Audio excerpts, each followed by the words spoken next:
HarperCollins presents First Wife's Shadow by Adele Parks, read by Kristin Atherton. Prologue. The body was pinned up against the tree. Dead. Obviously dead. No R.I.P. here. The detective didn't see many R.I.P.s in his line of work. He saw tortured souls, people who had endured violence, brought down by their own hand or the hand of others, disaster or just plain old bad luck. With disaster and bad luck, there wasn't even anyone to blame. It was nuanced, and the 50-plus portly copper who had seen it all continued to wrestle with the question of which was more brutal, more devastating. Not having anyone to blame, or having a poker-hot focus of fury. The body was mangled from the waist downwards. The glassy eyes had seen everything they were ever going to. All that was going to happen in this life had. For good or bad, it was done. The DC imagined he could hear the screech of tires, the crunch as metal twisted, the sound of glass shattering. Nonsense, of course. All that had occurred hours before he arrived on the scene. If there had been frantic honking, horrified realization, determined destruction, that was finished now. Now it was a matter of first responders, flashing lights, debris scattered, a stunned silence. As they slowly rolled the car back, the body slumped forward over the bonnet. Something flickered on the face. Just the hint of early morning light. No life, or afterlife. The detective did not believe in ghosts. He knew people could be haunted, though. He saw plenty of that. People tormented by their past, the mistakes they'd made, the opportunities they'd missed, the people they'd hurt. And maybe worse still, the DC knew that some people lived their entire lives haunted by their future, fearful of the mistakes they might make, the opportunities they might miss. Chapter 1. February. Emma. I believe in routine, discipline, hard work. It makes me unfashionable, but successful. So I say forget the haters. I have rules and routines for a reason. When they are abandoned, things start to fall apart. Children of alcoholics know this better than most. I get up at 5:08 a.m. every day of the working week, and it takes me 9 minutes to dress, go downstairs, turn off the alarms, swallow a vitamin, fill my hydro flask with water, and unlock the front door before my feet hit the path. I run for the remaining 43 minutes of the hour, which means I normally run 5 miles. The average woman runs at a rate of 6.5 miles per hour. Do the maths. I run faster than average. I run in all weathers, all seasons. I live in woodlands, so a treadmill can't compete. Fresh air in my lungs. The slap, sting, or spike of the elements makes me feel alive. Obviously, running in the summer months is a delight. Who doesn't love a sunrise? But I run in the dark months too, when the sun seems never to rise, but instead at best only manages to resentfully loll somewhere behind the clouds of a gunmetal sky. My friends say that running through a forest in the pitch black alone on a February morning is stupid. I like to think of it as an opportunity. What doesn't kill you makes you stronger, right? Once back at my house, I check the headlines, then spend 12 minutes practicing sun salutations because cardio is vital for the heart, but I don't want my bones to crumble, and yoga helps with strength. People think I'm extreme. I'm not. I'm balanced. I shower, perform all the ablutions necessary to try to keep the aging process at bay, and check the social feeds for mentions of Airbright, the wind harvesting company of which I am Chief Executive Officer. I dress, then prepare a kale, celery, and parsley smoothie. It tastes awful, but it's full of vitamins. I scan my emails but don't open them, unless it's something from my chief financial officer or public relations director. Maybe, if there's time while drinking my disgusting green gloop at the breakfast bar, I'll read any private texts or messages. My friends, Heidi and Gina, often send me one-liners letting me know what their kids, my godchildren, are up to. That always brings a smile to my face. On days when I need to go to the London office, I'm out the door by 6:32 a.m. I drive to the station. It's on average a 9-minute journey, but I allow some flex for tractors on the narrow lanes, and catch the 6:49 train. I aim to be at my desk in London by 7:45. 75 minutes before I'm contractually obliged to be there, 90 minutes before any of my exec team show up. This has been my routine for as long as I can remember. There has been some variation on the length of the commute and the flavour of the smoothie. The seniority of my position in the companies I've worked for has evolved, but in essence, the runs, the arrival at work before other employees, those things have been a constant. I stick to this routine even on my birthday. I'm 47. This statement apparently surprises people. They gasp and say, "I don't look 47. Really, they are thinking, shit, all that effort, all those years, is it worth it?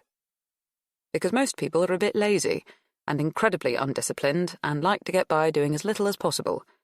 My routine horrifies them. They don't say what they are thinking out loud, though. Maybe because people are generally quite polite. Or maybe because most of the individuals I mix with work for me. Everyone wants to stay on my good side. They don't have to say that they think I put too much energy into everything. I see it on their embarrassed faces.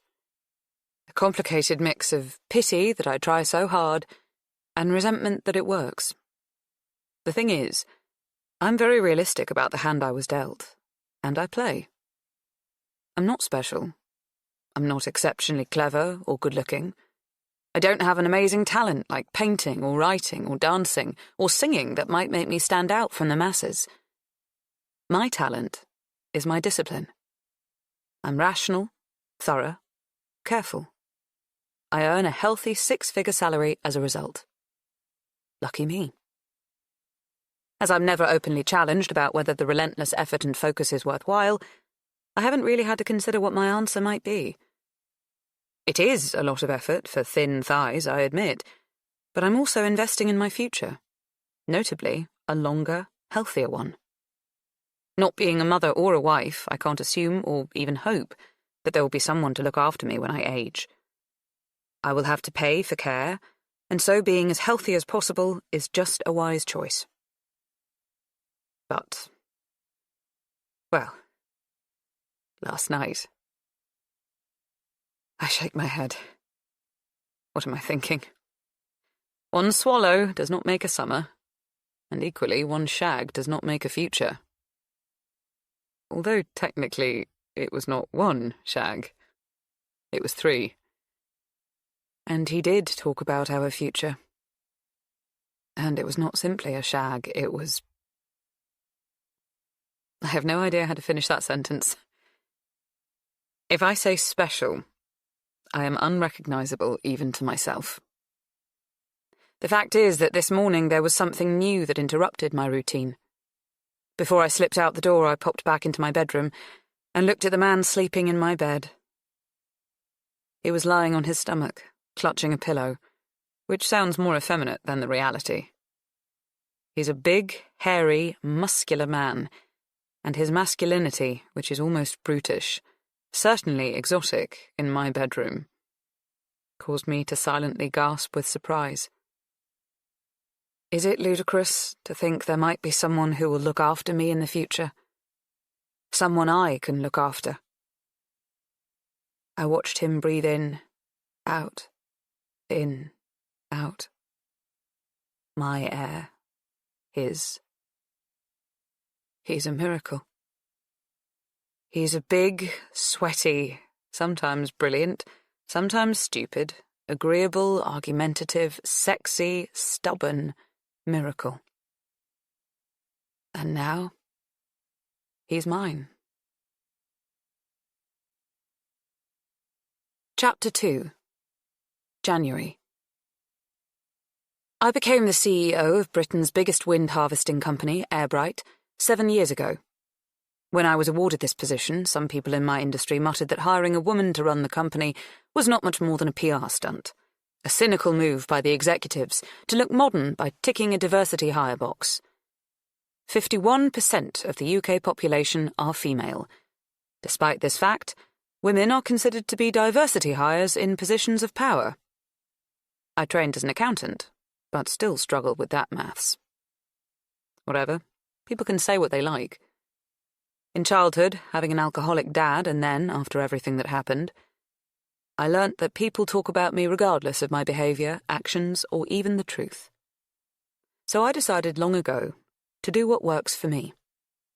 It's the only way to stay sane. What works for me right now is getting on with doing my little bit to save the planet. I like to think I was the best candidate for the job, and I do it well. End of.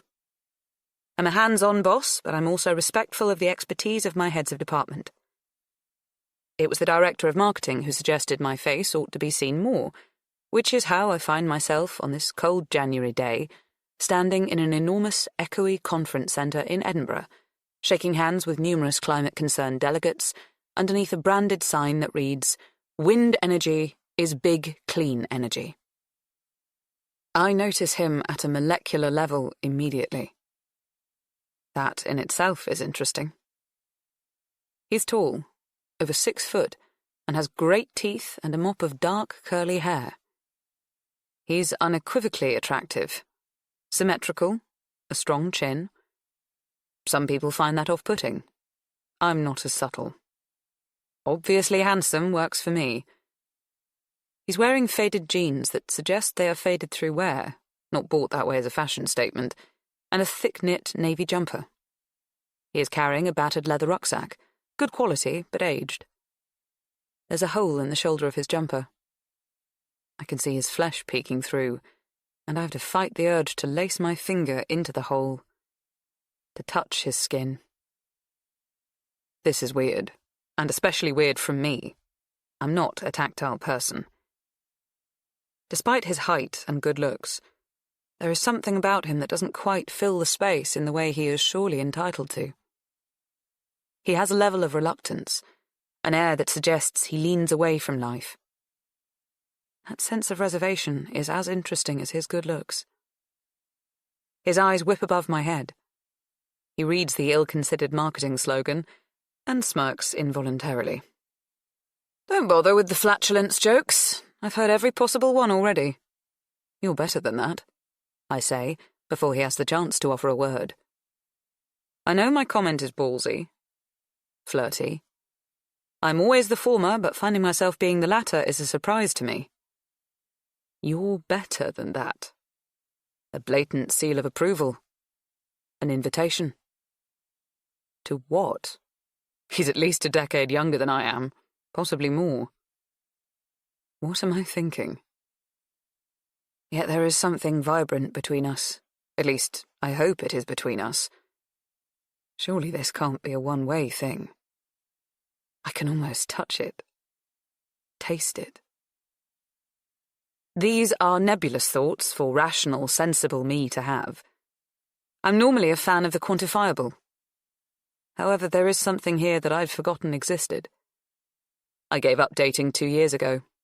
I was too busy with work, and besides, I was exhausted with shoddy encounters that generated nothing other than a confirmation of the fact that people lie.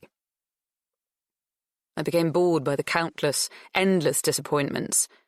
Men who turned out to be shorter, balder, fatter, or worse, duller than advertised. So I turned off that part of my life. That part of me. Even before that, this sort of raw animal attraction was as rare as hen's teeth. I think I can count on one hand how many times I've experienced it. Yet here it is, loud and clear. A warm swell of interest, attraction, lust. "I won't make jokes about your marketing if you don't make jokes about this." He points to the Access All Areas pass that he is wearing on a lanyard around his neck. I don't smile, although I want to. It's a good retort. And yes, I think he is flirting with me, but the AAA pass means he is press. I have shareholders and board members to answer to, employees that I need to offer a role model to. I must watch my step. A man as attractive as this one will know how to turn on the charm to get a story. Most likely he's angling for an exclusive profile piece. He's probably writing something about women in power. I'll look like a prize fool if I'm too friendly, and something I say is taken out of context. I've seen peers make shame-faced trips to HR, forced to make abject public apologies, being trolled or cancelled not because they did something illegal or malicious, but because of a careless word. Joking that I'd like to access all his areas would be momentarily amusing, but professionally suicidal. I'm always very careful about what I say and how I behave. I'm considered by nature and cautious by necessity. Suddenly this outlook seems an inconvenience, a shame. I want to flirt with him. I don't. I keep my face impassive. If he is disappointed by my cool demeanour, or concerned that he has crossed a line and his joke has landed badly, he doesn't acknowledge it. He smiles pleasantly, shoots out his hand for me to shake. I want to feel the weight and warmth of him. I want to know if his grip is firm. Will he linger a fraction of a second longer than he ought? It is. He does. Lovely. Matthew Charlton, he declares. Emma Westley, I reply. He throws out a fast smile. Really, you don't need to introduce yourself. Your face is on half the conference marketing. You're the keynote speaker. I like it that he owns up to knowing who I am. Some people are shy about doing so, and that creates an unnecessary barrier of complexity. He is confident enough to admit he's impressed by me, or, if that is going too far too quickly, he is at least aware of me. Also lovely. I do a lot of keynote speaking. I spoke at the UN Biodiversity Conference in Montreal last year. I'm on an advisory committee that steered the 77th session of the UN General Assembly on Environmental Matters. I've spoken at the last 3 COP conventions, Bonn, Madrid and Glasgow, in front of prime ministers and presidents. I know my stuff. I believe in what I'm selling. A future for us all. You're speaking at 3:30 this afternoon, aren't you? He says. I'm looking forward to it. In fact, I'd go so far as to say you're the reason I'm here. Wouldn't miss it for the world.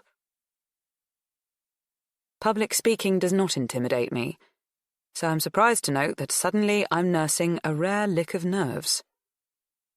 The thought of his eyes on me as I stand on the stage causes a whisper of something to flutter in my stomach. I want to impress.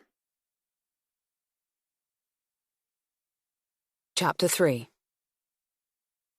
When I walk onto the stage, I feel and hear the auditorium hum with excitement, skepticism, challenge and support. 1,000 delegates are in attendance. I can't see beyond the first 3 rows. After that, there is just blackness. He is sitting on the 2nd row, 4th chair in from the far left. Keen. He wants me to see him.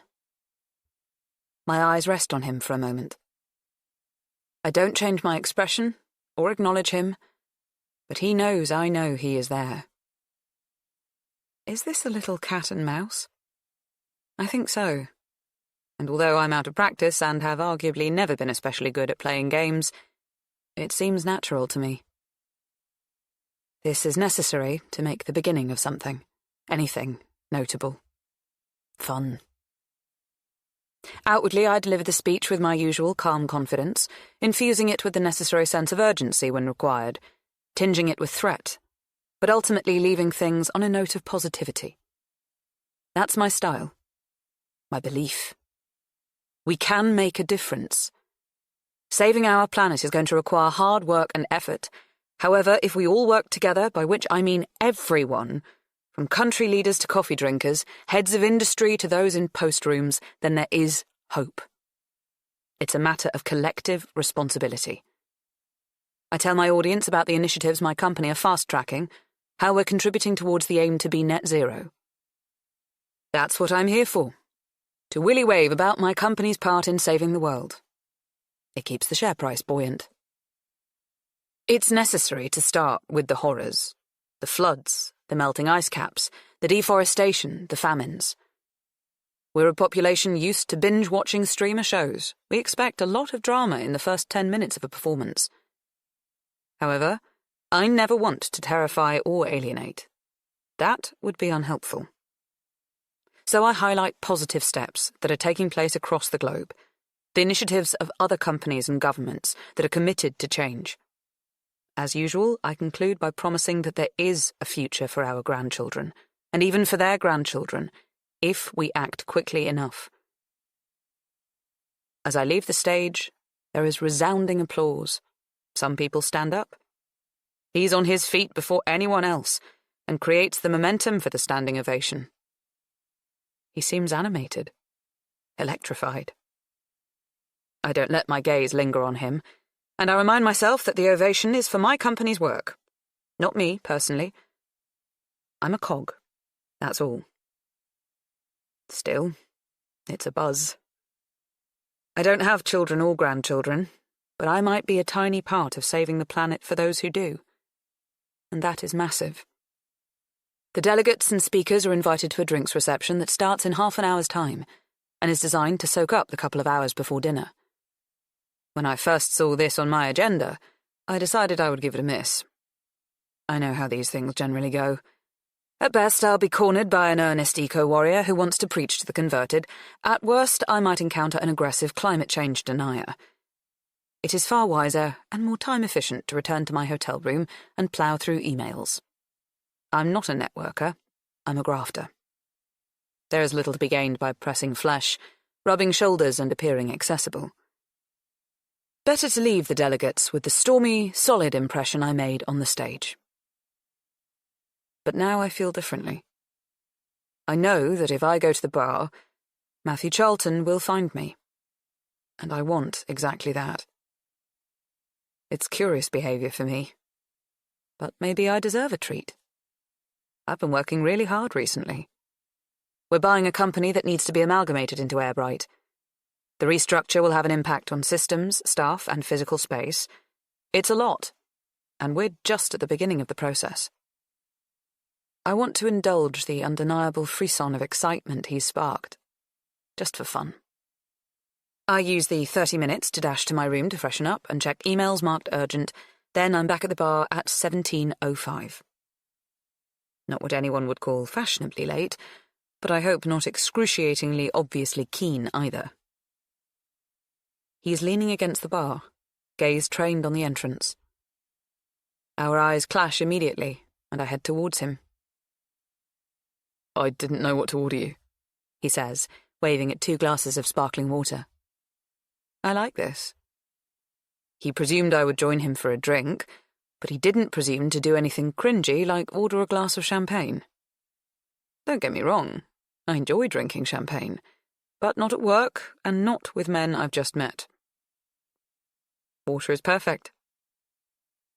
Shall we find a seat? It's not a question as such, more of an imperative. He immediately picks up his glass of water and his rucksack and steps away from the bar, glancing about, looking for a table. I've been on my feet all day, and although high heels at work are thankfully a thing of the past, I would like to sit down. And yes, I can't deny that being ensconced away from the throng, and with him, sounds ideal.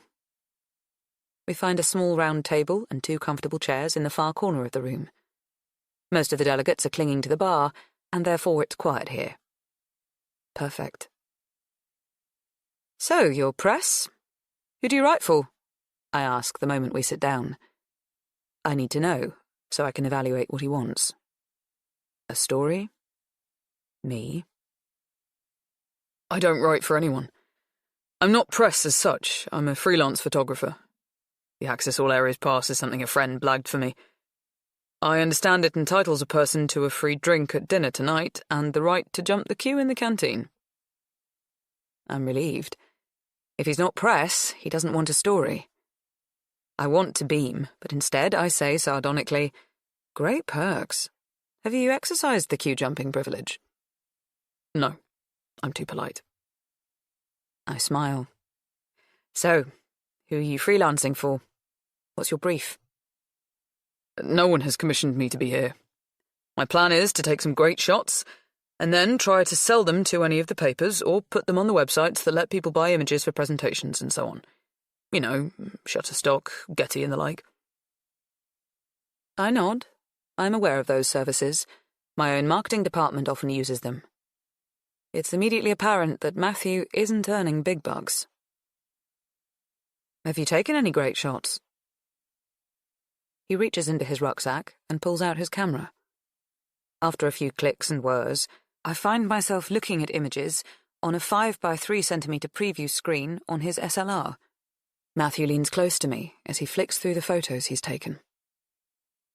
His body isn't touching mine, but I can feel the heat of him, smell his aftershave, and under that a note of sweat that I find strangely appealing. They are good, clear shots. Vibrant. They capture the subject's emotion and animation whilst managing to be flattering. Not an easy task. Often a photograph of someone speaking makes them look like they've entered a gurning competition. I am the subject. There are at least a dozen photos of me delivering my speech. Just as I'm beginning to feel uncomfortable and wondering if he's a crazy stalker, we come to photographs of this morning's speakers. Gina McCarthy, a renowned specialist on air quality who served as the first White House National Climate Advisor, and Jim McNeil, a British polar explorer. There are at least 9 or 10 shots of each of them, which negates the stalker concern. There are also many others of delegates looking earnest, interested, sceptical, or even, in one case, thoroughly bored. "Is he napping?" I ask with a laugh. "Yes, but don't worry, that wasn't taken during your lecture. I promise your audience was rapt." "You have some great shots. A cut above the usual conference photographer." He smiles, but not easily. It's a tight expression, and I regret my comment. It sounds patronizing. I am genuinely impressed. I'm usually rather unpleasantly surprised by images of myself. I always look a little older than I expect to. A little more worn in. In these shots I look strong, determined, authoritative. It's impossible to say as much without sounding oddly vain. A silence falls across the table, and I want to shoo it away. I consider asking him how he chooses which conferences to freelance at, but it all seems a bit impersonal, and that's not the note I want to strike with him. I'm grateful when he makes the next comment, even if it is still work-related. "You were really impressive up there on the podium." "Thank you." "It must be quite something to be part of the solution." "It certainly makes going to work more compelling." He shakes his head in something like awe, certainly admiration. "You seemed so relaxed when presenting. I'm not sure I could do anything like that. I like hiding behind my camera." "I'm normally very relaxed, yes. I believe what I'm saying about working towards a smart, decarbonized, decentralized energy system. I know my facts, so I don't have to rehearse." "Normally?" I'd slipped the word in because it was honest, but also as a small play. I wanted him to pick it up. I confess I was a little nervous today. I take a sip of water. "Because the delegation was so large?" "Because you were in the audience." I meet his eyes and smile slowly. I wanted to make a good impression. "Mission accomplished," he says with a grin, sitting back in his chair. Chapter 4. After that, the conversation flows effortlessly. We talk about the TV shows we both know, the podcasts that interest us, I tell him how much I enjoy running, and he says he likes hiking, but doesn't do it as often as he used to. When I did make the effort to go on dates, it was still with a mental checklist. Is he a psychopath? Is he a bigot? A Star Trek fan? These are all red flags for me. Everyone has a list now. It saves time, but it does kill chemistry. We have chemistry. The glorious strangeness of knowing someone is interested in that particular way, not because they have trawled countless profiles, swiping left, left, left, then right, based entirely on a selection of static, often filtered images, is exciting. I feel lit up, and consequently I become more sparkling, funny, confident. We make one another laugh by recounting our worst experiences of meeting people at conferences. His stories centre around being relentlessly pursued by those enthusiastic delegates whose goal in life is to have their photo in the local paper. One man wanted a more edgy corporate photo at an insurance conference and insisted the delegates recreate a mosh pit. To his credit, he'd given it some thought. He arrived with whistles and smiley-face T-shirts that he wanted people to wear. That sounds fun, I say, smiling. Certainly not problematic. Right, that's what I thought at first. But he wanted to crowd surf. We had to do about 10 takes and people got tired. They dropped him. Deliberately? I gasp. Not sure. Anyway, he refused to be derailed from his aim. He insisted I travel with him in the ambulance and carry on snapping. Did he make it into the local paper? I ask, laughing. I hope so. He deserved to after all that. My worst experience was when I was mistaken for my PA, Edward, and Edward was mistaken for the CEO.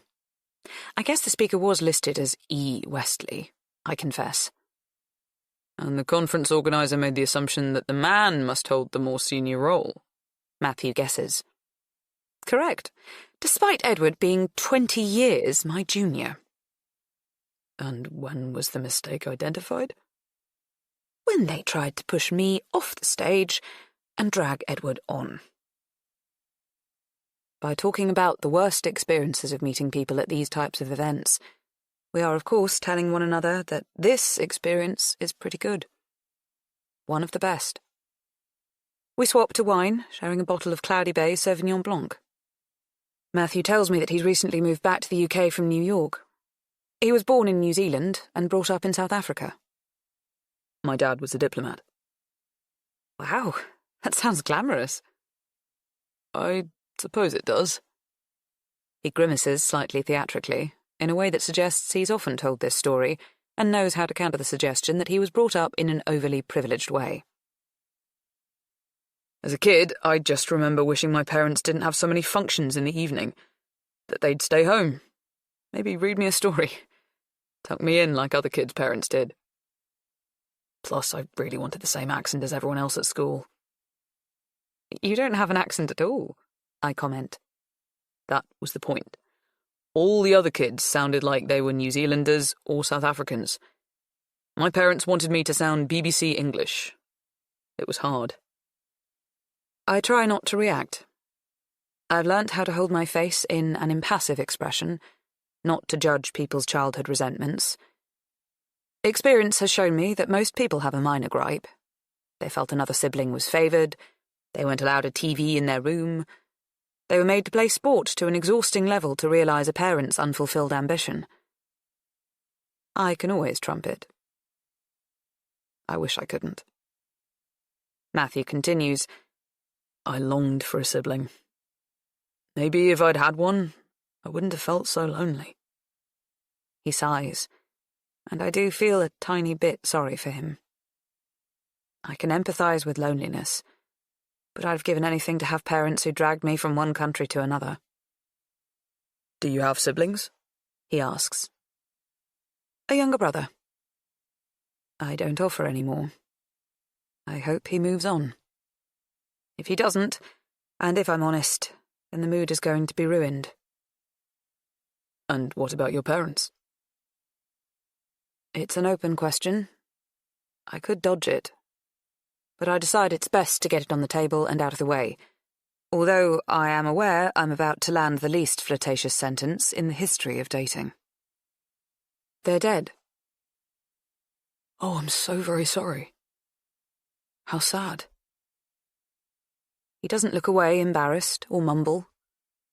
I'm impressed that he's offered 2 sentences rather than the more usual 2-word platitude people generally manage. When did they die? He asks. I was 12 and my brother was 10. How? A car accident. I take a large gulp of wine and glance around the room. I should be used to telling this story. I've delivered this fact about my life on dozens, probably hundreds of occasions. Over time, I've taught myself not to show any emotion about it, as I find that if I do so, it embarrasses whoever it is that has stumbled into the conversation about families. I'm so British that even when talking about the death of my parents, my greatest concern is making other people feel comfortable with it. I usually say something like, "Oh, it was a long time ago." Sometimes I even joke, "Why are you sorry? It's not like you planted the tree they ploughed into, did you?" Gallows humour. There was this crazy woman who stepped out into the road. Dad swerved to avoid her but ended up ploughing into a tree. He died immediately. My mother died 8 hours later in hospital. Matthew does not do what most people do. He doesn't look at his feet, turn away, or turn the conversation. He reaches out and squeezes my fingertips with his own. His hand is warm. My fingers are always cold. That must have been horrific. I'm sorry to hear you went through that, I really am. Dealing with the deaths of your most loved people at any age is horrendous. But I can't imagine what it must have been like to endure that as a child. Tears unexpectedly nip at my eyes. I'm blindsided by his sincerity. I get it, he adds. I really do. You've lost your parents? I ask. No, not my parents. My wife. She died last year. I draw in a sharp breath. Despite years of being on the receiving end of people's response to such bleak news, I find I'm not sure how to handle it. I'm disappointed in myself, but the truth is, the thoughts going through my head right now are not for sharing. Matthew is in his mid-30s, I'd guess. His wife obviously died before her time. It's a horrible story. Awful. Completely tragic. So it's totally inappropriate that somewhere deep in my brain, a little voice is saying, "This does mean he's single, though. Every cloud has a silver lining." An outrageous thought. Chapter 5. The 2-hour drinks reception flies by. I get this odd sensation that I want to somehow grab time physically with both hands and dig in my heels to slow things down. But time can't be manipulated at will. At dinner, we are seated at different tables, too far away from one another to make eye contact. I'm so tempted to mess with the seating plan, but as my guests are sponsors of the conference, they deserve my full attention.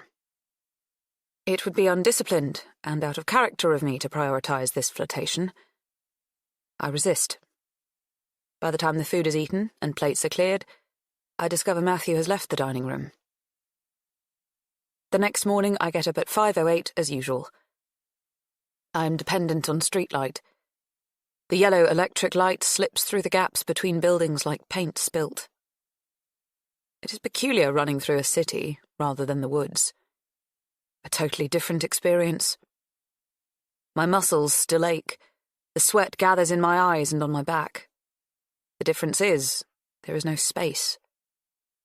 I miss my black tree lines, punchy against the opaque, quiet country light that stretches across the boundary of my land. I run in loops, dodging people hurrying, head down, to or from early or late shifts. Traffic cones, buses, bikes, pools of vomit, a badge of someone's revelry the night before. Despite the unsatisfactory nature of the exercise, I enjoy my limbs stretching. my lungs burning. I'm in a great mood. I shave some minutes off my usual routine as I settle for a shop-bought smoothie. By 6:10, I'm ready to check out. I'm planning on leaving a message for him with reception. While running, I mentally composed something friendly but not exposing. The age gap looms like a tall wall, but one I think I can scale. On the hotel notepaper, I scribble a request for copies of the photos he took, but when I ask if I can leave the note for Mr. Charlton, I'm informed that he has already left. "No message for me?" I ask, hoping to sound breezy. Almost certainly I don't, because the receptionist grimaces sympathetically as she shakes her head. Right. There's no refuting the brutal fact that my romantic opportunities have diminished exponentially with every passing year since I turned 30, so I'm no stranger to disappointment. However, his vanishing without swapping numbers or even saying goodbye after our great chat in the bar last night stings. I straighten my shoulders, take a deep breath, literally and metaphorically sucking it up, and head to the airport. From there I catch a plane back to Heathrow and a tube to the office. This is why I love my job. There's always a to-do list waiting for me. It is reliable. I'm not the sort to constantly think about a brief encounter with a man. My mind is absorbed by bigger things. That said, I find my thoughts wandering. I think of his eyes, which were revealed slowly as his lids rested half-closed, giving him a relaxed vibe. I think of his body. He's clearly fit, with the sort of leanness that promises a six-pack. He has good forearms. I decide I will allow my mind to drift his way for up to 5 working days. That's it. Tops. Within that time, it is perfectly possible that he'll reach out to me. I'm easy to find if he wants to, and if he doesn't, well, so be it. Despite this resolve and faux serenity, I catch myself living with the shameful weight that others have described to me but I haven't experienced since being in my late teens. Waiting for his call, waiting for an email, waiting for a request on Instagram or LinkedIn. I've always tried to stay above this sort of nonsense. Early on the morning of the 4th day of this self-imposed deadline, my marketing director runs into my office looking openly stressed. He's currently very wrapped up in the project of rebuilding the company website.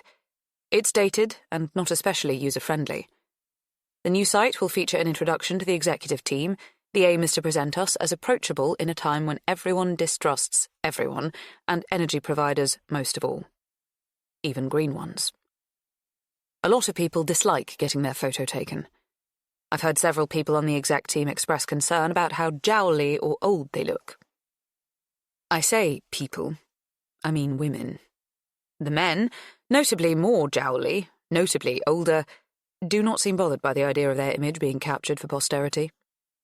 For that reason, I've refused to utter a single word about my qualms, although I have them too.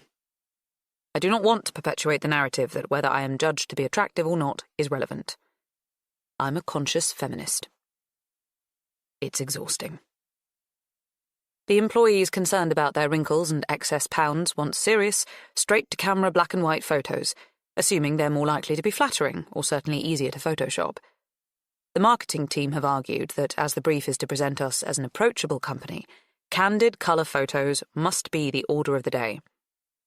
A guy with his hair tied into a casual topknot explained to us what he was hoping for. You know the sort of thing. Head thrown back, an irrepressible laugh escaping. #trustworthy. Really?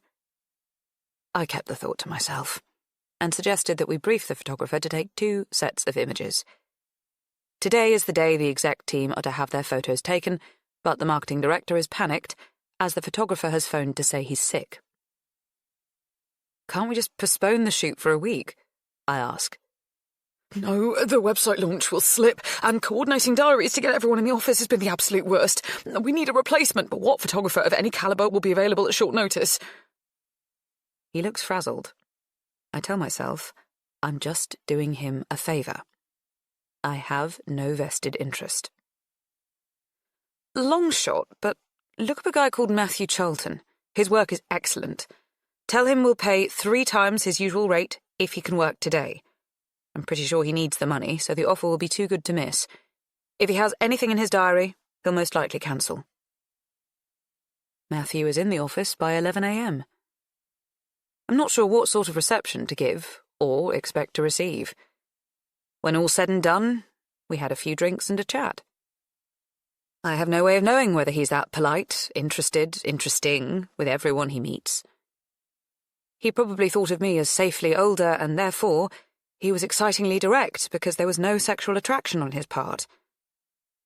None whatsoever. Bleak thought. It's most sensible to simply remain professional and a little aloof. A little aloof is never a bad move. I'm the sort of person who would prefer to be underdressed than overdressed at a party.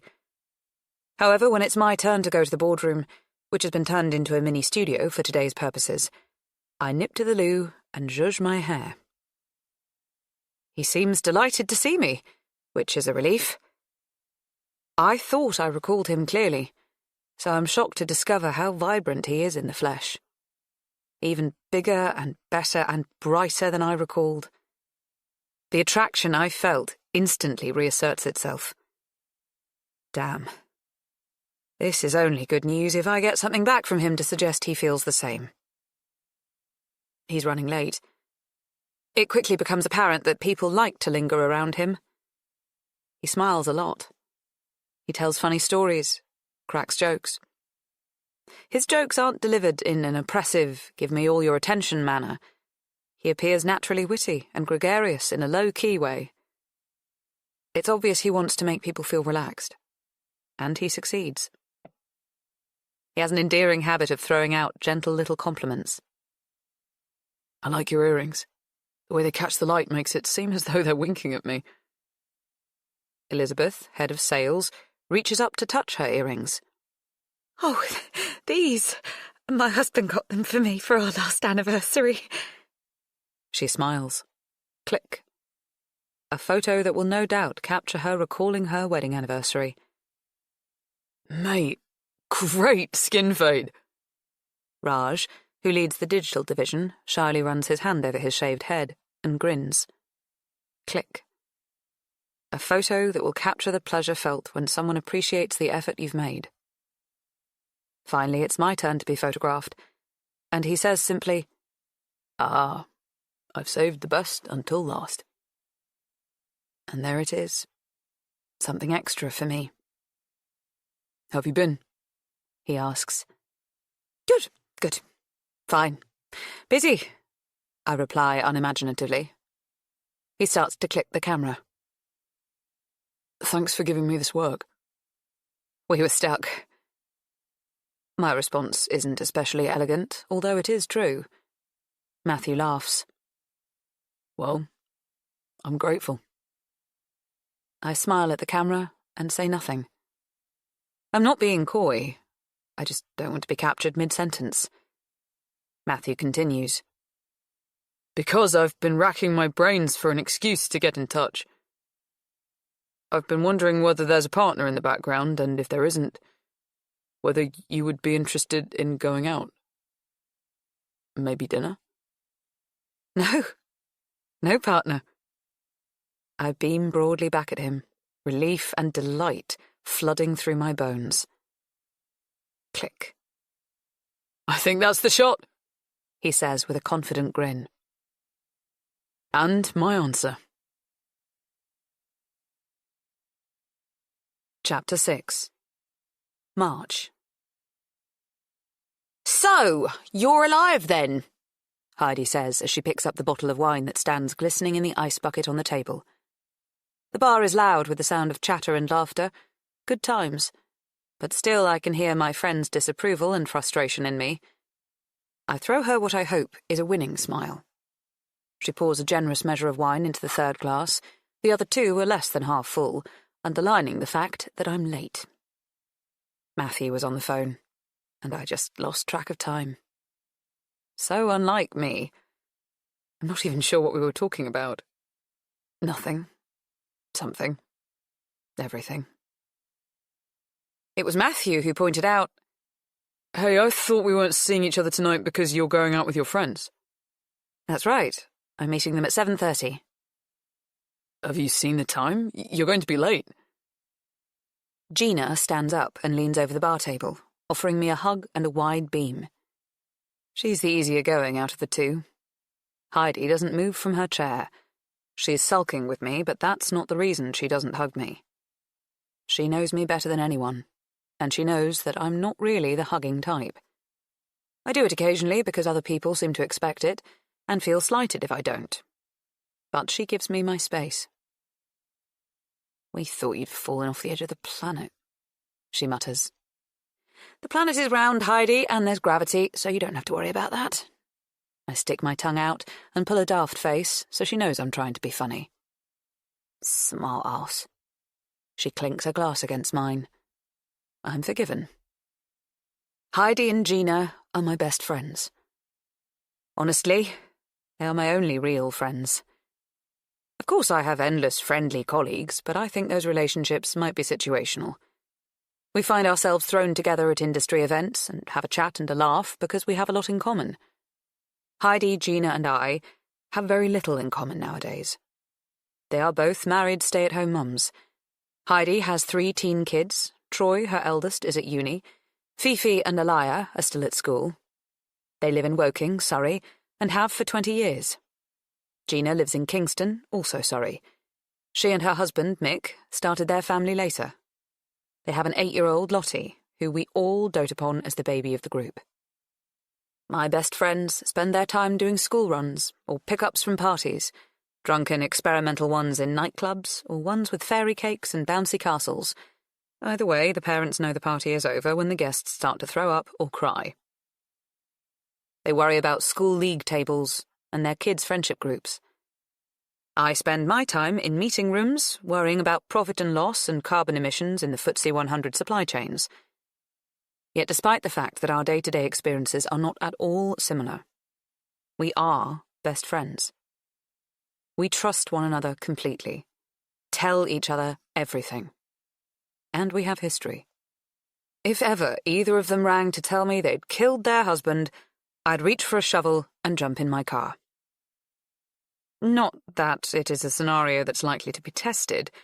They both have husbands who make them happy. Heidi and I met at Birmingham University almost 30 years ago. She was the first black friend I ever had. I studiously avoided the subject of colour with her for months, because I thought that was the least prejudiced thing to do. Ignore our differences, pretend there weren't any. But she put me right when she explained that her life experiences in no way mirrored mine, and pretending they did wasn't especially helpful.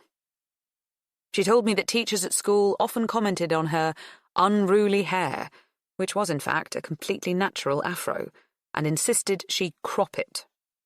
When she refused, she was excluded from school.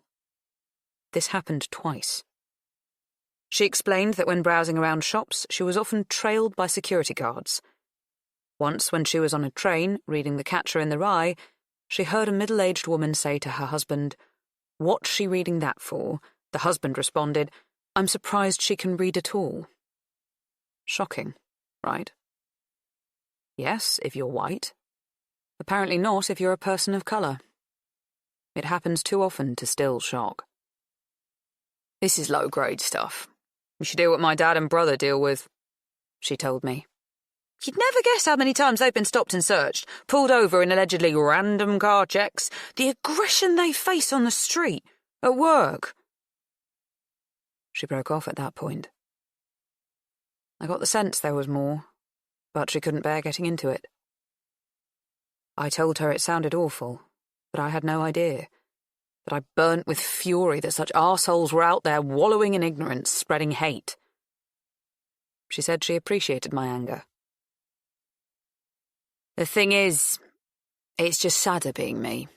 Not because I'm black. I'm proud of that and who I am. It's sadder because I've known how crap the world is from an early age, and most people of colour have the same experience. You whiteys get to live in la-la world for far longer. Sometimes indefinitely.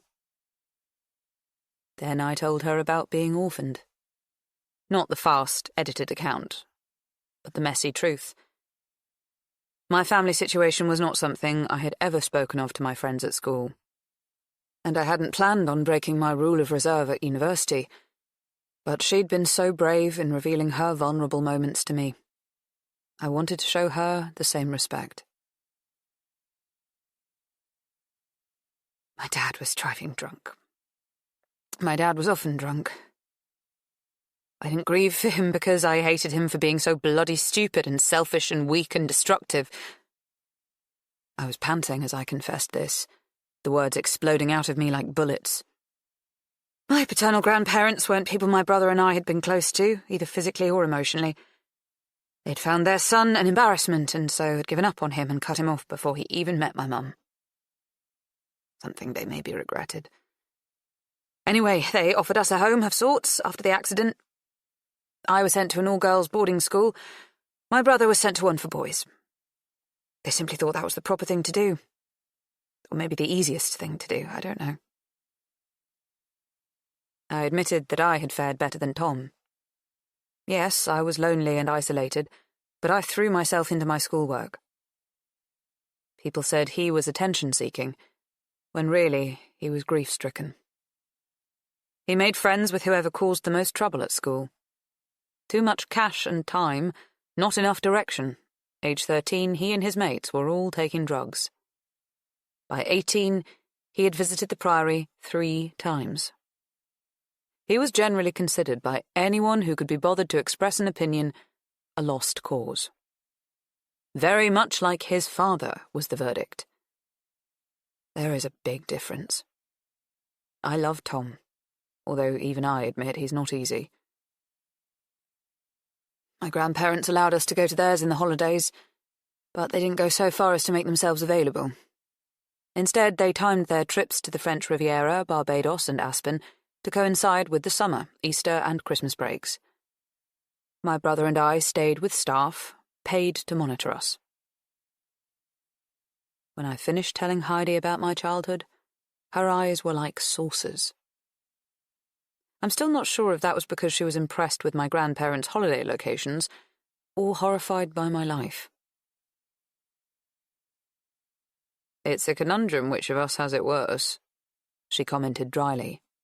The black kid with loving parents who is irrationally hated by strangers and consequently will have limited economic options, or the rich white kid who has every financial advantage in the world but isn't loved by anyone. It was such a shocking thought to articulate that all we could do was laugh out loud. "Why are we laughing?" I asked as we rolled about on the thin, cheap carpet in her small student bedroom, helpless, barely able to breathe. "Because of the old adage, if you don't laugh, you'll cry, I guess." Heidi has the widest smile and always wears bright red lipstick. She did then and does now. It's her signature look. She was laughing so hard little bubbles of saliva popped on her teeth, and I felt such fierce love for her. That Easter she invited me to her home for the holidays. I've never been alone at a holiday since. Heidi and I met Gina when we were 25. Heidi was trying to tone up for her upcoming wedding to Leon, and so we'd started to go to fitness classes at the local sports centre. The classes were run by an instructor who hadn't updated her routine since the early 90s. There was a lot of energetic side bends and jumping jacks. She constantly bellowed things like, "No pain, no gain, ladies." It was probably something to do with evolution and survival instinct, but we habitually set up our mats in the same spot, at the back of the hall, as far away from the instructor as we could possibly get. Gina always set up a row in front of us. She was, from the off, comedy gold. This is in part because she has absolutely no clue which is her left and which is her right. Heidi claims she once wet herself laughing at Gina's earnest, hopeless attempts to T-step to 4 counts and round the world, knee lift, clockwise. A plain-speaking northerner, Gina would provide a no-inhibitions running commentary, often piping up with things like, "My leg does not go there. I wouldn't even for Keanu Reeves. I'm dying, you sadist." And once, most memorably for the subsequent formation of our little gang, "Sod this for a game of soldiers. I'm off to the pub." Then she left, mid-class. The brilliant thing is, Heidi and I shared a glance and followed her. Heidi saw that Gina was a soulmate. I'm the yin to Heidi's yang, but we are not alike. There was space for Gina in our friendship. We are a strong threesome. We love each other equally but differently. Like the legs of a stool, we need each other and offer support without any of the ugly jealousies or insecurities that women are so often and so unfairly accused of. Gina and I were both single until 10 years ago. We discussed dates, analysed texts, offered advice when things were going well, and then shared Negronis when things fell apart. I'd assumed that we'd stroll into old age together, keep one another company on bank holidays. Gina used to say that she was looking forward to going on saga cruises, where we'd eat our body weight in chocolate gâteau at the all-inclusive buffet. No one can resist one of those, even you, she'd tease. However, 10 years ago, the boy she had dated at sixth form got in touch out of the blue. He had moved to London and didn't know anyone there at all. He said he didn't know how to go about making friends outside work. The two of them met up. Gina was expecting to share a list of restaurants and bars worth a visit, perhaps give him some instruction on how to pronounce Marylebone, Southwark and Ruislip, so he didn't come across as a tourist. As it happened, they shared a long-buried chemistry and were engaged within 6 months, married within a year. I'd tried to hide my unbecoming frustration at the fact that, as I'd gone to an all-girls school instead of the local comprehensive, I didn't have a childhood sweetheart to fall back on. Fall back in love with, Heidi corrected me when I mentioned as much to her. I fake-groaned and admitted what I was thinking. You're happy that she's joining your married people gang. But you have a doting husband and 3 kids. You don't need any more company. I'm doomed to be an old spinster, and I'll be doing that all alone. She wouldn't indulge me. This isn't about you, Emma. I know. But what am I to do now? Buy an expensive gift and slap on a smile. That's what friends do. I followed Heidi's advice, of course. When Gina asked me to be bridesmaid, I acted as if it was all I'd ever dreamed of. I threw her a fabulous hen party, chocolate fountain, a life drawing class with a hot naked guy as the model, and a cocktail-fueled afternoon tea. It was the right call.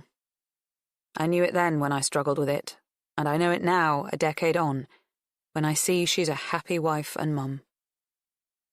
We meet in central London once a month. I missed last month's get-together because, frankly, I just didn't want to get out of bed as I'd finally just got in there with Matthew. We had 9 dates over 4 weeks before we had sex. He said I was his first lover since his wife had passed. Part of me wished he had bashed out his grief with 3 or 4 meaningless hookups before we'd met, but, as he hadn't, I was aware that when we climbed into bed, it would mean something to both of us. Once we got there, it fast became my favourite place to be. I realise blowing out Heidi and Gina goes against the catchy maxim, mates over dates, but I can't tell you how many times they have blown me out because one of their kids had football practice or felt unwell, or because their husbands hadn't got home from work early enough to take over on the childcare. As you get older, you realise there isn't a snappy little rhyme to explain that priorities change. So, work's been busy? Gina asks as I reach for my wine glass.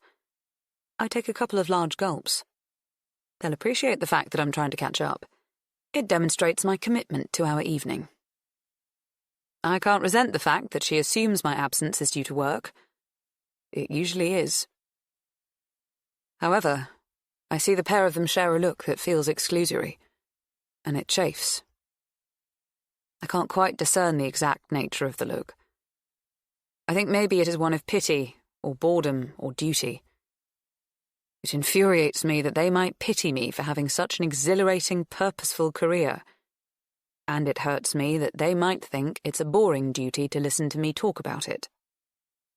Although, to be honest, I often feel a little that way when they start talking about school catchment areas or the change in swim club instructor. I just try not to let it show. It's rare that we draw battle lines that flagrantly highlight that we're on separate paths. I know their hint of irritation is the result of my being unavailable recently.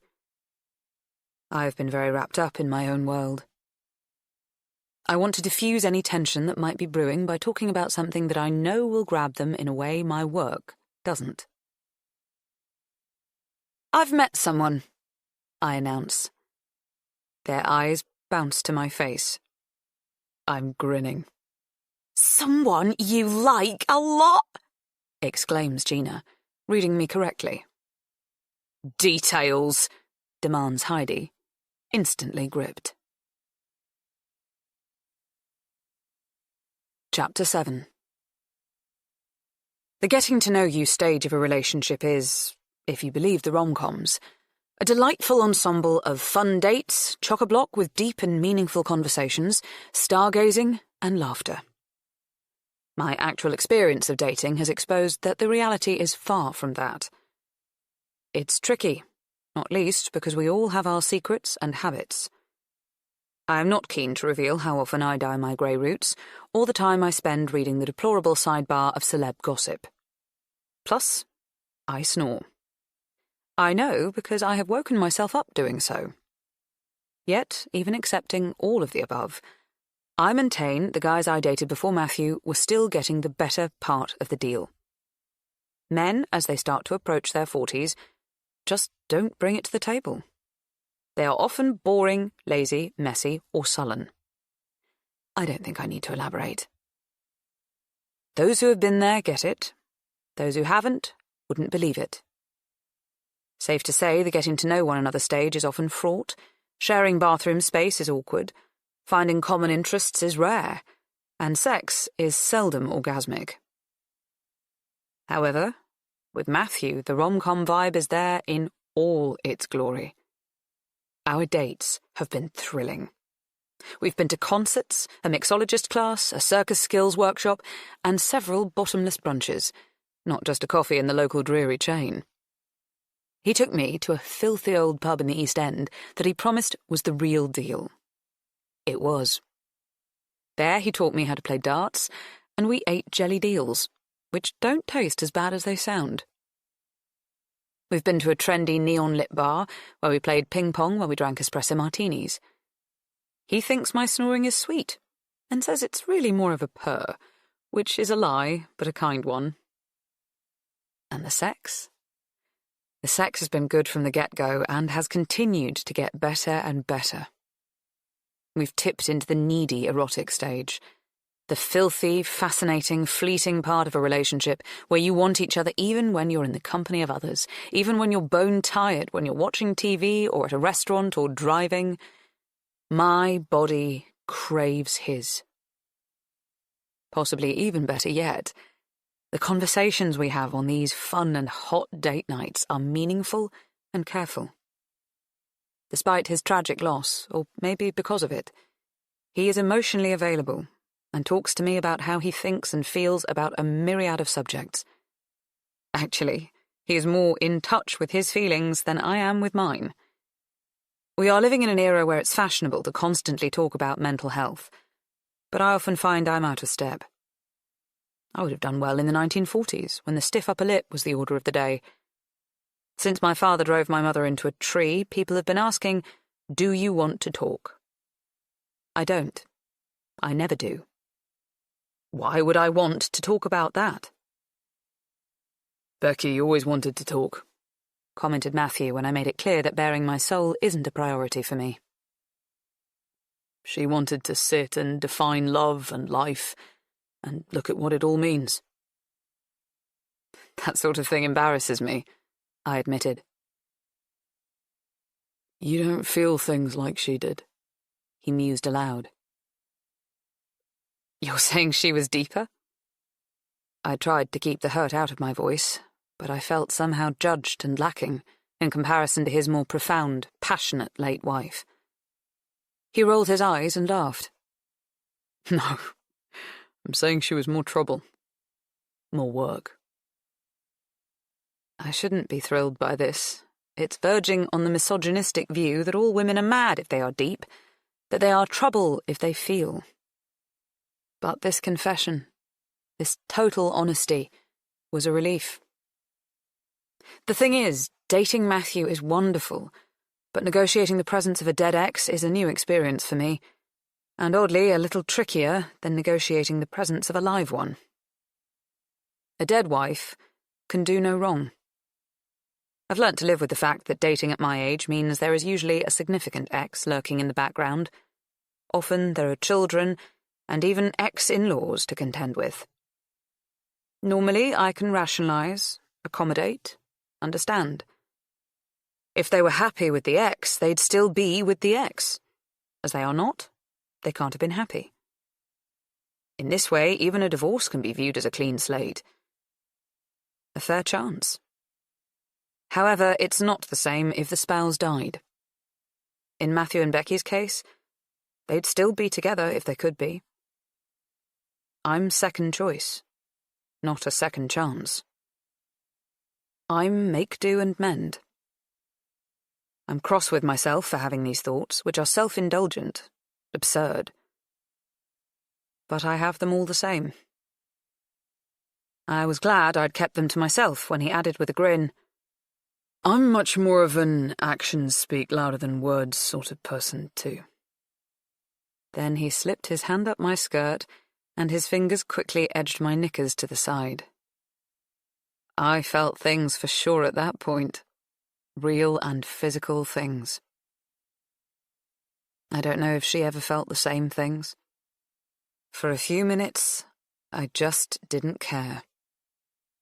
It's been a while since I've dated, and longer still since either of my friends have, so it would be mean to stint on the details. I tell them how we met, and all about the fun and varied dates. I show them his website. They're impressed by his work and the photograph of him. Oh, very nice, says Heidi. She says nice in a way that sounds dirty. We all laugh loudly, drawing the eyes and attention of others in the bar as we're so joyful and raucous. Gina adds, He looks gorgeous. She rolls the word playfully around her mouth. I tell them that he not only looks gorgeous, he is gorgeous. How so? Asks Heidi, her interest pricked. I've never been the sort to wax lyrical about relationships. I'm normally cautious, not especially optimistic. Matthew has got under my skin in an unusual way. In a good way. He's thoughtful, reliable, I reply happily. He texts when he says he will, and he calls more often than texting anyway. The calls are sometimes long and rambling get-to-know-you chats, charged with glee that it is going so well and fear that it might go wrong. Other calls are more prosaic, centered around who is picking up dinner. We've catapulted at a rate of knots into a steady relationship. No games, no miscommunication, no second-guessing. He's so straightforward, I tell my friends. So wonderfully uncomplicated. I'm grinning broadly. I perhaps do too good of a job making him sound brilliant, because Gina and Heidi look for the catch. Gina asks, Is he married? No. Really, though, probes Heidi. You can tell us. We won't judge, Gina assures me. We will, but with a level of compassion, keeping in mind your previous good character, clarifies Heidi. He is not married. So divorced then, with kids. A Kardashian-sized family, and each and every one of them a nightmare? No. How old did you say he was? I hadn't. 36, I admit. So this is a non-exclusive thing, then? Considering his age, he must have a harem of hopefuls, says Heidi. No, he's all in. He's explicitly said as much. I can't help grinning. Heidi narrows her eyes, suspicious. Solvent? Not wealthy, but doing fine. His own hair and teeth? I laugh and nod, but feel a throb in the back of my head. Of course, they're right. There is a catch. He's a widower, I announce. His wife's dead? Yeah, that's what it means, Gina. She blushes and looks uncomfortable. No, I know, obviously. I'm just saying, you don't expect it, do you? I shake my head. No, we don't expect it here in the buzzy, busy pub. We're a generation brought up on a constant stream of affirmations that insist happiness is within our grasp, that it will be ours if we are simply kind or focused or drink enough oat milk lattes, but the truth is, life can be horrible. Sad. Obviously, I've known this longer than most. It always surprises me when other people expect life to be forever fair and fun. It seems so naive. How long were they married? Asks Heidi. 10 years. They were together 6 before that. Wow, that's a long time. And since they were young. Yes. That takes some getting over, chips in Gina. If you ever get over it, points out Heidi. They both look at me with concern. I know what they're thinking. They're worried for me now. They're already making assumptions, judgments, drawing the conclusion that I'll never be the love of his life. The dead wife, the first wife, will always hold that position. I think he's focused on getting on with it. That's the most he can do, I say, determined to fill my usual space, that of being sensible. When did he lose her? Asks Gina. I inwardly roll my eyes at the expression. Matthew didn't mislay Becky like a pair of reading glasses or a wallet. She died. I'm not a fan of the euphemisms that people sink into around death. I try not to show any prickliness when I answer. 10 months ago. I know what's coming. Less than a year? Heidi interjects with a splutter of disbelief. She tuts and shakes her head. It's a familiar gesture. Her teenagers are often on the wrong end of it, as are tardy serving staff in restaurants. Their condemnation is loud and clear. I probe. It's like pulling at a loose thread on your favourite jumper. You know you shouldn't, because the whole thing will unravel, but you do it anyway. What's your point? Is he definitely ready to move on? It's just that rebound relationships are fun, but they never last, do they? You seem unusually excited about this. I just don't want to see you get hurt. To be fair, she does look as though it pains her to say this. Still, I bristle. It doesn't feel like a rebound thing. So didn't he like her much? She asks bluntly. He loved her deeply. I'm embarrassed by how heavy that sentence is. He loved her deeply, and he still does, but she's gone. The thought causes a tightness in my throat. I force myself to say, we've only been seeing each other a few weeks. It's not a big deal, I'm just having fun. I was simply explaining why I've been unavailable. I feel disloyal talking about us in this way, backtracking, making out it's not as important as I think it is. We have in fact been seeing each other for 2 months, and it feels longer. Still, my lie works. Heidi looks relieved. Understood. We can't compete with new relationship sex, she says with a grin, willing to let me off the hook. She doesn't want to think I'm heading for trouble. Besides, she knows I'm always calm and assured around men. I can look after myself. All those lovely orgasms, adds Gina. I really can't remember when I last had one for real. I'm so tired all the time, and just fake them to get Mick to get on with it so we can go to sleep. Heidi laughs, but doesn't go into detail about her orgasm situation with Leon. Instead, she starts to tell us about the latest row she's having with her youngest, Alaya, who, aged 14, is outraged by the suggested curfew time of 11 p.m. Gina then vents about an ongoing row she's having with her neighbour about planning permission for her kitchen extension. Our conversation mooches around how tricky it is to get a dentist appointment, how incredibly convenient it is to renew prescriptions on the NHS app, and the latest MP leaked text scandal. I don't join in much. Largely, I stay in my head, where Matthew is. When the night has bled away, we split the tab.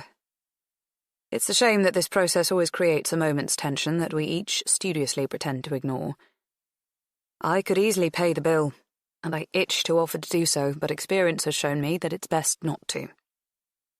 Only rich people say money doesn't matter. As I stuff my arms into my coat, Gina pulls me into a big hug and asks, "So how did the wife die? You never said." She fell off a ladder at work. She was a theatre set designer, a really talented one. Those were Matthew's words. She did lots of big Broadway shows. Broadway? They were living in New York at the time. Had been for about 4 years. She was working late one night. The show was about to open, but they were woefully behind schedule. Everyone was under pressure. Matthew thinks she was most likely tired. Exhausted. My friends wear masks of polite sympathy, the sort of expressions that confirm a death is always tragic, but reveal that they can't get heavily involved because they didn't know her. They think she noticed a problem with the chandelier. Not a real one, a prop, part of the set design. They deduced as much because a bulb was out. She was on her own, Heidi asks. The rest of her team had gone home. She'd urged them to. Apparently that was very like her. Diligent, hard-working to a fault.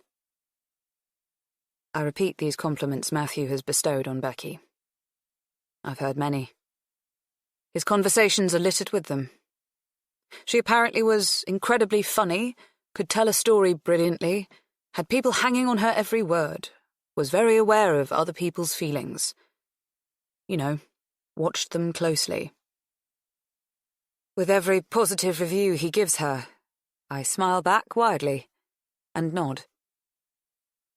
Once I pushed myself to say, "She sounds like my sort of woman. I bet I'd have liked her." But my generosity was not enough. Matthew replied, "Of course. Everyone did." As we step into the cold black night and pull the door of the pub behind us, shutting in the good time noise and adjusting to the comparatively quiet street, I reveal something else Matthew told me about Becky's death. They didn't find her until the next day. If help had come sooner, they might have saved her. "Tragic," murmurs Gina, shaking her head solemnly. Yes. Yes, it is. I agree. For Becky. Chapter 8. I live in Hampshire. I moved out of London when I turned 40, which was the same year I became CEO of Airbright. I'd wanted to live in the country for many years, but I wasn't quite brave enough to make the move. I clung to London's grubby, vibrant streets to ward off something that people might call loneliness, but for me was more of a fear of being directionless or unnoticed. Forgotten. My 20s had been a whirl of long hours clawing up the career ladder, and when I wasn't working, I dashed from brunches to lunches to matinee movies to cocktail bars and nightclubs. I worked equally long hours in my 30s, but my recreational time became more about attending lectures at the Royal Geographical Society or going on marches and demonstrations highlighting environmental concerns. Evenings were spent at theatres, concerts and jazz clubs. There is always something to do in London, something to amuse and distract. Time flew by. I felt busy, full. I worried that if I moved out of the capital, I would lose that. Becoming CEO was the badge I needed that unequivocally announced I was a grown-up, and that even though I did not have a partner or the fecundity that necessitated a bigger home, I was successful in terms of my career, and did not need to cling to London to provide a sense of meaning. I had purpose, and I knew that would move with me, emanate from me no matter where I lived. What I needed next was a space to think, to strategize, to grow. I wanted a home that reflected my values, status, and achievements. It was satisfying to realise that being settled was not a matter of settling down or settling for. I bought a plot of land in a remote part of Hampshire, the county where I was born and lived until my parents' deaths. On some level, I was going home. I recognised the names of familiar towns and villages on signposts, and the curve of some roads. I remembered being driven along them by my parents. I hired an architect and set about building my own state-of-the-art, eco-friendly house on the edge of the New Forest. I called it Woodview. Not the most imaginative of names, but I am not the most imaginative person. Far from it. My beautiful home gives me so much emotional satisfaction.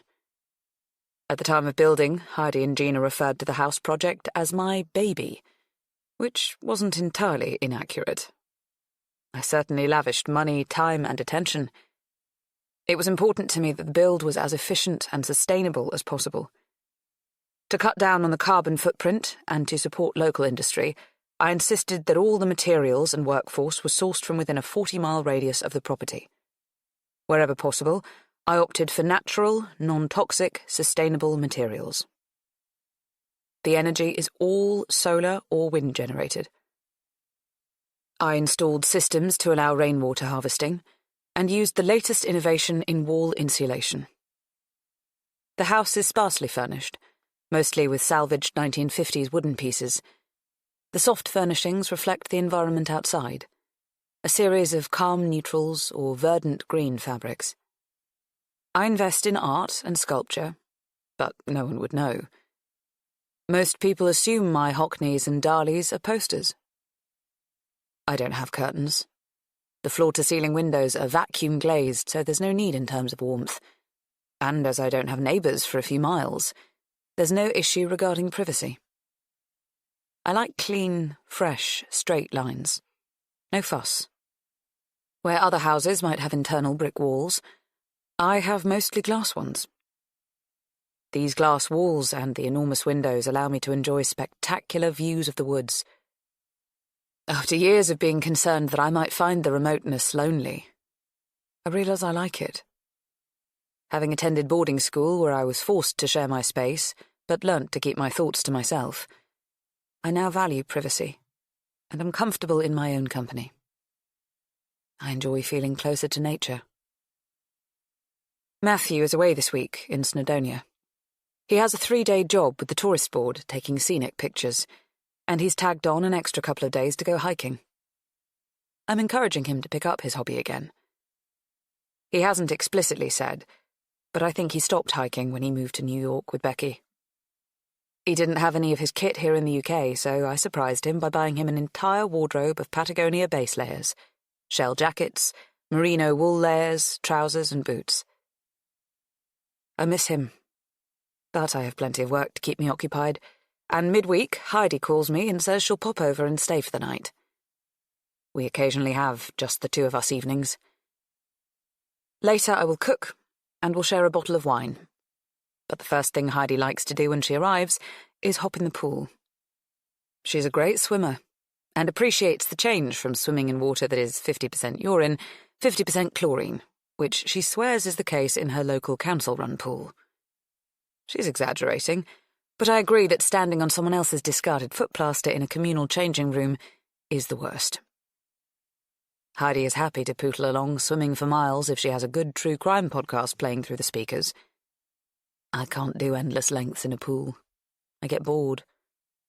I swim 30 lengths at speed and then get out. I'll spend 10 minutes in the sauna, then shower and start prepping supper. You stay in as long as you like. No rush, I tell her. I am not in any, she says with a big grin. I love having Heidi here as a guest, because I know she treats the place as her own, and that's the biggest compliment she can pay me. We're utterly comfortable with one another. I realise I'm incredibly lucky to have a private pool and sauna. Both are solar-powered, and the sauna was built with a sustainable forestry seal, something I remind myself every time I feel a twinge of guilt about having this level of luxury to myself. I like both things better when someone is here sharing them with me. I guess it's one of the many benefits of having Matthew around so often. I've never felt lonely in my big home, but I've often felt spoiled, and that's equally uncomfortable. As though Heidi is reading my mind, she yells at me, "You've worked hard! You deserve this space!" "Thanks for the reminder." I smile at her and leave her to her lengths. In the small room near the pool, I step out of my wet costume and leave it dripping from a hook, then slip on a cotton robe. I always have Jo Malone myrrh and tonka diffusers in the sauna, and between the heady scent, the warmth, and the darkness, it is near impossible not to feel wonderfully swaddled the moment you enter. I scoop a ladle of water out of the bucket and douse the rock heater to produce a burst of humidity. Then I place a big fluffy towel on the highest bench and lie flat on my back. Normally I listen to some chill-out tunes when I'm in here, but the sound system is such that I have to listen to the podcast Heidi is playing in the pool. It destroys my vibe, because listening to details about gory, unsolved murders is not conducive to relaxation. This particular podcast is about a husband who brutally murdered his wife and then buried her in the garden. She wasn't discovered until years later, when he sold the house, and the new owners began to build an extension. He is still at large. The couple who bought the house were so upset by the incident that the wife had a breakdown, they ended up divorced. I really do question Heidi's choice of entertainment. I'm sure I've heard this podcast before, or maybe they're all about husbands murdering their wives. I make an effort to block out the words and instead think about Matthew. It's not hard. Recently I've found my difficulty is not thinking about him. When he kisses me, he often cradles my face. I love that. It feels so purposeful. Then his fingers slowly move down my neck, lingering for the longest time just above the swell of my breasts. I had no idea how erotic that part of my body was until he started spending time there. I untie my cotton robe and let my fingers trail across my body, following the route he would take if he were here with me. My fingers move through the film of sweat, the silky slip of my touch made even better as I imagine his. I've never been into masturbation. It takes a bold teen to discover her own pleasure in a dormitory of 7 other teenage girls. Besides, I don't have the necessary vision. I've never indulged in fantasizing, imagining, or projecting about anything in life. I prefer to concentrate on practicalities, realities, and facts. I guess this insistence on staying with what is accountable is a form of self-protection, an attempt to create an emotional barrier against chaos, since chaos was the mainstay of my childhood. Ever since I've met Matthew, I find I'm more open to both self-pleasure and daydreaming. He is making me feel more secure than I have before. Safe in the knowledge that Heidi will be in the pool for ages, and anyway, she's famously loud, and I'll hear her coming long before she arrives. I close my eyes and let the darkness and heat ease me into some delicious, sexy thoughts. As I'm having great and regular sex at the moment, I find it isn't difficult to reach a breathless and exciting place. For some minutes I imagine his kisses, his touch, his tongue on my hips, tits and clit. I feel the swell of lust and joy that he always pulls out of me. My body shivers and quivers as waves of pleasure flood through me. My breathing quickens. I feel a jerk of excitement low in my abdomen. I shudder. Spent, I stroke my sticky skin and stay flat on my back. It's hot in the sauna, and after coming I know that if I move too quickly I'm likely to feel a bit dizzy. I wait for a couple more minutes, just luxuriating in the afterglow, then slowly sit up. The air has tipped from pleasant to prickly. It feels hotter in here than usual. I suppose that might be something to do with how I've been amusing myself. I move to the bench closest to the floor, as it's generally cooler, and take a deep, slow breath. However, it isn't at all refreshing. The air is arid, and my nose and mouth feel tight and closed. The podcast continues to drone on. Words such as dental records, blood loss, fractured skull float around the room. It's unsettling. I check the thermometer. Could it be broken? I set the thermometer at 75 Celsius, and it currently reads 85. I guess Matthew must have nudged it to a higher point. Since we've been dating and he's spent more time here, I've noticed little things like that occasionally. He leaves windows open that I would close. He moves my reading glasses or the remote to places I think are illogical. Those things aren't important, but the sauna temperature is too much for me. As predicted, I do feel a little lightheaded. I want a cold shower and something to eat. Time to go. I push the door, anticipating the relief of the cool air outside. It doesn't budge. I push it again, harder. And again. It still doesn't give. There is a lock on the sauna. I wasn't going to bother with one, but I had visions of my godchildren coming in here unaccompanied, and I wanted to avoid an accident. When they were younger, I used to lock the door from the outside if they visited, but I haven't done that for a while. Lottie has no interest in going in on her own. She prefers to stay wherever there are the most people, and Heidi's 3 are old enough to behave responsibly if they do want to use it. The lock requires a key. The key is not kept in the door. It is kept in the small room that leads into the pool, the place where people change into their swimsuits. It's hung on the antlers of the wooden carving of a stag head, along with the keys to the bifold windows and the outhouses. It doesn't seem at all likely that the door has been accidentally locked. It must simply be stuck. I start to push hard, banging my shoulder and throwing my whole weight against the door. I begin to feel a little sick and breathless. I knock loudly and call for Heidi, but I know she won't be able to hear me. The pool is quite a distance from the sauna, and besides, her podcast is still playing. That alone will drown out my yells. Shallow grave. Neighbours on record. Stench became overwhelming. I block out the details. Glancing again at the thermometer, I am surprised to see it now reads 88 degrees. Panic slams through me. I have been in here for at least 14 minutes. My normal practice is to stay for 10 at a temp of 75 degrees. I try to remain calm by reminding myself that other people stay longer and in hotter conditions. I'm not in danger. Yet. But I am uncomfortable. Scared. I don't waste any more energy banging on the door or shouting for help, but I do try 3 more times to get the door to budge by ramming it with the full might of my body. When nothing gives, I look around to see what I can use to help me get out. There is nothing in here other than the towel I've been lying on, the scented diffuser tucked in a corner under a bench, and the wooden bucket and ladle. I sip some of the water. I feel better, seeing that the bucket is about 1/4 full. I guess I have half a litre to drink if I need it. Am I overreacting? That's something I always try to avoid. Should I sit still for a few more minutes? Surely Heidi will come to find me.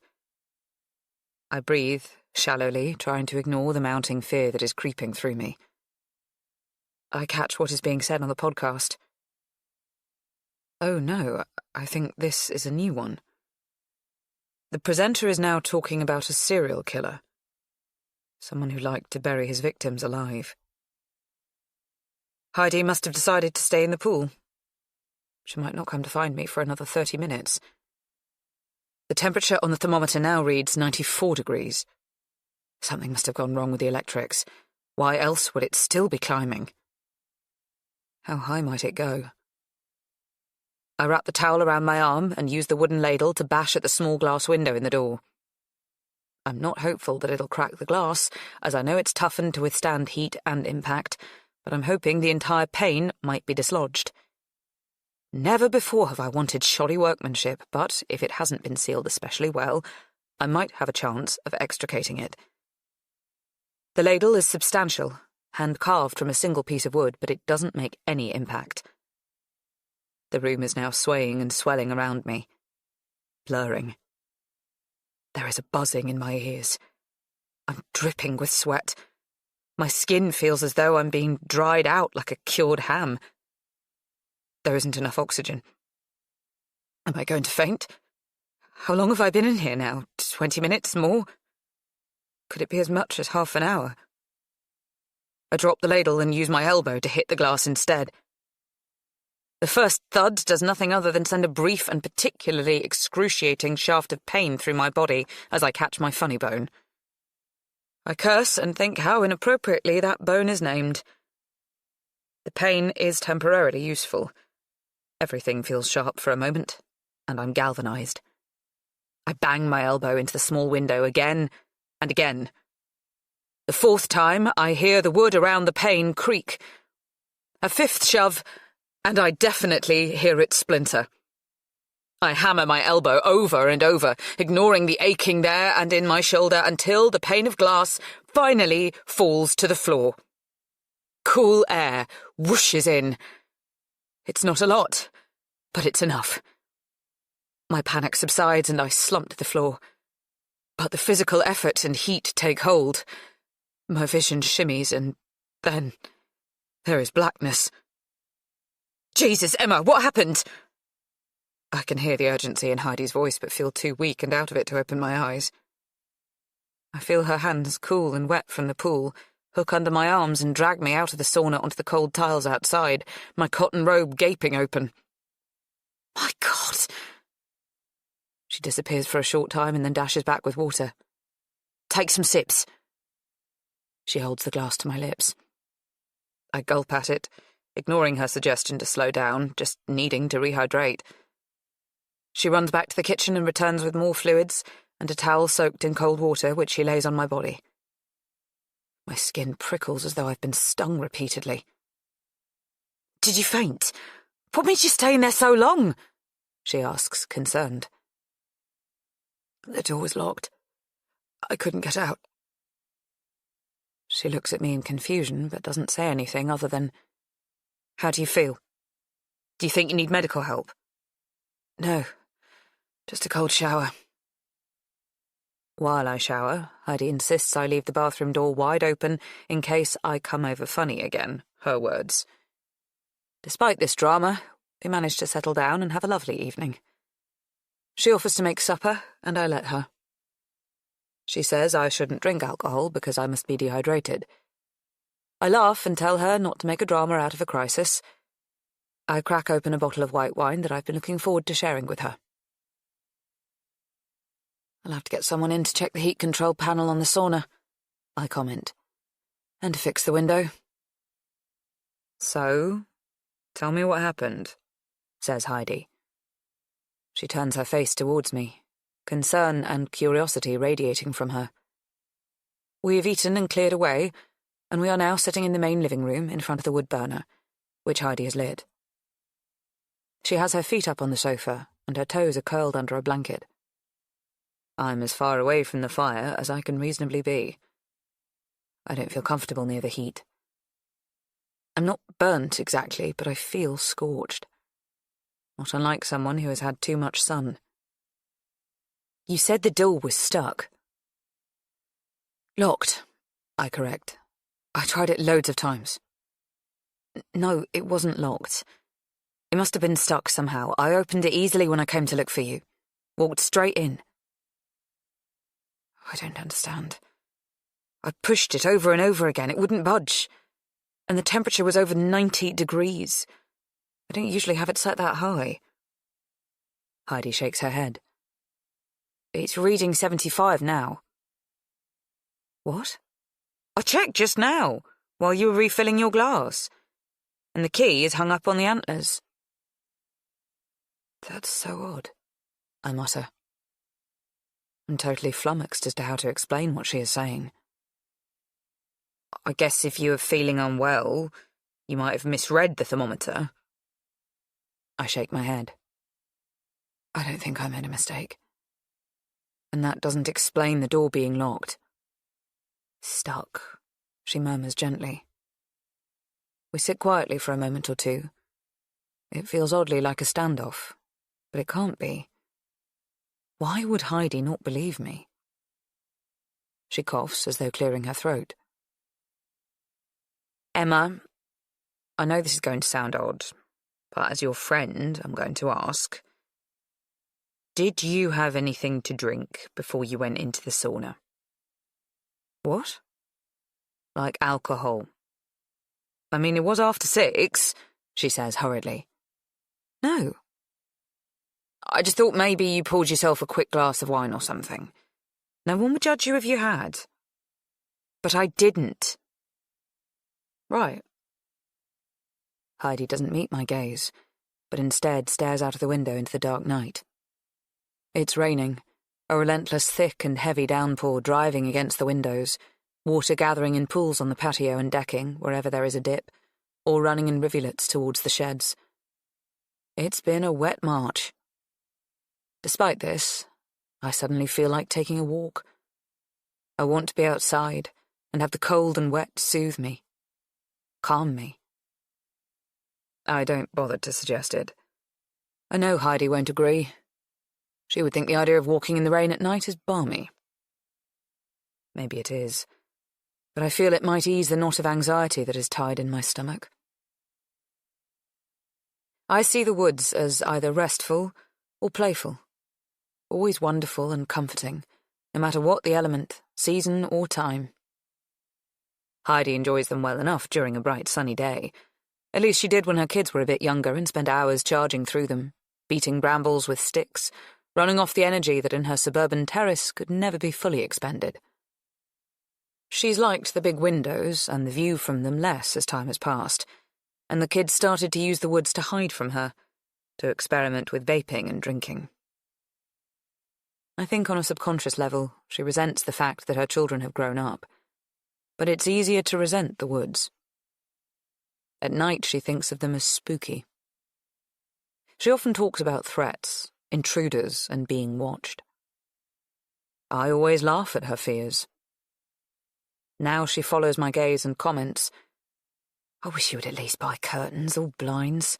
I hate looking out on the blackness and wondering who's looking in. She says the same thing every time she visits. Who would be looking in? I have no neighbours, I reply, as I always do. Anyone could. She shivers, even though the wood burner is still glowing. I laugh. This fictional peeping Tom would have to be very determined. Unless I buzzed them in, they would have to leave their car at the electric gate, scale it, then walk the half-mile to the house. You need to stop listening to those scary podcasts. You're terrifying yourself. Maybe, she mumbles, but her lips are pulled tight, strained white like knuckles rather than forming the huge red beam she normally wears. We both fall silent. Unusually, we have nothing to say to one another. Instead, we listen to the rain thrum on the roof and drip from the eaves. It sounds like someone is knocking to get in. Chapter 9. April. I have 2 principal commutes. Airbright's main wind plants are in Scotland, and I sometimes need to travel there if a Zoom call can't suffice, with expediting whatever business I'm tackling. And I generally need to be in the London office at least 3 days a week. Late-night events sometimes necessitate a stop over there. I used to resent the London jaunts, preferring to secrete myself away in my beautiful country home. Since I've been dating Matthew, all that has changed, as he lives in the capital. I've started to enjoy the hotels more. Before Matthew, I stayed at a travel lodge or a Premier Inn. Practical, clean, and functional. Nothing more luxe than 2 cartons of UHT and a packet of non-branded ginger biscuits. Those rooms aren't the sort that lend themselves to passionate lovemaking sessions. They're more suited to half an hour of TV watching at low volume, then lights off to settle in for a decent night's sleep. Recently, I've started booking myself into more resplendent, indulgent places. one Aldwych near Covent Garden, the Ned in the financial district of the city, the Mondrian in Shoreditch. We get a kick out of meeting in the lobby or bar before we go to the room. The moment the lift doors glide closed behind us, we fling ourselves at one another like filings to a magnet. We practically run along the corridor, frustrated with the moments needed to open the bedroom door. A little green light. All systems go. Sex in hotel rooms is, I find, especially uninhibited. Particularly candid and satisfying. Maybe it's because I don't have to think about laundering the sheets. Maybe it's because it feels like a holiday even after a long day in the office. Or maybe it's him. It's really rather special now. The sex.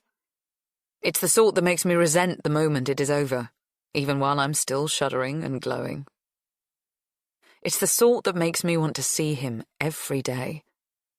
I now actively look for opportunities to visit the office and stay in town. I know I'm making it convenient for us to meet regularly, taking away the potential obstacle of distance. Making myself readily available would be pathetic except for the fact that he is equally accommodating. Besides the meetups in London, he's very willing to travel to Hampshire and stay at mine, which he does most weekends. It nets out that we see each other 3 or 4 nights out of 7. We are dating exclusively. There's no room or time for anyone else. More poignantly, there's no need or desire either. I don't want to be out there in that mad world of dating, he explained when I brought up the matter. After Becky, I never thought I'd want to be with anyone again. Then you came along. He kissed me, and I could feel his smile in the kiss. I tried to think about that and not the words, after Becky. The fact is, she came first. I am second to her. Nothing can be done about that, and wishing something in the past was different is a fool's game. It could drive you mad. At the weekend, I set the alarm for 6:08, allowing myself an extra hour's sleep. I don't have to be at my desk, but I still like to make the most of the day. When the alarm went off this morning, Matthew groaned and insisted that I'm out of my mind to want to get up so early. So, instead of me going on my run, we had sex. It's a good workout, but not as energetic as a 5-mile run. I will have a level of pent-up energy lingering all day. A bird in a cage. I try to explain to Matthew why it's so important to me to run every day, and he says, Babe, you don't need to exercise. You have a brilliant body. You're so slim and trim. It's not about staying slim, I point out. It's about the power of knowing I'm fit, strong and fast. I work long hours. It's easier to do that if I'm fit. You really should try and relax, babe. People have told me this all my life. I've never listened. He leans in to kiss me, and then sets about teasing another orgasm out of me. I'm left quivering, and for the first time I consider that he might have a point. Maybe relaxing suits me. At least, this sort of relaxation. I'm so chilled that I don't even bother to tell him I'm not especially keen on the endearment babe. I'm aware that it's infantilizing and basic-level sexist. I'm not a tiny being, helpless or naive. I don't need him to look after me, far from it. But the thing is, whisper it, part of me does rather like him having a special name for me. It's sort of wonderful. I've never been a fan of pet names. Even the term turns my stomach. But every time he calls me babe, I find I inwardly smile. Hey, babe. How's your day going? His voice breezy down the telephone line. All the endearment sprinkled through his texts. Babe, I was wondering, do you want to go to... Babe, have you ever read... It's delightfully strange. I wonder what his pet name for Becky was. This invasive thought about her is unwelcome. It tinges my current joy with a streak of something rotten. All my pervasive thoughts about her do that, and yet they keep coming, as annoying as uninvited visitors knocking at the door just when you're settling down to watch TV. Might he have called her Babe too? I don't like that idea. But worse still is the thought that her pet name might have been something deeper. Something more. He probably called her my darling or my love. I won't ask him because he will tell me. He's scrupulously honest and straightforward, a characteristic that sounds more appealing than it turns out to be in fact. A few weeks ago I asked him how they met, and while it turned out to be in a very standard way, through work, when he spoke of their first meeting, his face lit up, as though a switch had been flicked somewhere deep in his head, and his eyes sparkled on full beam. The intensity was disarming, and I stupidly asked, was it love at first sight? I posed this question without sincere conviction because that's not a real thing, is it? It makes no sense. Real love must be based upon mutual respect, common ground, and shared experience. It can't be instantaneous. I was really asking, was the attraction immediate? Mutual. I should have been more disciplined. I shouldn't want to know. His face softened as he recollected. I think it was, yes. I think that's how it would be judged. Certainly I've never felt like that before or since. She consumed me from the off. I was made uncomfortable by the intensity of his response. And yes, I was peeved by it. Was it necessary to add or since? In a fated effort to hide my awkwardness, I blurted out a second question. And did she feel the same? I'm not sure she did, no. He grinned nostalgically. I proposed within a year of us meeting, but she turned me down. So you proposed again? And again, and again. So, when did she finally accept?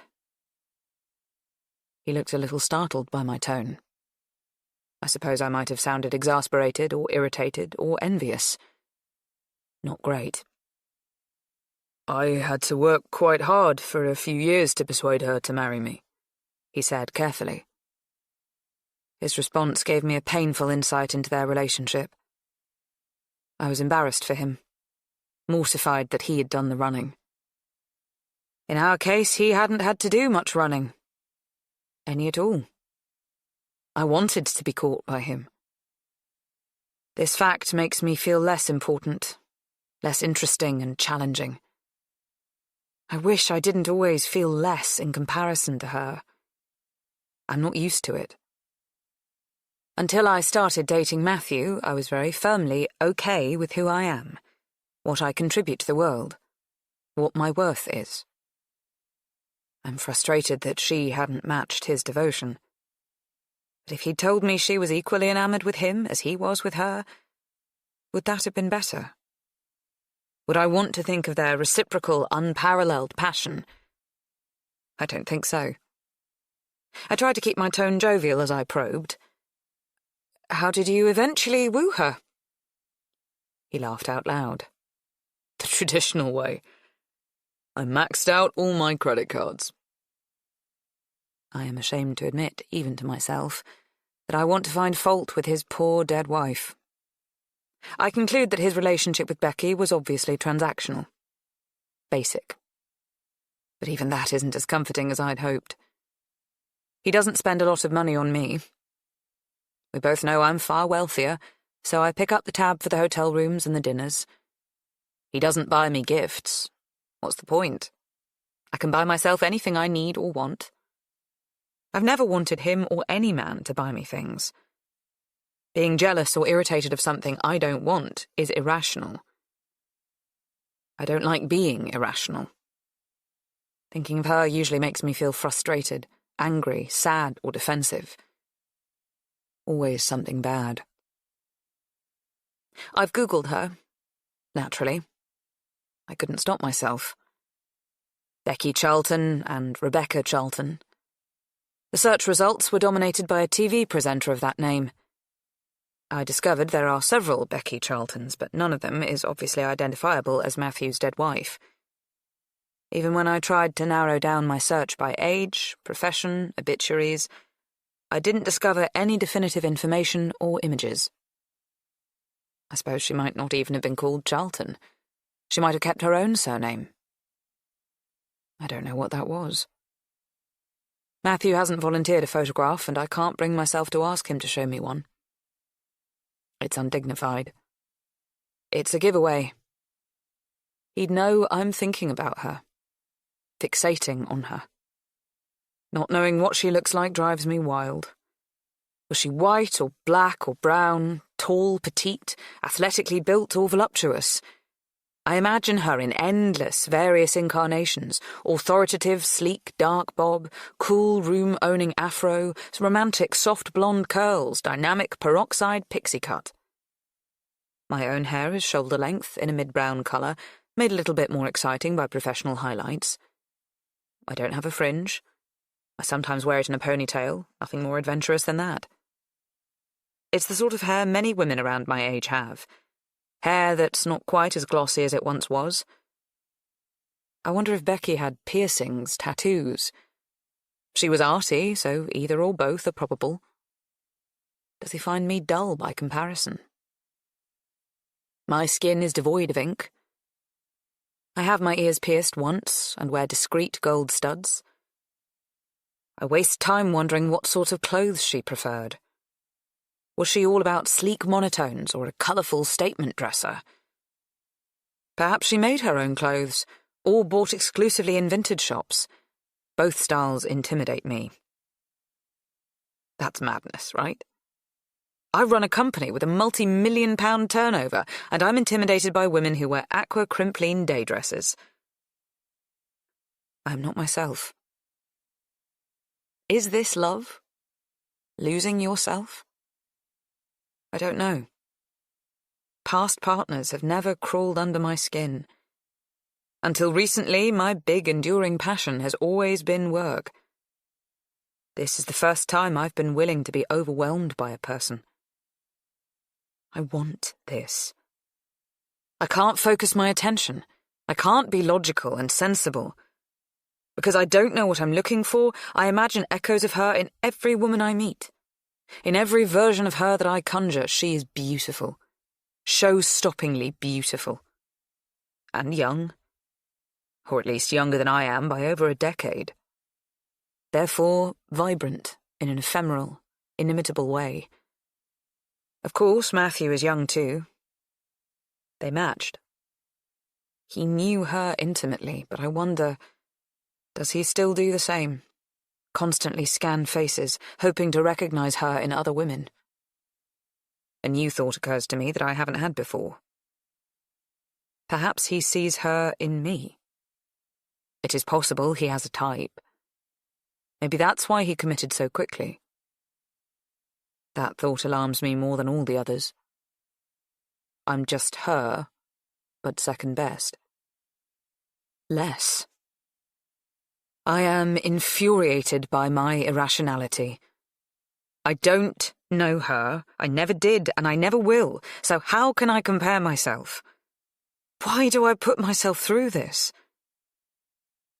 Still, I asked, did you remain as in love throughout, all those years you were together? I wanted to hear that it had waned, I suppose, that it was hard to maintain the passion. I've never stopped, he muttered. Well, that's good, I said, not certain it was, at least not for me. It must be a comfort. The last words I said to her were, I love you, you sexy bitch. He laughed to himself, pleased by the memory. So yes, he's scrupulously honest, disarmingly frank, and I will not ask about her pet name. It's here and this moment that counts. From this point on, to protect myself, I'm only going to ask innocuous questions. Have you ever been to Lyndhurst? I say. It's a beautiful little town, stuffed full of antique shops. Do you like antiquing? I know it's not everyone's thing. I love poking around antique shops, he says with glee. Becky loved it too, actually. We used to go all the time. She had a great eye. I've missed it. Come on, let's get cracking. As Matthew sings in the shower, I tell myself it's a great thing to have a shared hobby, and that he's so enthusiastic about doing something I enjoy. It doesn't matter at all that Becky had a great eye. And I reconsider what might be defined as an innocuous question in our particular situation. Chapter 10. Maybe Becky did have a great eye for antiques. Matthew certainly does not. He seems to be drawn to anything ugly, damaged, or dirty. A fact we both find amusing, rather than annoying or embarrassing. These are fun, he says, pointing at a collection of gut-wrenchingly ugly Toby jugs. They're absolutely awful, I declare with a grin. He shrugs good-naturedly and moves on. But this is rather nice, right? He's landed on an elaborate dragon ornament. It's supposed to look like a wooden carving, but is clearly moulded. What would you say, late 1800s? 1980s reproduction, more like. And hideous. I laugh. Matthew puts the dragon back on the shelf and shrugs again. What do I know? It's a bright April day, spring at its best. There is a sense that the world is creeping back to life after a long, dull winter. Daffodils and crocuses are bravely sprouting on the grass verges. The little artisan shops have their doors wedged open, welcoming in customers. Dog walkers slow down for a chat, giving me a moment to pet their dogs. We buy handmade fudge from one shop, get excited about chili and orange marmalade in another, and enjoy a glass of local cider in a tiny cafe. All morning, I get the feeling eyes are on us. We draw smiles and nods from strangers. I guess people like to see others walking hand in hand, laughing, chatting. My favourite shop in Lyndhurst is an enormous antique shop that spreads over 3 floors. It's not the sort of place that sells elegant 18th century Italian furniture. It offers a mishmash of clutter, stamps, jewellery, lamps, chinaware, and musical instruments. Some would think the place is full of junk, but I believe in the adage, one man's trash is another man's treasure. I'm gratified when I lead Matthew into the shop that he stops dramatically in the doorway, looks around and smiles appreciatively at the curious and varied offerings in this dusty paradise. He inhales deeply, taking in the particular smell of grimy books and maps, the shadow of something lingering in objects that have been handled, worn, loved, lost. His eyes bounce around the store before he heads upstairs to where the antique maps and books are housed. I like to start in the basement. It's cold and draughty down there, a little dank, and as a result, people rarely linger. That's where, traditionally, I have uncovered something special, something overlooked. I head to the treasure cave. The shop is almost empty, as is often the way with antique shops. Ambling about dusty rooms looking at things that are obsolete, the original owners long dead, doesn't appeal to everyone. Personally, I like the peace. When I'm in an upmarket antique shop, I sometimes spot things that remind me of being in my grandparents' home. It wasn't somewhere I felt especially happy or loved, but I knew I was safe, and that counted for something. They had beautiful furniture, a George III flame mahogany secretaire, Japanese silk screens from the 18th century, and a number of Regency long clocks with enamel faces that counted out my lonely minutes. When they died, I couldn't see the financial or emotional value in the pieces. I let the executive of the will sell off everything in a hurry. Tom was once again in rehab, and I had enough on my plate. All the beautiful things vanished. I find myself keeping an eye out and occasionally buying the odd small piece that reminds me of something they owned, that I think might fit in my home. I'm not exactly sure why. Today I get lucky. In among the chinaware, glass decanters, and rather run-of-the-mill watercolours, I discover a pair of splendid Victorian, hand-blown glass taxidermy domes. My grandparents had a similar pair that housed a collection of bright blue butterflies. The butterflies were suspended, as though in flight, in a way that as a child I thought was magical. I feel a shiver of mounting excitement in response to a thrilling find. The glass is bright and shiny and free from cracks. There are the usual tiny nibbles to the edge, but they are only detectable to touch, not to the eye. The handsome domes are about 60 centimetres tall and just less than 30 in diameter. The little cardboard label dates them circa 1880, which I think is accurate. They are sitting on black ebonized bases lined with the original claret velvet. The cloth is slightly sun-worn, but that only adds to their appeal as far as I'm concerned. I like things that are weathered and have endured. My heart lifts a little. This is the reason I enjoy antiquing. You never know what you are going to unearth. It's silly of me, but I feel a swell of competitive spirit. Once I spot something I want, I always fear that there is someone else in the shop who at the very same moment might see the charm and value in the pieces I've earmarked. Statistically, this is unlikely, but still, I don't like the thought of being so close to the domes and then missing out. It's tradition to play a little bartering game with the vendor when making a purchase. However, as I'm always concerned that someone else might swoop in and steal the item from under my nose, I'm generally a fast negotiator. Today, whilst the shop is almost empty, I cannot shake the feeling that I'm being watched.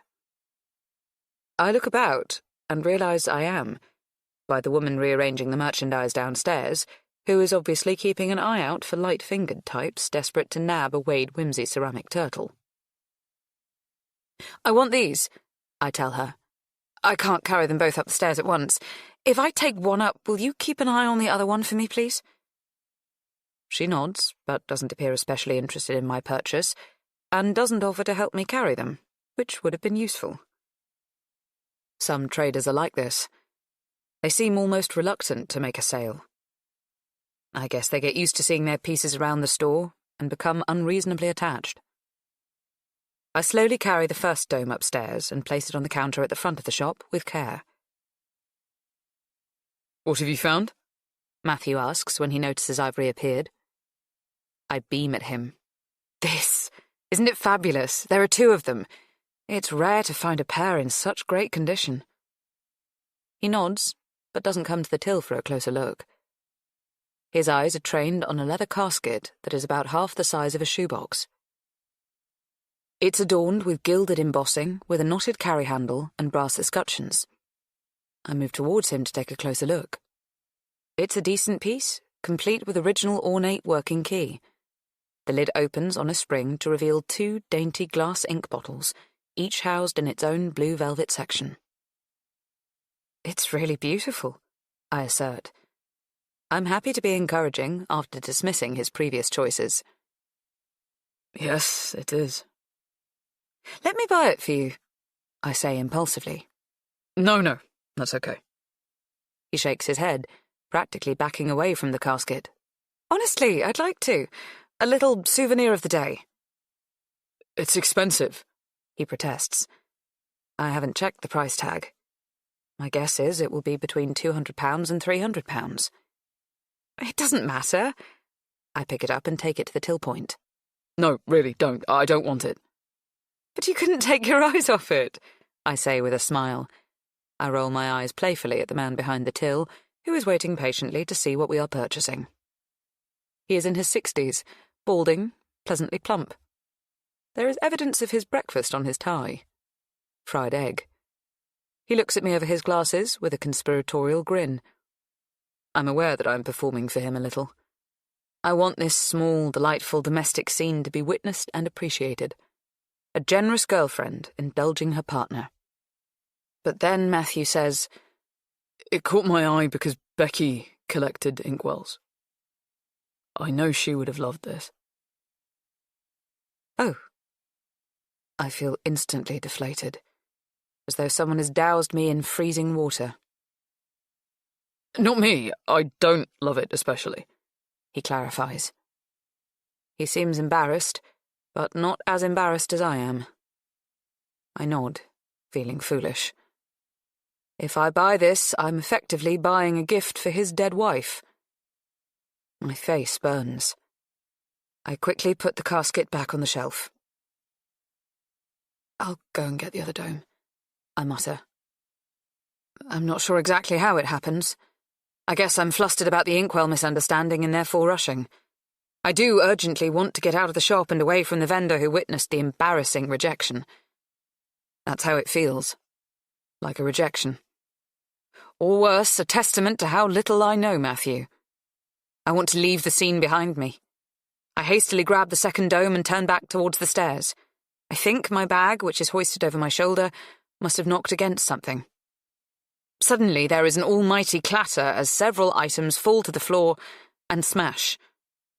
Shards of glass and pottery skitter across the tiles. I feel a splinter bounce on my leg. The woman who was keeping an eye on the dome for me says nothing, but casts me a withering glance. She leaves the room. I presume to fetch a dustpan to clear up. I'm embarrassed and unsure what to do, so just continue back upstairs. It's only when I get to the till that I notice I'm bleeding. A thin line of blood tracks down from my calf to my ankle. I apologise profusely for the chaos I've caused and offer to pay for everything I've broken. Matthew and the mail shopkeeper go back down into the basement to assess the damage and ascertain how much I owe. There's not much room down there, evidently, so I don't join them. I wait, my cheeks burning. It's not as bad as it looks, says Matthew cheerfully when he comes back upstairs. A glass decanter, a couple of teacups, a little Art Deco clock. We've settled on a price tag. He winces. Does $350 sound fair to you? It sounds a lot to me for what he's just described, but I'm far too mortified to argue my case. I pay for the damage and for my domes. It seems to take an inordinate amount of time to wrap them. We leave the shop as quickly as possible. I hold my shoulder bag close to my body, trying to avoid another accident. Chapter 11. The rom-com blueprint also demands that there are successful meetups with quirky friends and loving family members who are all utterly delighted that the lead has finally met the one. They demonstrate their approval by sharing knowing grins and nods. We haven't done this yet. Matthew's family lives in New Zealand. Nearly all of mine are dead, and whilst Tom is currently not in a drying-out clinic, he's not in the country either. My brother yo-yos from one extreme to another, and at the moment he is on a year-long spiritual retreat in the Himalayas. He's vegan, makes clay pots in the mornings, and practices yoga in the afternoons. Apparently he can now do the side crow and is working towards a headstand. I don't know when he'll meet Matthew. However, I am excited to introduce Matthew to my chosen family, Heidi and Gina and their clans. Heidi has asked us all to hers for Sunday lunch, something I do regularly, although admittedly not as regularly since I met Matthew. We ring the doorbell and listen to their dog Bella barking excitedly and the kids yelling at one another. You answer it. No, I'm busy, you go.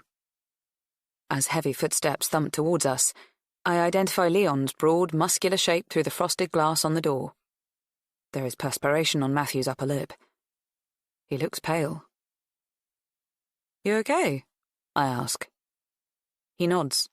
Yeah, of course. It's just meeting them en masse. You know, it's a lot. It's like pulling off an elastoplast. Better to do it quickly, I say, kissing him briefly on the lips. Breaking away, I grin and add, honestly, they are like family. They love me, so they'll grill me, he cuts in. I laugh. He's funny, and I like that. Humour demands confidence, and I appreciate confidence. I'm still smiling when Leon flings open the door. So this is the man, he says, pumping Matthew's hand up and down before pulling me into a hug. I have a brief questionnaire that I'd like you to fill out so we can assess your suitability, he jokes. Matthew looks momentarily horrified, Then his face breaks into a wide grin as I laugh and say, "Ignore him." I've had countless Sunday lunches here over the years, and I have always enjoyed them, even when the kids were young and threw tantrums or threw up, tummy bugs or just too much ice cream. They're always fun, a joy. I slip into the family's stride. No one puts on their best manners for me. It is authentically welcoming. I'm barely a guest. I'm just part of it all. Usually we eat and drink a little more than we should, and laugh more than most people get to in a week. So the bar is set high. Despite all this, as I chase the final gravy-smeared roast spud around my plate, I take a moment to acknowledge that this Sunday lunch is the best by far. The experience feels fuller, more complete. I can't really explain why I think this, as I've never believed anything was missing before. My gaze drifts towards Matthew. I feel emotionally replete. I want to say to people, "Thank you. This is sufficient." Matthew makes me feel so proud. Of course, I've introduced other men to my friends, and some of them have been perfectly fine. That's how Heidi has described them. Fine. Damning them in a syllable. I used to want to be angry with her, yet I know she is discerning and was in fact simply articulating what I felt, but was reluctant to say. Sweetly, she's always insisted that she's just picky because it's going to be hard for me to think anyone deserves you. I watch her watching Matthew. Surely she can't fail to see that he is the undoubted star of the show today, clearly far above fine. Throughout lunch, he's shown interest in all the kids, and they appear to be interested in him in return. Heidi's three have entered animated conversations, above and beyond the expected monosyllabic responses that they usually throw out, just to avoid their mother ticking them off for being impolite. And Lottie is practically zipped to his side. She is desperate to tell him about her Pokemon card collection, which she's holding in her hot little hand. He's flattered Heidi and Gina by not challenging their position of importance in my life, the way more territorial men might. Instead, deftly deferring to their superior knowledge when matters of my taste or history crop up. He jokes with the husbands. He's chatty and entertaining, he asks questions of everyone, and provides a few anecdotes of his own. But he isn't overbearing. He's talked with pride about my work, and the hours I'm putting in dealing with the restructure, proving he's interested in my days in the office. He's a textbook boyfriend. After lunch, Heidi, Gina, and I settle in the sitting room, leaving the men in the kitchen. As soon as the meal was over, the older kids dashed upstairs, ostensibly to finish their homework. We adults are sceptical, but we pretended to believe them because none of us want to play Monopoly, and if we made the kids stay with us, that would be the cost. The spring sunshine floods into the room, and although it hasn't brought any heat with it, it is glaringly bright and bleaches away all signs of colour. We appear like two-dimensional people on a sepia photograph from the 70s, lazy and content. We each have a coffee. I'm also still holding my wine glass, which someone refilled just before we left the table. There's a tub of Quality Street chocolates balanced between us. Gina is laying into those, despite the fact that just 10 minutes ago she swore she was stuffed and couldn't eat another bite. I'm not judging. I said I'd had enough to drink. The men are stacking the dishwasher. Their chatter drifts through to us. Although the words are indistinct, the tone is pleasant and punctuated with laughter. So, do you still think he's too good to be true? I ask. It's a prompt. I want to hear my friends heap praise on him. More than ever do I think so. I'm certain he's a figment of our collective imagination, he's that good, says Gina. But as he's managed to coerce Mick and Leon into clearing up after the roast, I believe we should all go with it. Let the magic happen. She grins. It's true. Usually we follow a more traditional 1980s pattern, and it's the three of us in the kitchen clearing up, while the two dads might at best be kicking a football about with the kids. I glance at Heidi, waiting to hear her affirmation. She pops a strawberry cream into her mouth. This is how well I know Heidi. Her favourite Quality Street is the toffee penny, But she eats those last because she knows no one else in her family likes them, so she can leave them, safe in the knowledge that they will be waiting for her when all the other choices have gone. She initially eats the ones she likes second or third best, which may or may not be other people's favourites. It's a pretty selfish move, but it makes me laugh, as it's her one and only failing as a person, and therefore forgivable. I'm so glad you like him. I beam. Do you get on with his mates? Heidi asks the moment she swallowed her chocolate. I haven't met any of them yet. We thought we'd tackle you two first. She nods and then probes. What's his flat like? Why do you ask that? I reply, avoiding giving a direct answer to her question. Well, he was saying how much time you both spend at yours, and he's clearly impressed by your place. I just wondered if you like his? I have to sidestep again, which is a bit awkward. I sip my wine and then comment, You know, I really like the way he is openly impressed by my success and Woodview. He doesn't struggle with any macho nonsense of being intimidated by everything I have. Yeah, sounds like he makes himself at home. He expressed clear admiration for your enormous wine fridge, not to mention your indoor swimming pool and sauna area. I heard him tell Leon we should invest in one, a wine fridge, that is, not a pool. Not that we even have enough for the fridge. She makes a show of feeling down the back of the sofa. Just hoping to find a spare $5,000 lying around. She chuckles sardonically. There's something in her tone that suggests she doesn't think Matthew's open admiration for what I have is as wonderful as I do. For me, it's a relief. I prefer it to a sense of awkwardness or resentment, both of which I have encountered in the past. I can't explain to her how tiresome that is, because it's not just boyfriends who feel intimidated by my wealth. At that moment, the three men and Lottie drift into the sitting room. What's she talking about? Asks Lottie in her usual direct way. Emma was just saying she'd like to see Matthew's place, replies Heidi. All heads swivel towards me. On the spot, I feel myself colour a little. I hadn't even confessed to not seeing it. Heidi has just deduced as much. I wasn't saying that. Not exactly, I mutter, reaching for my wineglass again and taking a big gulp. Then I offer the chocolates to Lottie to try to distract her and move everyone on to another conversation. I feel the weight of Matthew's eyes on me. You would like to see it, though, right? Says Heidi. Part of me wants to throw her a silencing glare, but the thing is, she's correct. I am curious about where he lives. We've been seeing each other for a few months now. We meet up several times a week. I'm often in London, and yet he's never invited me to his apartment.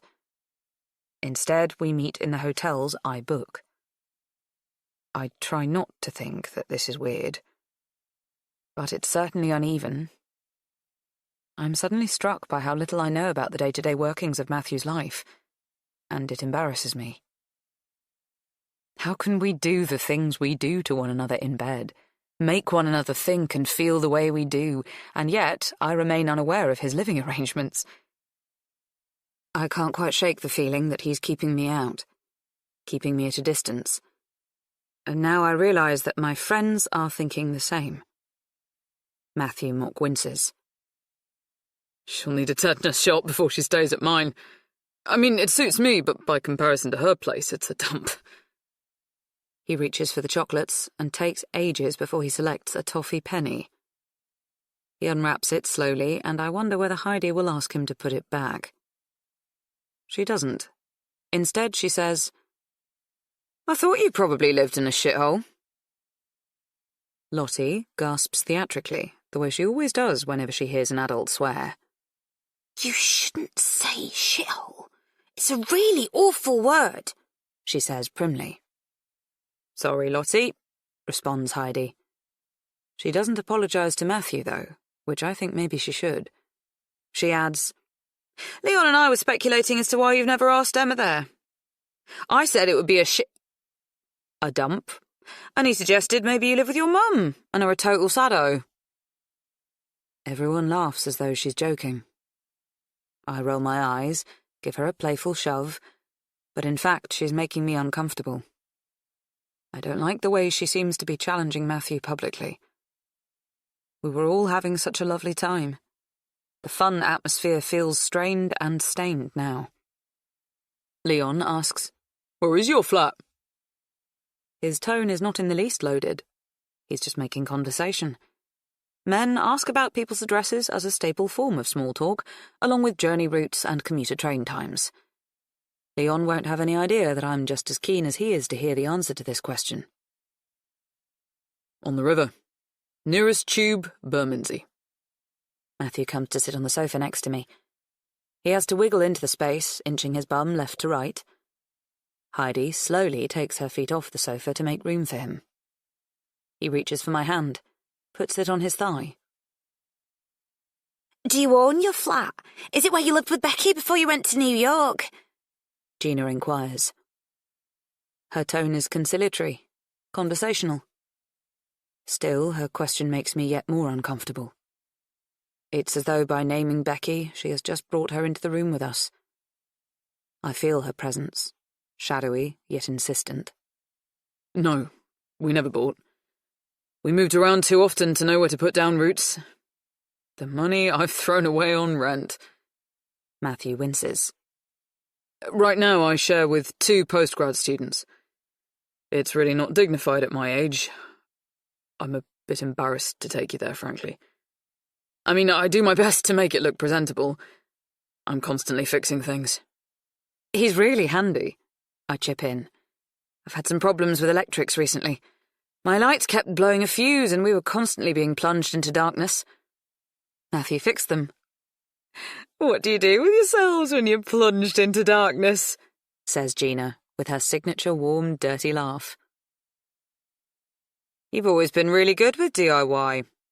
I hope you're not letting down the sisters by feigning inability just to flatter Matthew," says Heidi, her tone distinctly icy. "I have no idea about electrics," I point out. Matthew lifts my hand to his lips, kisses the knuckles, and for a moment it feels as though there's no one else in the room. I'm all that counts to him. His gaze drops, and after a beat he says, "There was a time when I couldn't work. You know, straight after. I just couldn't find the energy. I let clients down and contacts go cold, so I really struggled financially. My photography work is not especially lucrative at the best of times. You must have noticed the commissions are few and far between." He shrugs. It's not a dismissive, careless shrug. The way he brings his shoulders to his ears and then lets them tumble down his back explicitly states, "And there you have it. That's what I am." I realise he thinks he's subpar. How oddly we look at ourselves. I squeeze his hand. I want to tell him that my friends are concerned he's too good to be true. He looks me in the eyes and says earnestly, "I hadn't realised you thought it was odd that you'd never been to my place. That it was a subject of discussion." "No, it wasn't that, as such." I break off, unsure how to finish the sentence. I want to bounce back to the playfulness that abounded at lunch. I wait, hoping someone will leap in and discuss whatever sport is playing this afternoon. No one says anything. I don't know if it's because they're all stewing in a food coma brought on by Heidi's excellent Sunday roast, or because they're rapt at Matthew's explanation. "How much do you pay in rent?" The question is out of my mouth before I really consider what I'm asking. I'm a CEO. I simply like to know the value of things. I'm curious, nothing more. Matthew blushes, but smiles good-naturedly, names a figure. It's been such a long time since I rented, I'm out of touch as to what the market rate is. The amount he pays seems reasonable to me. A little less than I spend per month on cleaners and the pool guy. "And I pay for storage too, for my furniture," he adds. "The shared flat is furnished, you see. Storage costs are crazy, but while nothing I'm keeping is of much financial value, in other ways it's priceless. I finish his sentence. I think of the chairs, tables and sofas that Matthew and Becky must have owned together. The trips they must have made to IKEA and John Lewis. I think of their bed. I imagine their home, full of their things, their memories. Them. He's struggling financially, but the possessions they acquired throughout their married life hold unquantifiable sentimental value, so he pays for storage. He isn't ready to clear out Becky's belongings. Undisputable evidence that he's simply not prepared to let her go. His unwillingness is understandable, but it leaves me feeling exposed. If he's not ready to tidy her away, is he ready to be messy with me? I know we're approaching the first anniversary of her death. I want the date to come and go, to be behind us. But a year isn't a long time. Is this all too hurried? I must wear my concern in my expression because Matthew asks, "What? What is it?" "Nothing," I assure him. "Yes, there was something. I saw it in your face. You looked sad." "Oh no, not at all."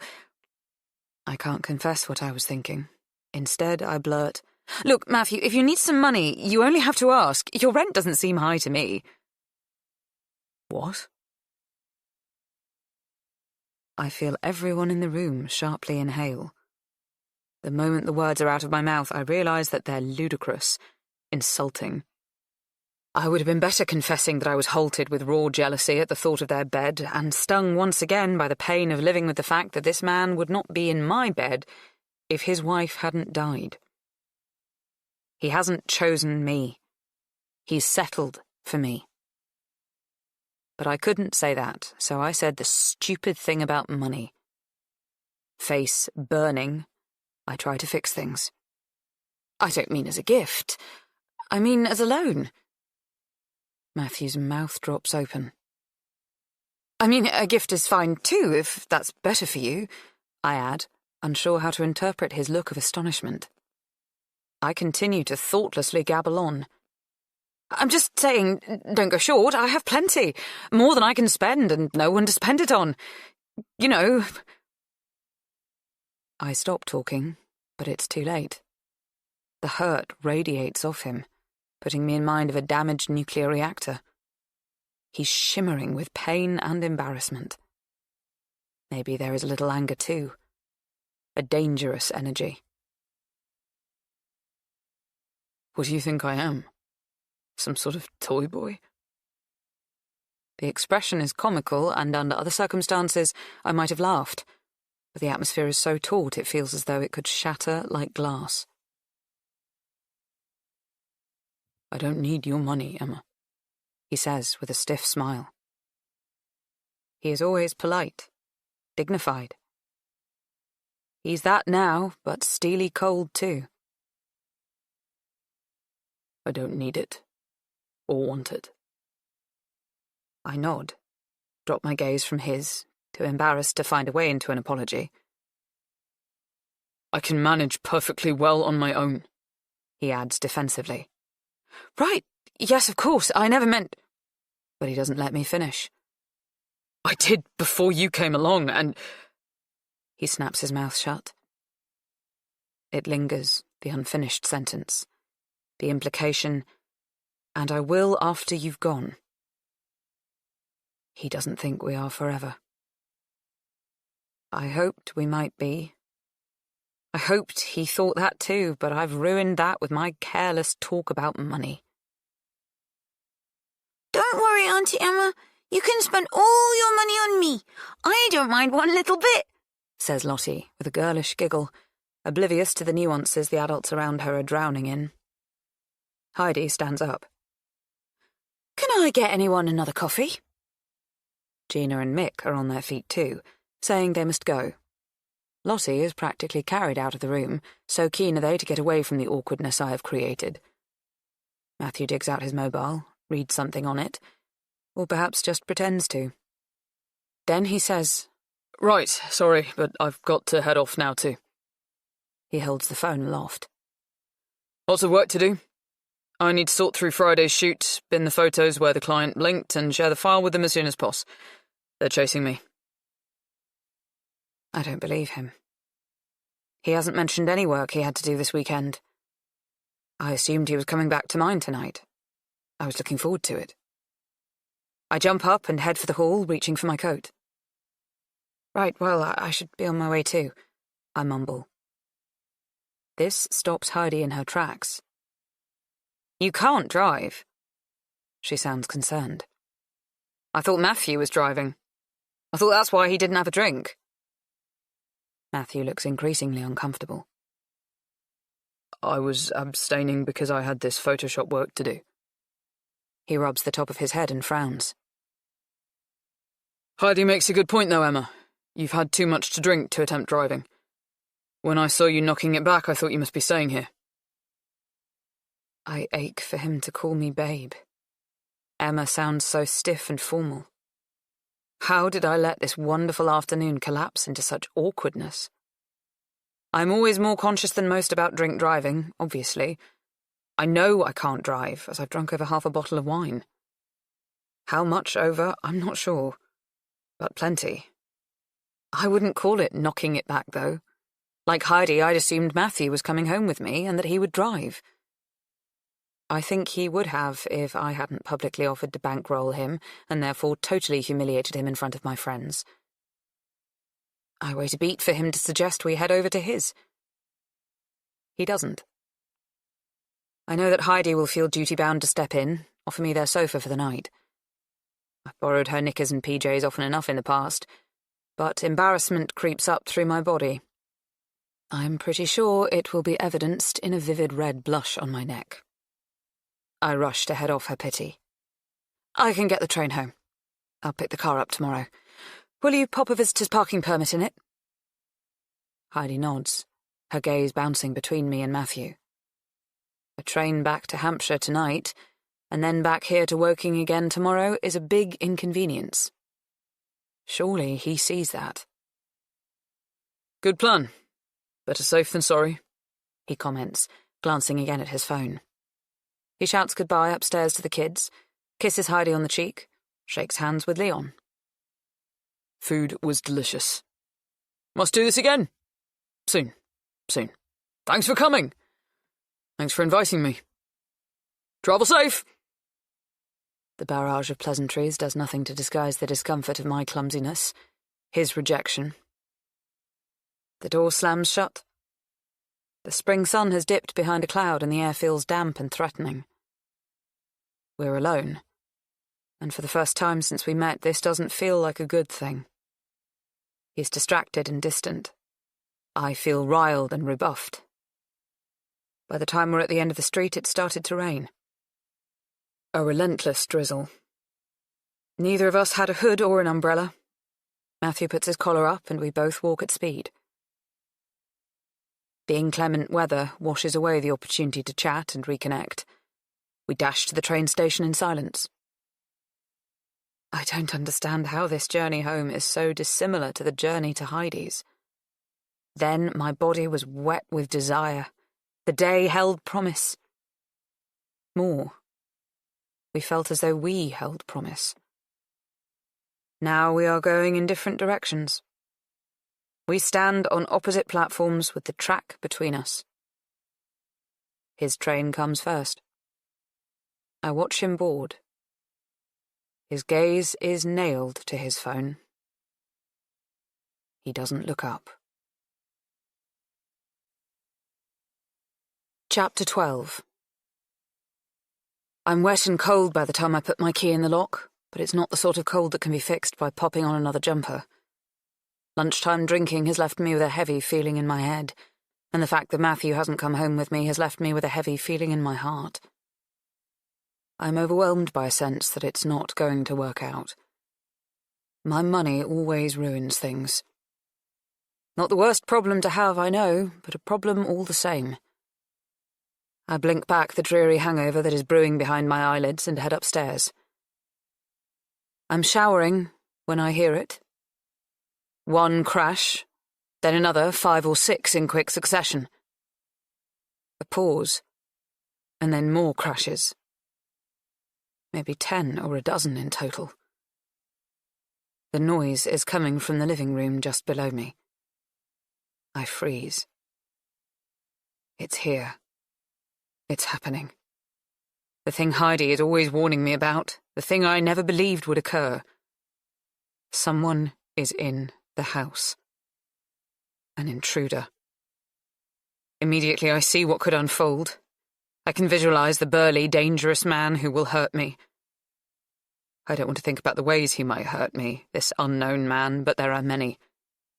Taking my stuff is far from the worst thing that can happen. Every woman knows that. The horrifying knowledge lurks in our collective subconscious. The seed of fear planted when you're just 12 or 13 and some man makes an inappropriate comment about your budding breasts. A seed that sprouts when your first date calls you a prick tease, insists everyone knows no means yes, when it doesn't, it never does. Fear takes root when a gang of men on the street, maybe workmen fixing cables, maybe suited and booted office workers congregating outside a pub, allow their gazes to slide over you, inside you, their tongues on their lips. Flicking. Dogs on heat. Tendrils of fear climb like veins through your body when you hear the vile words that can only be fired at women, and you are voiceless because there are no male equivalents to the vitriolic single-syllable insults. The fear blossoms when you are followed home, cold keys between your knuckles, in the other hand, a rape alarm. Every woman knows the threat is potent and prevalent. And real.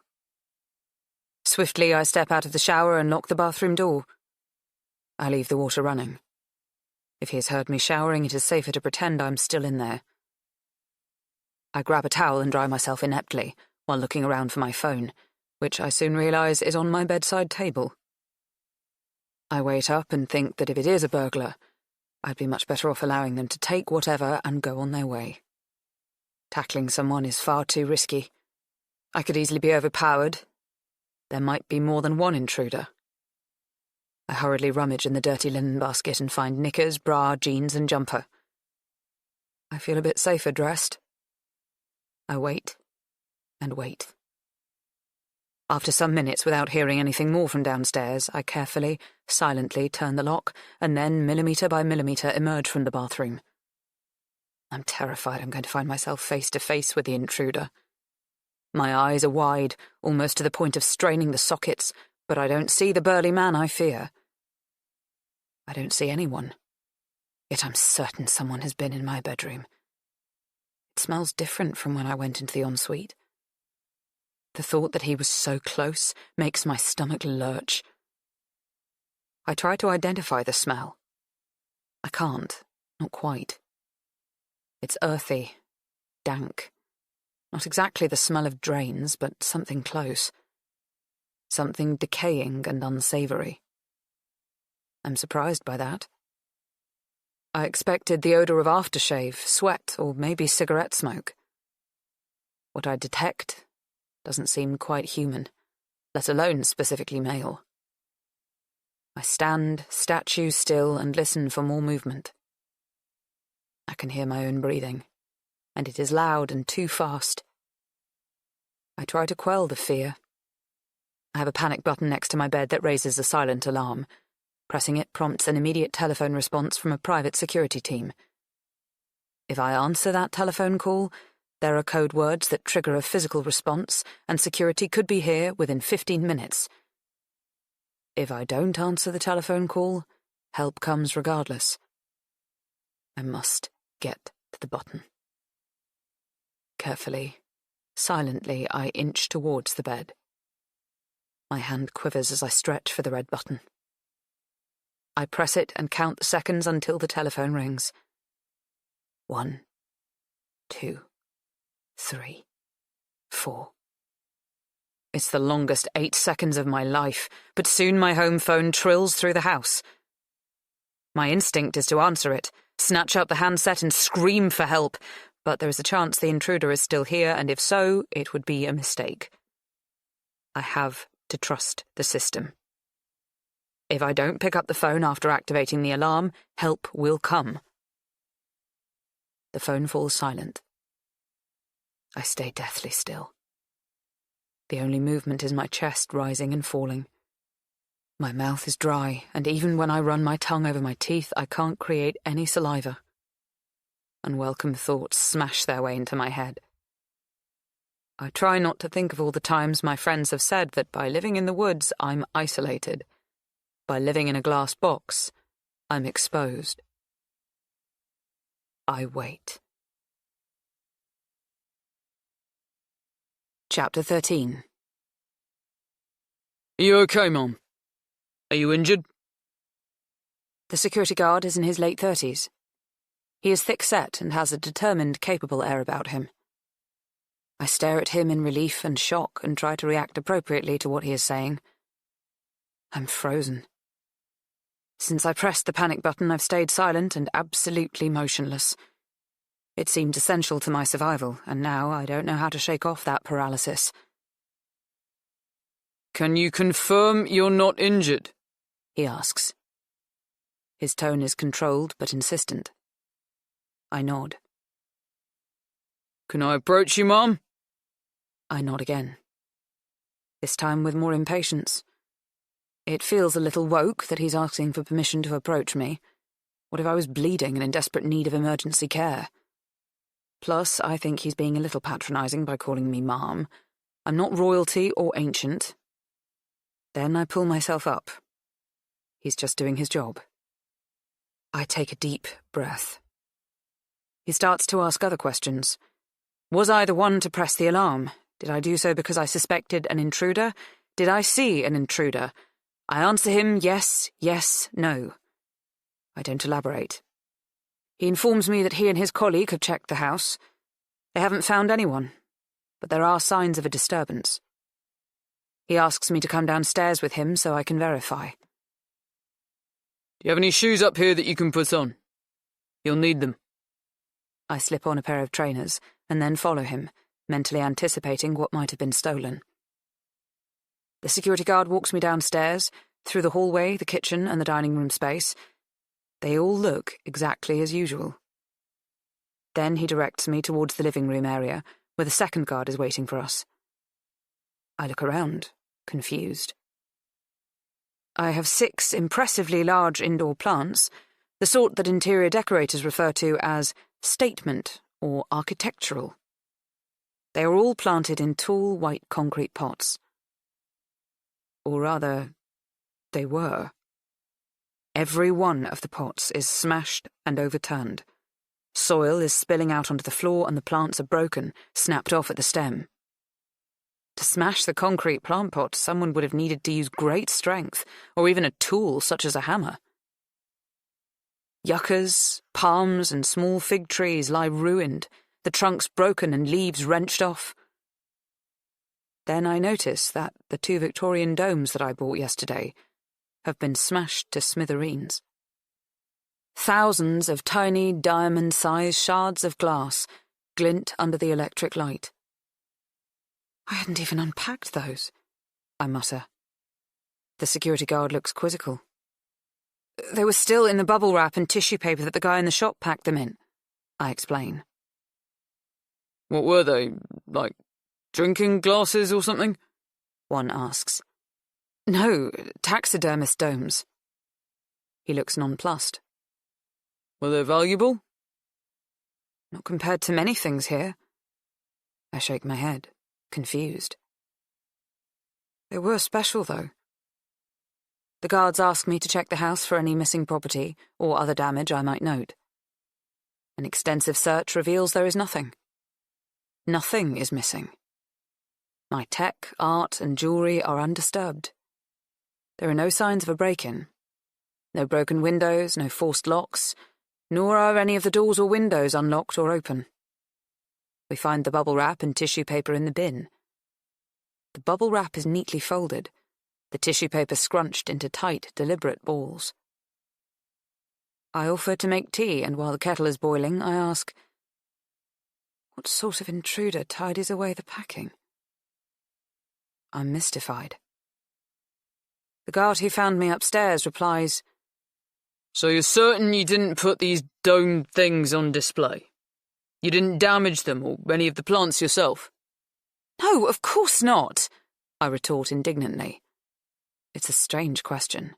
Why would I? "And you don't know who did damage them?" "Will you check the grounds?" I deliver it more as an instruction than a request. I use my imperious voice so that I don't betray how bewildered and spooked I am. One of the guards goes outside, the other stays with me. He accepts the tea I offer, but doesn't sit to drink it. He stands, swaying left to right, changing the balance of his weight from one foot to the other.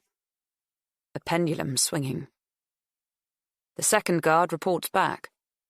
There are no footprints on the garden beds, paths or tracks, despite it being wet and muddy. They ask if they can check the security camera footage. I have cameras trained on the paths and gateways. The footage shows me and Matthew leaving this morning in my car, me returning via taxi alone, and the security guys themselves arriving just 25 minutes ago. There is no sign of anyone else arriving or leaving the property. "I don't understand," I mutter. The guards shrug and exchange a look that says things could have been much worse, and a few broken plants doesn't warrant too much concern. "Do you think it's a disturbed robbery?" I ask. "That was my first thought," comments the thicker-set older man. "But since we haven't picked anyone up on the CCTV footage and nothing seems to be missing, I'm more inclined to think it's a kid's prank. Locals. High or drunk. Mindless vandals. Jealous, most likely, of this place. Got in the house and now vanished into the woods." "You think?" "What else?" I nod because I don't have any ideas of my own. Actually, that is probable. A while back, the light bulbs in my outside garlands were smashed by vandals. I hadn't thought much of it at the time, but now the incident comes back to mind. "It happens. Do you want to call the police? You can, but..." He trails off. The implication is clear. It seems like a bit of a fuss. What could the police do since nothing has been stolen? I wasn't harmed. There are no leads. I see the security guards to the door. They say they'll write up a report to help with the insurance claim. Once they've gone, I start to clean up. I carefully place the larger pieces of glass and concrete on newspaper, wrap them up neatly like little gifts, even though they are the opposite. Next, I get out a dustpan and brush and sweep up most of the soil before vacuuming. I fill a bucket with scalding hot water, then mop the floor. There are no footprints that need eradicating, and the vacuuming picked up all the soil, yet my home doesn't feel cleansed. I am exhausted. All I want to do is crawl into bed and sleep for a long time. However, I don't want to be alone. I consider calling Matthew. I'm holding my phone in my hand, internally debating, when his name pops up onto my screen, as if I manifested it. I answer immediately. "Hey, you.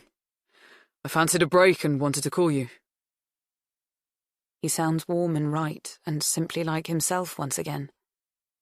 Not at all like he sounded when I left him at the station, vague and preoccupied.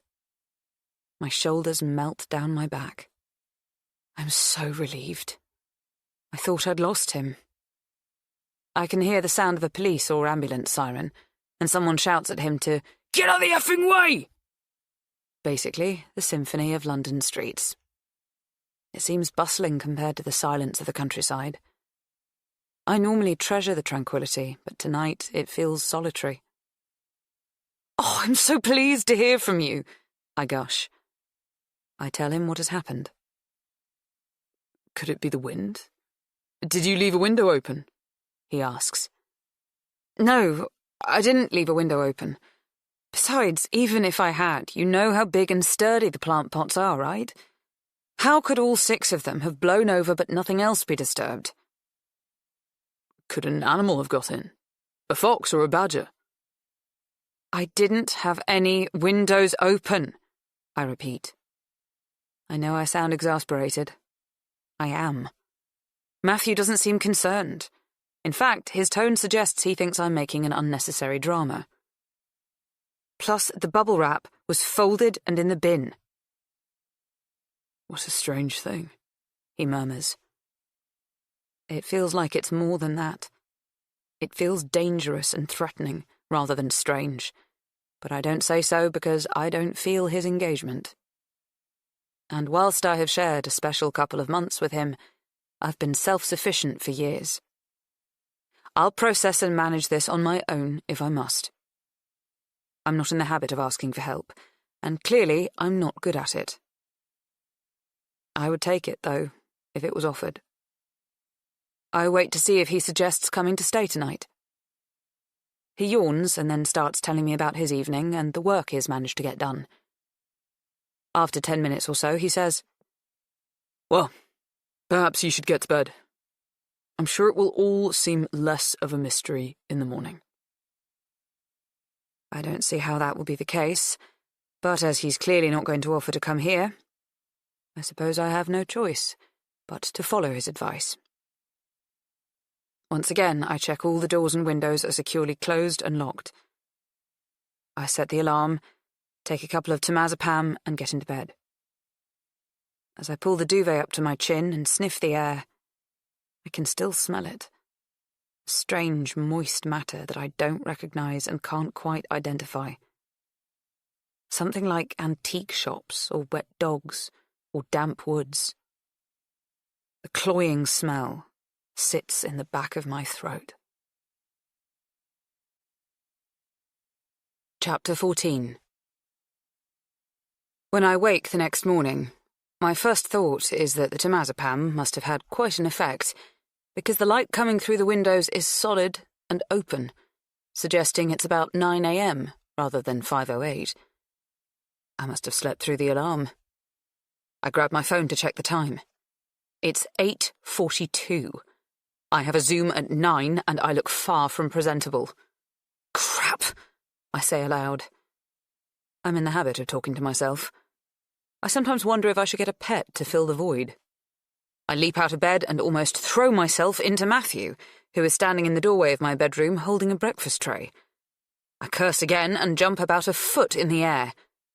"You scared me!" I yell.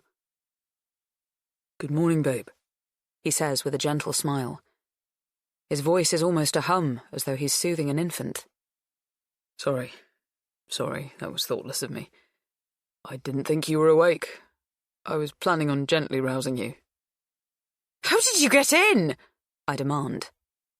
He looks embarrassed. "After we spoke on the phone last night, I felt awful. I realised you'd been through something and I hadn't got it. Can I?" He signals to ask permission to place the breakfast tray on the bed. I nod. The tray is loaded with toast, freshly squeezed orange juice and black coffee. I sniff the air. The strange stench from last night has been replaced with the tantalizing smell of coffee beans, and under that, notes of freshly baked bread. Am I imagining that? "Did you make this bread?" I ask. There are a lot of questions to be answered. I'm not sure why I lead with this one. My head is fuzzy, and I'm aware I need to get a move on. My meeting starts soon. "I noticed your bread maker at the weekend. I thought it was criminal that I'd never seen it in use, so I decided to make some for you." "But that means—" "Yes, I arrived last night. After we spoke, I felt like a prat. I wasn't kind to you. Babe, I have this thing." He looks awkward. "Some might say I'm an emotional cripple. It's just that I prioritise crises. I grade them. You know, after—" "Becky," I say flatly. "Exactly. You said you weren't hurt and nothing of value had been stolen, so my first thought was that you didn't need any help. The whole incident felt like a storm in a teacup." I feel the hairs on my skin rise. Yesterday they had done so out of fear. Today it's more irritation. What is he saying? If I'm not actually dead, then I don't need help? At least he seems to notice my annoyance because he puts both hands on my shoulders. "I'm so sorry," I was wrong. Bad call. I relax into his touch a fraction, somehow relieved to feel known and accessible. I hadn't realised I wanted to be either thing until I became both to him. The annoyance melts further as he continues. I started to think how scared you must be feeling following a break-in and being out here on your own in the woods. I realised I'd got it all wrong. So I got the train back to Heidi and Leon's and collected the car. While I was there, I asked Leon for the spare key to your house so that I could just let myself in. You told Leon and Heidi what happened? I wonder why Heidi didn't call me. Heidi wasn't about. She was out walking the dog, I think. I just spoke with Leon. He's a great guy, isn't he? Anyway, I explained to him that there might be a chance you'd be asleep. He glances at the bottle of temazepam on the bedside table. I know you take those sometimes. I didn't want to be hammering on the door in the middle of the night, giving you a scare. Another one. He smiles, tilts his head to one side and stares into my eyes. Seeing if I'm with him. Seeing if I think he made the right call. He goes on. Although, as things turned out, even if I had tried hammering at your door, I'm not sure I could have roused you. I sneaked up here last night hoping to crawl into bed with you, but you were out cold. I guess taking temazepam on top of all you'd had to drink really had an effect. I look at the floor, discomforted by the thought that he might not have been able to rouse me. I try not to feel judged, but I'm not used to people noting all my habits. Since I hit the perimenopause, I've slept poorly. About once a week I resort to temazepam. It's not ideal, but I'm busy and I have to function, which is hard on broken sleep. I hadn't realised Matthew had clocked it. I don't want to have to explain all this to my younger boyfriend.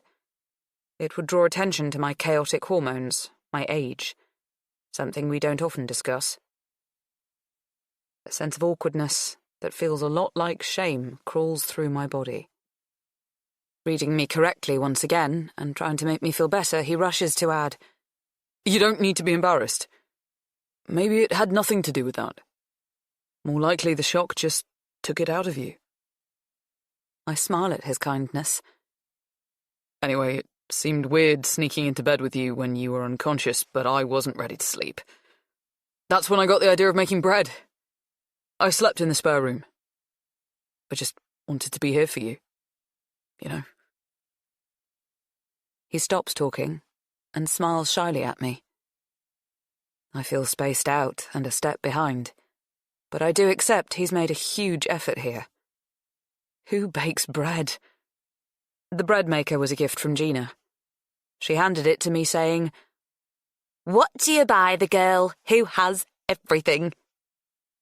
Even she didn't seem hopeful that I'd use it regularly. I've used it precisely once. Well, this is really nice, I say, eyeing the tray. I notice he's even put out a napkin. Ridiculously thoughtful. However, I don't have time to revel in this lovely treat. I'm running late. I have a meeting in a few minutes. I slept through the alarm, I explain. No, actually, I turned that off, and I cancelled your meeting. What? My delight at seeing him and his sweet breakfast tray is clouded by another wave of confusion. I'm not sure how I feel about his interference. I called Edward. You called my PA? Yes, I explained that you'd had a break-in, and that you had things to sort. I didn't say you were sleeping or hungover. Well, I wouldn't say... He's going to push back all your morning meetings. You can start work at noon. I knew you'd hate the idea of taking a whole day off, but I thought you needed a bit of a break. Babe, I know you're not used to being looked after, but maybe it's time you were. I must look nonplussed. Hell, I hope I haven't overstepped. He looks mortified, and I consider... Has he?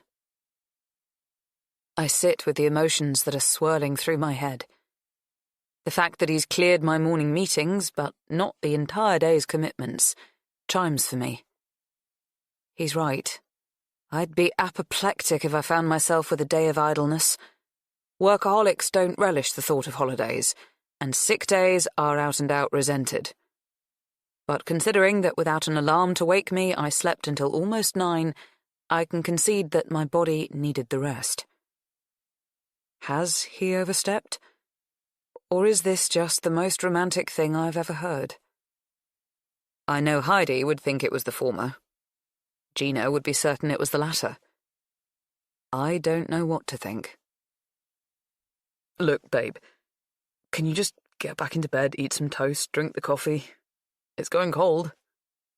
He picks up a slice of toast and bites into it, muttering, I, for one, am starving. Me too, I admit, play snatching the slice from him and taking a bite of my own. I crave my regular kale smoothie, my run and routine, but I climb back into bed. I might as well, since the status meeting has been cancelled.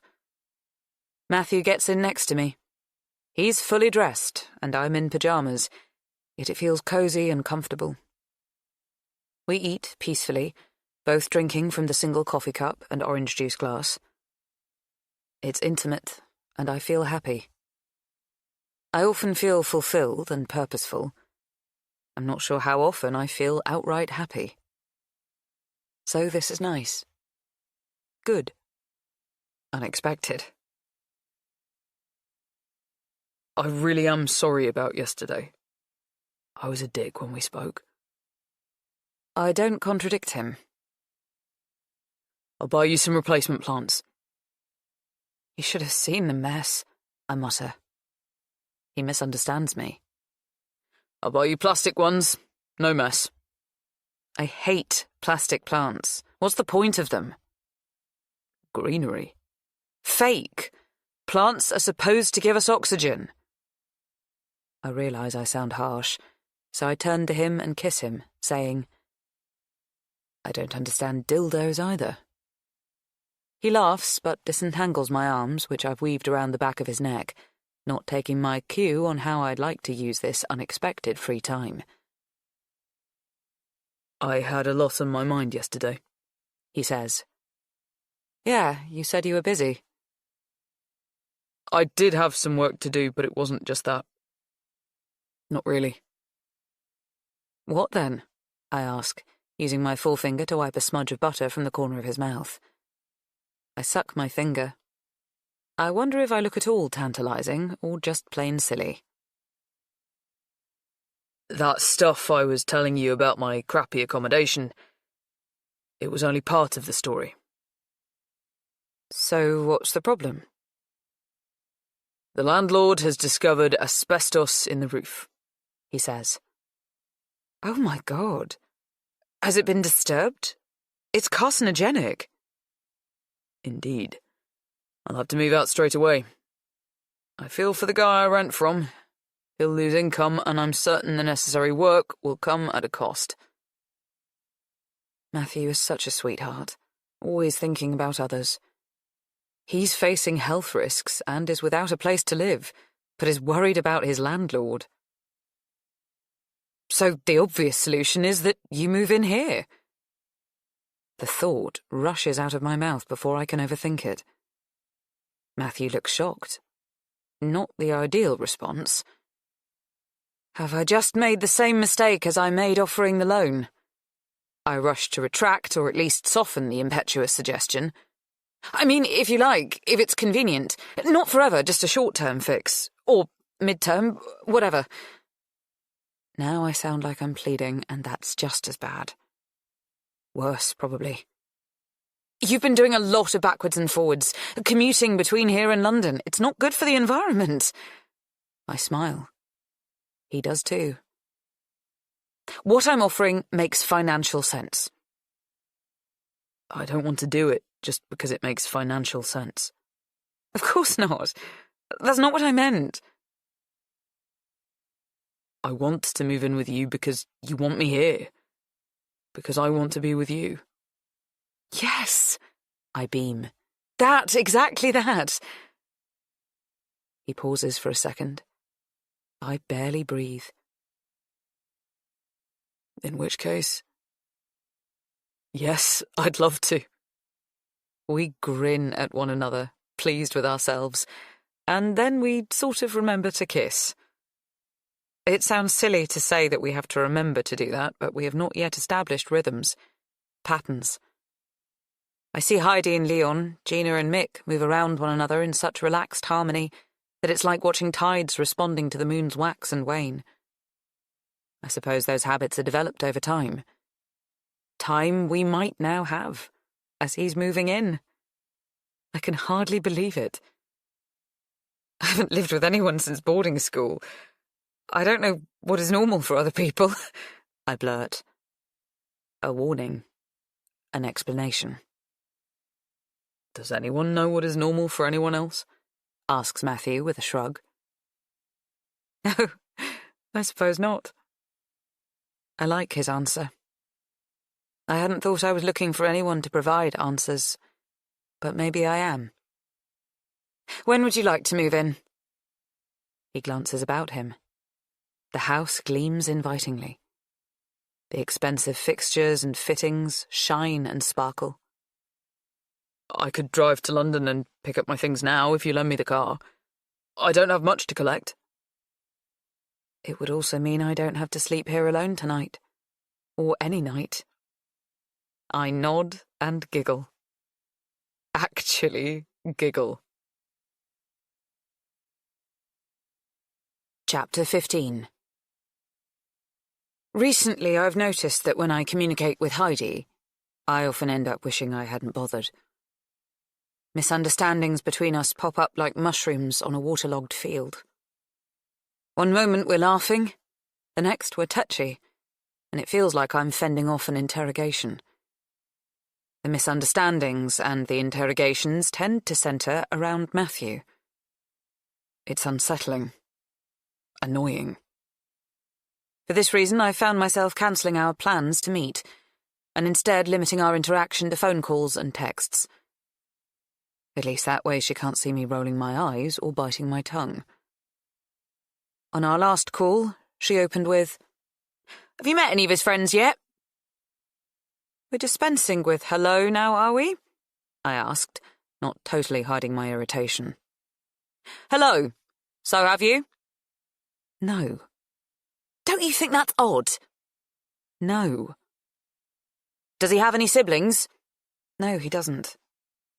"Are his parents still alive?" "They are." "Why haven't you met them?" "I've told you they live in New Zealand." "That's convenient." "Obviously, it's anything but." I sighed. She asks a lot of questions about him. It's gone past excited wonder, or even nosiness. Now it feels like something a little more insidious. If not full-blown mistrust, then certainly skepticism. When we text one another, some messages seem loaded, while some go unanswered for days, or her replies are just emojis, rather than the long, in-depth messages I used to receive from her. Previously, we've gloated about being the last people on the planet to still use correct spelling and grammar in texts. We even use semicolons. But in the past few weeks, I've found myself Googling things like, what does the slanty-mouthed emoji mean? Like yesterday, she sent a text that began, "What are his colleagues like?" I responded, "He freelances, doesn't have regular colleagues." "Do you think he's smiley face with his career?" "Happy?" "I mean, does he have any ambitions to do anything more?" "More?" "Else. Anything else. Not saying it's not enough." She is, though.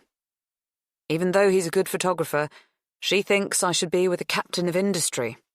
Somebody with a career the size of mine. A bank balance the size of mine. It's crazy. Those types of men don't want career women for wives. They want women who will manage their social life, book their holidays, cook their meals, and launder their clothes. Of course, because doing those things is a full-time job too. Matthew has no ego and can fit in around my world. It's enough for me that he's passionate about something, that we share beliefs and goals. It's hypocritical of Heidi, as she doesn't work outside the home. Leon is a solicitor, and they manage on his salary. There is an inherent inequality in her thinking. Our friendship was founded on a shared sense of displacement and buttressed with subsequent laughs and loyalty. Understanding, positivity, and honest conversation between us have rarely faltered. Now, though, the first two have gone, and while she'd probably argue that she's still being honest with me, I'd say she's being blunt, even belligerent. Wounding. In the past, I've valued our unique willingness to be totally frank with one another, but that was when our thoughts were aligned. Our views on pop songs, people, and politics developed in parallel. We rarely disagreed. We were never at odds. Until now. Recently, I've been giving a lot of thought to the saying, "It's who you know, not what you know." I've never believed that. I've always believed it is what you know. But now, since I've met Matthew, I realise that yes, it is who you know that counts, though not in a cynical way. I don't believe knowing Matthew will give me a leg up in my career or get me invited to fabulous parties or put me in contact with politicians so that I can lobby them on issues that are important to my work. No, of course not. He isn't that sort of person at all. But knowing him somehow makes me better, my world glossier, my life more energetic. Knowing him counts. I realise how dopey that makes me sound, and sometimes I'm gripped with shame and panic that I'm an idiot and making a fool of myself because no one expects to fall in love so deeply at my age. And certainly not with a younger man. Yet I have. Because I think this is love. Can you believe that? Can you imagine that? Me, someone who has never looked for love or prioritised finding a partner. I can't decide if it's unseemly, insane, or incredible.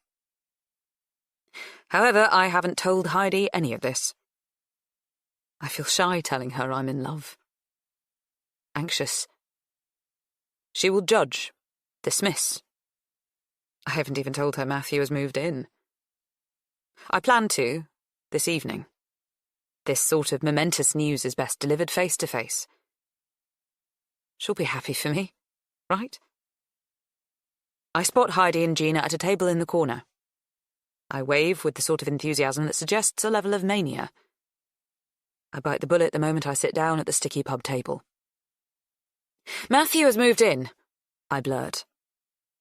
Heidi's eyes grow as wide as saucers. "Are you mad? You hardly know him. That's so fast," she says directly.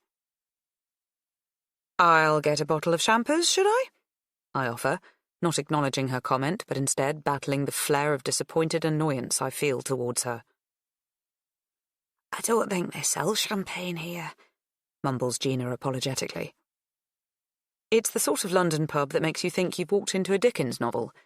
The smell of decades of beer spillages is ingrained in the carpet. Beer mats curl at the corners. She's right. They sell draft beer, spirits, and Coke on tap. Ordering house wine is considered fancy.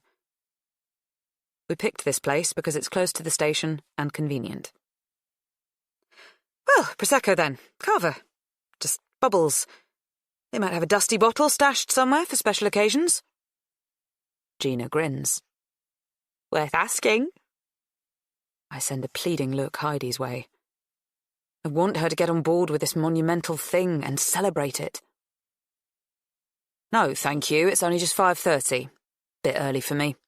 Besides, I'm having a few days off the booze," she says. "Cleansing?" inquires Gina. "Not as extreme, just looking after myself." Heidi eyes me meaningfully. I sigh and want to ask why she agreed to meet in a pub then. We could have done something different. A meal, a gallery, a games cafe. London has everything to offer. I doubt she is off the booze. She's protesting. "I'll have a glass with you," says Gina. I nod at her gratefully and then push my way through the crowd. I lean on the bar, spreading my elbows wide, taking up more space than usual, keeping people further away. I concentrate on the bottles of gin and whiskey glinting a welcome, and the colourful stained glass windows that throw smatterings of jewel-coloured light. Odd that Victorian pubs and churches chose to decorate in the same way. I guess there are commonalities. Enough people worship at this altar of alcohol.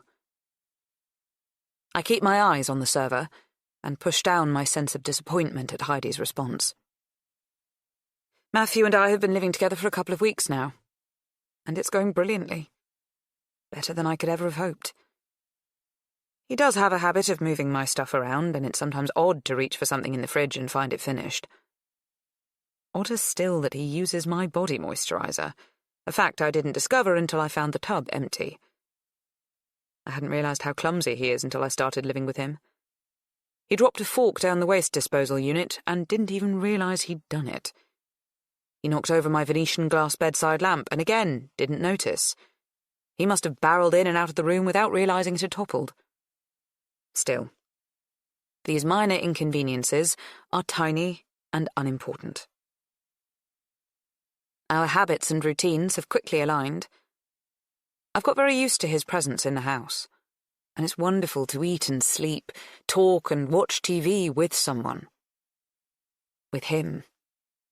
We're constantly discovering things about one another as we urge each other to try our respective specialty dishes, or listen to a track that is a favourite, or watch a movie that one of us deems a must-see.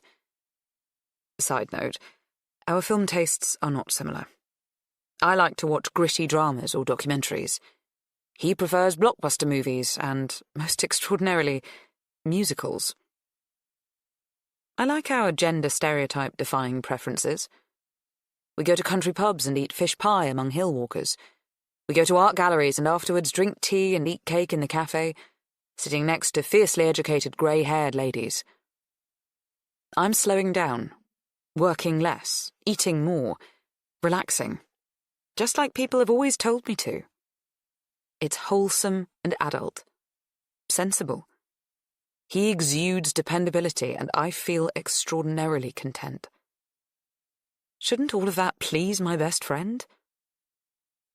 I order a vodka shot and down it at the bar. I had thought I'd probably drink a little more than is wise tonight, but in a celebratory manner. Now I neck the shot as a form of Dutch courage. Sweat gathers under my armpits, and I feel tension skitter up from the base of my spine to the crown of my head. I return to the table with a bottle of Cava, 2 wine glasses, and a Diet Coke. Before I can even sit down, Heidi asks, "Why did he come back to the UK after his wife died? Why not stay in the US with his friends, or go back to New Zealand and be with his family?" I don't know, but I'm glad he did. I plonk myself down, feeling heavy. I pour the fizz and clink my glass against Gina's, but it's a habitual gesture and doesn't hold any real joie de vivre. The thing is, Emma, friends and family are part of the deal with a partner. They prop you up when you need it. And at some point or other, everyone needs it. You have to look at a partner as a package, and you don't know his package, comments Heidi. I think she does, Gina says with a dirty laugh. She winks. I appreciate her attempt to lighten the mood, but Heidi won't be distracted. She stares at me, her huge brown eyes glinting with a cold, steely determination. The pub is noisy. Everyone around us seems to be having a good time. Fleetingly, I wish I was in another group. One where friends were simply chewing the fat and knocking back the booze. As I don't have a family to speak of, I'm not that concerned about his package. I pronounce the word in a way that clearly communicates my disdain for her theory. Is he still in touch with his dead wife's family? It's never crossed my mind to ask. They live in South Africa, so he can't exactly pop by for tea. Everyone is so very far-flung, aren't they? His family in New Zealand, hers in South Africa, friends in America. I sigh. I know that Heidi is like a Rottweiler when she gets something between her teeth. A dog with a filthy, briny bone. one that she occasionally buries in the garden but always goes back to and unearths. I know I must face her down. "What's your point?" "I don't have one." She does. She always does. We stare at one another, a Wild West standoff. Eventually she sighs, sags like an airbed that is being deflated after the guests have departed. "It's odd that he hasn't introduced you to anyone. Just seems like he's getting his feet under the table fast," she murmurs. Maybe there's some sympathy in her tone, but I fear it's pity and I bristle. "Getting his feet under the table?" I repeat her comment with incredulity. What an especially 20th century thing to say. Why the rush? You never do anything rash. I'm 47. I think maybe it's time I did. And that's another thing, the age gap, she states flatly. I don't think anyone would comment if it was the other way round. If he was 11 years older than I am, people wouldn't raise eyebrows. But it isn't the other way round. It's this way round. I never realised how sexist you are. I try to laugh, but the sound gets swallowed in my throat, not authentic enough to battle its way into existence. It's not a matter of being sexist. What if he wants a family? Babies? Have you even talked about that? We haven't, but I can't bring myself to admit as much because she'll point out that we should have, we must. Matthew knows the facts. He knows my age. He must have given the matter some thought. I suppose it is a conversation that has to happen, but I freeze when I think of having it, because if he says he does want children, then he's basically saying we're not forever. I don't want to hear that. I think Heidi sees all of this in my face, because her body softens an infinitesimal fraction, and she adds, The thing is, Emma, you've always said you were quite happy on your own. Well, I was, but I'm deliriously happy now. I throw back my carver, and simply for something to do, pour another. I'm not saying it's long-term. It's just he had to move out of his last place in a hurry, and we thought, why not? It would be fun. And it is, just that, fun. I break off, hating myself for downplaying how splendid we are. How special it is. Heidi has the good grace to look a bit embarrassed, but pushes forward. I don't want to be the one to say it. But is he rushing things because he's in a bind over his accommodation, or because he's lonely and he just needs someone, or... I shake my head quickly, denying the thought, eradicating it if possible. I don't want my best friend to articulate my worst fear. The noise of the pub seems to rise and fall like waves crashing on a shoreline. Heidi reaches across the table and squeezes the tips of my fingers. I put my hand on my lap, out of her reach. Is he just lonely? Is he really over her? Her voice is almost a whisper, and yet it is a roar. What? How would I know? I stutter. I'm annoyed at myself for displaying this vulnerability, asking for her advice even when she's saying everything I don't want to hear. But I ask anyway, because I've always trusted her. How often does he visit her grave? She asks. My mouth is parched. I could do with some water, but there isn't any. Instead, I throw back another glass of cava. It does the opposite of quenching. My throat rasps. I take a deep breath and rationalise what is going on here. Heidi should be welcoming Matthew with warmth and enthusiasm. Friends ought to support each other. Isn't that what she told me to do when Gina got engaged to Mick? There is only one explanation I can think of. She's jealous of him. The thought crushes me like an avalanche of snow tumbling down a mountain. It gathers momentum, and within a swift second, it buries me. Fatally. Heidi has never had any competition for my affection or time, and now she does. Since meeting Matthew, I haven't been available for all her meetups, which must annoy her. Occasionally, I've let her phone calls go through to voicemail, and maybe she too feels the distance of lingering unanswered texts, because that's not just a one-way thing. When her texts are impertinent or irritating and stuffed with ambiguous emojis, I sometimes make a silent protest by being slow to respond. This is jealousy. She wants to keep me for herself. For her convenience. This isn't about what's best for me. It's about what's best for her. I pour myself another drink. I don't top up Gina's glass, as hers is still full. Both women are staring at me, examining me. The room droops. Steady. I bet there was a huge markup on that plonk, Heidi comments. Why is she always talking about money? Why doesn't she want to see where this might go with Matthew? I've always said she and her family are my chosen family. I'm generous with them. Very. In fact, last year I made a will, and apart from the bits I've left to charity, my godchildren are the main beneficiaries. Who else have I got to leave it to? My brother is well taken care of. He doesn't need it. Is she worried that if I reprioritise my affection, if I fall in love, I might change my mind about the will? Momentarily I lose my bearings. The world slows, voices echo and slur.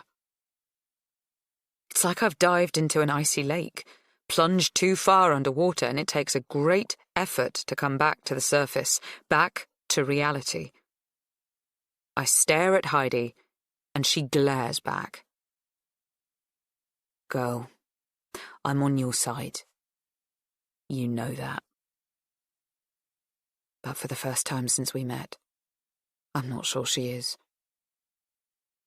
Shall we talk about something else now? I say coolly. How's the revision going? It's a general enough question. She runs with it, sharing details about colour-coded revision cards that I find I don't care about. I don't even know which child is revising, but one of her kids is always studying for some set of important exams. I finish my drink, and when the glass is drained, I say I need to get home. Already? Comments Gina. I have some work to get through. You always have work, but you never slink off this early, she points out.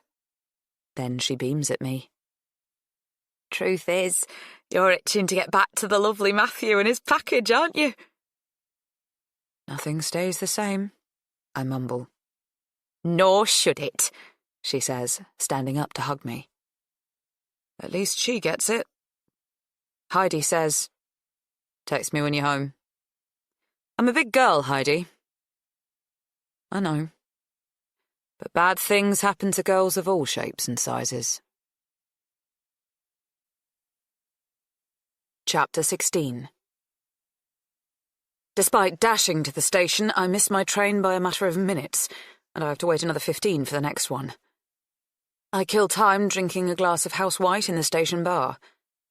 I don't really remember making the decision to order a second, but when I pay, I realise I have. I'm agitated and hoping that alcohol will soothe. It doesn't. A wave of dreary sadness washes over me as I pass through the ticket barrier. I'm not just upset that Heidi might be jealous of my relationship with Matthew, or stung that she doubts his commitment to me. The truth is, sometimes I can't provide her with the answers to the questions she asks. Maybe she's right, and I don't know him as well as I should. Throughout my career, I've maintained that there is no such thing as a stupid question. I'm known for asking the things no one else wants to ask, but everyone ought to. It appears I have not transferred this skill to my private life. Should I have? Or are the two things entirely different?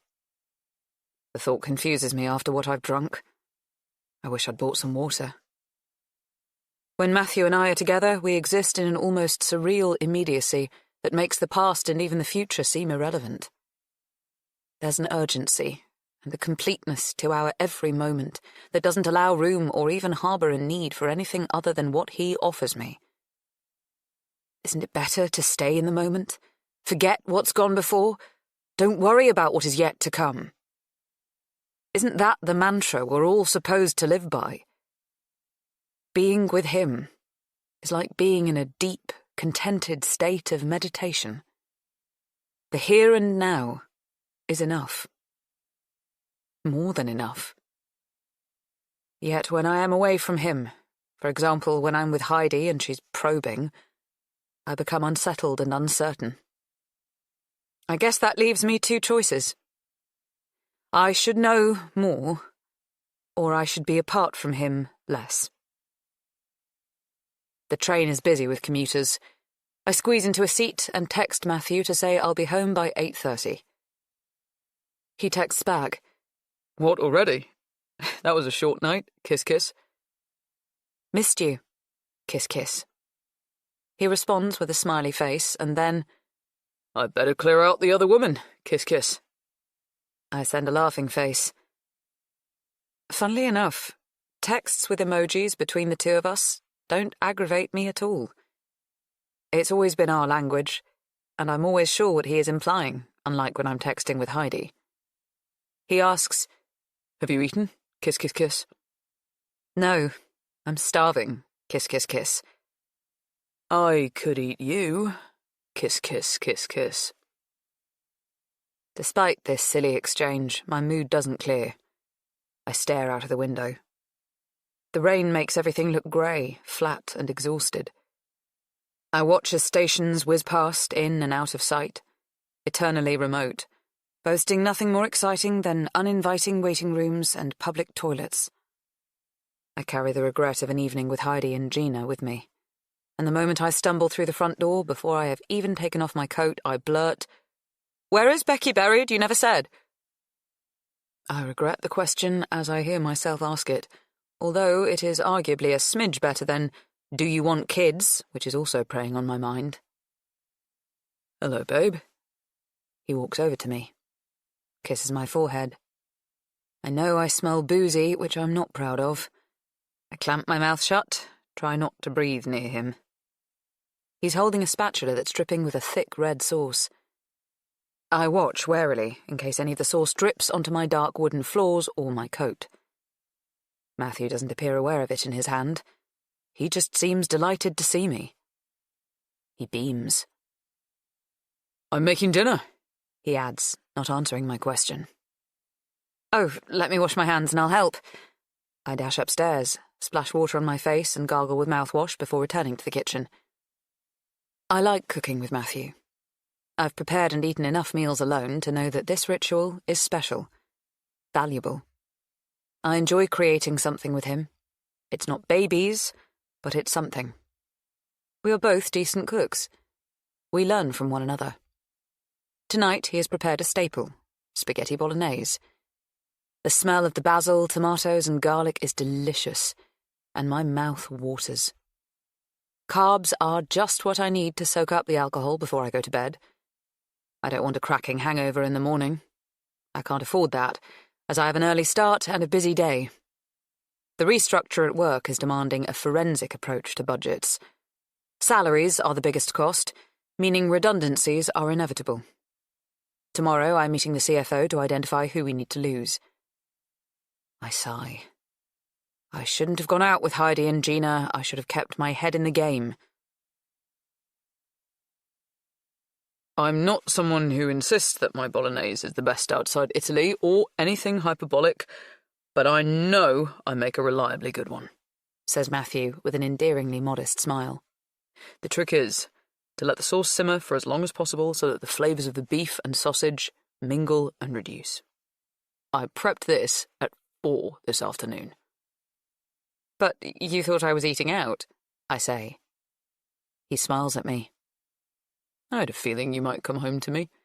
At least, I hoped you would. I wanted to be prepared if you did. Besides, if you had stayed out for a raucous time with your friends, I would have popped it in a Tupperware box for tomorrow. It's just as good on the second day. He looks shy about admitting to being so thoughtful, so domestic. I smile encouragingly, and he adds, But I thought that maybe you'd decide being here is just the best. He pauses, makes eye contact, and my stomach hiccups. And I was right. See, there it is. Evidence that we know each other so well. Matthew is wearing a crisp white shirt and a pair of jeans. He looks handsome and vital. He clocks my eyes roaming up and down his body, grins. "What?" he asks. I can hardly confess to marvelling at how attractive and sexy I think he is, so instead I say, "I'd never risk making bolognese in a white shirt." He laughs and holds up an open bottle of red wine, offering it to me. The bottle is almost empty. I feel a sense of relief that he's been drinking. I didn't have to surreptitiously gargle. I can be comfortable with him. Of course I can. I move to the hob to inspect his cooking.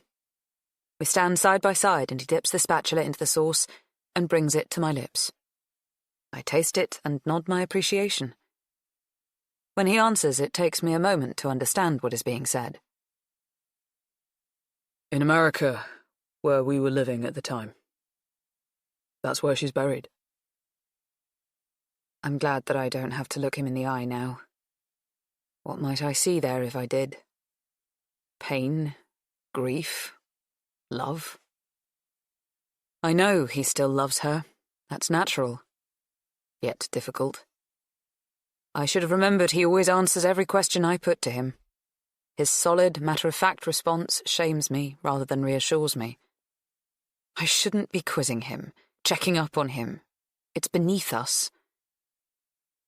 We had so many friends there, it seemed right that the funeral was in New York so we could say goodbye together. Besides, the idea of her on a plane, in a fridge, or whatever it is that they do. He shivers. I place my hand on his forearm. I see. Makes sense. Anyway, I couldn't have afforded to have her flown anywhere. Not to South Africa, where her parents are, or here, even though I knew I'd be coming back to the UK in the long term. Aren't you sad that she's so far away? I ask. Wouldn't you like to be able to put flowers on her grave? Aren't you worried that no one is doing that? She's dead, Emma. What does it matter? Matthew snaps. I gasp at the abruptness of his response. Normally he's so patient and unflappable. However, I also accept that my questions are clumsy, unkind. Heidi has got under my skin. It's idiotic of me to push this matter. I'm glad we don't have to visit her grave together, that we don't have a physical presence hanging over us. As it is, I sometimes feel the ghost of her sitting between us. Not literally, of course, I don't believe in such nonsense. But metaphorically, she haunts me. He puts his hands on my shoulders. That sounded harsher than I meant it to. Sorry. All I mean is that I carry her around in my heart, in my head. I don't need to visit her grave. She's with me always.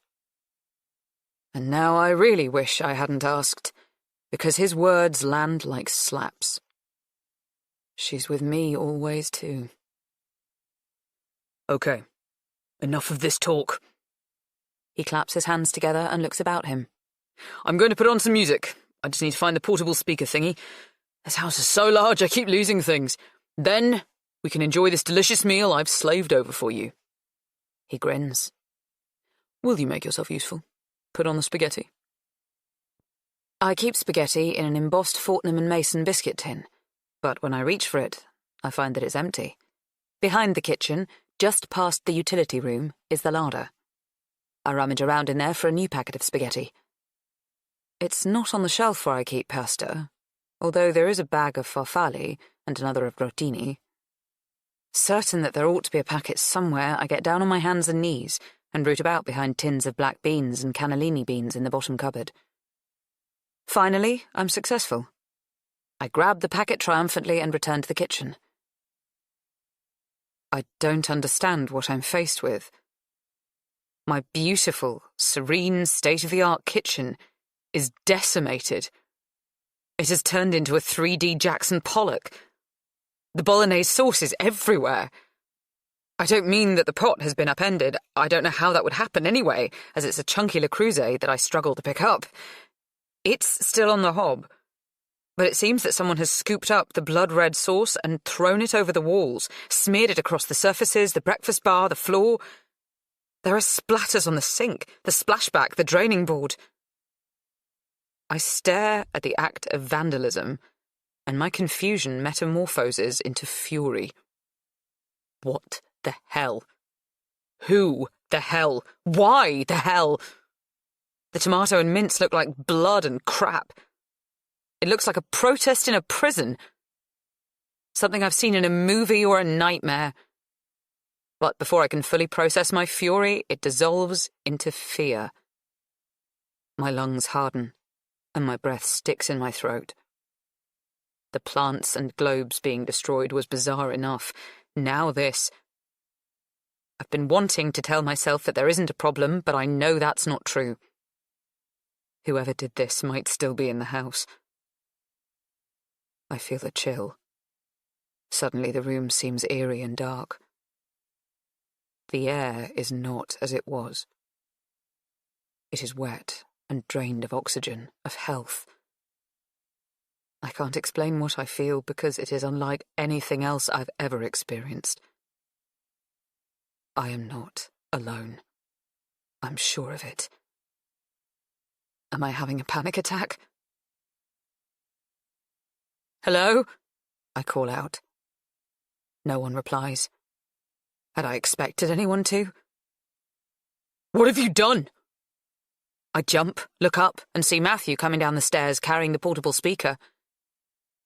He glances around at the mess and then at me, at the spatula in my hand. He shakes his head sadly. I didn't do this. I can't recall picking up the spatula, and yet there is sauce trailed down my hand to the elbow of my shirt. I drop it. It falls into the pan and makes another splash on my clothes. I notice that his white shirt is still immaculate. It's the only thing that remains clean.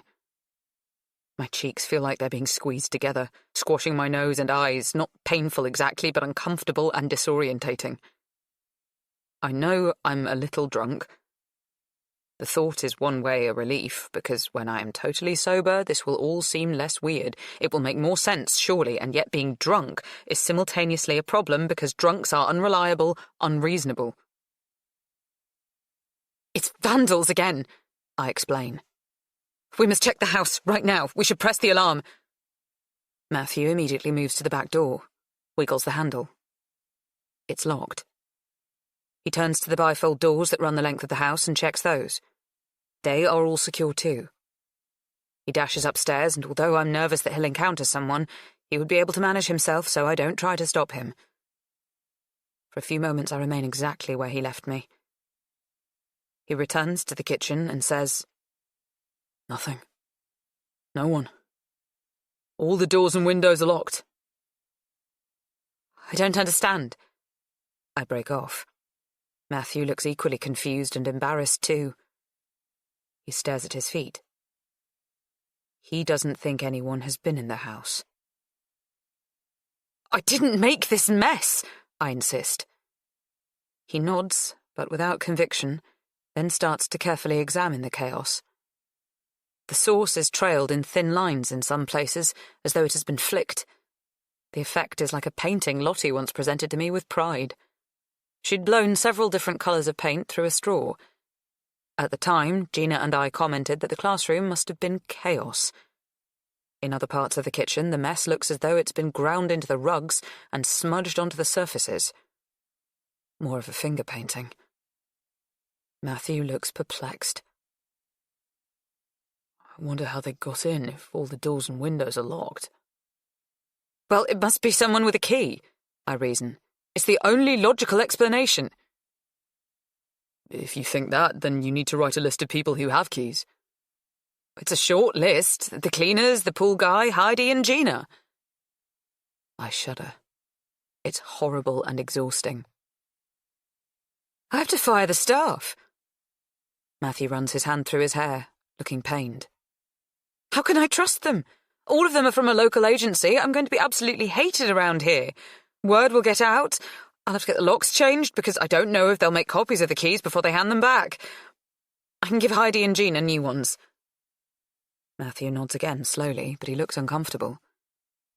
I'm used to making hard decisions on staffing. He will never have had to do anything similar. I see that my phone, car keys, and laptop are all still here on the kitchen table exactly where I left them when I went to the larder. Nothing has been stolen. I'm not going to call the police. I'll call the security company tomorrow to report it. But it's been a long day. Should we just get on with cleaning up? You're sure? Yes. Matthew sighs and heads upstairs to change into a t-shirt that will be more appropriate for the task. I don't bother. I'm already a mess.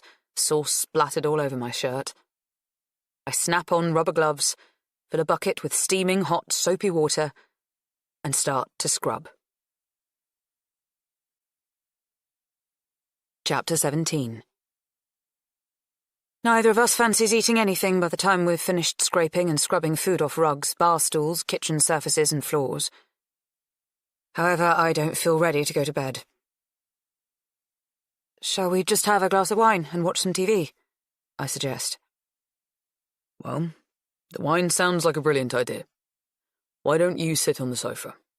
I'll open a new bottle, and then you can tell me what went on with your friends this evening that put you in such a bad mood. I gaze at him, mouth slack, surprised that he's not only realised as much but remembered to circle back to it after all the drama of the vandalism. I smile as I accept the glass of red wine that he's offering. Did you argue? He asks as he sits down next to me. The sofa lets out a sigh to welcome him. Or maybe that's me.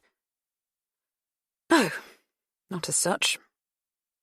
Well, something made you lose it. I don't think asking where his wife is buried classes as losing it, but I guess that's just a figure of speech, so I let it go. Heidi was a bit cool about the news that we'd moved in together. She thinks we've rushed things. Fair enough. I'm sure from the outside we do look a little speedy. She's only looking out for you. She's a good friend. I wish she could hear how kind and reasonable Matthew is about her, a marked contrast to how suspicious and wary she is about him. I'm looking forward to meeting your friends. You know, when it happens, I say carefully. It's true. I am looking forward to meeting them, even if they were all Becky's friends too. At least then I'll be able to report back to Heidi that I've done so, to shut her up. I don't want to sound pushy, but can't stop myself adding, I have a work trip in New York coming up in late summer. Maybe we could book you a flight and you could come along. We could tag on a few extra days as holiday. You could catch up with your old friends, introduce me to them. I'm not keen, to be honest, he says, looking away from me through the window that faces onto the woods. It's 11:30, so it's pitch black. The sort of dull, solid blackness that seems to swallow life. As the room is lit, only our reflections shine back at us. It is impossible to see what's out there. It's a peculiar thing to be watching us having this conversation. I get a strange feeling that I'm observing our relationship, rather than participating in it. That is mad. I am here, right next to him. Why aren't you keen? Are you ashamed of me, or of them? I ask this in a jokey tone, trying to hide the fact that that's what I'm worried about. Mostly the former. No, of course not. You're gorgeous. Perfect. He turns to me, wearing a solemn expression. They're great too. My friends. Really sparkling. Attractive, clever, solvent, you know, all that. That's the problem. They'll all point out that I'm punching, and you'll realise they're right. He smiles, kisses the tip of my nose. This scenario seems unlikely. It's unusual for a man to pick a partner more than a decade older than him. His friends are much more likely to point out the issues we might encounter as a couple, as mine did. They might make the case that by choosing me, he's opting out of a family, They probably have younger women they want to introduce him to, now that he's back on the market. A fox or deer, maybe even a badger, darts between the trees closest to the house. I don't get a look at it, but the sense of movement pulls my gaze away from Matthew. He puts his hands either side of my head and turns my face gently back to his, so that we are staring into one another's eyes. You're bound to think at least one of them is a way better bet than I am. And you'll want to trade me in. Is he joking? I never would, I murmur. I can't risk it. He smiles and pulls me into a long kiss. His hands caress my jaw, my neck. His thumb massages the spot just below my ears. My stomach rolls with pleasure. I want to give in to the kiss, drown in it, but I gently pull away. My body only just cooperating with my brain's instructions. Seriously, Matthew, what is the issue? I ask. You've met my close friends, and even some of my not-so-close ones and colleagues. Isn't it time I met yours? He sighs, frustrated.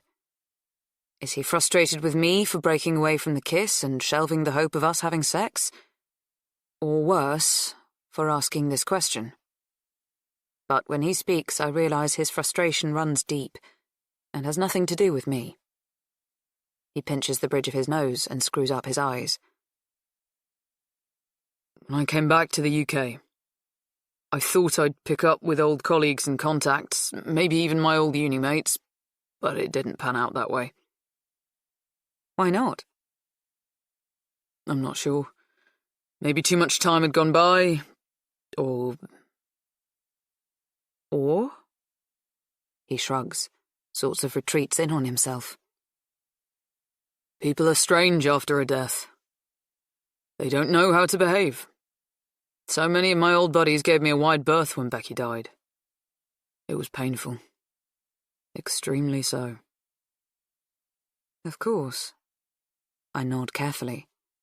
The way I always am, always must be when Becky is mentioned. Some people tried, but they said the wrong thing as often as not. There was a lot of, she's in a better place now. It just didn't help me. Others kept telling me she wouldn't want me to be sad. Would she have wanted you to be sad? I ask. Matthew grins. She was very jealous and protective of our relationship. She'd want me to be totally and absolutely fucking miserable. Inconsolable. She definitely wouldn't want me to find happiness again. Really? I'm shocked. How is that love? Yeah, she wasn't the generous type. Then he laughs as though this is the funniest thing ever, rather than a bit sad and negative. Yet I laugh too, and our lips find one another's again. Our lips, our tongues, our hands. I edge onto my back, and he climbs on top of me. As we make love, I keep my eyes on him. When I do allow myself a glance at our reflections in the window against the black night, I find he is doing the same, and we lock eyes there too. We look good together, and sometimes we like watching ourselves. I keep my gaze fixed on his eyes and try to dismiss the thought that someone else is watching us too. Afterwards, I put my knickers back on, and we head upstairs. I'm exhausted, but need to shower before I go to bed. Getting up at 5 in the morning only really works if you're asleep by 10. It's almost 1 a.m. now. I think I'll skip my run tomorrow. I turn the shower up to the highest setting, so that the water is pummeling me aggressively and speedily soap my body. My thoughts about the day cascade as quickly as the water. One moment I'm grinning to myself, caught up in the recollections of exactly what we've just done to each other, the fabulousness of the gentle kisses and the tender caresses that ultimately accelerated into something harder and more animalistic. The next moment my mind clouds as I get flashbacks to the bolognese sauce splattered around the kitchen. An act of vandalism. An act of hate. Why? Who? Then I remember Heidi's coolness earlier this evening. Perhaps motivated by something as ugly as jealousy or greed. Her muted response to my news that Matthew has moved in has left me feeling strangely deserted. Alone. I need to sleep. Everything will be clearer in the morning. Because my head is whirling and the water is gushing, I initially don't quite catch what he is calling through to me from the bedroom. He was chatting about the fact that he'll talk to the cleaning agency about getting new staff, how he'll check all their references, manage the whole thing to save me stress. Or I could do the cleaning myself, if you're not comfortable with the idea of strangers in your home. I'll sort everything out. I'll call the locksmith. There's a pause, and then he starts again. Do you think we should... Something. I turn off the tap to hear him properly. Sorry, what did you say? Do you think we should get married? It feels like the world shudders to a halt. I stare at him in the bathroom mirror. He's in the doorway now. I am still in the shower. Naked. Wet. His eyes find mine. And then the world judders on. Keeps turning. Like the sun coming up. I let the words sink in. In fact, they don't sink in so much as lift me up off my feet. I am hovering, walking on clouds. I could turn to him, be direct, but I daren't move. I don't want to change anything, not even the air between us. I don't want to disturb this moment, this unimaginable thing. He looks pensive, as though he's asking my opinion on the matter, which is a slightly different thing to asking me to marry him per se. I am speechless. We only met in January. If I put my mind to it, I could count how many times we've seen one another. I could probably take a good guess at how many times we have had sex. If I can still keep track, then surely it's too early to be talking about marriage. Is he serious? He looks serious. Is this an awful idea? No, it's not, I mumble. I'm good at being married. I like it. I think you'd like it too. They say those who have the best marriages are always the first to remarry after the death of their beloved partner. People don't always understand that. But if you think about it, it makes sense. You're unlikely to rush to remarry if your wife has been a bitch or had an affair with your best friend, if your husband has been violent or controlling, but if your spouse was loving, thoughtful, interesting, fun, you'd want to find a way of recreating that. Bad marriages don't promote marriage. Good ones do. He pauses. Does that make sense to you? I'm not sure this is the proposal of any woman's dreams. I'm soapy, with wet hair, and he's just told me he's proposing to me because his first wife made him happy. Shouldn't there be a mariachi band, red roses, a big diamond? At least a declaration of love. And yet this feels truthful and solid. It feels real because it is devoid of clichés. Everything he has said is about love. True love. Enduring, nurturing partnerships, not 3 slick little words. What we have feels very special, doesn't it? He asks. Yes, it does. It does, but... Well, no buts, it does. But 3 months, I stammer. Well, 3.5 to be exact. The shower is dripping slowly. Tap, tap, tap.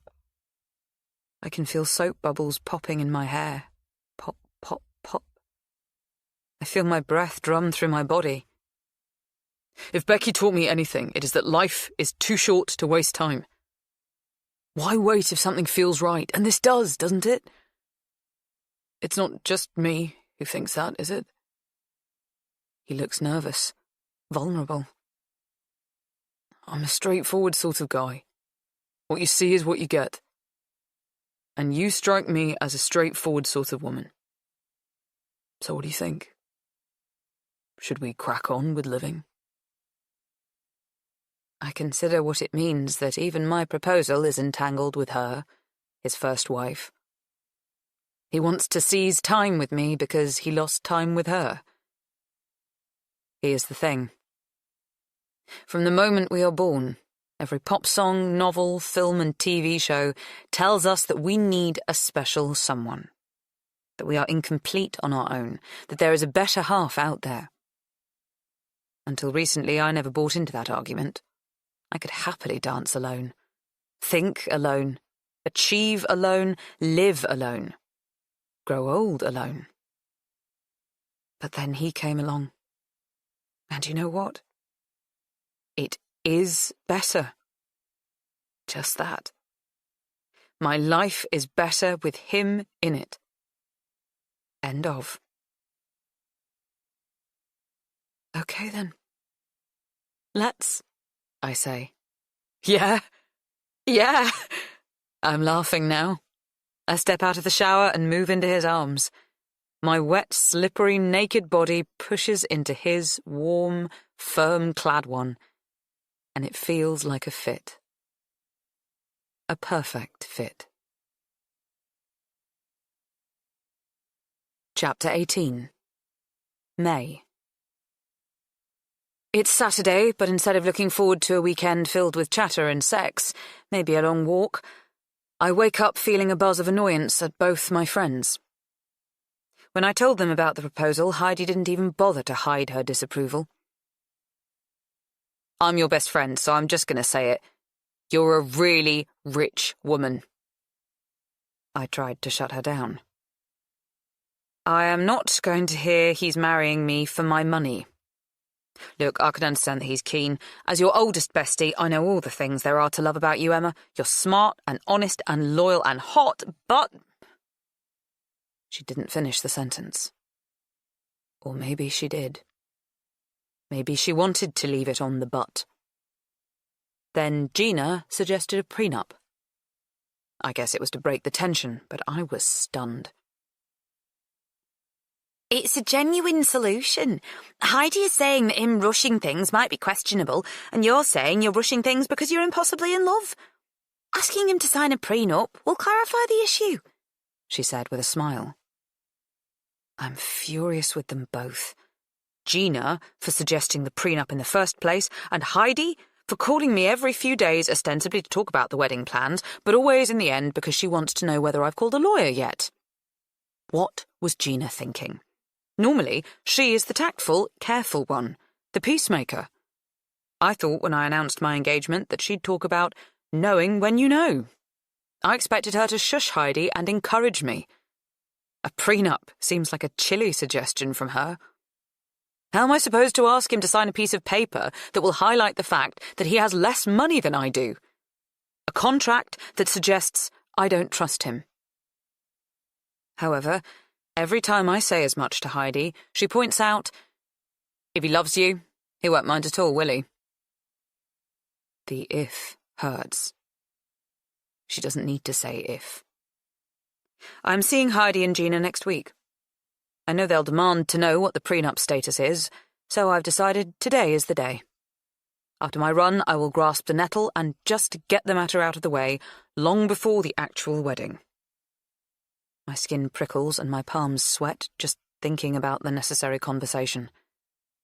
I mentally fling little darts of fury at Heidi and Gina, but in the end, my more rational self wins out.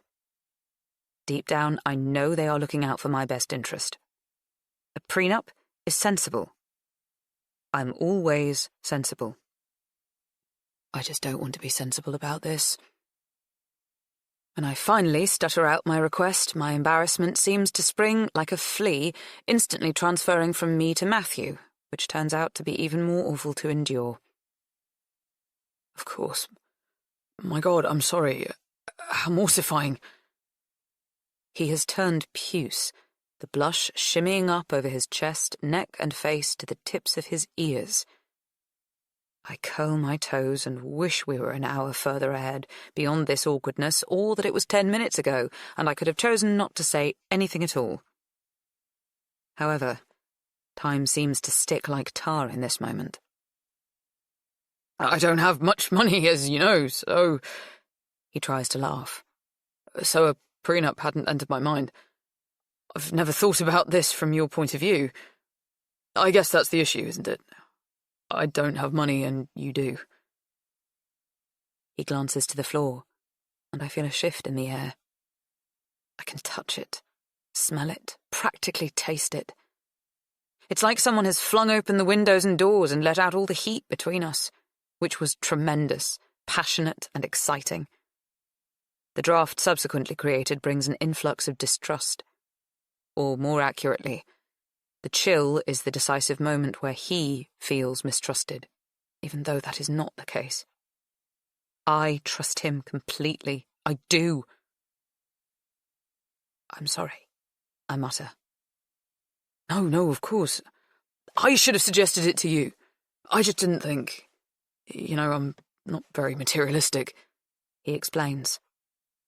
Then, more coolly, he adds, it's just not a thing. Not a driver for me. I try not to feel stung or criticised by his remark. Money isn't something that drives me either. Yes, I have lots of it, but I'm not materialistic. I'm all about reduce, reuse, recycle. The most important part of my job is not my remuneration, but the respect I command, the change I can create. If I were materialistic, I wouldn't have chosen to marry a man who earns below the national average salary, would I? Obviously, I can't use that line of reasoning as my defence. It would be beyond tactless, even if I had the opportunity, which I don't, because Matthew hasn't paused to let me say anything at all. He's filling the space between us with repeated comments such as, a prenup, of course. Of course, you were bound to require one. No problem, I see. Neither Becky nor I had any money to speak of. Didn't give it a thought. This is a different world, but yes, obviously, if a prenup will put your mind at rest, we'll do it right away. Where is it? Do you have something drafted up? He looks around the room as though he expects a clutch of lawyers to jump out from behind the sofa and present him with a legally binding document there and then. He's talking too quickly, probably trying to swallow down the hurt, or drown out the awkwardness, but I hear it anyway. I try to close things down, move on. No, I don't have anything drawn up. I wanted to talk to you about it first. I'll call my solicitor and ask how to approach it. I'm certain it's a pretty standard thing, no biggie. I've never used that expression before, and it sounds alien on my tongue. The request for a prenup sits uneasily, quite obviously a biggie. I want to turn the conversation. Engaged couples ought to talk about wedding cake or wine choices, fun things. I try to pick up on a conversation we started a few days ago. I just love the idea of going to the Champagne region and tasting some of the fizz made in the smaller houses to pick one for the wedding reception. I think discovering a favourite is a little more intimate than serving Taittinger or Veuve. Do you agree? Should we base ourselves in Rheims or Épernay? I ask. Matthew has turned away from me. He's looking out of the window, past the short lawn and into the woods. I see that the back of his neck and the tips of his ears are burning scarlet. I think of hot embers in a fire late at night, and the glorious warmth of the lick of flames is gone, but the spitting embers can still scald. He replies, I'll leave that to you. I imagine you know both regions and all the champagnes better than I do. Well, Épernay then, I mutter. He fishes his phone out of his pocket and starts stabbing at it. Work? I ask. No, I'm messaging my mum. I want some advice on something. He replies. I wait patiently as he spends about 10 minutes swapping messages with her. I want to say something like, send her my love, because that seems like a normal thing for a daughter-in-law-to-be to say. But as we haven't had so much as a Zoom introduction yet, sending love seems a bit forward. When Matthew finally slips his phone back into his jeans pocket, he grins at me and asks, Do you want to wear my much-loved grandmother's engagement ring? It's rather lovely. An emerald encircled by a number of little diamonds. I hesitate, and he adds, It's worth a decent amount. Did Becky wear it? Damn, the question comes from my gut, straight to my tongue. It should have checked in with my brain first. Yes. He beams a little wider, as though this is a great thing. Then no, I think it's maybe a bit... Odd? He finishes the sentence for me, and I'm relieved. Yeah. Mum said you might think that, but I wanted to offer. You know, I didn't want you to think I wouldn't want you to wear my grandmother's ring. There are too many negatives in that sentence for me to be certain that we have landed with a positive. He then adds, I want to treat you the way I treated her. I see that his insistence on parity comes from a good place, but inwardly I sigh a little. I want him to see us as different and separate. I want to be his wife, not just his second wife. That is tricky because I am the second wife. Fact. And I wanted you to wear something you could be proud of. I shrivel inside. He's clearly worried about how to pay for an engagement ring of note. Do you have your mother's ring, maybe? Would that be suitable? He asks. I shake my head and resist articulating the fact that I don't want to wear a dead woman's ring. Any dead woman's. I want a ring that represents a fresh start. Let's go shopping, I suggest. Right now. Let's go to London. Chapter 19. I can't take my eyes off it.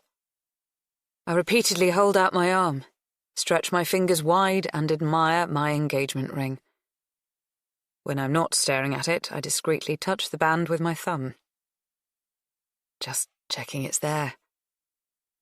We picked a round solitaire set on an 18-carat band. Modest by Tiffany standards, but even so, not something Matthew could afford. I slipped my Coots card across the glass counter without either of us commenting. Now we're sitting in a smart bistro having a light lunch. Or at least giving that impression. I'm too excited to eat. Matthew is flicking through his phone, reading the weekend papers online. It strikes me that just a few months ago, if I'd walked past this cafe and spotted a couple looking so harmonious, I'd have had to fight a twinge of jealousy, disquiet. It's wonderful to be this side of the glass. It's so peaceful that it seems exactly the right moment to bring Matthew up to date on my thoughts about the wedding. When I do so, he looks shocked. So you're saying you want a church wedding? I do. I giggle at the two little words, which carry so much significance and will change the course of my life, alter the very fabric of my existence as I transition from a single woman to a wife. Or at least I might want a church wedding. I want us to consider the possibility before we dismiss it. Wow. Right. Well, okay. Let's think it through. I have to say, I'd assumed you'd want to get married in a smart hotel. So do you believe in God and all that? You're a scientist. I think of you as so logical. I shrug. This shouldn't be a difficult conversation to have with the man I'm going to marry, and it's probably one that most people have before they get engaged, yet here I am. Well, for me, the desire to marry in a church isn't really a religious thing. It's a personal continuity thing. Just a nod to tradition. My parents are buried in St. Adelaide's in Hoddesdon. Do you know Hoddesdon? It's where I was brought up. It's in Hampshire, about 25 miles from where we live now. I think I've seen signposts to it. 25 miles. We can hardly call it our local church. No, but it's so pretty. And because of my parents, I thought it might be the right place. I see. I think for a moment he's going to refuse. I bite my tongue and don't tell him that St. Adelaide is the patron saint of second marriages. A fact I learnt as a child. It meant nothing to me then, other than getting a house point at school when we had a quiz about local history. Now it seems pertinent. Important. When we got engaged, I emailed the vicar and asked if he'd consider marrying us there. Will he do it, even though we're not churchgoers? I don't mention that I made a sizable donation to the Church Restoration Fund. I don't want him thinking I bought my way into a pretty backdrop, not considering the awkwardness of the conversation about the prenup this morning. Yes, I think he will. He asked to meet us. Matthew's Adam's apple jumps as he swallows. Well, if it means so much to you, then of course. You should set up a meeting at some point. He plays with the handle of his empty coffee cup. I've already done so, as it happens. This afternoon, 5 p.m. I glance at my watch. We'd better get moving if we're going to be on time. My fiancé blinks slowly. You know me, I'm nothing if not efficient. I grin broadly, trying to convince both of us that my actions are reasonable, simply those of an excited bride impatient to plan her wedding. Of course, they are that, but they are also actions that have left us oddly exposed. He didn't expect this from me, a desire to marry in a church, and I didn't anticipate him objecting. Heidi's words ring somewhere deep in the back of my head. You hardly know him. Do you believe in God? I ask. He shakes his head emphatically, just once, so sure his opinion is the right one that he doesn't feel the need to elaborate or protest too loudly. The epitome of being quietly confident in his own reasoning. I wish I did. I think it must be great to believe that something can be changed or solved just because you wish it to be. His tone is subdued. I prayed a lot when I was a child, I admit. It soothed the sense of helplessness and anger I felt when my dad was drunk. And then, after the accident. I wait. Matthew doesn't talk about the details of his life after Becky's death. I think we must have passed the 1-year anniversary now. I have no idea how he marked the day. I don't know how to approach the subject. We're planning a wedding, and yet he's still grieving for his first wife. I tentatively edge towards the subject of grief and remembrance in case he wants to open up to me. He meets my eyes. He appears to be searching for something too. I'm not sure what exactly. Maybe a sense that life goes on. Maybe a feeling that I understand his loss. Whatever it is, I think he finds it as he nods slowly. Okay. He reaches for his coat. I'd better meet your vicar then. I can't resist excitedly texting Heidi. We're going to St. Adelaide's this afternoon, thinking of marrying there. We'll tell you all when we see one another. I add the church emoji. The grey ticks turn blue, but she doesn't respond. Not even with the bridegroom or wedding bells emoji. After my parents' funeral, my grandparents scooped me and my brother into a waiting black Rolls-Royce, and we were taken directly to our respective boarding schools. From then on, my time was split between school and my grandparents' home in Scotland. Even though I bought land and built a house in the county I was born in, I only visit Hoddesdon once a year to lay flowers on my parents' graves on the anniversary of their deaths. I'm really hoping to oust the hard memories and make happier new ones by marrying here. The village itself hasn't changed much since I was a kid. As well as the church, there's a pub and a post office squashed between higgledy-piggledy thatched cottages and workers' terraced homes, the type that have front doors that open directly onto the street. It's the sort of village that tourists drive through and gasp at, commenting that time has stood still here.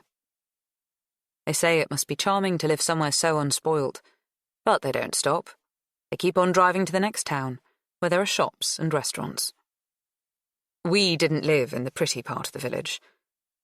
As my father had been cut off from his parents' wealth and was too much of a drunk to hold down a job, we managed on my mum's salary, but we didn't have the sort of money that could buy charm.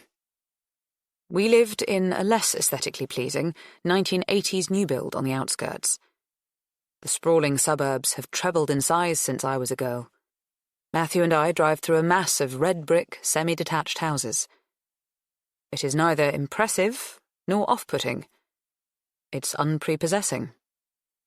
It's where I come from, and I'm fine with that.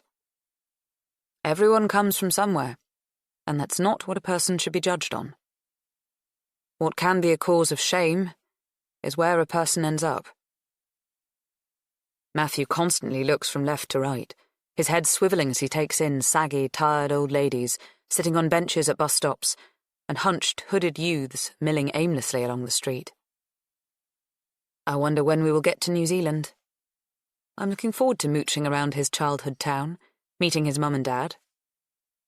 There's room in my life for parents, even if they are only parents-in-law.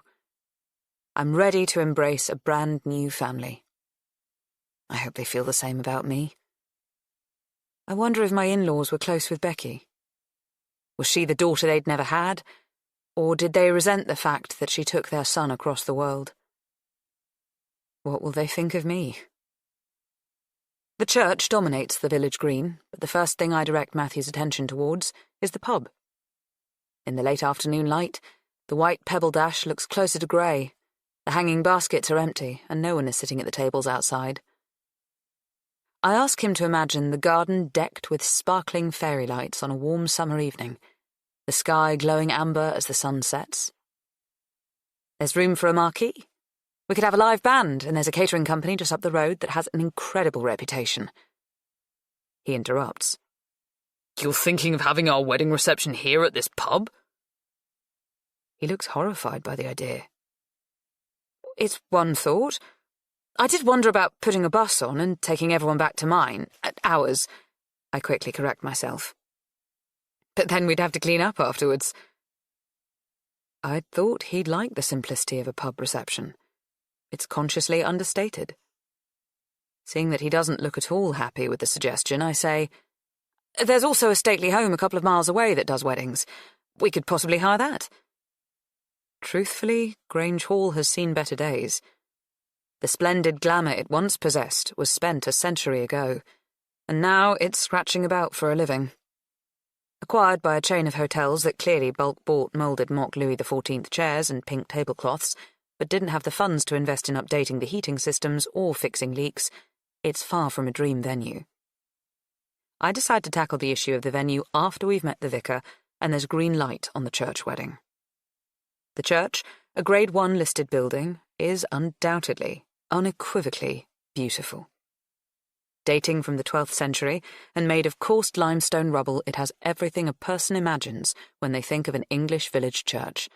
Belfry windows, parapets, pinnacles and gargoyles that give the later edition, the 15th century tower, a classic Gothic appearance. Matthew and I stop at the lich gate. Do you like the look of it? I ask. It's very traditional, he replies. I raise my eyebrows. I expected more enthusiasm. He tries again. It's as expected. I realise he has just articulated my thoughts, but it doesn't sound like a compliment when he says it this way. I push open the little wooden gate and step inside. For a moment, I don't think he's going to follow me. He is pale, wide-eyed. His skin is almost waxy. Beads of sweat sit above his lips. There are 2 spots of colour high on his cheeks. Rose-red blotches like a curse in a fairy tale. I lead him towards the church, breathing deeply, letting the warm air fill my lungs. I feel hopeful, positive as we reach the low porch that houses a statue of some sleeping, long-dead noble. The large wooden doors, ornate and beautifully carved, are wide open. An invitation. I glance excitedly at Matthew, but he looks far from happy. Are you okay? Okay. He repeats the word back to me. Not an answer, more of a question. Are you unwell? You look flushed. I put the back of my hand on his forehead to see if he feels feverish. He pulls away from me. His eyes are flashing fear. Panic, even. I can't go in there, he states flatly. What? I can't go into the church. I gently tug at his arm. I assume he's joking, but there's nothing about his face that suggests he is. What is it, Matthew? What's the matter? It's Becky. Becky? I am instantly seized by a sense of complicated unease, anger and pain. What about Becky? I should have said something earlier. I'm sorry. Look, I can't do this. He turns away and heads back up the path. I chase him, pull at the sleeve of his jacket. Matthew, slow down. What's going on? You can't do what? Explain it to me. He's at the lich gate before he stops. I watch his shoulders rise and fall, his head bowed, his back hunched. I wait until he turns to me. Becky was religious. Very. We had a church wedding. In a place very much like this one, actually. It was beautiful and big. We had hymns, prayers, blessings, the lot. For all the good it did. He looks pained now, as though he is physically hurting. I can almost imagine I hear a heart crack, although I'm not sure if it's his or mine. And I haven't been inside a church since I buried her. I don't think I can again. And I certainly don't want to be married in one. He's quivering from head to foot now, and I wonder if he's having a panic attack. Okay, I say calmly, soothingly. I had no idea. Don't worry, take a deep breath. Again, I feel swamped by a sense of how little I know about his history. Now that I do know how he feels about churches, I ought to feel closer to him. New information should make the bond between us stronger. Yet all I feel is resentment that once again, Becky is influencing my life. Should marrying in this church be such a problem for him? After all, it's not the same church, even if it looks a bit similar. I buried my parents in this exact church. That's why I want the service here, to feel closer to them. Shouldn't that take precedence? While I encourage Matthew to take long, slow, calming breaths, I try to be logical and reasonable. I can't get frustrated with him. Everyone is different in the way they cope with grief. My parents died 35 years ago. Matthew's loss is still fresh. Are my friends right? Are we rushing this? Should we be taking longer to get to know one another? I feel panicked, gripped with fear that he is going to say as much. That would be unbearable. The sun is settling low in the sky. Light flickers and sparks through the tree line like strobes at a rave. I think carefully about what I should say next. It doesn't have to be a church wedding. I take hold of his hand, weave my fingers between his, and then kiss his knuckles. I don't care where we get married. We have plenty of time to think about it. We're only just engaged. He doesn't look at me. His eyes are darting around the churchyard. He looks like a trapped animal, one that is prepared to chew off its own foot to escape. I can't allow that. Hold on a minute. Wait here. It's stupid, but I imagine him driving away without me, disappearing altogether, vanishing from my life as swiftly as he landed in it. I couldn't stand that. I feel reassured to know the car keys are in my bag. I run into the church and find the vicar. I hurriedly explain that Matthew doesn't want a church wedding and apologise for wasting his time. He is polite. He seems used to rejection. Are you popping in on your mum and dad while you're here? It takes me a minute to compute. Oh, yes, of course, I assure him, more as an honourable exit from the conversation than out of any real desire to stand at my parents' graves. Matthew is waiting for me at the end of the path, and a surge of relief almost knocks me off my feet. His hood is up, and he's hunched, but I'm glad to note his breathing has slowed, and he seems far less agitated now. I sense the vicar's eyes on my back and feel duty-bound to follow his suggestion. Will you come and see my parents' graves? Right, yes, Matthew says. of course. We walk through the ancient graves that cluster closest to the church, towards the plot further afield where there are fresh mounds of earth, fresh flowers too. I pay a gardener to tend my parents' graves, as I can't stand the idea of them becoming neglected, even more forlorn. Years ago, I invested in a range of bulbs and plants that ensure a bed of colour throughout most of the year. The gardener visits once a fortnight to clear litter, weed the plot, and polish the marble. He sends me photos from time to time so that I know he's doing his job. I don't ask him to do so, I trust him.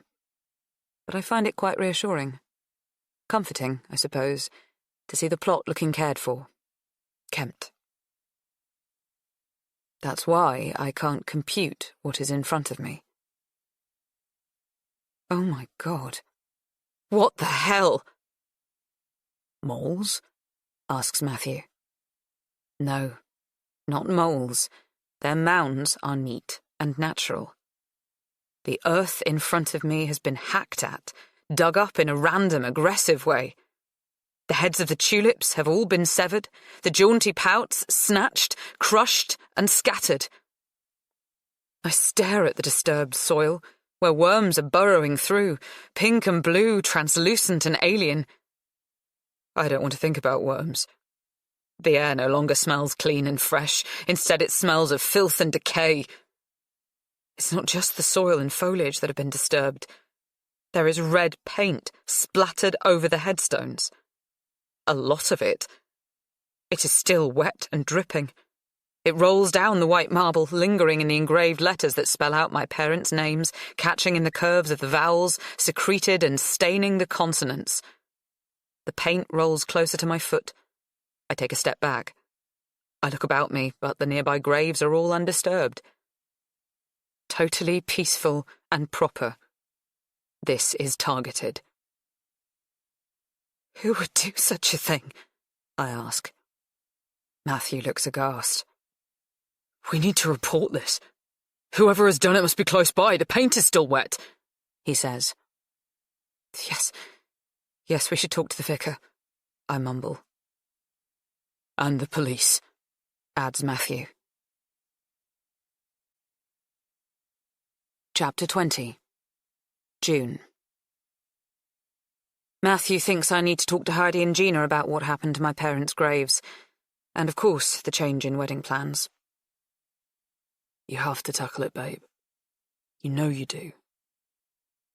I'm not sure which is the harder conversation to make my way into. Both seem impossible. I do nothing about seeing them for a couple of weeks, and then he surprises me by inviting them and their families for a walk and lunch at ours on Saturday. Oh, how lovely, I comment when he tells me, although I'm not sure it is. I didn't know you even had their numbers. I swapped numbers with Leon that Saturday we went to theirs. I called him and asked for Heidi and Gina's deeds. He beams. This is what couples do, babe. They support each other. I'll cook. It will be awesome. It's a hot day. Too hot. Sweat is sliding down the back of my legs and I've changed clothes twice. I feel unusually nervous and not all that excited about meeting my friends. I know Heidi hates it when it's too hot.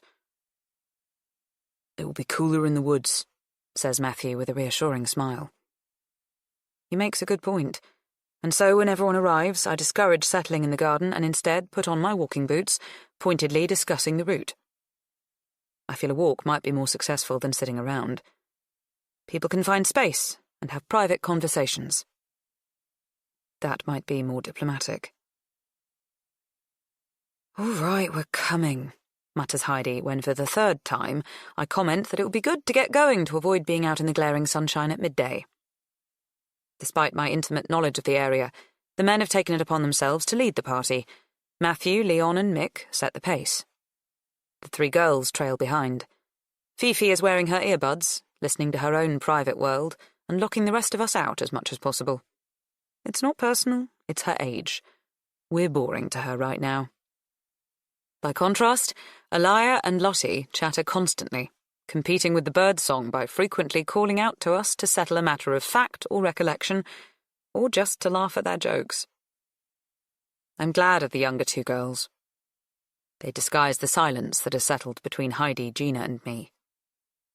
We three are walking between the two groups. Our conversation is more stilted. I want to think it's the heat. I know it's that I'm stressed about what I have to say. Matthew doesn't know my friends as well as I do. No matter how lovely his patatas bravas and calamari tapas lunch is, I can't think that today is going to be awesome, not considering what needs to be said. I launch in, knowing the longer I leave it, the more tense I'll become. On reflection, we've decided to keep it small. The wedding. I hope my tone sounds casual. I fear it sounds defensive. How small? Heidi demands, instantly antagonistic. Tiny. In fact, we're going to do it abroad. On a beach somewhere. No formality, no speeches, no suits or long dresses. The words tumble out. Rough. Almost belligerent, because I'm trying to avoid sounding apologetic. What? No, no way! Heidi counters firmly. She stops dead, and as we are on a narrow single-file track, I nearly bump into her. It's her wedding, points out Gina. She can do whatever she likes. Thank you, I say, with a hint of exasperation. Although Lottie was looking forward to being bridesmaid, she adds in a whisper. I'm not sure we should tell her today, at least until not after lunch. You know, so as not to spoil things. I glance behind me. Lottie waves enthusiastically, her thin limbs tapering like ribbons on a maypole. I feel a dollop of guilt at the thought of disappointing her by not having a big wedding and allowing her to wear the floaty bridesmaid dress of her dreams. I try to explain. You know, I told you we were going to visit St. Adelaide's in Hoddesdon. My friends nod in unison. Matthew reacted really badly.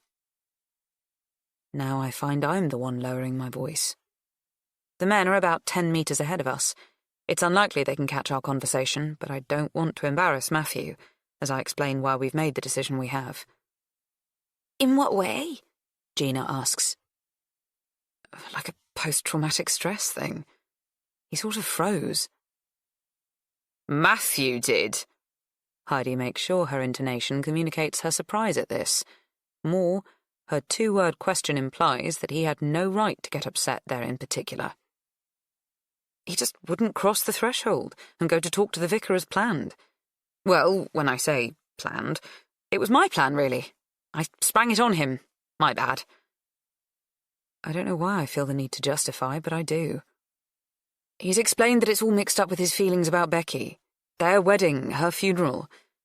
He says that he no longer associates churches with anything good. Wow. Gina lets out a low whistle. But you were okay with it being there? Heidi clarifies. I know what she's thinking. I buried my parents years ago, I mutter. Despite the shade of the trees, I still feel uncomfortably hot. Sweat is pooling at the back of my knees and under my arms. Come to think of it, everyone looks a little flustered. I focus on taking a drink from my water flask. When we pick up the pace again, Heidi says, Well, it doesn't have to be a church wedding. Hardly anyone does that anymore. Doesn't mean you have to elope. You can have a civil ceremony in a hotel or stately home or something. Yes, we could. We talked about all the options, but on reflection, I'm 47. I'm not sure I want a huge fuss. You do, she insists. She's right. I do. I stopped expecting a wedding when I turned 35. I stopped hoping for one aged 45. It's been fun thinking about a big party. A Jenny Packham dress, flowers, champagne, a choir, menus. But it's not the be-all and end-all, is it? Matthew is right. I didn't enjoy it the first time around, if I'm honest, he explained. The big bash was something Becky wanted, so I went along with it. But I've always thought it's about the marriage, not the wedding day. We'd come home from Hodston exhausted and confused after tidying my parents' graves. I'd talked to the vicar. He and the church warden both expressed great shock and sadness. They'd offered to help me clean up the plot, but Matthew and I managed on our own. We drove to the B&Q on the outskirts of town, bought a bucket, some turps, more topsoil. People get carried away. They spend a fortune they don't have on just one day. Becky and I couldn't even afford a honeymoon after we'd overextended ourselves to pay for the wedding. We were back at work the following Monday. He wrapped his arms around me and kissed the top of my head. I'm guessing you'll feel the same, he murmured.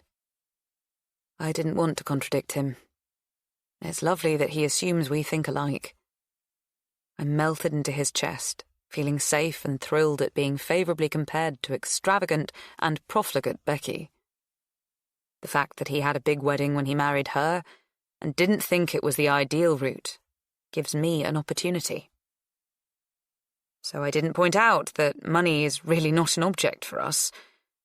Instead, I said, I think the perfect solution would be combining the marriage with a holiday, going somewhere hot and exotic, coming back with tans and rings.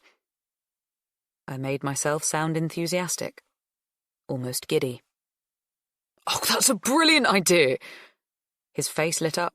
Relief and joy oozed from every pore. You work so hard. You're always under a lot of pressure. You do need a holiday. Where were you thinking? I'd seen an advert on the side of the bus the last time I was in London. It had stood out like a beacon of serenity amongst the London crush and chaos. The Maldives. Love that plan. Let's do it. Soon, he added with a wide grin. He tilted my face towards his and kissed me. I thought we'd make love then, but instead, we made plans. It thrilled me how much he wanted to formalise what we had. Make me his wife as quickly as possible. But when you say you're eloping, you don't mean just the two of you, Heidi asks me now.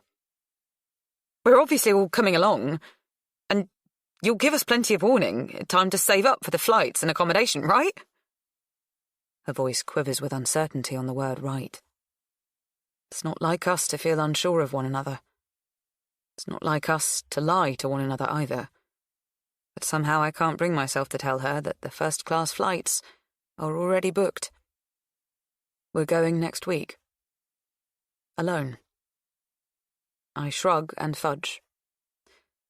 We haven't absolutely finalised everything. This is clearly going to be a situation where it's easier to ask for forgiveness than permission. When I come back from the Maldives as Mrs. Charlton, Heidi will deal with it. She'll see I'm happy, and that will be all that matters to her. Won't it? Chapter 21. Lottie pushes past us as she heads towards her dad in an excited rush to tell him a joke that Fifi has just told her. Unfortunately, as she does so, she steps off the path and into a patch of nettles. She reacts badly to the stings, raw red bumps erupting all over her shin. She starts to cry, partially through pain, but mostly because she doesn't like the look of it. Mick hoists her onto his shoulders, and although we've only done about a third of the planned walk, we decide to head back to Woodview. Matthew finds his way to my side and asks, Have you told them our wedding plans? Mostly. Not the detail about timings. He raises his eyebrows. I think that would be fun to keep as a surprise, I add. I drop back to walk with Leon and nervously watch as Matthew, Heidi and Gina form a cluster. I hope he doesn't mention the date of the wedding. Whatever he does say makes them glance my way. Leon nudges me in the ribs. I guess they're plotting your hen, right? The three girls hop into the pool as soon as we arrive home. I encourage everyone to join them, as I feel the overwhelming heat of the day is creating an undefinable sense of irritation, even malaise. It turns out none of the adults have brought swimwear. Matthew says he can loan trunks to Leon and Mick. They're all about the same size, and I bought him a few pairs from Paul Smith in preparation for our trip to the Maldives. Heidi clocks the fact that the tags are still attached, and reads the price. I feel judged. I don't offer my swimwear to Heidi and Gina. We're not the same shape or size. Gina is tall and very long in the body, and Heidi has huge boobs that require supported swimwear that she refers to as her boulder holder swimwear. We know our figures are different. It's never an issue. None of us care. I get the feeling that today it might be an issue. Heidi has been complaining that she's piling weight on just looking at food, and I think she's feeling more self-conscious than usual. Matthew thoughtfully suggests we sit in the garden, leave Mick and Leon to supervise the swimming while he fixes drinks and puts the finishing touches to lunch. What can I get you ladies to drink? He asks, the perfect host. I have rosé chilling, or maybe an Aperol spritz. Rosé is Heidi's favourite tipple. Aperol is Gina's. He checked with me yesterday. I'm having a day off alcohol, says Heidi. It's too hot to drink. I'll fall asleep if I do. I promised Mick I'd drive home, Gina adds. He'll have a beer, though, when he gets out of the pool. You could have just one, I suggest, aware that Matthew has made an effort to get their favourite drinks in, and also aware that a glass of something might make everyone a little more relaxed. No, that's stupid. She's driving a child, snaps Heidi. I think we can all cope with one day off alcohol, don't you?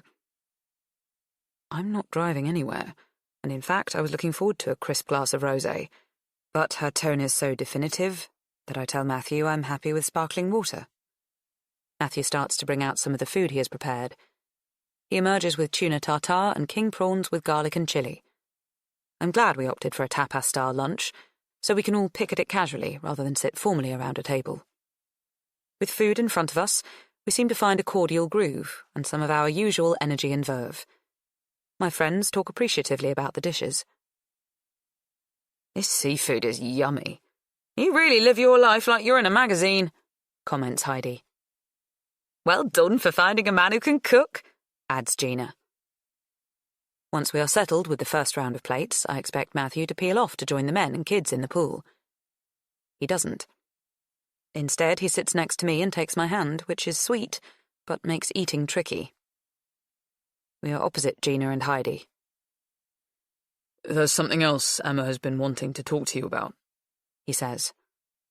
Some weird things have been happening and she needs your support.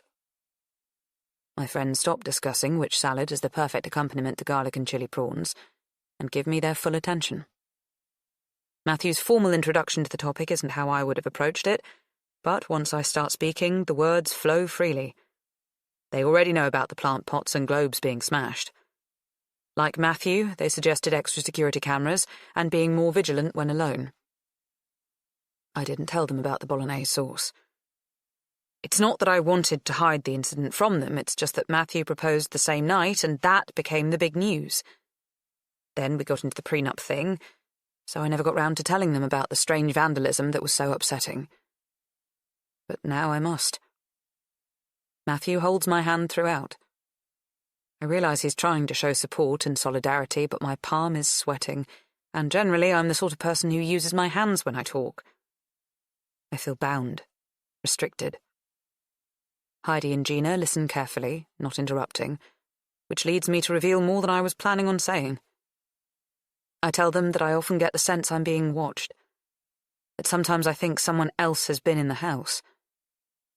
I am certain,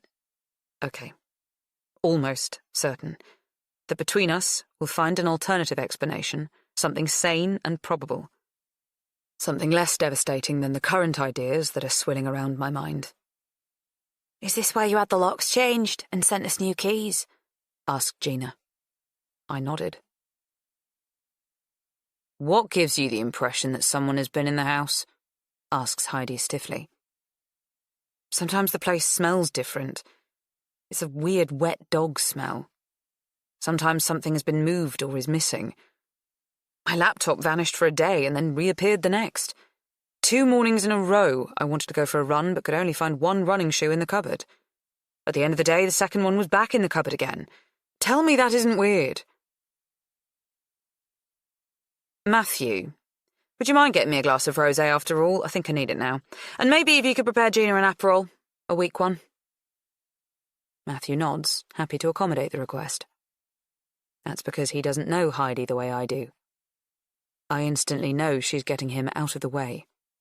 Whatever she wants to say, she doesn't want to say it in front of my fiancé. The moment he's out of earshot, she hiss-whispers, "Not much for mystery. Do you actually need me to articulate it?" We stare at one another. I knew this would be her first thought. It's not him. He was in London when the globes were smashed, upstairs when the bolognese was spilt, and with me when the graves were vandalised. Desecrated, she corrects. I squirm. I've considered that word too, but tried to avoid it. It's too much. It's too bleak, cruel, and threatening. Heidi, however, seems happy to embrace the darkness. He loves me, Heidi. We're getting married. Why would he ruin my stuff? I ask quietly and firmly. "Classic gaslighting," she pronounces emphatically. "All of these strange and cruel things have happened since you met Matthew. It's blatantly obvious." No, it isn't, I rebut. It's only gaslighting if he says it's not happening. He's as worried as I am. Okay, she concedes. But if it's not him, then it's something to do with him. Her tone is ominous, dramatic. Here are your drinks, ladies. We all nearly jump out of our skin. That was quick, comments Heidi. Matthew has in fact brought a tray with all the bottles and glasses on it. He pours Heidi's wine and preps Gina's Aperol. He clearly didn't want to leave me alone with them. He's trying so hard to support me. I notice that he hasn't brought out a glass for me, but I don't mention it. If I do, he'll think I'm trying to get rid of him too. Are we talking about the vandalism? He asks. His straightforward manner is uplifting. Yes. Any theories? Well, the timing would suggest that this aggravation is something to do with you, comments Heidi boldly. I agree with you. Matthew nods, holding her gaze. I know she won't blink, so I interrupt. I've given it a lot of thought. I wondered if it could be a friend or relative of Becky's who is unhappy with Matthew moving on. Someone who really doesn't want us to be together. My friends don't dismiss the theory. I almost wish they would. I want to believe the vandalism is just a matter of bad luck, down to bored, mischievous kids. Not a real threat or worry, so much as a nuisance. But how many bored kids are there in the world, and why do they all seem to be getting their kicks from destroying my property, invading my space? Gina nods. It's possible. Matthew, can you think of any likely candidates? Someone sad and mad enough to do this? No one comes to mind. Most of our friends live in New York. Her family are in South Africa. But I agree. Someone is trying to cause trouble. Put a wedge between us. I just don't think it's one of Becky's friends. He is still staring right at Heidi. It's impossible for any of us to ignore his challenge. I really wish I had a drink right now. Something to help me slip through this awkwardness. I want to keep my gaze trained on the oily plates on the table, but I know I must force myself to look my friends in the eye. Gina first. She's easier. Her cheeks are pink, but I know immediately that she's embarrassed, not guilty. Embarrassed for who? Me or Heidi? She knows what he's saying. It appears they both do. Are you for real? Are you accusing us of doing these batshit crazy things? Heidi yells. My attention snaps to her. Oh, no, of course he's not. We're not, I reassure quickly. And we're not. Not exactly. When Matthew first mooted the idea that Heidi might be responsible for this hate campaign, that's how he described it, I laughed. He quickly retracted the thought as preposterous, but since then I've racked and racked my brains, and I can't think of anyone else who might have a problem with our relationship. I'm simply not close enough to anyone else for them to care what I do with my life. But You did just accuse Matthew of gaslighting me. That wasn't very supportive, was it? You're not his biggest fan. I stutter. It's a hard thing to say. The truth often is. You have known him for about 5 minutes. You've known us all your adult life. Heidi's eyes are so wide I think they are going to pop out of her head on springs like in a cartoon. Matthew puts an arm around me. We're a unit. He says, I think since we've met, there has been a sense that you feel you're losing Emma. That I'm taking her away from you, and I just wanted to clear that up. Let you know that there's room for us all to love her. Heidi jumps to her feet. Her thigh bangs into the table and upsets a wine glass. Gina starts mopping up the spillage, but I don't think a couple of napkins can absorb the mess that's pooling between us. I'm just saying, I've always rather got the feeling that you don't like me. I feel so awful for him in that moment.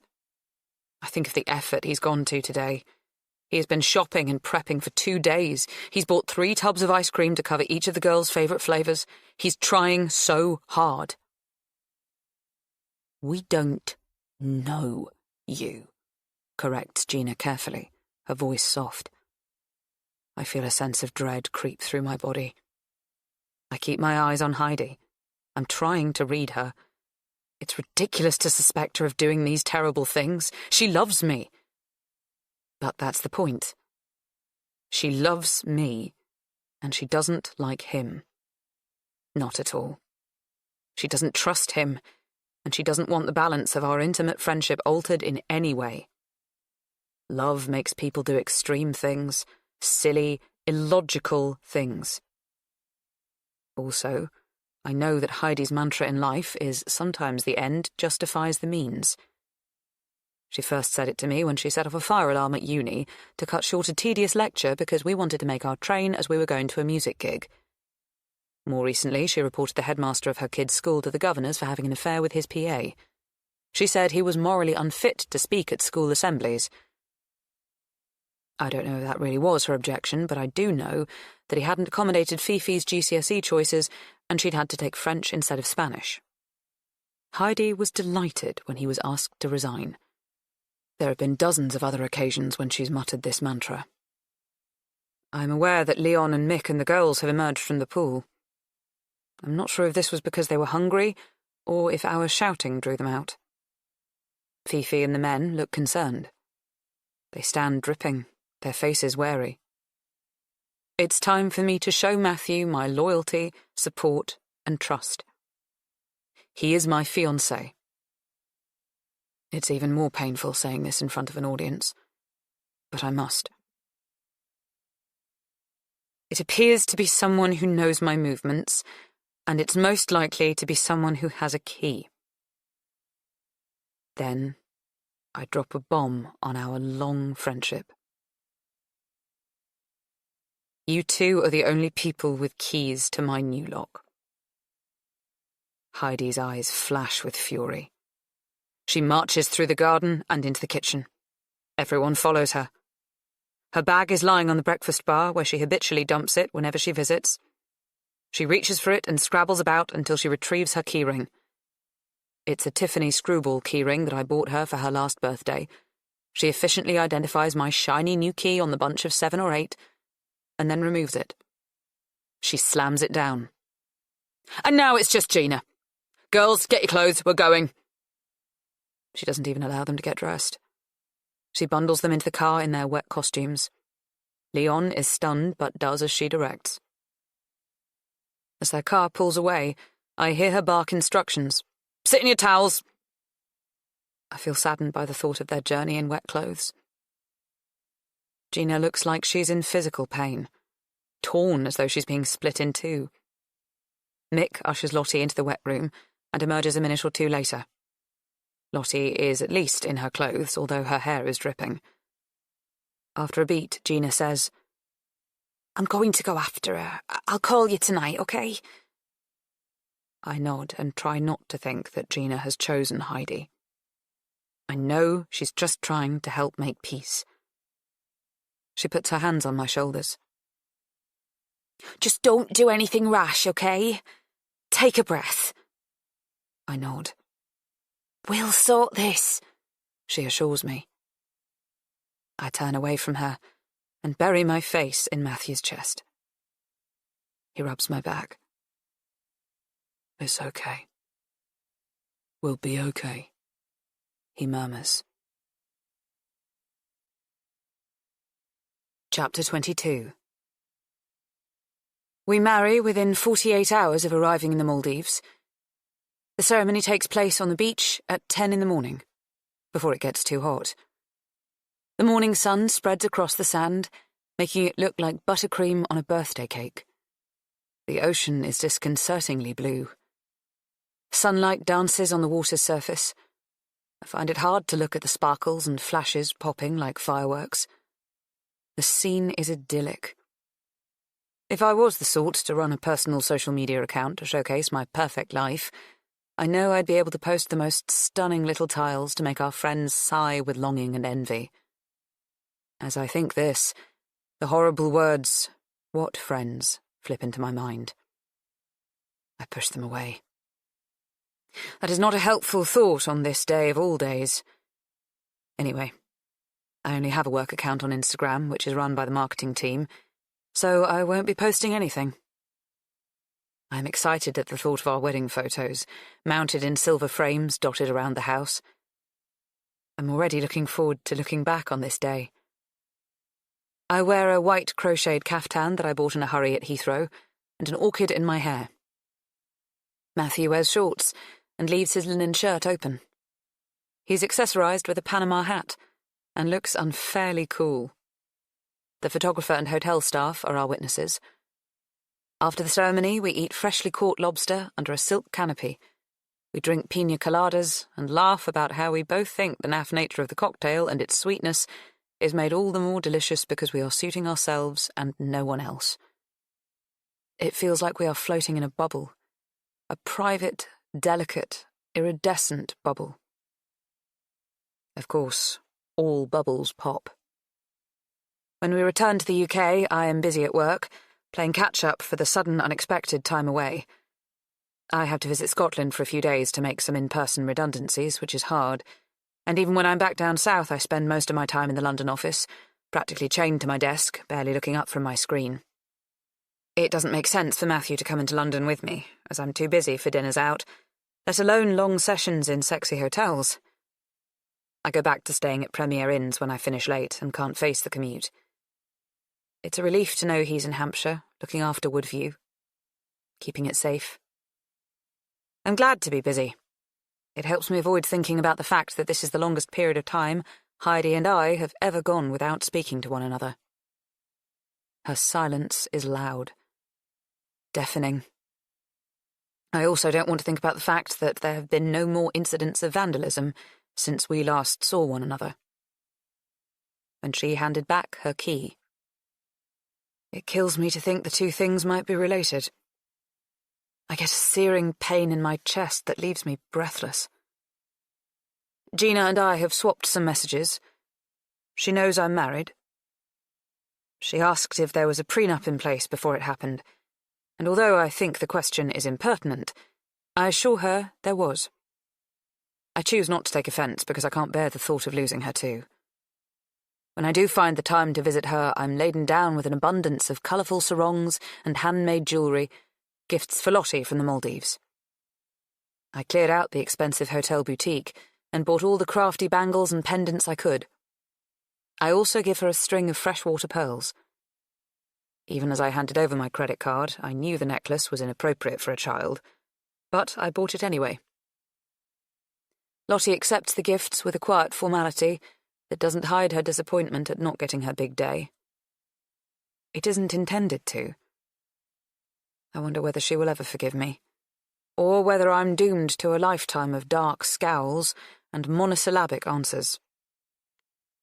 Gina asks the right questions about the wedding, but as there weren't any guests to chatter about, readings to pass opinion on, or food to judge, our conversation dries up rather quickly. The main event was the spectacular sex we indulged in. the sort that made my body stretch and flex, my muscles ache. Not a conversation that can be had in front of Lottie. When she goes upstairs to practice her guitar chords, I expect the conversation to turn to the joyful sex. However, as soon as we're alone, Gina's first question is, "So, have you seen Heidi?" I shake my head and feel cross that she looks at me in a way that suggests I am at fault. "You can't really believe she's the one who vandalised your home and your parents' graves." I don't want to believe it, but she had opportunity and motive. She was there when I was locked in the sauna, and she knew I was going to St. Adelaide's that day. "You sound insane. You are not a detective. She is not a criminal. You are best friends. This is nonsense, Emma. Think about it. The pair of you have to talk this through." I admire Gina for trying to mend bridges. I've sometimes wondered if she's ever felt like the third wheel, but her generous efforts show that she values the friendship between Heidi and me as much as we do. More right now. She's made it clear she doesn't trust Matthew and she wants to split us up. No, she just wanted you to be careful. Cautious. Why? Because she thinks he's only interested in me for my money? Can you imagine how offensive it is to hear that?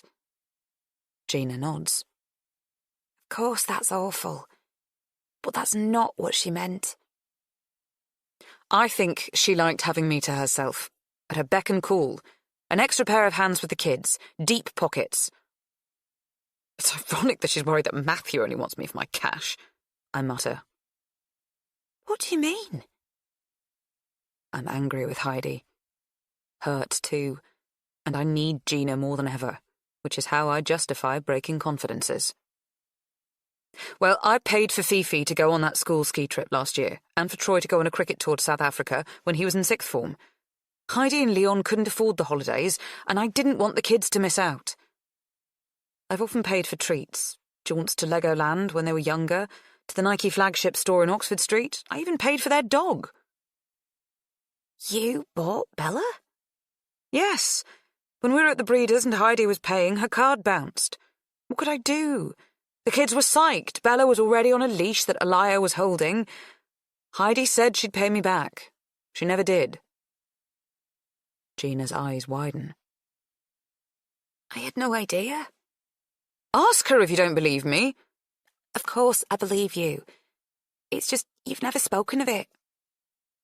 It was a private thing. I've never minded. I was happy to help out. But now, since all she goes on about is Matthew liking me for my money, I feel really upset. Maybe that's what she values in me too. It's such an awful thought to articulate. Don't be daft, says Gina. She squeezes my arm. I think she wants to hug me. If she does, I might cry. It's so unlike me to be emotional, but there's a lot going on right now. Extreme highs and awful lows. It's hard to keep my emotions in check. I reach into my bag and pull out a bottle of champagne. Do you want to toast the bride and groom? I ask, desperate to change the subject. Gina glances at the kitchen clock. Maybe later. She fills the kettle and pops it on. Determined, she returns to the subject. Well, Heidi wouldn't be the first person to be a bit resentful of a new man in her best friend's life. I still don't believe she would do what you're suggesting she's done. Well, I don't believe Matthew would, which is where she tried to throw shade. Gina looks torn. I'm not saying that either. And we've ruled out the idea of it being any of Becky's friends or family. Even so... Gina, there hasn't been any vandalism since Heidi and I had words. I say this coolly as I stand up and open a cupboard. I know where she keeps her glasses, and even though she is making more tea, and I don't feel much like champagne after that conversation, I need something to do. She is staring at me with a disconcerting intensity. I don't like it. Is everything okay, though, Emma? What? I mean, if it wasn't, you know, you can talk to me, or go to a doctor. A doctor? I don't understand at all. I've never felt better. Do I look ill? No, you look really great and seem happy. I'm glad for you and Matthew, I really am. He seems lovely, but... You do know anything that's just been said is cancelled out if there's a but. I hope she stops talking. I don't want her to say anything we both might regret. She takes a deep breath, and in a gust, she gabbles. You're just not behaving like yourself recently. And you know, at our age, our hormones are all over the place and it's difficult to be as clear-sighted. I know my moods are up and down all the time and the brain fog is a shocker. If it is true that Gina's moods are up and down all the time, I haven't seen any evidence of it. She appears eternally calm, so laid back she's practically horizontal. Why is she talking about the perimenopause swamp? I stare at her, puzzled. Why would I need to see a doctor? She goes on. You know, I was reading this article, and the symptoms that women experience in the perimenopause are far wider reaching than previously thought. It's not just hot sweats and a dry vag. I don't have either. No, right, that's what I'm saying. There are loads of other symptoms, like ones to do with mental health. Some women get very paranoid, forgetful. They might make bad decisions or even imagine things. You know, experience actual psychosis. Matthew is not a bad decision. No, but... I didn't imagine the attacks. Right, but... We stare at one another. After a long beat, I say, Gosh, I hadn't realised it was that time already. I really must get going. I've got a thing I need to attend to. I gather up my bag and coat. I leave the bottle of champagne on the table. Up until this moment, I hadn't imagined there was such a thing as a forlorn-looking bottle of champagne. I call a hasty goodbye up the stairs to Lottie, and then dash out the door. Gina doesn't ask me what the thing is. Why would she? We both know I'm lying. Chapter 23. July. Since the wedding, I haven't once set an early morning alarm when I'm at home with Matthew. I still sometimes manage a run at some point during the day, but the impetus to get out of bed at the crack of dawn has gone. Honestly, I can't really understand why I believed such a strict regime was necessary for all those years. However, this morning it's Matthew who gets up first. He accidentally wakes me as he's sneaking out of bed. Morning, handsome. Morning, babe. I'm sorry I woke you. I wanted to let you sleep. I know you've been working around the clock recently. Oh, that doesn't matter. I'd rather be awake with you than asleep. I throw back the duvet, revealing my naked body. Come back to bed, I murmur. After years of thinking of my body as nothing more than an efficient vessel to get me from A to B, I now think of it as something much more lascivious and decadent. Something sexy and sexed up. I glow with the thought of pleasing and being pleasured. I crave Matthew's touch. His cold hands on my skin when I'm hot under the duvet. His warm hands when I come home late and he's cozy in bed. Right now, I feel the luxury of a weekend unfurl in front of us. We got back from the Maldives 3 weeks ago, but this is the first Saturday I've woken up at home since we've been a married couple. I feel alert and ready. Celebratory. I have plans. So I'm disappointed when he says, Oh, babe, don't tease me. You know I'm working today. What? My entire body slumps. I pull the duvet back over me. Suddenly cold, or maybe self-conscious. I told you, I'm photographing 3 young chefs. You remember? The ones who were all ex-prisoners. I do recall him telling me about how these men raised enough money through celebrity chef endorsements and crowdfunding to open a new little eatery quite close to the place they used to be incarcerated.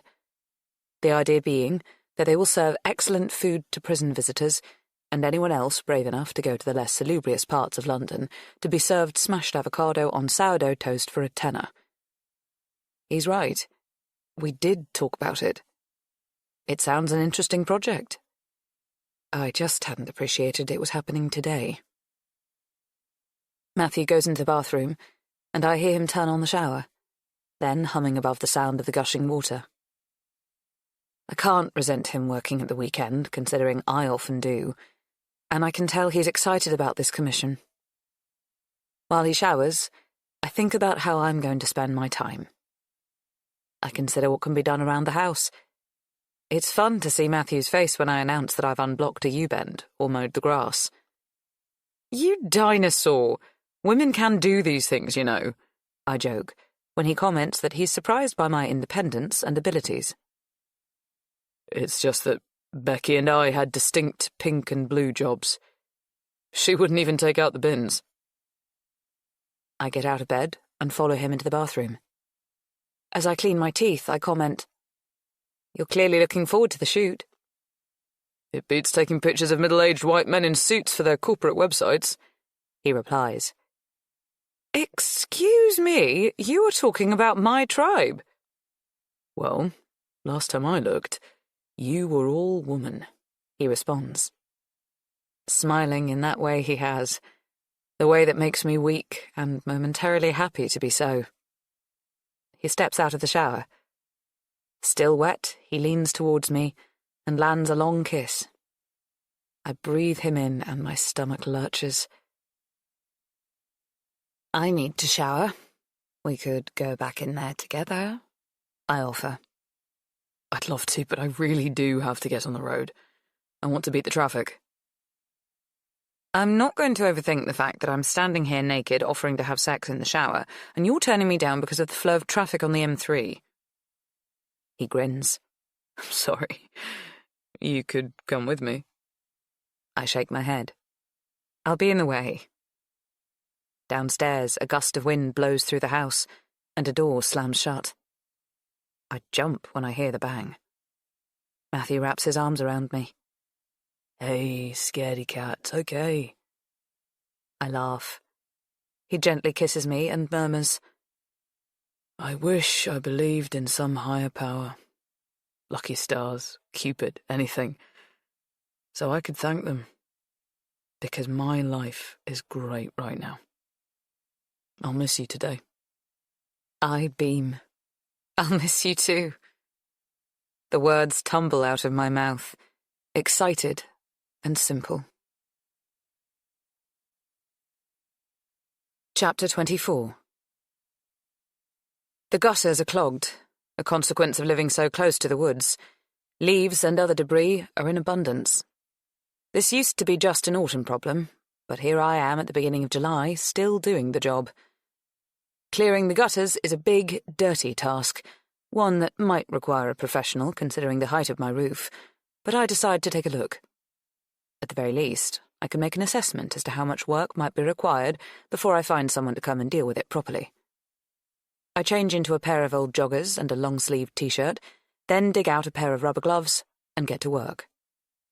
My workshop smells of bagged manure and sawdust. Surprisingly, I find this smell quite appealing.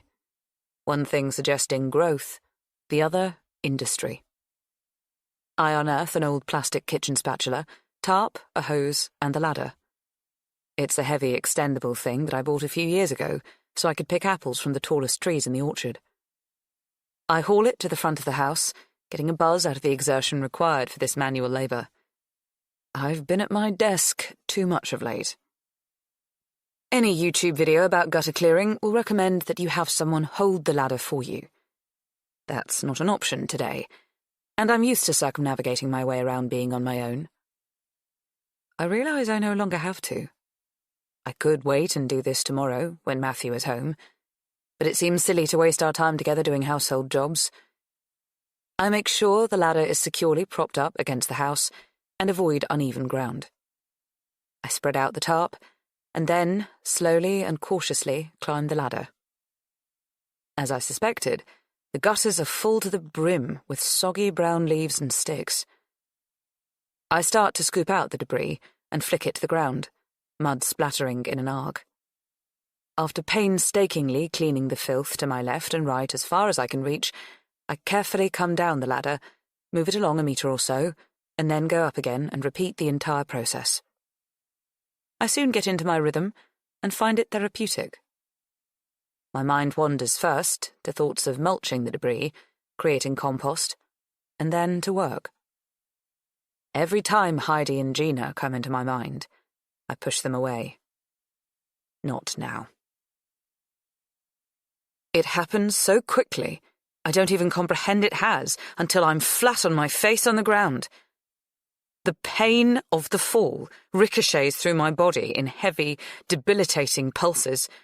Everything stings or throbs at once. I take stock. Just start to think about what I've damaged, and then, a fraction of a second later, the ladder falls on top of me, hitting my back. Thwack! This second impact creates a new level of pain. It's immense. I scream out. My shoulders feel like they're about to be split open. My spine and the back of my head hurt so much, I think I'm going to be sick. I reach up, expecting to feel blood. A lump is already swelling on my skull. For a moment I can't move. I just let my body pulse in pain. After a minute or two, my head starts to slowly clear enough for me to recall that I did not have my phone with me when I climbed up the ladder. I'd left it on the porch, worried that I'd drop it from a height. I need to reach it. The heavy ladder pins me to the ground, and so my progress is hampered, but I start to inch forward with all the strength I have. My wrist aches, and my knuckles are grazed and bleeding. I'm shaking, and I'm not sure whether that's with pain or shock. I need to call an ambulance. This is my last thought, as waves of blackness swarm into my head. I taste vomit in my mouth. I close my eyes. I don't know how long I'm out for. No idea. I'm disorientated and in so much pain I can't think clearly. I feel relief that when I wake up, I am no longer under the ladder. My back is still throbbing with the impact of where it fell on me, but I can't feel the weight of it. Thank God. Someone has helped me. Matthew? I look around for him, for anyone. I call out. Matthew, help someone, please. I need help. My voice cracks with distress. No one responds. There is no one around. I must have crawled or rolled out from under the ladder just before I passed out. I tentatively start to move my fingers and toes, then push myself up onto my knees so that I can crawl into the house. It's agony moving or even breathing. I think I might have broken a rib. I grasp the phone and immediately call Matthew, but it goes straight to voicemail. I momentarily wonder whether I should leave a message. I know he'll be terrified if he hears me in such a bad way. So I hang up, and then laboriously jab out a text asking him to come home to me as quickly as he can. I don't give any details as to why. I can't say I've fallen off a ladder, not considering what happened to Becky. He'll be insanely panicked and no doubt break speed limits to get to me. That's in no one's interest. I limp to the downstairs loo, wash the grit out of my hands, chin, knees, all of which are bloody, but on examination I believe only require TCP, not stitches. It stings to apply the antiseptic, and I want to cry. I consider calling an ambulance, but decide that although I'm bruised and battered, my injuries are certainly not life-threatening. I may be diverting it from someone more in need. I decide it's more community-spirited and all-round sensible if I wait for Matthew, and he can drive me to A&E. Despite the adultness of this decision, I feel woefully sorry for myself, and it takes all the energy I can muster to limp to the sofa and lie down. I put my feet up on the armrest. There's nothing to do but wait. Matthew sends a text in response to my plea for him to come home. He doesn't ask any questions. He simply responds, "On my way, babe." He adds 4 kisses, and seeing them lifts me a fraction, despite the pain. He's clearly missed me, and no doubt thinks my demand for him to come home quickly is nothing more than a keenness to climb into bed. I track him on Find Friends. I watch the little blue spot that represents his phone and his movements thread slowly through London traffic, and then speed up when he reaches the outskirts. I feel enormously comforted. He's coming. Help is coming. I listen to the car approach, tyres scrunching on the driveway. The car door being opened and slammed quickly. His footsteps, 1, 2, 3, as he dashes up the front step and through the door. "In here," I call. Seeing him in the doorway, I start to cry. Now that I can surrender my safety to him, the tears that I've held back fall freely. I'm not even embarrassed, and that's new for me. I've been self-sufficient and self-reliant for years and years, but now Matthew will look after me. "Oh, babe, what happened?"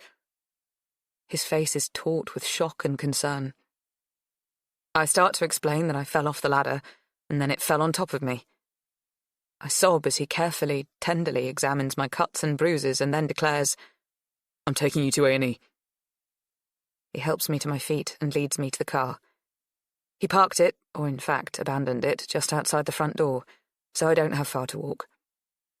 I'm limping, my back, head and ribs aching horribly. It's only when I'm settled in the car that I notice the ladder is propped back up against the wall. I'm surprised that he paused to do that. I thought I'd monitored his progress from the car to my side. When did he have time? "You picked up the ladder?" He glances at me as he starts the car, then does a 3-point turn and sets off along the drive. "No, I didn't." "But it's up against the wall again. You must have." He shakes his head slowly. "That's the reason I'm taking you to hospital. When you said that the ladder fell on you, it made me think you had concussion. It was against the wall when I got back." "Oh. No, that's impossible. It fell on top of me," I insist. Matthew keeps his eyes on the road and doesn't reply. "My back is bruised from the impact. I can feel the lump on my head," I insist. "Let's just get you to a doctor, and then we'll see what's what." Chapter 25. We don't get home until almost 9 p.m. A heavy silence hangs between us. Exhaustion and discomfort tinged with resentment and confusion does not lend itself to chatting. I maintain the ladder fell on me. Matthew is maintaining that is impossible because he found it up against the wall. I too saw the ladder against the wall. I can see why he doubts what I'm telling him. The facts are against me. Doubting my memory, my account, leaves me feeling terrified. Loose in some odd way. I think I understand for the first time what people mean when they say they are falling apart. Normally I am so solid, so upright and firm. Now I feel like I am liquid. I might spill or evaporate altogether. These thoughts are fantastical. I can't underline enough how unlike me they are. Yet I am thinking them. Because our accounts differed, the doctor took me into the consulting room alone and insisted that Matthew remain in the waiting room. The doctor was younger than me by at least 20 years. He had cool hands that felt soothing against my wrist when he took my pulse, and he asked whether I felt safe. Safe? I repeated the word back to him. I do not feel safe. But I do not feel unsafe in the way the doctor was suggesting. I'm not scared of my husband. He was in London when this thing happened to me. He is not injuring me or threatening me. But someone is. I am sure of it. I couldn't say this to the doctor. I'd sound confused at best, mad at worst. I forced myself to smile politely. I even offered up a little laugh. But nothing too loud, nothing manic. "Oh, I see what you're thinking. That's very good of you. Always best to check for anything awful, but that's not what's going on here. No domestic violence. We're newlyweds. I felt foolish using this term. Partially because being a newlywed doesn't necessarily disqualify you from domestic violence, unfortunately. But also confessing to such a thing at my age seemed irregular. Yet we are exactly that. How else could I describe us? We're very new to each other. The doctor's face did not alter. It remained set in an expression that I couldn't quite read. Skepticism, fatigue. He didn't say congratulations, he just sighed and continued with the examination. After a 16-hour shift in A&E, I suppose there's only so much empathy and energy that can be mustered. He agreed with me that the severe bruising on my back indicated that something had fallen on me. But later, when he spoke to Matthew, he added, "Or maybe she fell on her back and rolled over onto her stomach and can't recall this. Either way, she was incredibly lucky." I felt he'd let me down. Lucky. Concussion, 2 fractured ribs, a lump the size of an egg on the back of my head, scratches and bruises on my forehead, hands and knees. The house feels cold when we get back. Unfamiliar. I shiver. I detect that strange smell again. Something rotting, dank. "Can you smell that?" I ask Matthew. Smell what? "I'm not sure, like wet dog?" That's not an accurate description. There is nothing insidious about wet dog, and this smell is somehow devious. Off. "I bought a new scented candle last week," he says. "That's pretty herby. Maybe you can smell that. I think it had cedar and basil. If you don't like it, I can throw it out." I stare at my new husband. He's smiling at me, but it's not a wide beam. His face oozes concern. I'm puzzling him. Perhaps even alarming him. I'd bet my house on the fact that all he wants to do is please me, help me. But he doesn't know how to. Nor do I. I am wondering how I can explain to him what I want to articulate. The theory that is starting to grow in my head and that doesn't make sense. If I speak of it, it can only cause trouble. But it is the logical conclusion I am reaching. If logical is a word that can be used here. This thing I can smell is not a scented candle. It's the same stench I came across when the plants were smashed, when the sauce was thrown about. I smelt it at my parents' graveside.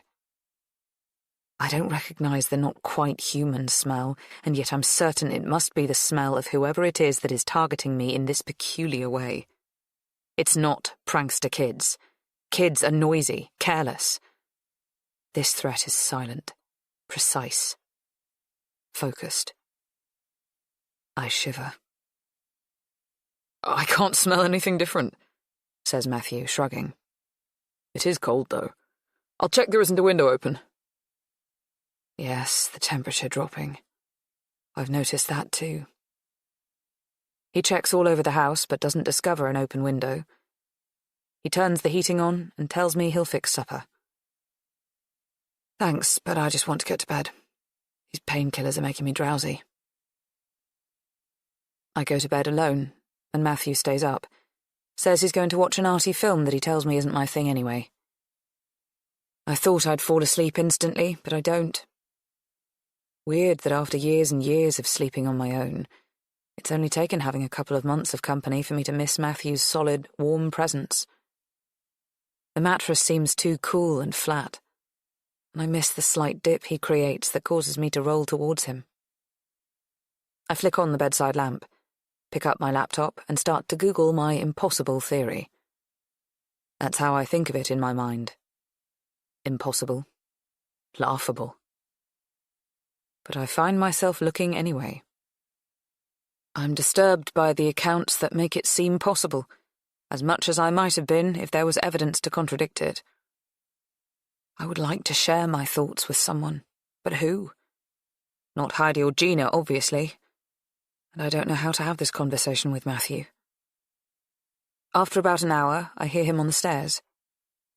My heart lifts when he says, I just can't get into the film. It's really boring. I immediately close my laptop, assuming he's going to come to bed too, but then he adds, Would you mind if I pop to the Fox and Crown? I'll take the car, so I'll only have a half. I'm just not ready to hit the hay yet. We have beer in the fridge, I point out gently. I don't want to be one of those wives who spoils her husband's fun, curbs his social life, but nor do I want to be left alone tonight. It's been an especially hard day. I fancy some company, a change of scene. I won't be long. I'll have my phone on the whole time. If you need me, I'll be back in a jiffy, but I know that's unlikely. You're always so plucky. Plucky. I let the word roll around my head. The old-fashioned word for determined or courageous appeals to me. It's the sort of compliment I like more than if someone tells me my hair looks great, or they like my shoes. I don't want to let him down by appearing anything other than this strong version of me that he has in his mind. So I beam and say, Of course you should go. I'll be fine. I really am going to go to sleep now. If you decide you want a pint, just leave the car. Get a taxi. You can pick it up in the morning. He doesn't need my permission to do this, of course, but I want to look encouraging. I swallow a couple more painkillers, and then fall asleep almost straight away. When I wake, the room feels swollen with a solid darkness that is only possible in the countryside, where there's no light pollution. Matthew is not in bed. I assume he decided to sleep in the spare room, rather than risk waking me up when he came back from the pub. I automatically reach for my phone to check the time. 2 a.m. My head and ribs are pounding again. I count back the hours since I last took painkillers, and decide I can allow myself the next dose, although, strictly speaking, I should wait. I see there's a message from Matthew sent at 11 p.m. saying his plans have changed. He has forgotten his keys and, rather than disturbing me, he has made friends with some of the locals at the pub and is joining them for a lock-in. He'll see me in the morning, unless I text him to say otherwise. If you're still up, I'll come home. My guess is you're in the land of Z. Don't want to disturb you. He's added a heart emoji, and a sleeping face emoji, and a pint glass emoji. No kisses. I'm too new to this wifing business to know what an appropriate response is. Honestly, I feel irritated that he's left me alone tonight, but I can't decide if that's justified or not. I was asleep. Is there any reason he should be here? I answer my own question. Well, yes, to monitor my concussion. He sent me a snap of him with his arm round the publican, shiny brass beer taps in the foreground, colourful optics with spirits in the background. He looks flushed with booze, but happy, and I can't help but smile back at his image. I won't be the only one with a headache tomorrow. I shouldn't feel jealous that he has struck up such fast and buoyant friendships with the locals. Since he moved in, he's made an effort to be part of the community, something I've never really had time to do. He's in a village WhatsApp group that I wasn't even aware existed. He's always texting someone or other, popping out to help program a boiler, chop wood, or pick up litter in public areas. He's been welcomed by the locals in a way I never have. I've lived here 7 years, and never been invited to a cosy lock-in. Although, to be fair, the only time I ever visit the village pub is in the summer months, when Heidi and Gina and their clans come to stay. We go for long walks that occasionally end with a ploughman's and a pint. I lie back in bed. Frustrated, my mind whizzing. I can't fall straight back to sleep. I probably shouldn't have looked at my phone. Everyone knows screens are detrimental to sleep. Woodview is extremely well built, so the windows don't rattle when the wind blows. I can't hear foxes baying, or other nocturnal sounds that might spook me. However, I still feel unsettled. All houses have their own rhythms. Mine might not creak and groan, but it hums and buzzes, and even these familiar sounds, the fridge murmuring, the air filter clicking into action, keep me awake. This time it's not the crash of things being smashed, but rather thumps, bangs. I hear them and freeze. A frigid acceptance of another invasion. The thumps are repetitive and consistent. Thud. Thud. Thud. Thud. Evenly spaced, unhurried. A few seconds apart, deliberate, and all the more threatening for that. Each bang seems to swell around me, through me. I feel frightened and trapped. What should I do? What can I do? The noise closes in on me, sucks the air from me. Right here, next to my bed, is the panic button that will activate the alarm. All I have to do is reach out and press it to call for help. But I don't do that. I can't. I am frozen. The very name of the button deters me. Am I panicking? Is it possible I'm dreaming? I do feel bleary and dazed, the effects of the fall and the painkillers, no doubt. I hold still and listen again. Thump. Thump. Thump. Maybe it's a heater or a filter playing up. That's more likely, isn't it? My rational self fights for a logical explanation. What if I hit the button and the guards come and there's no one here? I'd look like a hysterical woman. Foolish, paranoid, nervous. I'm none of those things. At least not normally. I'm a strong, independent woman, and I was even before the phrase was invented. Even if someone is here, I tell myself it must be stupid prankster kids again, not thieves or rapists, and they'll flee the moment they spot the security guard's car arrive. I consider going down to investigate whether it is a mechanical fault that's making the noise, but I can't quite shake off the fear of it being a person. Even if it is just bored teens, I don't want trouble. Things can escalate, go wrong. My phone is on my bedside table, within easy reach. I could simply stretch out my arm and pick it up, call Matthew.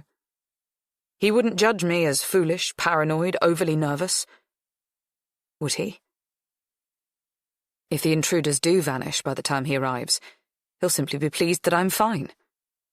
Right? If there are no intruders, all the better.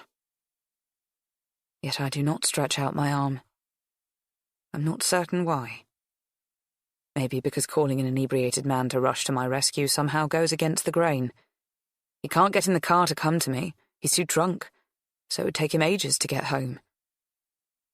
I pull the covers over my head and try to ignore the bangs that are shuddering through the house. I tell myself I'm imagining them. I tell myself they are benign. I don't want to know if they are not.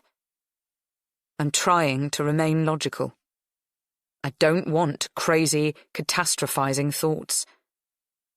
But suddenly I wonder, am I mad? If I am a mad woman, do I want anyone to know? The articles I've read online swirl around my head. People talk of not being believed, being dismissed and derided. The thing is, people are often afraid of being alone. I've been asked about that a lot throughout my years of being single. There was a lot of self-examination, too. Being an unmarried woman, even today, is often brutally lonely. The world is set to convince you that you are a bleak case, that your life is less valuable as you are devoid of those significant connections a person could have, partner, children, grandchildren. It's insinuated that we are in eternal danger of sinking into egotism, isolation or irrelevance. We are left wondering who will look after us when we grow old, who will remember us or miss us when we die. And we are left worrying whether a life without intimate companionship is a life half-lived. Before I met Matthew, I was often asked whether I was afraid of being on my own. I'm only just realizing that there's something to be more terrified of. Maybe I'm not alone. Chapter 26. I don't remember when my body gave in and let me disappear into slumber, but I must have fallen asleep eventually, because the next thing I know, the sun is flooding through my bedroom window. A new day. A beautiful day. I take a deep breath. Tell myself it's going to be okay, no matter what I'm facing. I'm not up to a run, obviously, not with my injuries. But I must get up, ensure there is some level of normality, discipline. I'm not one for giving in or giving up. The thoughts I had last night embarrass me. I have to forget that childish nonsense. It just can't be. I shower and dress, swallow a vitamin and a painkiller, turn off the alarms, unlock the front door, and set out along my usual running path. I do everything slowly and carefully, as my injuries throb, but I want to get out of the house. I see, but do nothing about, the hardback books that are scattered all over the floor in the main reception room. The intruder has picked up each of my gorgeous Taschen coffee table books, huge, weighty tomes, and flung them at the wall. A deliberate, concerted effort. Thud. Thud. Thud. The books are now sprawled wide open like pinned butterflies, linen spines broken, glossy pages torn. Damage done. I did not imagine last night. Another intrusion. Another attack. My optimism is immediately assaulted. I can't deal with it right now. I know ignoring it is not rational, but I just can't think about it. Instead, I take a walk and hope that by the time I get back to the house, Matthew will be there. If he is, I have to tell him my theory about who is targeting me, however difficult it is to explain. When I get home, he is waiting for me in the kitchen. He hands me an oat milk latte and kisses my forehead. I glance towards the reception room, expecting to see the books lying on the floor in ugly disarray, but they are not there. He has cleared them away. "How are you feeling?" we chorus. "I have a headache," we both say, again simultaneously. This makes us laugh. I'm so grateful for his presence, his normality. He smells of beer, sweat, and cigarette smoke. Not on his breath. The smoke is lingering on his clothes, second-hand. The pub landlord is obviously lax about smoking regulations when he has lock-ins. Matthew starts to tell me stories about last night's antics. He gives a lot of detail and colour, recounting various conversations with people he instantly sees as friends. He's a good storyteller, and I can imagine the warm scene full of bonhomie. He laughs a lot to himself whilst describing events, and repeatedly reiterates that everyone asked after you. He suggests we both go next Saturday, if you're feeling up to it. He also tries to get me interested in joining a pub quiz team. That's Tuesday nights. I bet you'd ace the science questions. I cut across his chatter. I want to check the security footage. I can't believe I didn't think of it yesterday when we got home from the hospital. After the first act of vandalism, Matthew insisted that we beef up the number of security cameras on the property. Now, not only do we have them trained on the gates, which are electric, and no one can get in or out of the grounds in a vehicle without passing through them, but we also have them on the front, back, and side doors and the outbuildings. Whoever was skulking about yesterday must have been caught on one of the cameras. But no, yesterday's footage does not show any intruders. My blood slows. I wanted to be wrong. The only sign of life is Matthew leaving in the morning and returning at speed after I called him home.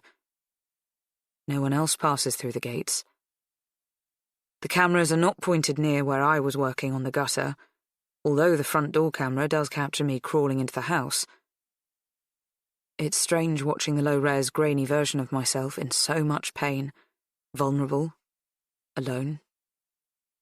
I rerun it 3 times without saying anything, then look up at Matthew, who was leaning over me, watching too. "What a shame the cameras didn't pick up anyone," he says with a sigh. "It looks awful. Poor you going through that. Maybe you shouldn't keep watching it over and over. It must be traumatizing to see yourself like that." Gently, he spins my desk chair around so I'm facing him. He kisses me carefully on the lips. He hasn't asked how my night was. He hasn't mentioned the books scattered over the floor, battered and abused. I wonder why not. Maybe he just thinks I was reading and simply left them out. Untidy and out of character, but not impossible. But that wouldn't account for them being damaged. Then I understand, and the thought makes my skin prickle with embarrassment and frustration. I remember the first thing he said when he came downstairs and found the bolognese sauce all over the kitchen. "What have you done?" Is it possible that he thinks I'm the one who threw the books at the wall? Is he avoiding the subject in order to be tactful, careful? Does he assume I flung them in temper or frustration, perhaps after he went to the pub, or when I received his text to say he was staying out? I'm mortified. This is so unlike anything I would ever consider doing. Why would he assume I'd destroy my own property, that I'd lose control in such a way? Is it something Becky might have done? I am controlled and rational. I would never indulge in that level of chaos. I have to set him straight. He is likely to feel dreadful about last night. After all, he left me alone, and intruders once again invaded my home. But he has to know that I did not throw the books. Someone was here again. "Matthew, about the books," I begin. "Books?" He looks quizzical. "I didn't fling the books against the wall." He grins. "I would never imagine you would fling books against a wall. What are you talking about?" "The books you tidied away this morning." I point to the place where, before my walk, the books were strewn. Matthew looks that way too, but still appears perplexed. "Someone threw them around the room last night, while you were out. That's why some of them were torn." "Hold on. What?" He shakes his head, then says quietly, "I didn't tidy any books." "But you must have, because they aren't there now," I point out. I'm confused and he looks concerned. "Emma, babe, who do you think threw the books?" he asks gently. "I don't know exactly," I admit. "I didn't dare come downstairs to see, but I heard them being thrown." I want to tell him who I think threw them, but it sounds insane. "You agree there are no books there now, don't you?" His tone of voice is ridiculous. It's as though he's talking to a child or a startled animal. "Obviously there are no books there now. That's why I thought you'd cleared them away." He shrugs, mystified. "Who could have thrown your books?" It's not a genuine question so much as a firm statement that no one could have, that what I'm suggesting is impossible. I don't want to sound screechy, but my voice rises with frustration at not being believed. I try to quell the panic of not understanding what is happening. Whatever it is, it's bad and wrong. "I don't know. The same person who locked me in the sauna, who broke my plant pots, made the mess with the sauce, who wrecked my parents' graves." "Do you still think it was Heidi?" I feel heat rush through my body. I shake my head slowly and sorrowfully. No. She and her family are in Spain this week on holes. I saw it on Instagram this morning. It can't be her. I feel ashamed that I ever thought it might be Heidi doing such destructive things. She is my friend, my oldest friend. Or at least she was, until I ruined things between us. It stung to find out via social media that she's out of the country. Normally we talk about her holiday plans extensively before she sets off. Everything from where she should go to what colour she should paint her toenails. Often I am invited to join them. But someone is doing this to us. To me. The someone has a problem with me. I heard the banging! I realise my voice sounds a bit whiny and insistent. Unsure. Did you call security? I didn't want to make a fuss. You always say that. He shakes his head. And this was when? 2 a.m. or thereabouts. You probably dreamt it. His tone is patient, not unkind, but it annoys me. I feel ignored. No, I didn't. I thought that at the time, but the books were scattered everywhere this morning. I turned to him, agitated. You moved them.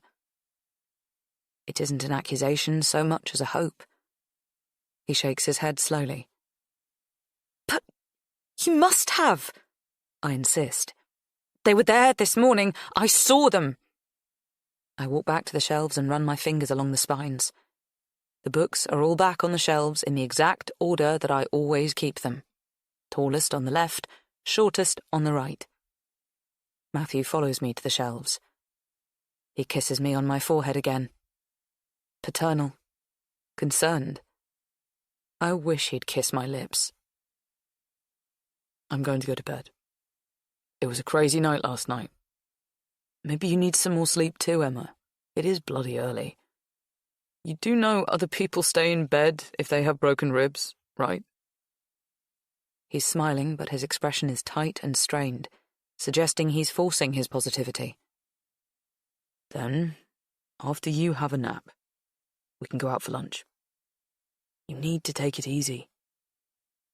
I can hear the concern in his voice, the worry. And I think he has cause to be worried. Chapter 27. I agree to Matthew's suggestion that we go out for a pub lunch. I agree because the house feels threatening and claustrophobic. I just want to be out of there. This is sad because for the past 7 years, my home has been my sanctuary and refuge. I've always thought of it as restful, wholesome, open. Now the endless glass windows do not create a sense of opportunity in space, but instead make me feel vulnerable, exposed, like an insect under a microscope. We can't get a table in the Fox and Crown where Matthew spent last night. Probably a good thing, he says. It looked like hell when I left this morning. Stinking, you know.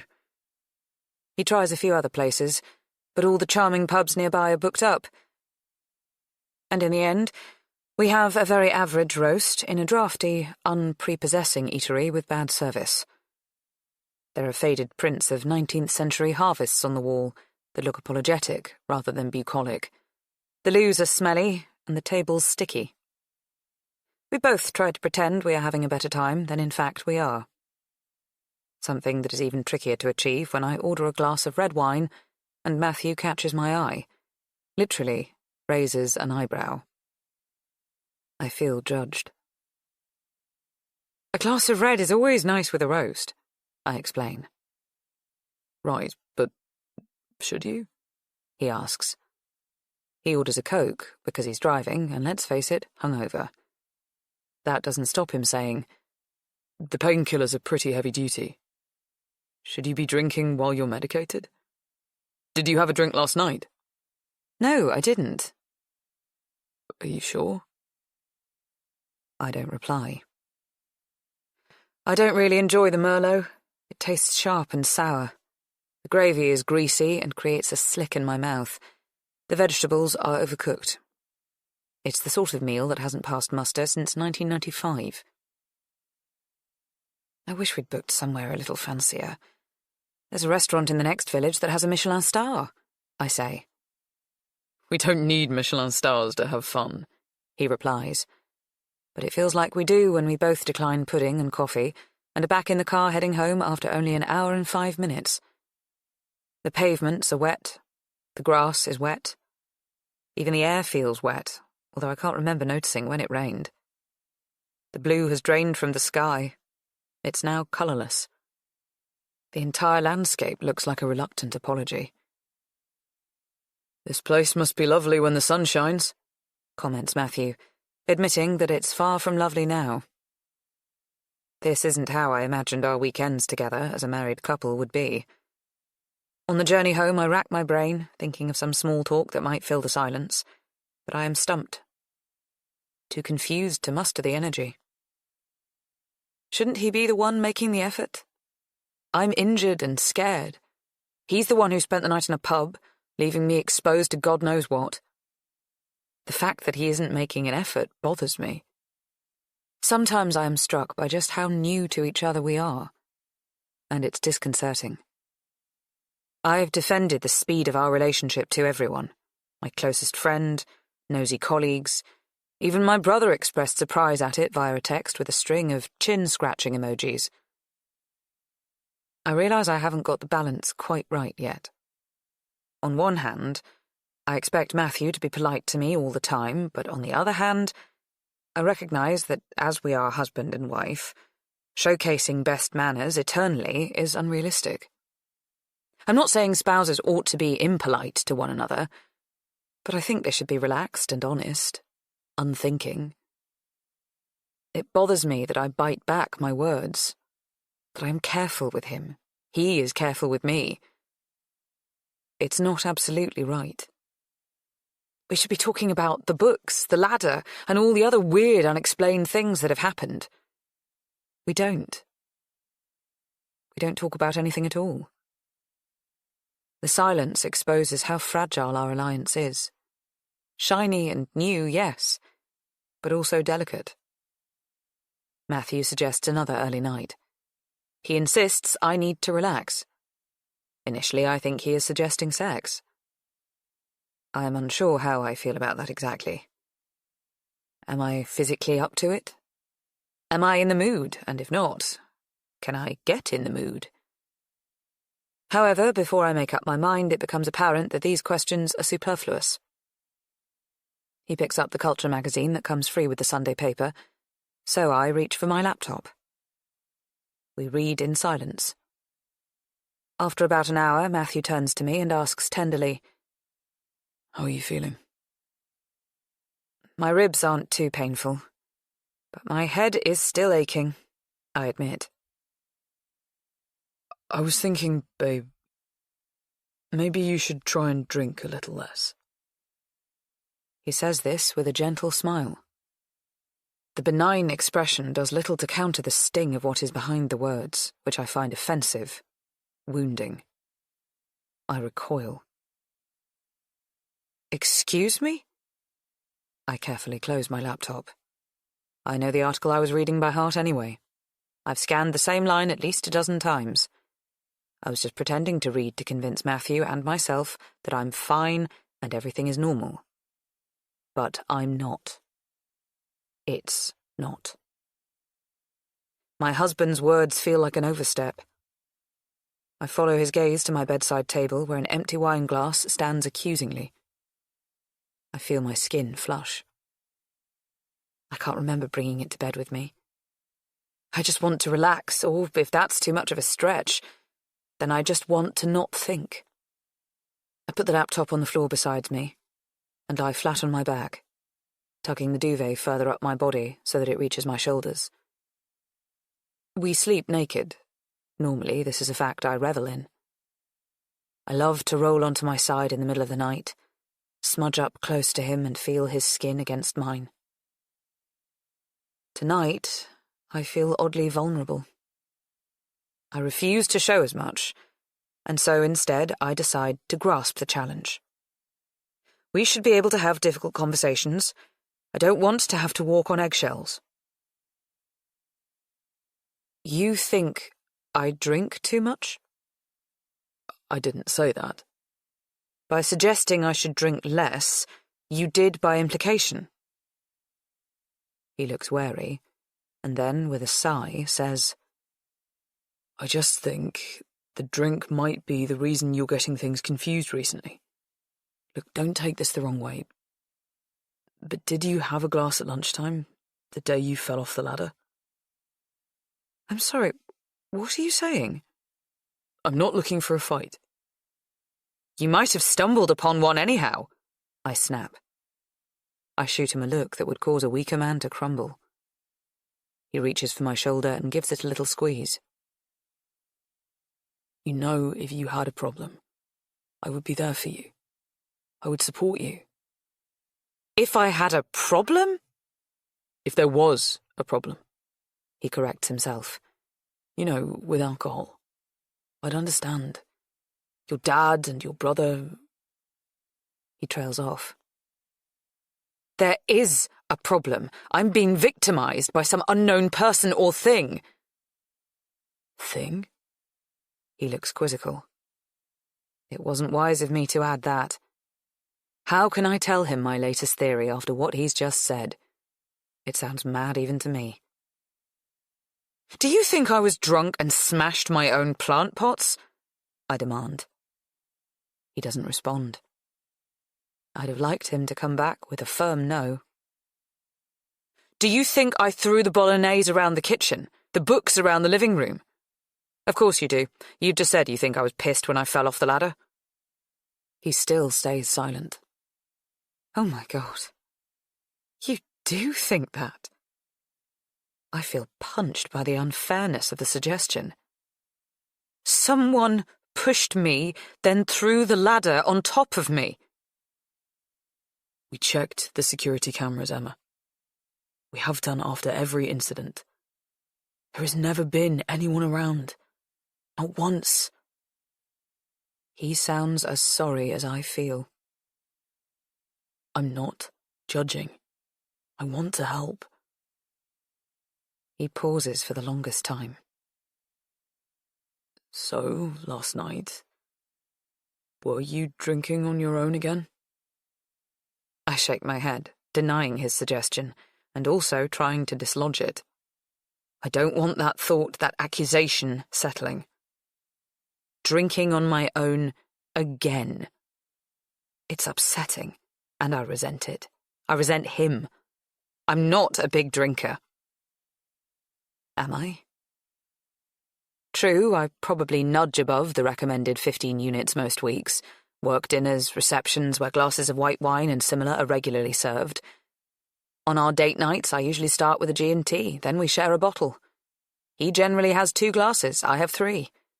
But I'm never drunk. He got hammered last night. Isn't this a bit hypocritical of him? I certainly wasn't drunk when I fell off the ladder or when I found the books this morning. You have a high-powered job, a lot of responsibility and stress. It's not surprising you drink to relax. Maybe you should try to meditate or something. Forest bathing? I've heard that's good for stress. I didn't do those things, I say firmly. He clenches his jaw. Well, who did then? Tell me that. 1 minute you think it's local kids, then Becky's friends, someone with a key, so maybe the cleaner, then your best friend of 30 years. You've thought all these things and then ruled them all out. Someone has to be responsible. Who? I think I'm being haunted, I blurt. Matthew stares at me, shocked. Perhaps even horrified. Then he starts to laugh out loud. His laugh hurts my head. Hurts my feelings. You are joking. I stare back at him, hold eye contact, resist the urge to crack a smile, pretend I am joking, back away from the bizarreness. Wow, you have some imagination. We both know I don't. Not really. I struggle to dress my Christmas tree, I'm so lacking in creativity. You said yourself we've ruled everything else out. I've spent some time researching it. I reach for my laptop and quickly find the articles I want to share with him. I've saved a number of sites about the paranormal. Believing in ghosts isn't such an outlier thing as you might imagine. In fact, last year, a survey of 2,000 people was conducted by a reputable market research company, and they discovered that over 63% of respondents believe in the paranormal in some form. I'm gabbling. I don't want to allow a pause because I know he will shoot me down. We use the market research company ourselves at Airbright. They're not a dodgy outfit. I'm not questioning the credentials of the researchers, just the sanity of the British public, he says dryly. But if so many people believe, then there must be something in it. No, Emma, remember the double-decker Brexit bus? Things that are believed don't have to be true. I start to read from the site. 44% of respondents have even had a personal paranormal encounter of their own. A third of respondents said they felt a vague, unexplained presence in their home, whether it was due to flickering lights or strange smells. I look at him with hope. Surely he'll admit we've had our fair share of inexplicable encounters, exactly as described here. Remember the lights in the grounds going on and off that night a few months back? A fault with a bulb, that's all. And the smell. I'm always telling you about the smell that I detect after each incident. I bought a new candle. We've had objects moving around the house. Matthew doesn't say anything. He just stares at me slack-mouthed. I continue. A further 23% of respondents said they don't believe in the paranormal but admitted that they still wouldn't want to provoke anything. Those numbers don't add up. He's right. They don't. I've read the report a few times and still can't get to the bottom of it, but I assume it's unclear journalism rather than a problem with the research results. I've provoked Becky by marrying you, I conclude sadly. Matthew shakes his head. I'm bewildered, Emma. This is insane. I agree it makes no sense that I'm even entertaining the possibility that ghosts exist, but I have started to believe exactly this. When I first began researching ghosts online, it embarrassed me that so many people believed in them. They all sounded unhinged, and I fought the idea of throwing my lot in with them, these irrational nutters who don't have a decent grasp on reality.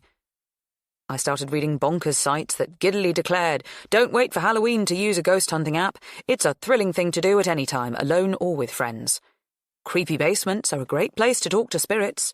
Dark woods are the spot to look for apparitions. Who knows what you'll find lurking there? Ghosts can be company if you don't have a pet." I laughed out loud.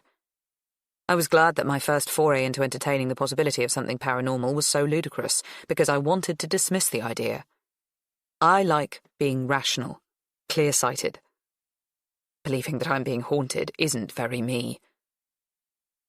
But then Nor was falling in love aged 47, and that happened.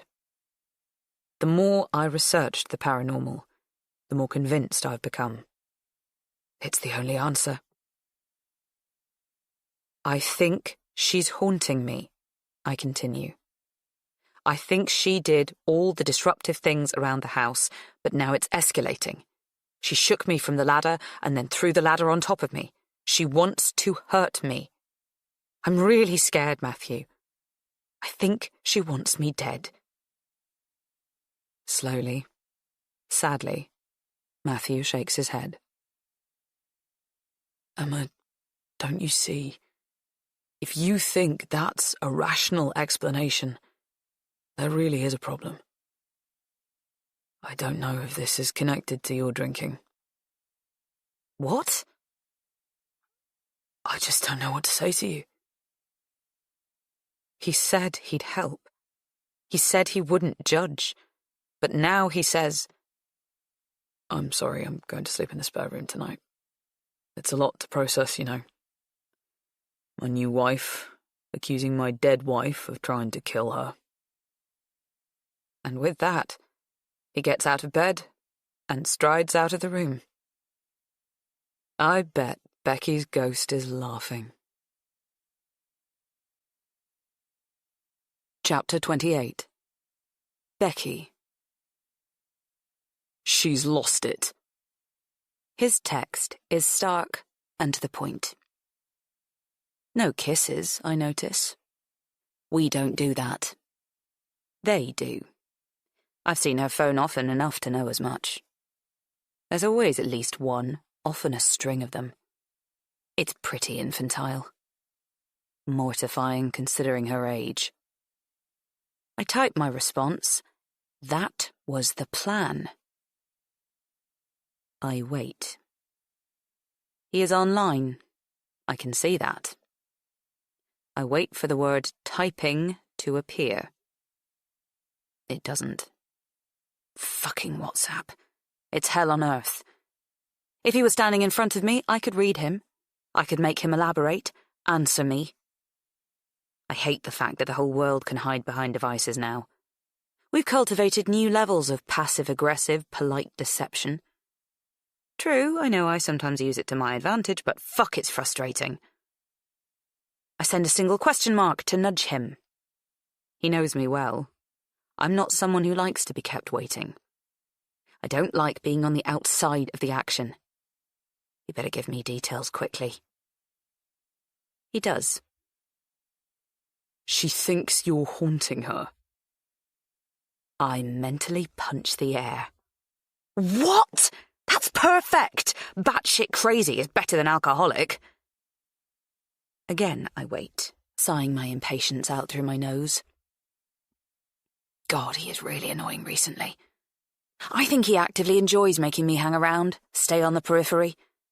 It's more than damned rude, it's a power kick. And it was never this way before.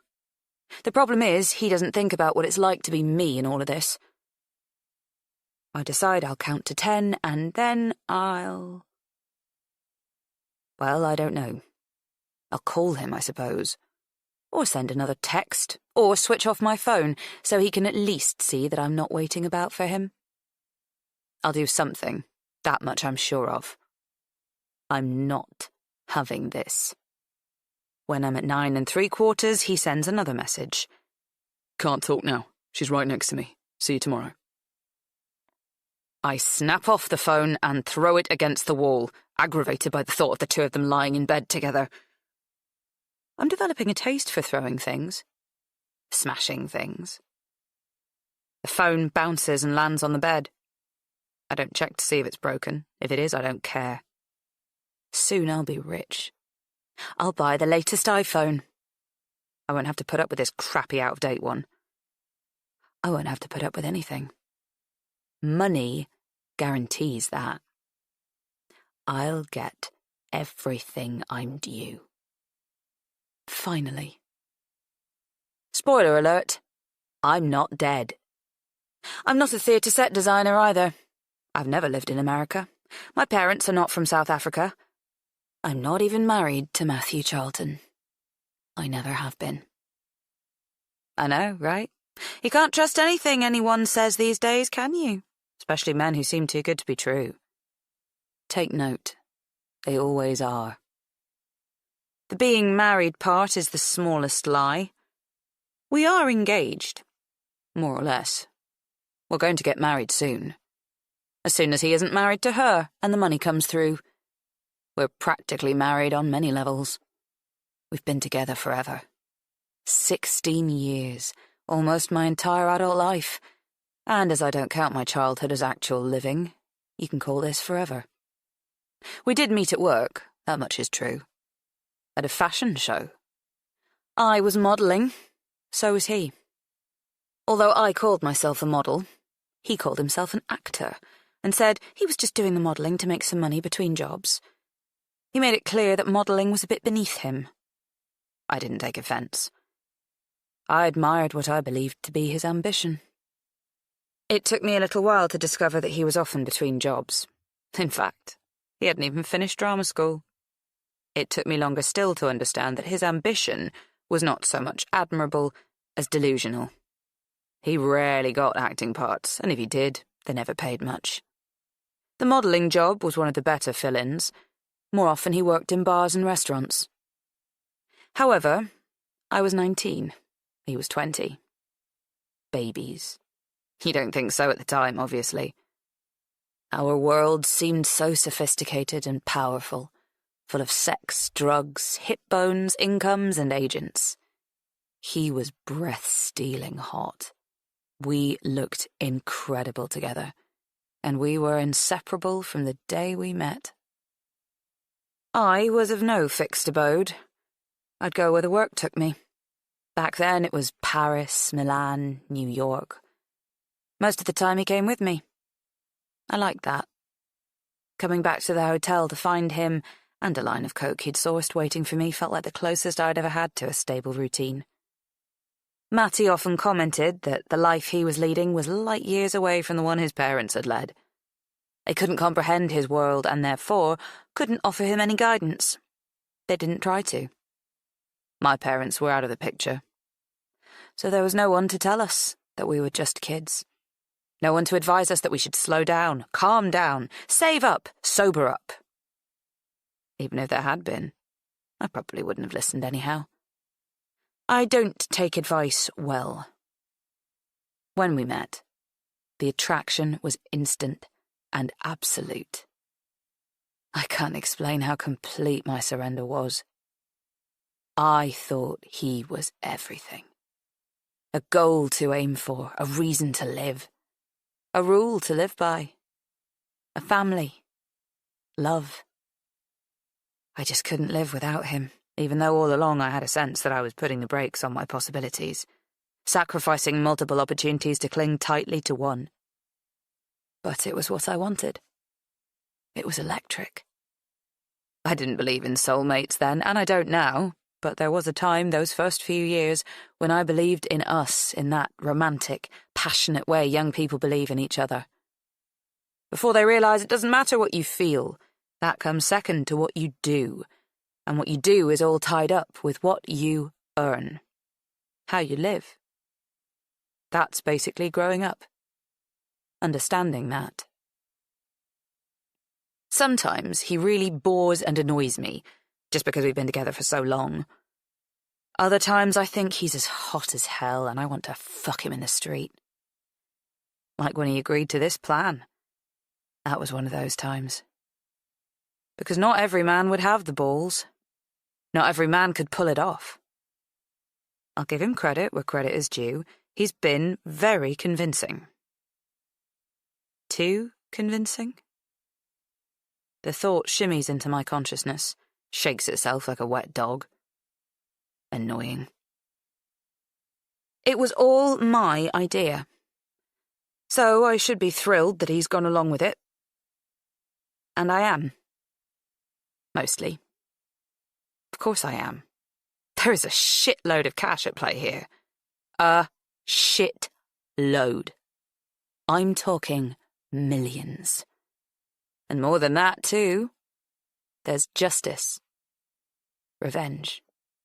Call it what you will. The whole 9 yards. I'm owed.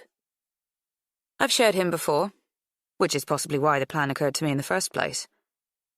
I think most women would balk at the idea. Possessive, protectionist, limited. I've had to get past all that. True, the first time I shared him wasn't intentional, and it hurt. A sharp knife slides in swiftly, and you almost don't feel it until the damage is done. We'd been together 2 years. I was at the height of my career. I'd secured a few very big advertising contracts. One for skincare, another for jeans, a third for sparkling water. I was making a lot of money and attracting attention.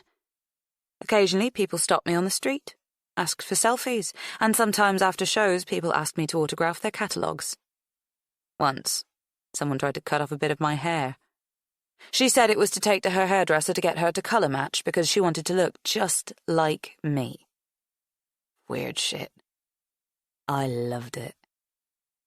He was looking for work, not finding any. He had sex with another wannabe actress who, I guess, also needed to feel validated. She wasn't a stranger. She was someone he'd met at drama school, who'd been trying to get her nails into him for a while. I'd spotted her when I visited him once. I knew she was trouble. I'm good at spotting trouble. And causing it, too, if necessary. He confessed everything to me. He rang me up and cried over the phone. I think that was worse than the actual betrayal. If it was a one-off, as he claimed, he'd got away with it. I didn't need to know. But he wanted to tell me. I wonder, was that part of it for him? Me knowing, me seeing him. I was so hurt, like ripped in two hurt. Want to vomit hurt. Can't understand the world hurt, and I was furious too. I told him he could fuck right off, that I didn't want anything to do with him and that I never would again. I don't think I even meant it as I said it, but you have to make them suffer a bit. There must be consequences. For weeks, months, he kept calling me. He threw out all the predictable bullshit, told me he was sorry, told me it meant nothing, told me that he'd do anything at all to get me back. That he would do anything for me from now on. To be fair, he's been good as his word on that. Obviously, I asked all the questions every wronged woman has ever asked. Do you love her? Of course not, it was just sex. So, was it good sex? No, it was just... Just what? Different sex. He was 22. Of course he wanted different sex. I love you, Becky. I already know that one day we'll get married. You are my one. This was just curiosity, and I know it was a mistake. I'm sorry. Look, I know it sounds like a cop-out, but I'm a trained actor, and I have no, or at least little, world experience. Can't you just think of this as process or something, to help me access my range? How do I know you won't make the same mistake again? I demanded. You don't, he replied. I respected his honesty. With himself, with me. It's a rare enough commodity, that level of self-awareness. Look, I was mad about him. The breakup I'd insisted on was hurting me as much as him. I missed him. And if I was totally honest with myself, I found the idea of him having a bit more experience surprisingly exciting. I wanted to take him back. I just had to find a way that was sustainable. Something that would allow me to cultivate self-respect, keeping in mind the probability, that at some point in the future, he was once again going to be curious to know what else was out there. My childhood was such that I'd grown up to be self-reliant, unconventional, and realistic. I combined that with being passionate, competitive, and ambitious. So I gave a lot of careful thought to our predicament. We were kids, but we wanted to grow old together. What were the odds of us doing that faithfully? Slim. And even if we succeeded in being faithful for the next 60 years, I reasoned that it would be so fucking boring for us both. How was it different? I asked. At first, he was embarrassed, explaining it, awkward. He didn't really have the vocabulary or the balls to tell me about their sex, but eventually I wheedled it out of him. I thought it might hurt me more to hear the details, but it didn't. Talking about it somehow demystified the encounter. And then it turned me on. So we started doing the threesome thing. This was 14 years ago, right? We were very ahead of our time. Points for that, at least. It was always the same combination, me, him, and another girl. Usually I picked the girl, made eye contact in a club or a bar, wherever. I approached her. 2 reasons. Firstly, I have higher aesthetic standards. Not really a surprise. For most men, every hole is a goal up to a point, and I couldn't trust him to pick the sort of woman I considered beautiful or sexy. Secondly, if the girl wasn't into it, it was easier for me to pretend there was some sort of mix-up, a miscommunication, and I wasn't seriously propositioning her for a threesome. If Matty had approached these women, he would have been called out as a creep a number of times. Even if he is super hot, sharing is just not everyone's thing. I stayed in control. I managed everything. I had to for my own peace of mind. I never left him alone with the girls I picked up, so they couldn't make any sort of private connection, or worse, swap numbers. I never allowed us to meet up with the same girl more than 3 times. 3 was a good limit. By then, we'd worked out where everyone fitted, who was most suited where. A plethora of arms and legs, bums, tits, lips, and hips. There's a lot to consider in a threesome, and like all sex, it takes a bit of practice with each person who comes along. People have preferences and physical capabilities that need to be taken into account. It is a carefully choreographed dance. In my experience, if sex is ever going to be good, it's good by the 3rd try. More often than that, though, and there's a risk that good tips into compelling or meaningful. I didn't allow much chat before or after. I'd call her a taxi within 10 minutes of him coming. It went on that way for 5 years, until he'd got other women out of his system, until he realised that variety might be the spice of life, but fidelity and loyalty are the main ingredients. Let's say, the protein that makes you grow. I remember the night he called it quits, said I was enough, more than enough. We were in Amsterdam for his birthday. We'd gone there specifically to tick off a new first, something we could pay for, come by easily, no risk of any follow-up or emotional entanglement. We went for dinner first, just the 2 of us, and he ordered the taster menu, 7 courses. It took forever to get through them.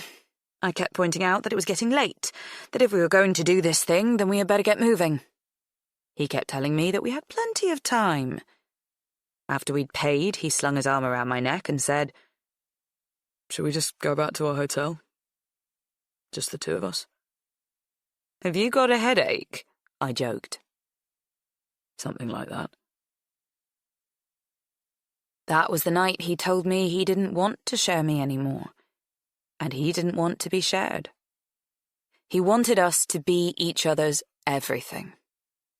His acting career hadn't amounted to anything. I'm not sure why. He's talented. Maybe he had the wrong representation. Maybe it was just bad luck. He got a few bit parts in shows like Casualty. Who hasn't? Some adverts and low-budget films. He was in a Jane Austen adaptation once. Can't remember which one. He looks good in breeches, and he had a line about sandwiches. I think maybe the problem is, he's charming and talented, but, unfortunately, these attributes have made him a bit lazy. He'll take whatever falls into his lap. But he doesn't have it in him to relentlessly pursue. His tendency to follow me around the world to my shoots meant he often blew out casting calls. It's not realistic to expect anyone to hand you anything on a plate. I learnt that to be true a long time ago, which is why I've never missed a casting call. His loving but clueless parents hadn't taught him that lesson. He just wasn't hungry enough. Successful actors have to be either extremely lucky and connected or utterly relentless, ruthless, and resilient. Matty isn't any of these things. That night, on the eve of his 28th birthday, he told me he wanted to give up the acting dream too. He was scared he was likely to fall into porn or end up playing the part of a medieval executioner at the London dungeons. I wasn't sorry to let the dream die. It was time for a change. Chapter 29. Photographers, agents, newspaper articles, cab drivers and bouncers in nightclubs all said the same thing. Investing money in property was the thing to do. We listened. It was our dream to have a home in London, of course. That is the basic model/actor life map.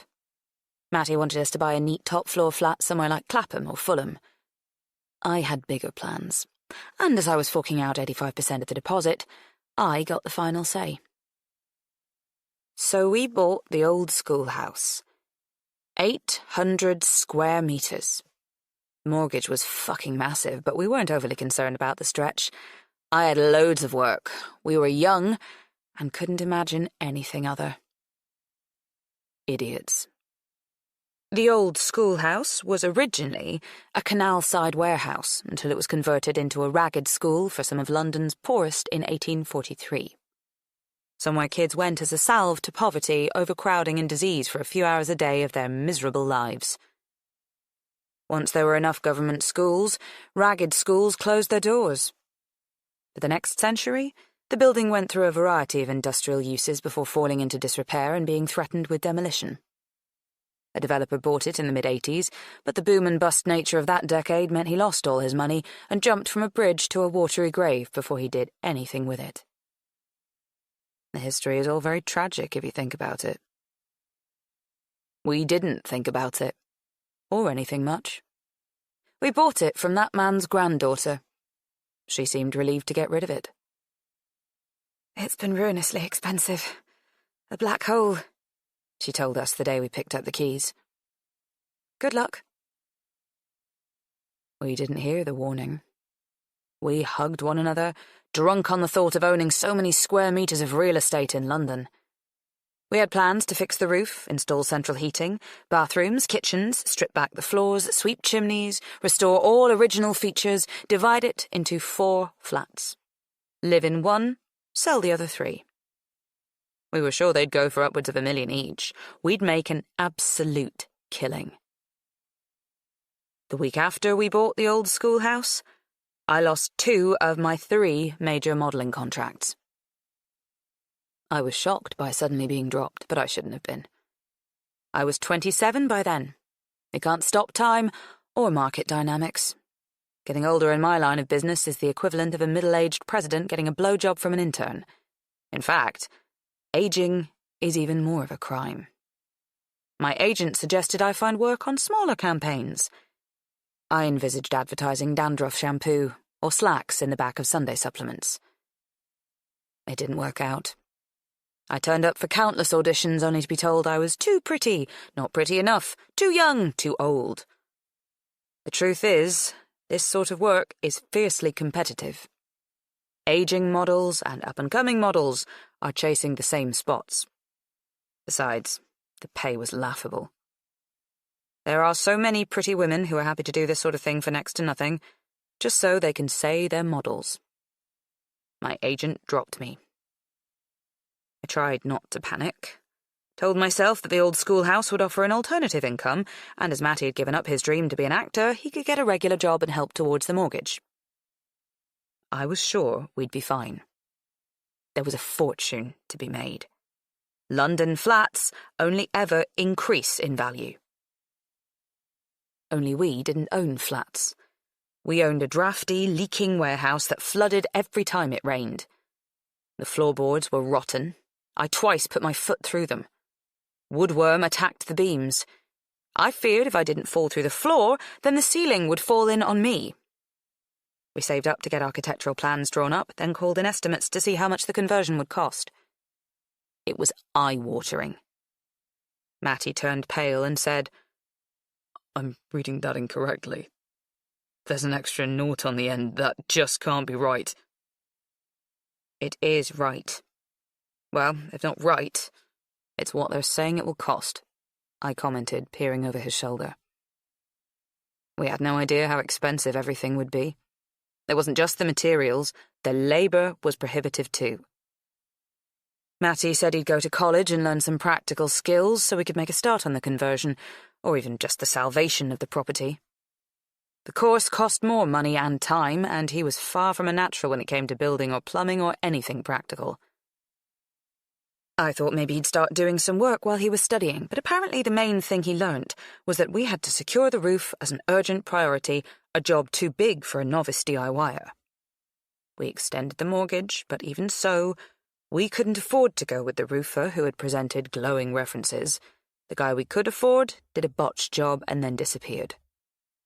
We resorted to relying on plastic buckets catching the rainfall in at least 3 places. In order to save every penny we could, we moved out of the flat we were renting. I wasn't willing to spend on rent when we had a roof elsewhere, even a leaky one. It was my decision. Matthew argued, "Well, yes, the schoolhouse offers a roof, just about, but nothing else. No hot water, no lighting, no bathroom or kitchen." It won't be forever, I reasoned. We can save enough to convert part of it and then live in that. We can develop one flat at a time. But we haven't the money to start on even one flat. We should just sell.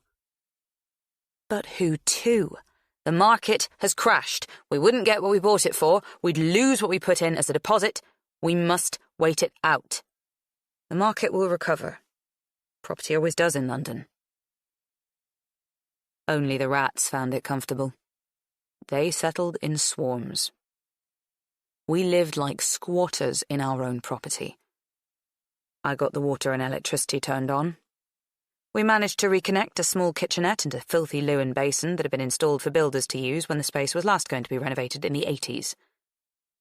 In order to do this much and pay the mortgage, I sold nearly everything I owned. First to go was the Audi A5 convertible, then designer shoes, bags and clothes I'd been gifted on shoots. I didn't wear any of them regularly anymore, as we could no longer afford to go out to the sort of place that warranted them. I told myself I didn't need jewellery, or even my GHD tongs. Matthew didn't have anything of value to sell. We couldn't afford to install central heating throughout, but made do with a blow heater that was so expensive to run we rarely dared turn on. We used hot water bottles and lived not dissimilarly to the original occupants of the ragged school. I envisaged a day when we'd take up the floorboards and get underfloor heating, and then relay the boards. I was very respectful of the history. Matthew didn't get it. The history of this place is fucking miserable, he commented. Poor lice-ridden kids beaten into learning their times tables so they could calculate exactly how many boxes of matches they needed to sell to avoid being evicted from their slum. That's rather a pessimistic view. I like to think we're living in a place where children were inspired through the gift of education. You're delusional.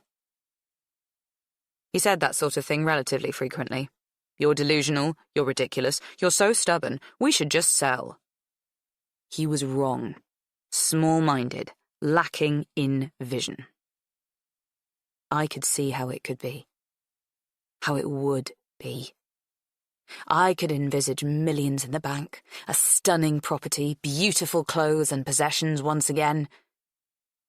I didn't want to be ordinary. I wanted to be rich. Properly rich. The poverty and grime wore him down because he'd grown up comfortably. I had not. But even I never got used to the broken windows, iced pipes in the mornings, pigeon shit and rat droppings that festered just meters away from where we slept. It was a step back for me too, yet I wasn't prepared to give up on my dream. You can walk away if you like, I'd respond when he said we should sell. He never would, of course. Where would he go? It was impossible to imagine giving up. Impossible to imagine a way out. We rowed. Often. The surprise is not that we rowed, but that we didn't kill each other. He stopped calling me his beautiful girl and started calling me his beautiful problem. By then, I'd started working at a place called the Concierge.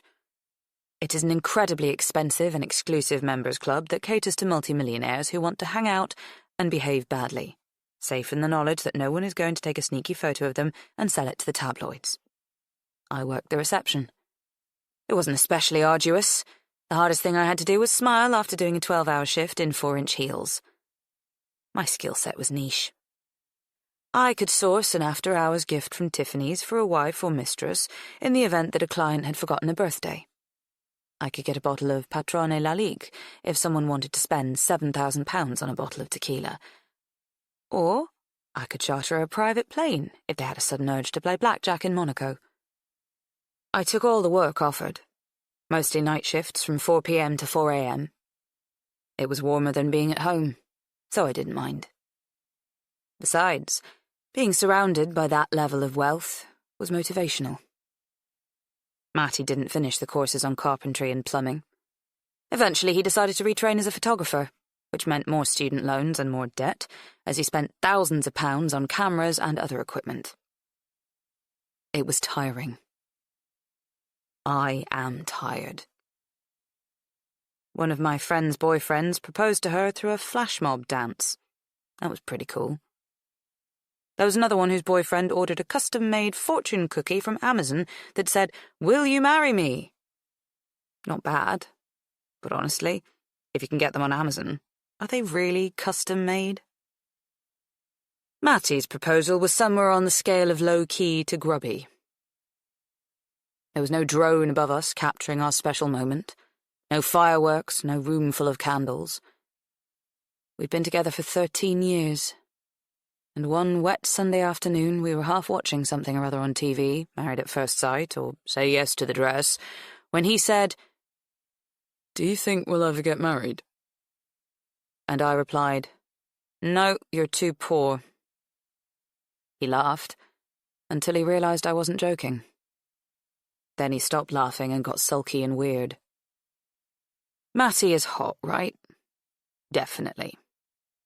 And I love him, and I love being with him, living with him, fucking him, everything. But he's broke, perpetually broke, and he lacks ambition. And it's not what I want out of life. I used to think that eventually someone else would come along, someone wealthier, who could buy me nice things, who could buy me something, for God's sake. But there is only a whisper of a chance of that becoming a reality. By the time he first proposed, I was already the wrong side of 30. Now, the only rich men who would look at me are drawing their pensions. That's economics. It's shit that the world still works that way, but it does.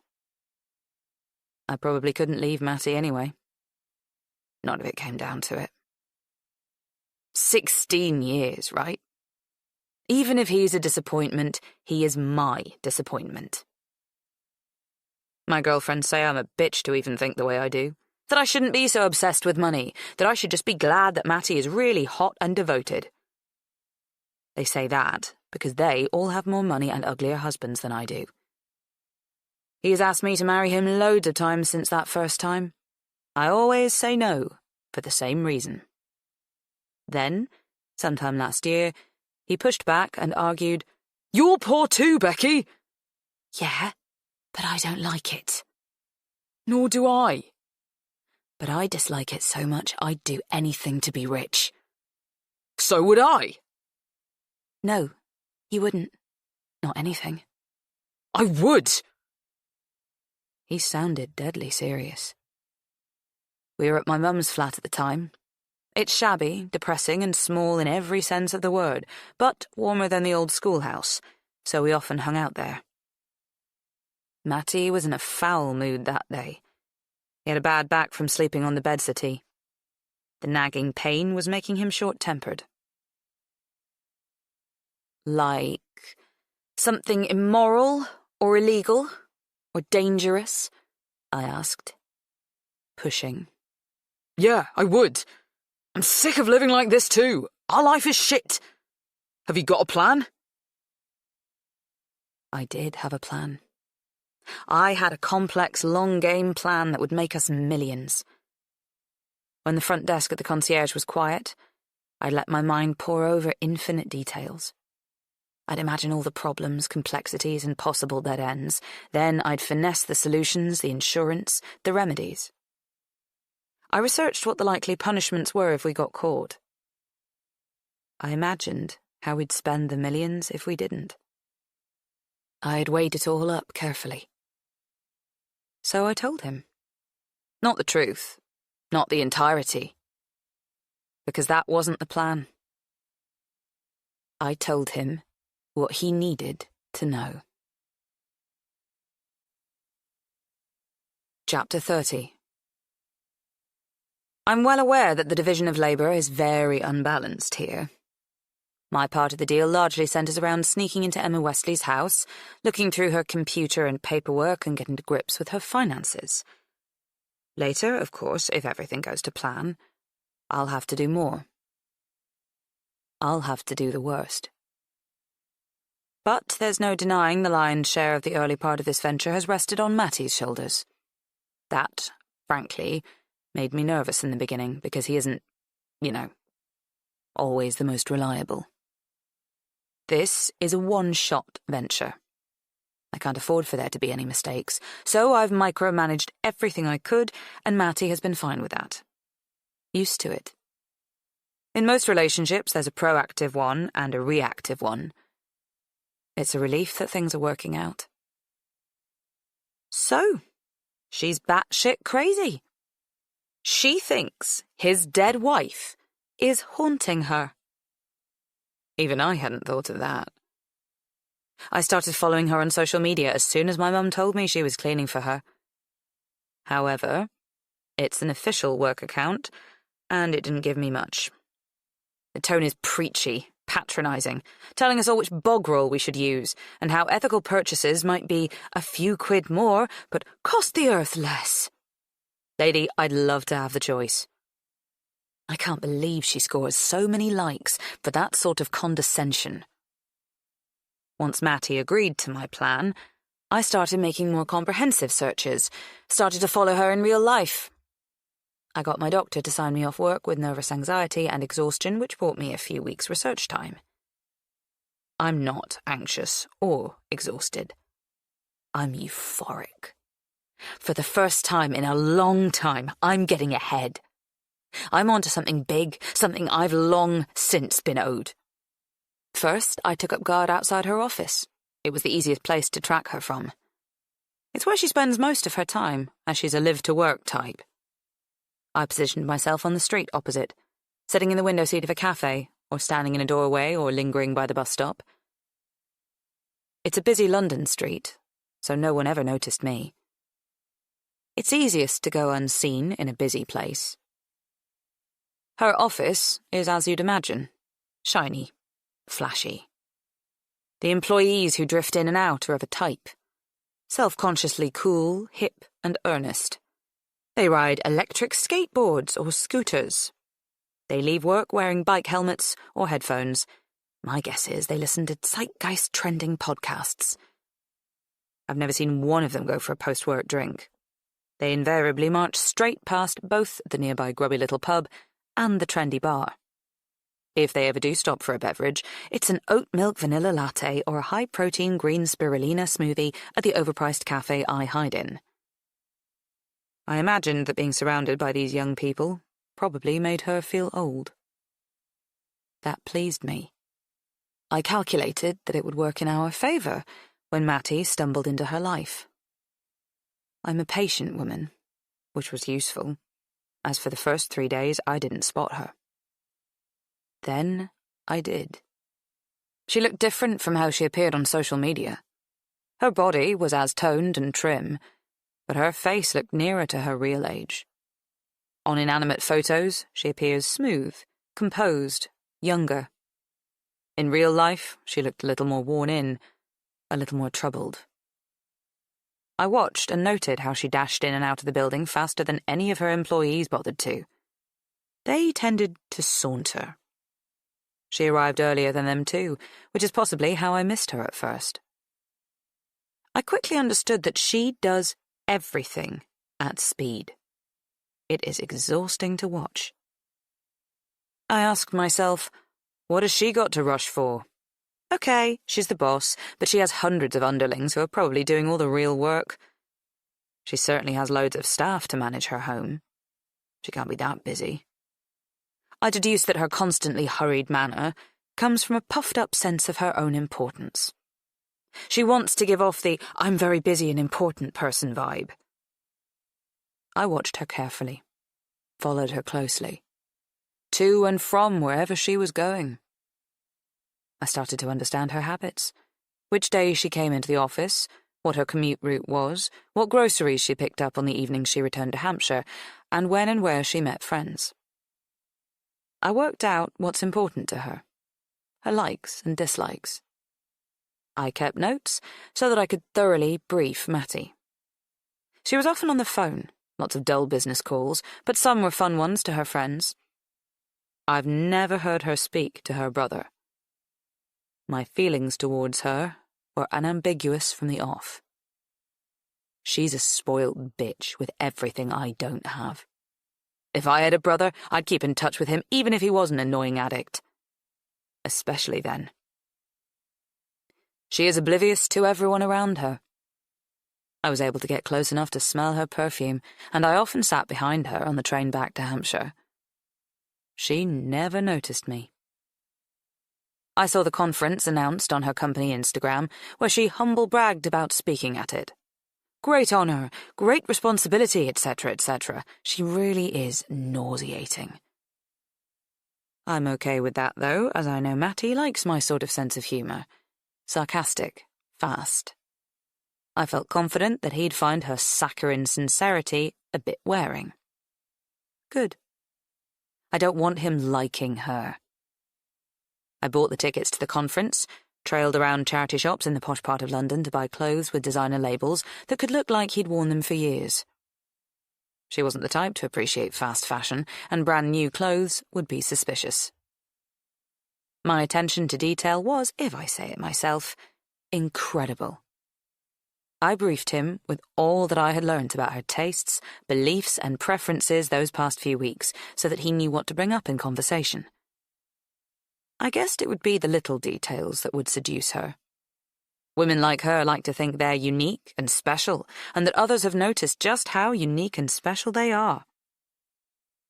She doesn't give money to the homeless on the street. That's tight, she's loaded. Yeah, but she does buy sandwiches and water from Pret and hands those over nearly every day. I've also seen her stop and talk to those annoying people who canvass her charities. You always walk straight past those, murmured Matty. Well, yeah, I have no money. I'm poorer than most of the people benefiting from the charities. Besides, although they canvass with extraordinary energy, they're not sincere. They're on commission and earn with each direct debit they secure. I'm surprised she falls for it. Which charities did she sign up for? WaterAid, Trees for Cities, Keep Britain Tidy, and Women in Sport. All of those since you've been stalking her? Researching her, I corrected him. It's easy for her to give, isn't it? 50 quid a month for her is just like a normal person flipping 50 pence.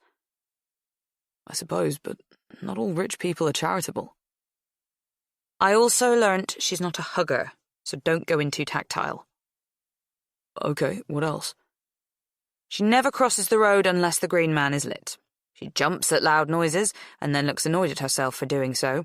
She eats loads of noodle bowls from Itsu. She runs every day. She runs with the kind of grim determination that makes me wonder what she's running from. By the way, the doctor won't keep signing me off, and I need to be available for you in this project, so I will have to resign from the concierge. How will we manage? Doing without the regular income is a gamble, but Mum is helping us out, and it'll be worthwhile when the big payoff comes. At the conference, I directed the meet-cute. I told him when to approach her, when to hold back. The moment she'd finished delivering her speech, I nudged him so that he quickly stood up before anyone else and clapped loudly. She couldn't fail to see his enthusiasm. I didn't allow him to join the throng congratulating her as she left the auditorium. She'll come to you, I predicted with certainty. You should get a drink in. Shall I get a couple of glasses of wine? He asked me as we waited for her to arrive at the bar. You said she drinks red. That will make me look confident, and she'll be flattered that I guessed her preference. I rolled my eyes. No, it will make you look reptilian and creep her out. She needs to trust you, and women don't trust men who ply them with alcohol. Get water, not tap, sparkling, to show some level of effort. I found a seat at the bar and told him to take her to the table in the corner when she arrived. I couldn't hear them, but I watched them. As I'd followed her for the previous few weeks, I'd become a bit of an expert on her body language. I'd seen her interact politely with strangers. With them, she keeps her back straight, her head high, holds herself at a distance. I'd seen her brush off anyone she considered a time waster. She can do this with one cold glance. And I'd observed her with her friends. When she talks to them, she practically melds into them. Her body bends towards them, curls as though she is caressing the air around them. Then over and over again, she explodes into loud bursts of laughter, throwing back her head, opening her mouth wide, shaking with mirth. That first night she did something similar with Matty. I knew she liked him from the off. That was a relief. He's good-looking and charming. I've said all that. And when he turns his intensity on you, he's hard to resist. And he really did appear to be upping the ante. It was good to know that the acting classes weren't a complete waste of time. It's lucky I'd seen his act before, or it might have been quite hard to handle watching him tilt his head as he listened to her, hanging on her every word, once or twice touching her arm with the tips of his fingers. Nothing too blatant, but enough to show his interest, to send a spark. I guess those years of threesomes were my training for this. Helped me identify when he was dissociating the physical and the emotional. I told myself it was great news that he was managing things so well. That initial meeting had been a significant financial investment. I'd had to shell out for train tickets, conference tickets, and the hotel room. We did at least put the room to good use. Got our money's worth when he'd finished up with her. He was under strict instructions to leave her feeling ambiguous about the nature of his attention. It would have been a mistake to so much as kiss her on that first night. Slowly wins the day. The next morning he wanted to leave her a note. I wouldn't let him. I knew this woman. She was confident and independent. If he came across too clingy or in any way too keen, she'd run a mile, maybe even smell a rat. He had to leave her hanging, wanting more. It was a nervous wait. Just when I was beginning to be concerned that I'd misread her, her marketing team got in touch. Some flimsy excuse about needing a photographer at short notice. Could Matty perhaps go to her office? Boom. And just like that, we were off the starting block. Chapter 31. If you don't fuck her, she'll lose interest, I told him. She won't, actually. She likes talking to me. Yeah, but you'll be friend-zoned, or she'll think you are friend-zoning her. I said this in a way that suggested it was no big deal to me and with the hope that it was no big deal to him. He was a little skittish about jumping into bed with her, or at least he had the good sense to pretend that was the case to me. He'd used the grieving widower card for 4 weeks, but they were dating, just as I wanted, just as I'd planned.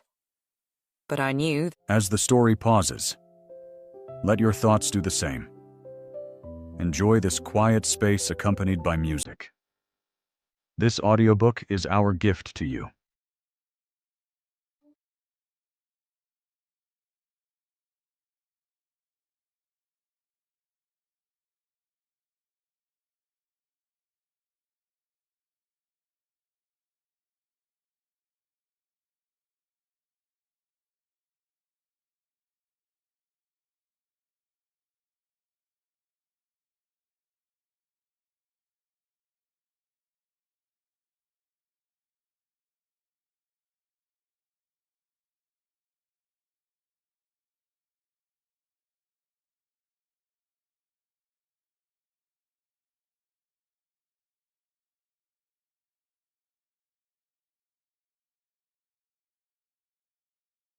They would have to have sex eventually.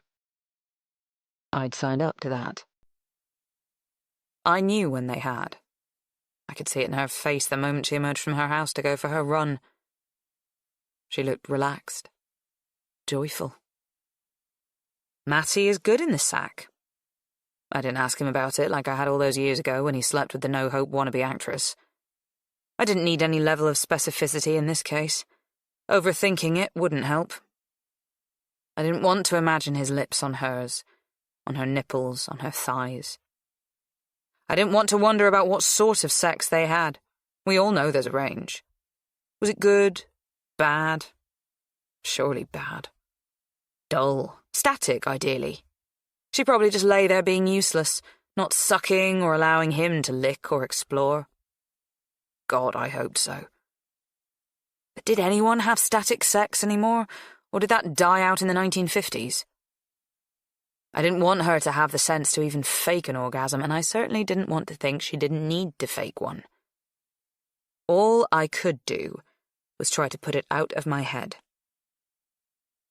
Generally, I'm good at compartmentalizing. Best not to know. What you don't know can't hurt you, right? What I do know rips me apart. I bet she did come. How much money justifies encouraging your partner to make another woman come? If you'd asked me that when I was 19, I'd have said there is no amount in the world. I used to say romantic things like that. I used to believe them. Now I'd say a couple of million will more than cover it. I don't think I'm cheapening him. I think I could have accepted her joyful expression, but then I saw him whistling. He looked pleased with himself, very much carrying the air of a job well done. So I unscrewed every one of the bulbs that hung in cheerful festoons throughout her garden and smashed them on the patio. Kids sometimes steal those filament light bulbs. You can sell them on eBay. I could have stolen them so she'd think it was kids, but I wanted her to have to clear up the mess. I hoped she'd cut herself while doing so. Later, when Matty asked me if I knew anything about the smashed bulbs, I replied, nothing at all. He probably didn't believe me, but he didn't challenge me. He picks his battles. Wise. It's annoying to admit, but they are quite a convincing couple. People who don't know them might very well believe in them. They're not as magnificent as we were when we first started dating. Then we literally turned heads. But she is always laughing and talking, and I suppose that is attractive if you like noisy, bubbly types. When Matty commented that she always had something to say on literally any subject, I snapped, "Of course, she went to a posh private school, didn't she? They teach you that stuff. Small talk and debating and interesting conversation openers." And she laughs a lot too. He was smiling to himself as he said this. Men are simple, in every sense of the word. They have no idea how transparent they are. I'd laugh if I was as rich as her, I muttered. I didn't add what I was thinking. She won't be laughing when we're finished with her. I went to 3 different comprehensives before I left school at 16. No one ever taught me much at all. I'm not going to give you the sob story. Just believe me, it was fucked. My education and my propensity to laugh and chatter were both fucked. Sod Matty for being impressed by a posh little prig who had everything handed to her on a plate. When I wasn't searching through her house, I followed them on their dates. Most of the time I had to wait outside concert halls and trendy restaurants, just imagining the fun they were having, learning to make cocktails or master circus skills as I stood on the pavement eating chips. I preferred it when they went to free galleries and museums. At least I could follow them inside then. I didn't tell Matty this. I thought he'd feel scrutinised, and I didn't want him to get spooked and start behaving unnaturally with her. I kept at a safe distance. Out of sight. Out of mind too, apparently. I mean, obviously nothing is actually going on with them in a properly meaningful sense. It's all essentially play acting. But it's not always easy to watch. To the casual observer, he might seem quite into her. I tailed them on their little antiquing excursion. I knew he was playing a part, and I was glad he was doing it so well.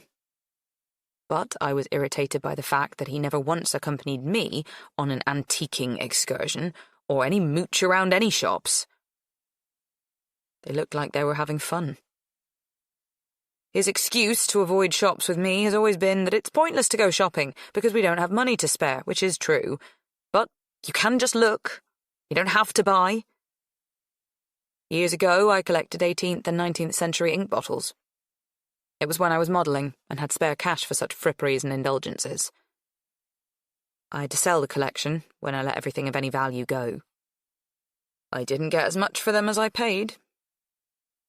I heard him tell her that I collected ink bottles, which surprised me. Pleasantly. Cheered me up a bit. I hadn't expected him to remember. It is beyond weird hearing him talk about me as his dead wife. The whole grieving widower thing was my idea. I thought it was a better backstory than him presenting as a divorcee, or appearing flighty, because at 36, a lack of significant exes indicates a fear of commitment. Plus, we had to have a story that explained why he had no friends or family that she could meet. A lost, isolated widower living away from loved ones is an object of pity and easy to trust.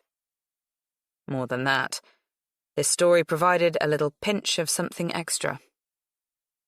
I knew it would create uncertainty about where his affection, his devotion, truly lies. That's a good thing with a competitive woman. I know she's jealous of me. Dead me. She wouldn't be in the least bit jealous of alive me if she knew everything. The shopping expedition really got to me. They were making goo-goo eyes over tasty treats while I was moping in the shadows, hungry as usual. I followed them from shop to shop. Not going in the smaller ones, where I'd be easily spotted, but hanging about outside, waiting for them. When they went into the large antiques emporium, I saw him head upstairs, so I took the opportunity to slip inside and nip downstairs. I didn't know exactly what I hoped to achieve by staying so close to them. It was a compulsion. I mean, what else was I to do with my Saturday afternoon while he played the devoted boyfriend? I told myself I was being vigilant, as sometimes I would overhear tidbits of conversations that proved useful. I would tell him what more could be said on a particular subject, or what should be said differently. To some extent, I guided the seduction by telling him exactly what women, or at least this particular woman, wanted to hear. I've turned into a regular little Cyrano de Bergerac. You know, the ugly bloke who wrote the letters to the beautiful woman on behalf of the beautiful but stupid man. The question is, and always has been, who was she really in love with? I'm not an ugly bloke, but the classical reference pleases me. Matty often talks about my schemes and my tricks. The word choices seem loaded, a little condemning. My plans are given respectability and currency if I can liken them to classical literature. People think I'm stupid because I was a model and my education was constantly interrupted. I'm not, and it's dangerous to underestimate me. That is stupid. The incident in the antique shop wasn't planned. I couldn't quite stop myself. I'd been watching him all morning. He'd been nauseatingly attentive and had provided her with the perfect day, while I was left lonely. Ignored. Less. She wasn't supposed to notice me, but I found it quite insulting that he didn't either. Smashing the trashy stuff and letting her think she'd knock them with her handbag made him notice me, though. The antique dealer assumed I was just another customer. I think she assumed I worked there. Only Matty knew who I really was. Everyone was panicked and upset. He looked the most scared of us all. I just wanted to spoil their day. Silly bitch, trying to buy up the whole shop for him. It was so flashy, so gauche. He should have let her get the ink bottle set, though. I liked it. Arguably, this act was undisciplined of me. I'm not an especially disciplined person, to be frank. I'm doing my best in this particular situation to be patient, guarded, but my natural bent is to let it all out. I rate passion. I like to feel and roar. Matty knows that. I'm not going to apologise for it. It's totally part of the territory. I'm trouble. I always was, even as a kid. That's not a big surprise. No one can pretend 6 care homes and 4 foster homes while your mother is in jail is ideal. Being bad got me noticed. I prefer being a rule breaker. People who follow rules, pencil within the lines, must regret it on their deathbeds. It's not that I have no regrets. It's just that I have no lost opportunities. Look, fuck you. I have no intention of pleading my case. Chapter 32. The plan, as I'd initially laid it out to Matty, was not at all alarming, my strategy being, don't scare the horses. It's basic to liken him to a nervy stallion, but accurate. I definitely didn't want him shying away from the jump. When I first told him about the woman my mum cleaned for, Emma Westley, rich and alone, I simply said she was an easy target to help with our cash flow problems. I said the aim was to get just enough to pay the mortgage. Keep us afloat. I explained that she had so much more than she could spend while we had nothing at all.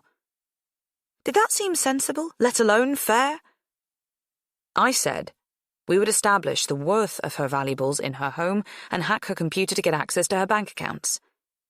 To do this, I just needed time and her passwords. Him being her boyfriend gave me access to both. He recognized it wasn't an especially honorable path, but he didn't have a better idea. Then we can filter some cash away from her, I told him. Won't she notice that? Rich people like to give the impression they're good with money, but some of them are not. They just got lucky and inherited a shed load. She's that type. Soon they get so rich they can't even keep track of what is where. We'll probably find she has dormant accounts that she's forgotten about. We can empty them. As per the plan, Matty discovered the password to her computer easily enough. All he had to do was ask for it when he was ostensibly ordering some tonics online at an overpriced artisanal tonic producer. How the other half lives. This meant I was soon able to find a list of all her passwords stored on her computer. For banks, credit cards, investing companies, pensions. She's smarter than most, though, I'll admit that. She stores her passwords backwards to how she uses them. That almost threw me. Almost. Since I had advance warning about when she was going to be away from home, because she was in London, in a fancy hotel, shagging my boyfriend, my searches of her property were thorough, practically forensic. I used his key to get in and out, so there was never any sign of me. It only took me a few visits to quickly ascertain the value of all her assets. I have a good eye, and easily identified the paintings and sculptures that look like kids made them, but actually are collectibles. I took photos and sent them to an old friend of mine in the art world, asked for rough estimates, said I knew someone who might be interested in selling. I collated copies of all her bank, savings and investment statements, and, where I could, insurance docs or receipts for antiques and jewellery. The lot. It was never my plan to settle for skimming off the top. Turns out I'm not a bad actor either. I appeared frustrated when I told Matty, maybe it's just the rich men I met at the concierge who are lax about keeping track of their money. Emma Westley isn't frivolous with hers, and from what I can gather, she knows where every penny is. She has a spreadsheet she accesses all the time. I was poring over the statements with an obvious air of despondency. I have hard copies as well as digital ones. I don't want to take any risks. The piles of paper lay between us on the crappy little chipped IKEA table I rescued from a skip. I literally hate everything I own. It's all so pathetic. She has so much, but she's so careful. I said the word in a tone that clearly communicated condemnation. I'm beginning to wonder if this will work. Almost 3 months in, and all she's done is offer me a poxy loan, he said, shaking his head woefully. He's not a completer. I know he found the loan thing infuriating, humiliating. He lost his temper the night she mooted it. He sent me texts saying he was quitting the whole fucking crazy plan. He stormed back to the old schoolhouse, insisting we didn't need to put ourselves through this idiocy. I happened to be at Mum's. Later that night, I went round to Emma's and took out my frustration on her plants and stupid glass domes. He'd riled me. I can't do this without him, and I was genuinely worried that he was going to pull out. It all worked perfectly, as it happened. He couldn't even manage a whole night on his own at the old schoolhouse. He remembered just how fucking uncomfortable it is there, and was a little more pliant the next morning regarding my plan to make us rich.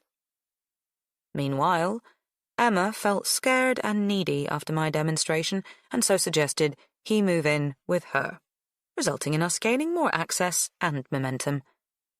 Far from a disaster. Matty came up with a suggestion of his own. We could steal from her. Take all her jewellery and valuables, anything that isn't nailed down. A clean sweep. Why not? He looked excited about this plan. I could see the appeal. A fast one and done. But even while he argued the case, I could see the problems. He continued, We could do it while she was away in Scotland on business. She wouldn't even lose out. She's insured to the hilt. But you'd be the main suspect, I pointed out. The handsome stranger who recently came into her life and moved into her home in a hurry only to move out of it again just as her Rothko vanishes.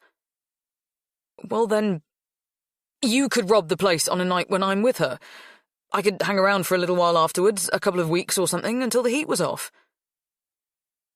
I wondered if his suggestion was simply naive or devious. I'd be taking all the risk. I eyed him, weighing it up, but decided not to call him on it. Instead, I pointed out another flaw in his plan. And how much money do you think we'd make? We could get away with about 100,000 worth of valuables, maybe more. I wonder what that would be worth on a non-legit second-hand market, I mused. Probably 1/10 of that. It's not enough to renovate the old schoolhouse. This is why he's not in charge of planning. A break-in wouldn't offer everything I want. It would simply lead to confusion and higher security, something I'm keen to avoid. The thing is, we're even worse off now than when we started this. You know I had to give up my job to support you adequately in this venture. It was a careful choice of words. I was not manipulating him, it was not as blunt and unsubtle as that, but I did need to guide him round to my way of thinking. Anyone would do the same. We've had so many expenses. Travel costs, the new clothes we bought so you could look the part. I pause. Besides, think of the old schoolhouse. We've invested so much, Matty.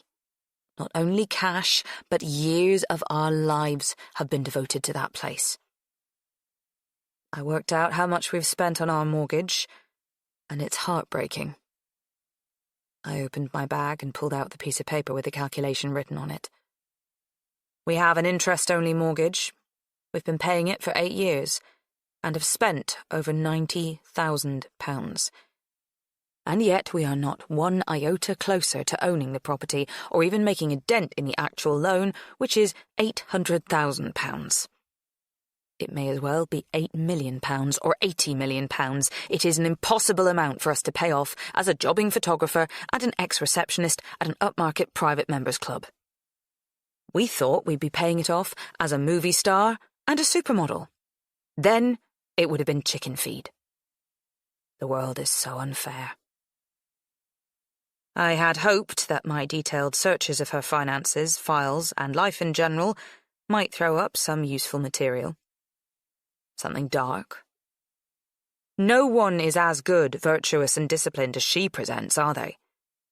I thought we'd find something dodgy in her inbox, a racist comment that could bring her down, an explicit picture sent to some ex-lover that could do the same, a messy tax return that didn't declare absolutely every stream of income. She loves her job. She wouldn't want to lose it. Blackmail could make us a decent amount. I didn't find anything. She really does live her life as though the spirit of Mother Teresa is sitting on her shoulder. I suggested to Matty that he could take some photos of her. Compromising ones. You're perfectly placed to do that. But then she'd know I was the one blackmailing her. She would, obviously.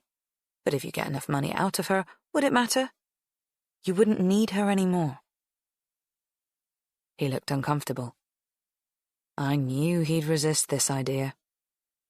I was banking on it. He doesn't like to think of himself as a bad guy. He wouldn't like her to think of him as such.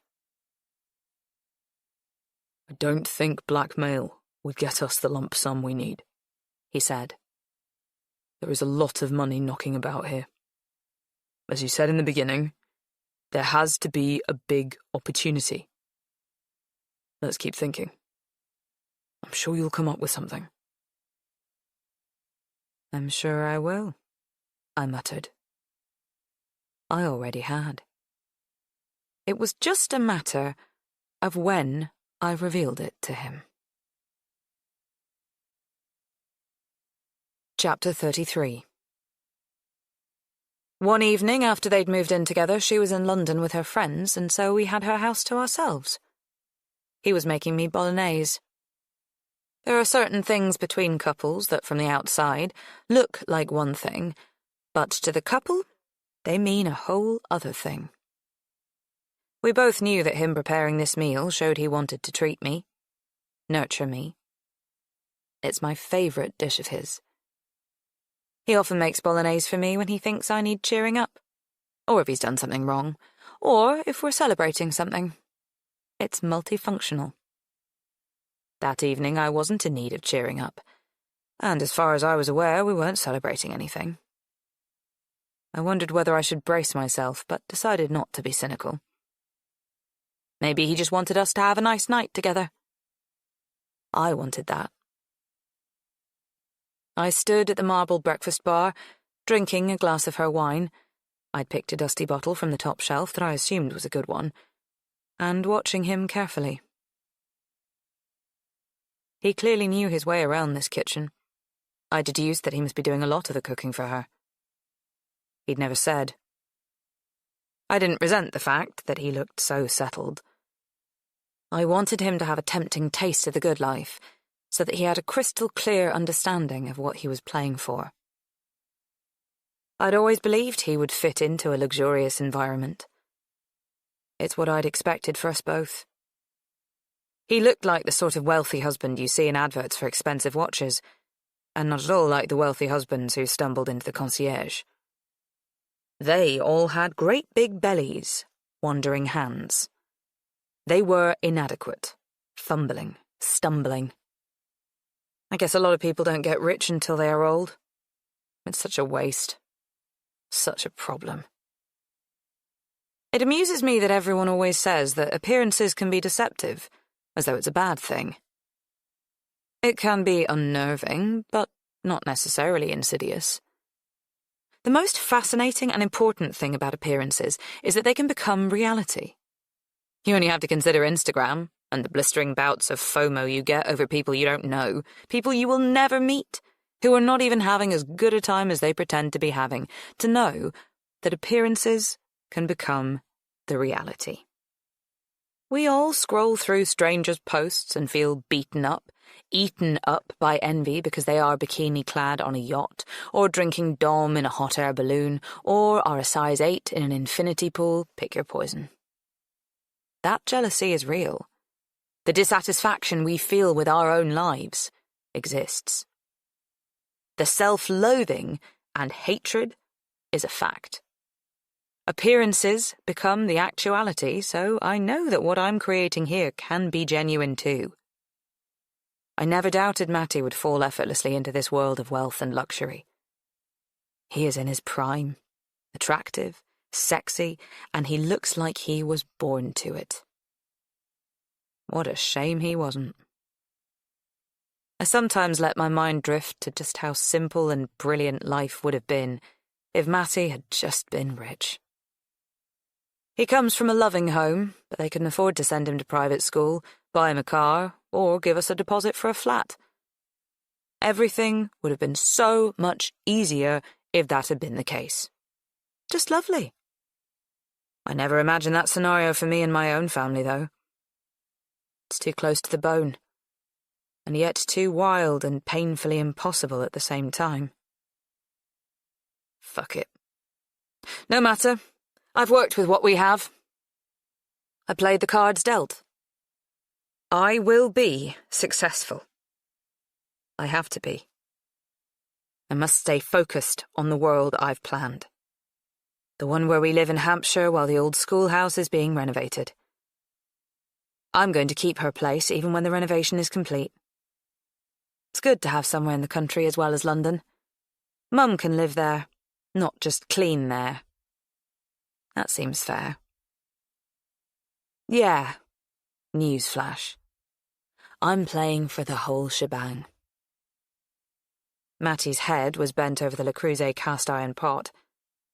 I smiled to myself, delighted that he was ensconced. I was also very comfortable in Woodview by then. I knew all about how the water and room thermometers work, where the key to the sauna room is kept, the code to the alarms, the range of the security cameras, the storage and management of the security data. I'd searched every square inch of the place. It had no secrets from me. I like the pair of us having it to ourselves, playing house. It feels comfy, secure, right. It is important to me that he doesn't have all his good times with Emma and associate me solely with poverty, damp walls, dripping taps, and rats. That wouldn't do. That night, I'd dressed up. I'd helped myself to a me and M dress in Emma's wardrobe. We are the same size. If Matty recognised it, he didn't say so. I'd had a blow-dry too. I can't remember how long it had been since I'd visited the hairdresser. It felt amazing to have someone wash my hair, massage my scalp. I practically had an orgasm over the little biscotti that came with my flat white. I'm allowing myself small treats like a blow-dry now, since I know we're getting closer. I'm putting stuff on a new credit card. It will be easy to pay it off. I look forward to being so used to being pampered that I'll get impatient with the hairdresser for taking too long on the hand massage, and I'll say no to the free coffee. I bet Emma does both things. She's always rushing through everything. Not grateful enough that her life is worth wallowing in. Not aware that she ought to be appreciating every single second. While she can. Normally, I resist lighting the Jo Malone candles that are scattered around the house, but that night, I had. Emma wouldn't notice if they were burnt down. She has fresh candles delivered every month. I don't think she even sees this as the epitome of luxury it so obviously is. I think she sees it as a basic, the way the rest of us think about buying loo roll or milk. I was glad to have him to myself. Sharing was proving more wearing than I'd anticipated. I was always confronted with evidence of the sex he had with Emma. The house searches not only threw up details about valuations on artworks, I also found massage oil, her underwear lying on the floor, sticky and stained sheets. I shouldn't keep looking, but somehow I am compelled. Even though it turns my stomach, even though it makes me want to smash things, break and burn things. I don't, though. Well, at least not always. Sometimes I content myself with opening the Velux windows in her bedroom so that her rugs and bedding get soaked when it's raining, or turning off the hot water so that when she returns from work she can't have a hot bath. Petty stuff. Not enough. The threesome thing, when we were young, hadn't turned out to be the armour I'd expected it to be. That was just sex, there was no doubt about it. Brief encounters, recreational, almost clinical. I've asked him to make Emma fall in love with him. It's risky, I know that. But I am prepared to take risks. I have to. I often stay at Woodview when she is away. It's remote enough that no one ever sees me arrive or leave. I've shown Matty how to tamper with the security footage. We've both become quite adept at deleting, pausing, editing. We make it look as though he is always on his own, in case she ever checks. I always insist that we sleep in the spare room. I have no desire to sleep in the bed they share. I'm not a masochist. I'm always careful not to leave anything behind. I don't want to give her indisputable proof of my existence. That's not the plan. I do, however, burn incense before I leave, so she never detects my perfume or our sex. I could burn her expensive candles. They would do the same job. Matty once asked me why I didn't. Why introduce a new smell to the house and risk alerting her? The incense is a more natural smell, woodland and stuff. She won't even detect it, I replied. This was a lie. I knew there was a strong possibility that she would notice the strange scent, that she might have already. I want to make her uncomfortable. I want her to know something is different in her home, but not be able to put her finger on what exactly. It's good that she's confused, disorientated, not quite on top of things. That particular night, I thought there was a high chance she'd have a drink or two with her friends, and then messaged to say she might as well stay in town because she had an early meeting the morning after. In reality, she didn't have any such thing. I'd put a fake meeting in her electronic diary to try to tip the scales of her decision and stay away overnight, so Matty and I could be left alone. If she did decide to travel back to Hampshire that night, I'd at least have some sense of satisfaction, knowing she'd get up even earlier than usual to travel to her office, only to discover the meeting didn't exist. That would probably put her in a bad mood all day. These tiny paper-cut wounds bring me great pleasure. Matty looked up from stirring the bolognese and suddenly asked, "Do you think this is ever going to work?" "Of course it is," I replied swiftly. I thought we were right on track.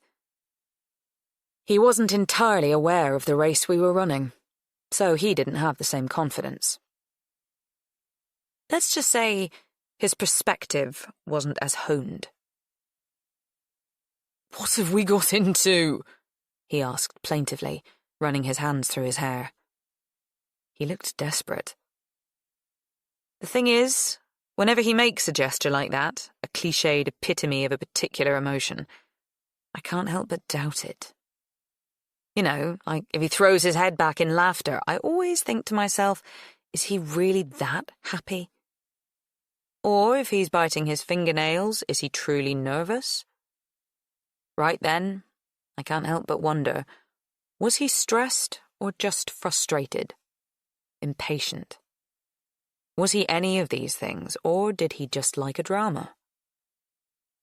Okay, that's not the most charitable thing to think about him, but that's what happens when you live with an actor. It's hard to know what is authentic. I found it's better to listen to his intonation to get a grip on the truth. He gives himself away when his voice gets caught in his throat, when his laugh roars through a room, when he shouts out in ecstasy just as he's going to come. I felt a swell of impatience at his comment. I mean, how stressed could he be, in fact? He was going to endless amazing restaurants. He was hanging out in her beautiful home, and he was sleeping with 2 women. I was the one who had a right to be stressed. Still, I found it in me to calmly reply, "Good things come to those who wait." "But we have waited, and nothing much has come our way," he said petulantly. "How am I going to disentangle myself from this? I've met her friends now. The more people I meet, the more likely it is that we'll get caught out." Caught out how? "There are a million ways. Someone only has to find a hole in my backstory." I shot him a quick glance, wary. "Did you slip up?" He tutted, turned away from me. "No, but I might at some point. This is complex, you know, and it's obvious her best mate doesn't like me." I find that hard to believe. He is generally very charming. Women like him. I think we've established that much. She cross-examined me like she's some sort of MI5 agent. She's jealous of me, I think. Thinks I'm a threat to her relationship with Emma. Good to know. We might use that. What if someone recognizes me from our real life? That's not going to happen. Her friends live in Surrey. We stay in Hampshire or London. They're older than we are. They have kids and stuff. You don't mix in the same circles. She lives here in Hampshire. She doesn't have any friends around here. She keeps herself to herself. She's a snob. None of us are good enough for her. Everyone is only a few degrees of separation from everyone else in the end. Someone somewhere might be connected. He shook his head slowly and added, Plus, I think she really likes me. I don't want to hurt her. His voice was quiet. There were no big actory gestures. I kept my face as still as possible. It was important not to react, even though he had just told me he liked her, that he cared for her, because that was exactly what he had said under the guise of saying the feelings were hers. What was he thinking? She's a decade older than he is. She's obsessed with her work, therefore de facto boring. What can he possibly like about her? True, she has a great body, but she works at it. She must at her age. I've watched her run. She really puts herself through it every morning, sweating and panting and clearly aching. I have a great body, and I don't have to do much to keep mine in shape other than smoke and drink a lot of sugar-free Red Bull. She looks a little like me, actually. I should have perhaps factored that in. Who knew that Matty had a type? We're both brunettes, although I wear my hair much longer, and we're both brown-eyed. Slim. Tall. Is that going to be a problem? I'm just going to have to finish the relationship sharpish and walk away, he said firmly. It's the sensible thing to do. A shadow flashed through his eyes. Regret? I hoped he was only regretting the fact that if he did walk away, he'd have to say goodbye to the oyster and champagne lifestyle he'd been enjoying. I'll probably have to ghost her, right? He always thinks I have the answers. Luckily for him, I always do. We sat in a heavy silence. The clock was ticking. The fridge was humming. Birds outside were tweeting, oblivious to the misery, the need and despair unfolding between us. A dangerous, chaotic combination. Necessity is the mother of invention, and desperation is necessity's older, bossier, more insistent sibling. Finally, I muttered, I suppose we could... I broke off. No, that's mad. What? What? He reached for a lifeline that he was sure I'd supply. A way out. A solution. No, honestly, forget it. It's a stupid idea. Becky, we're desperate at this point. More desperate than we've ever been. Any idea at all must be considered. So, with apparent reluctance, I told him the first part of my real plan. The petty fraud, theft, blackmail had never been that. She is worth millions. Literally millions. There is so much to play for. There is everything. You could marry her. He laughed, but then he saw I was stony-faced. What? Are you crazy? It was not the first time I'd been asked this by him and others. It is a fairly regular charge to be dropped at my door, actually. It always makes me laugh. People say it like it's a bad thing. They'd be shocked if I said yes. If I told them that it is exciting to be crazily ambitious, crazily untethered, crazily immoral. Look, if believing in seizing opportunity with both hands is crazy, then yes, I am crazy. I feel sorry for people who are not. It's so much more fun, so much bigger, such a souped-up, vibrant way to live. I smiled and said encouragingly, think about it. She's mad about you. She's not getting any younger. If you proposed, all her Christmases would have come at once. She'd say yes in a heartbeat, I'm sure of it. You think? I could see that he liked the idea of her accepting his proposal. His pride had taken a beating these past few years, as I'd refused to capitulate to his many offers. Then his face collapsed, and he added woefully, But marriage is for life. Now I was the one laughing. What planet did he live on? He looked so angry, so I stopped laughing. He clarified, I mean, it's not an easy thing to get out of once you're in it. I need to be married to her for years to walk away with any proper cash. Well, maybe 1 or 2 years, yes, but it would fly by, and you like her company well enough, don't you? It's not actual torture. It's just like a prolonged acting job. It's like being on a soap. And you'd be okay with me marrying someone else? Marrying her? I had to handle this with kid gloves, obviously. I didn't want to appear careless. I'm not careless. It has been awful knowing they're together. I've had to shove it out of my mind again and again, put it in a box, lock the box, throw away the key, but there is a bigger picture here. It wouldn't be ideal, but I'd get used to it. I'd know it's fake. It is only for a short time. We've waited years to marry. A couple more wouldn't hurt us. It wouldn't change anything between us. Wouldn't it? No, my love. It wouldn't. I reached for his hand and squeezed it. Plus, she works away often enough, and whenever she's away from home, I would come to you. We'd still be together. I put my hands on his face, stared into his eyes. We are above petty jealousy. We are better than that. Stronger than that. I think you'd come away with at least 2 million. That's a fraction of her wealth, but a fortune to us. We could pay off the mortgage and finish the refurbishment of the old schoolhouse. We'd be set for life. How do you know I'd get that much? I could see he was interested. I'd done my research. I'm guessing, but I bet you could.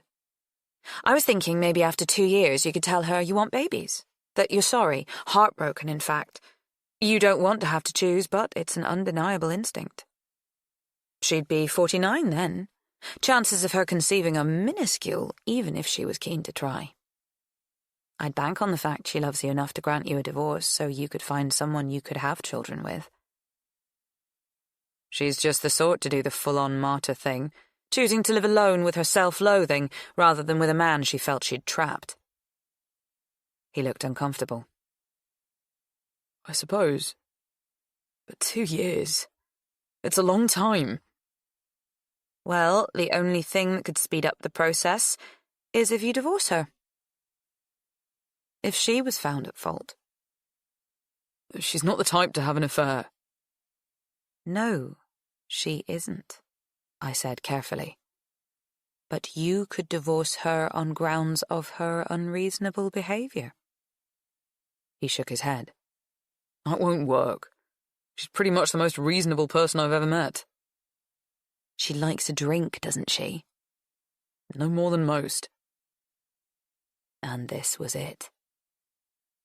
That might be true, but we can make it look differently. I carefully started telling him the details of my plan, gauging how much he might be prepared to hear. Now that I have access to her computer, I could change more things in her diary so she misses important events and appointments. People will start to talk about her unreliability and look for reasons behind it. People can be depended upon for that, thinking the worst, gossiping. It's a rotten fact of life. I could move things around the house, so she believes she's being forgetful. I'd already been doing this. I wanted her to doubt herself. She's obsessed with being in control. It will be interesting to watch what happens when that slides.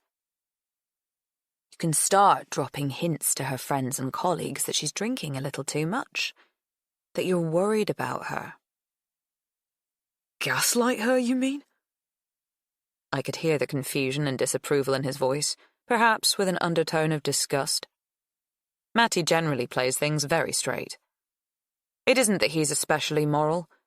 It's more that he's too lazy for complications. I wouldn't call it gaslighting. That's a bit reductive. Didn't she tell you her brother and father were alcoholics? Yes. Well then, her drinking too much should be easy to sell. Just think. I know the exact worth of everything she owns. When it comes to divorce, she won't be able to try to say the value of her estate is less than it is. I'd like to see her try to lie to your lawyer. I don't have a lawyer. We'll get you one when the time comes. One step at a time, eh? You have to marry her first. And you've just thought of this now? He sounded suspicious. Yes, just occurred to me, I replied firmly. So firmly that he dared not question me further. Of course this wasn't true. I'd never intended to settle for scraps and morsels. I want the whole feast. But I knew that if I admitted that, he'd get weird about it. Most likely go on about me always having crazy plans, perhaps moan that I take things too far, an accusation that he has levelled at me in the past. Plus, it was unlikely that he'd be thrilled that he'd fallen for my lies. No one likes being lied to, because it makes them look stupid. I waited. The silence throbbed through me. Weirdly, it felt loud, overwhelming. This was up to him. I couldn't do it without him. I hardly dared breathe. Okay. I wanted him to be crystal clear. You'll do it? He looked sad, jaded, jagged. We've started this thing now. We need to finish it. He sighed in a way that reminded me of when I was a kid, and I used to let all the air out of the tyres of my foster dad's car on the days he was supposed to drive me to see Mum in prison. The hiss was sort of desperate and hateful. There's always a line, and we'd just crossed it. Chapter 34. I asked her to marry me. Sorry, you did what? I was in my mum's flat when I took his call. I dragged the toe of my trainer over the lino floor, deliberately leaving a black mark, then slammed my hand on the magnolia wall. The walls were decorated so sloppily that the paint covered the light switches and power sockets. The effect this creates is not one of sleek unity, more of a careless insipidity. It's a tight, cramped space. The first thing I always do whenever I arrive is open the windows. My mum complains that I let the heat out, but it's just something I need to do. On some level, being with Mum means I have less air. Hearing his news made the flat feel more claustrophobic than ever. He'd asked her to marry him. What the fuck? It was Sunday evening. I'd only mooted the idea of marriage to him on Thursday evening. This was far too rushed. Too impulsive. That's not what we agreed, I said sternly. I was going to tell you what to say when, in order to get her to say yes. Well, she liked my proposal and she did say yes. Oh. Aren't you going to congratulate me? I could hear the smugness in his voice. The triumph. Congratulations. It stung. No, that's not right. It felt more than that. There were shafts of debilitating pain shooting up through my body. I collapsed into a kitchen chair, slamming my shoulder blades heavily into the wooden back. Everything my mum owns is mean and hard. It hurt. I was glad of the pain that resulted from the physical impact.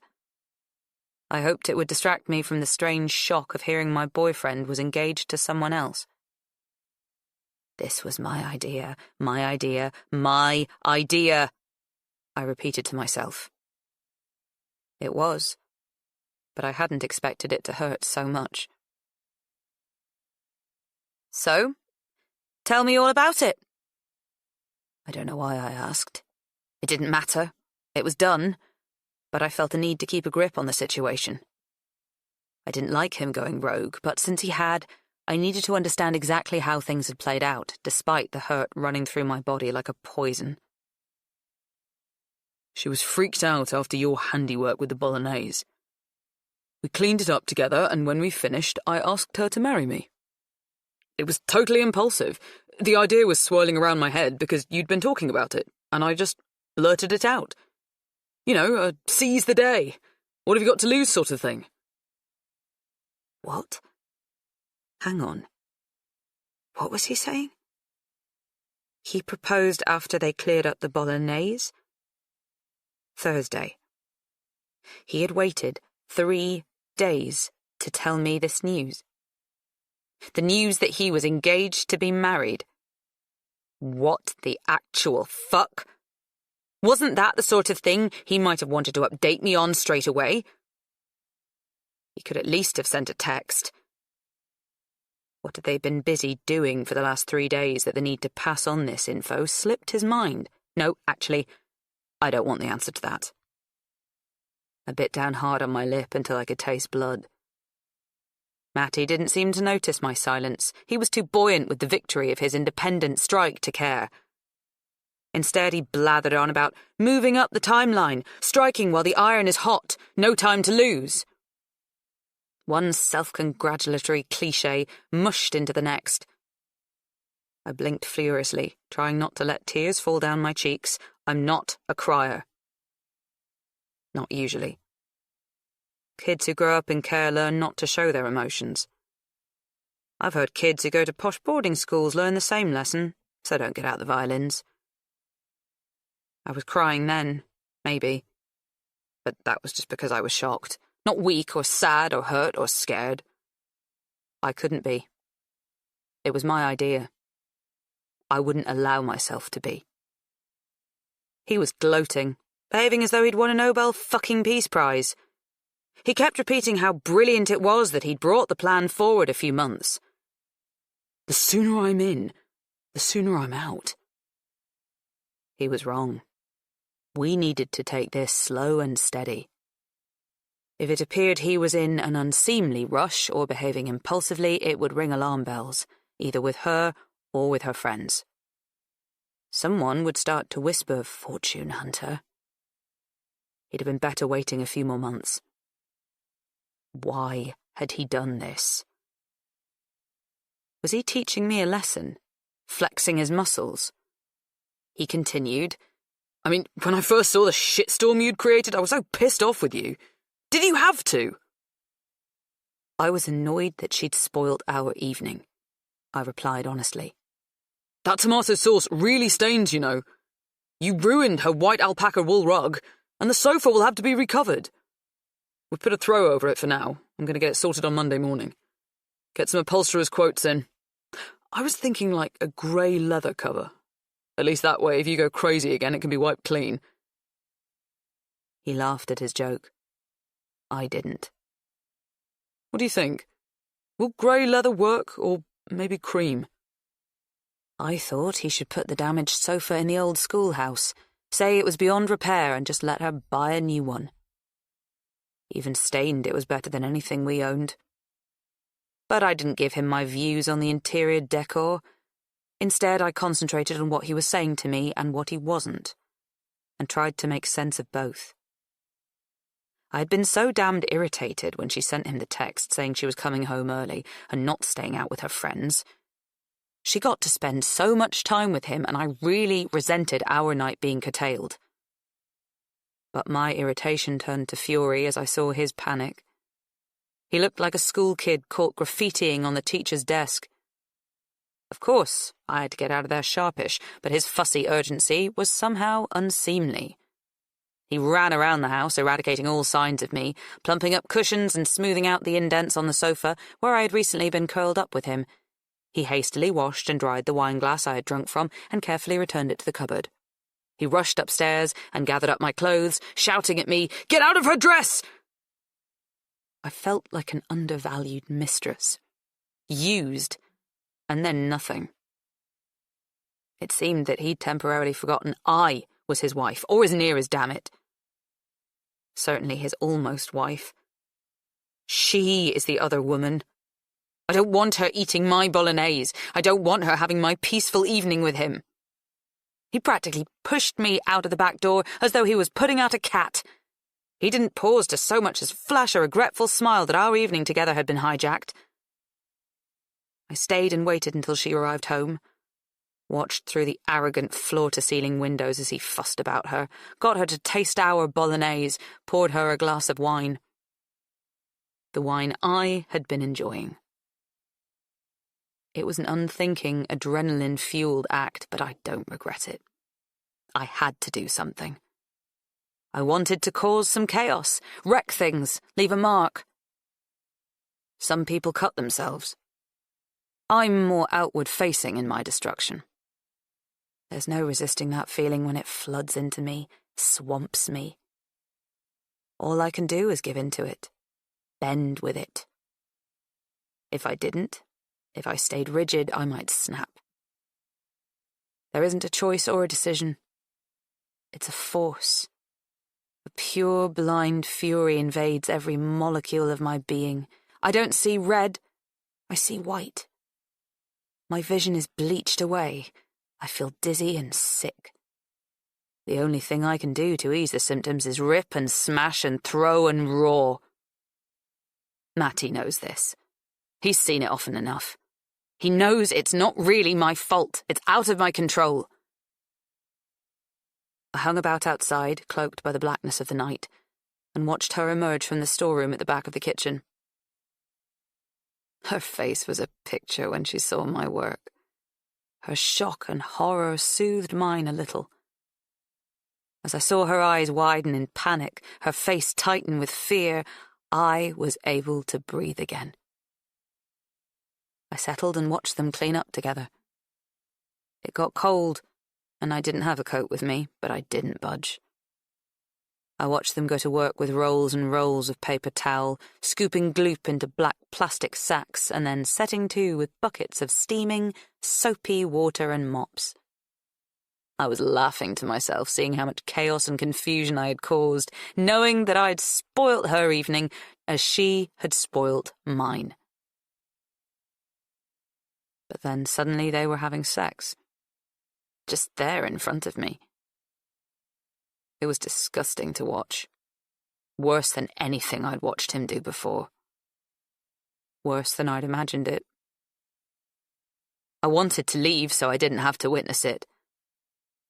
I wanted to stay and see the act through to the grubby end. Both things at once.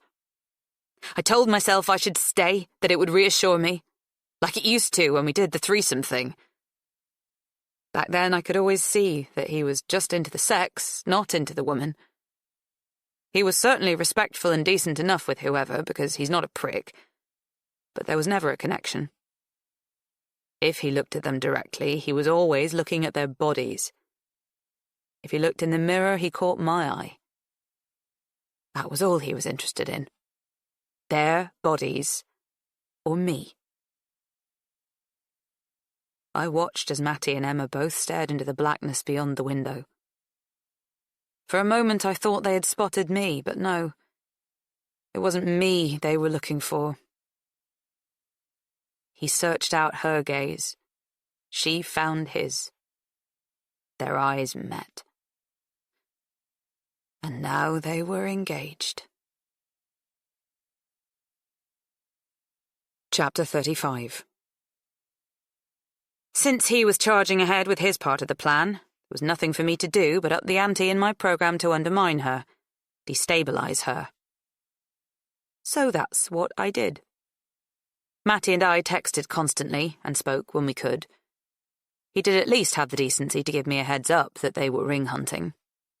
At first, he had a stupid idea of giving her a valueless, sentimental ring that had been in his family. The exact same one he once suggested I wear. I told him to go to Tiffany's, reminded him that when this was all over, she might throw the ring back at him. It would be more useful if that gesture was worth 20 grand. "I like your thinking," he texted. The double exclamation marks suggested an element of jubilation that I didn't feel entirely comfortable with. He seemed irrepressibly buoyant, a little too close to a happy groom-to-be. Surely this was just because our plan was coming together. Wasn't it? I didn't like the idea of them having a big traditional church wedding. It felt full-on and formal. Meaningful. This isn't that. It's easier to unpick a wedding that hardly anyone else witnesses. Wedding guests are more invested.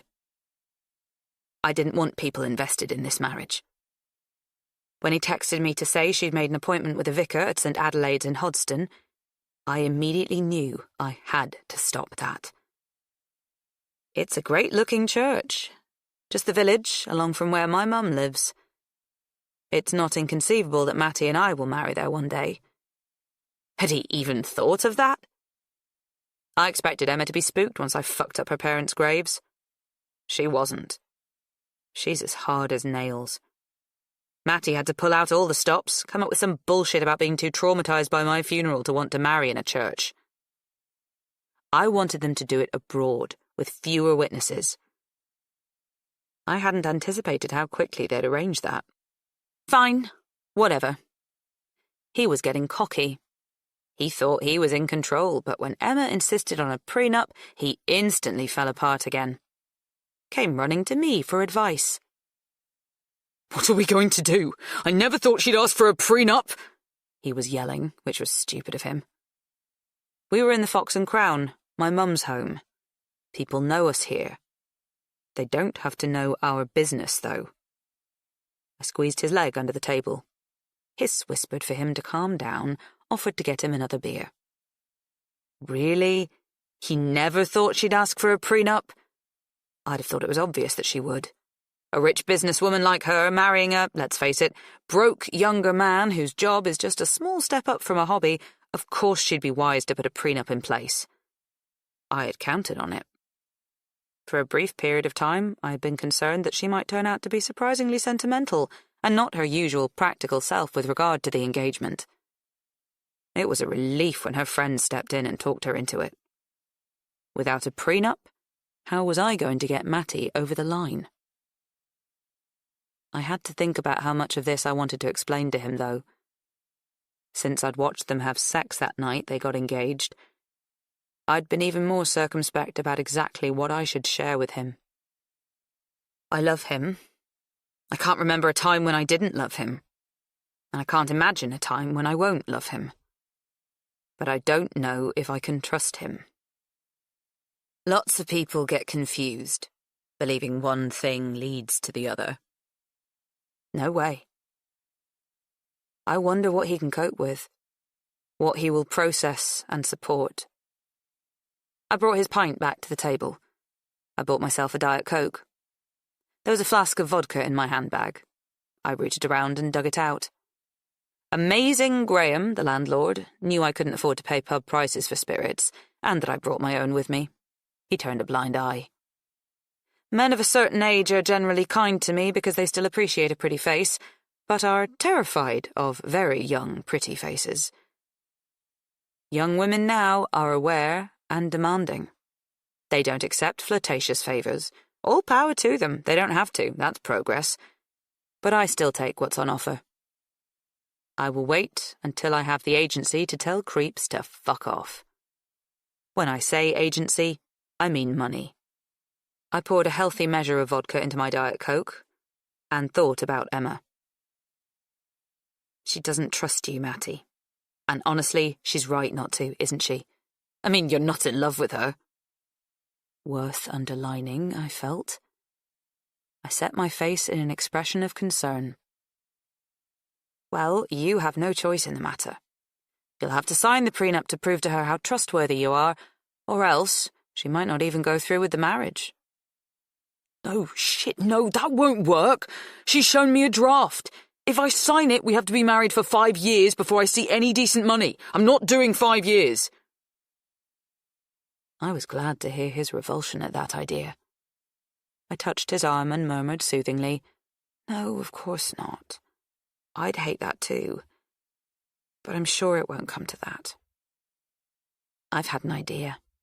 With all this evidence we're gathering, we can change tack.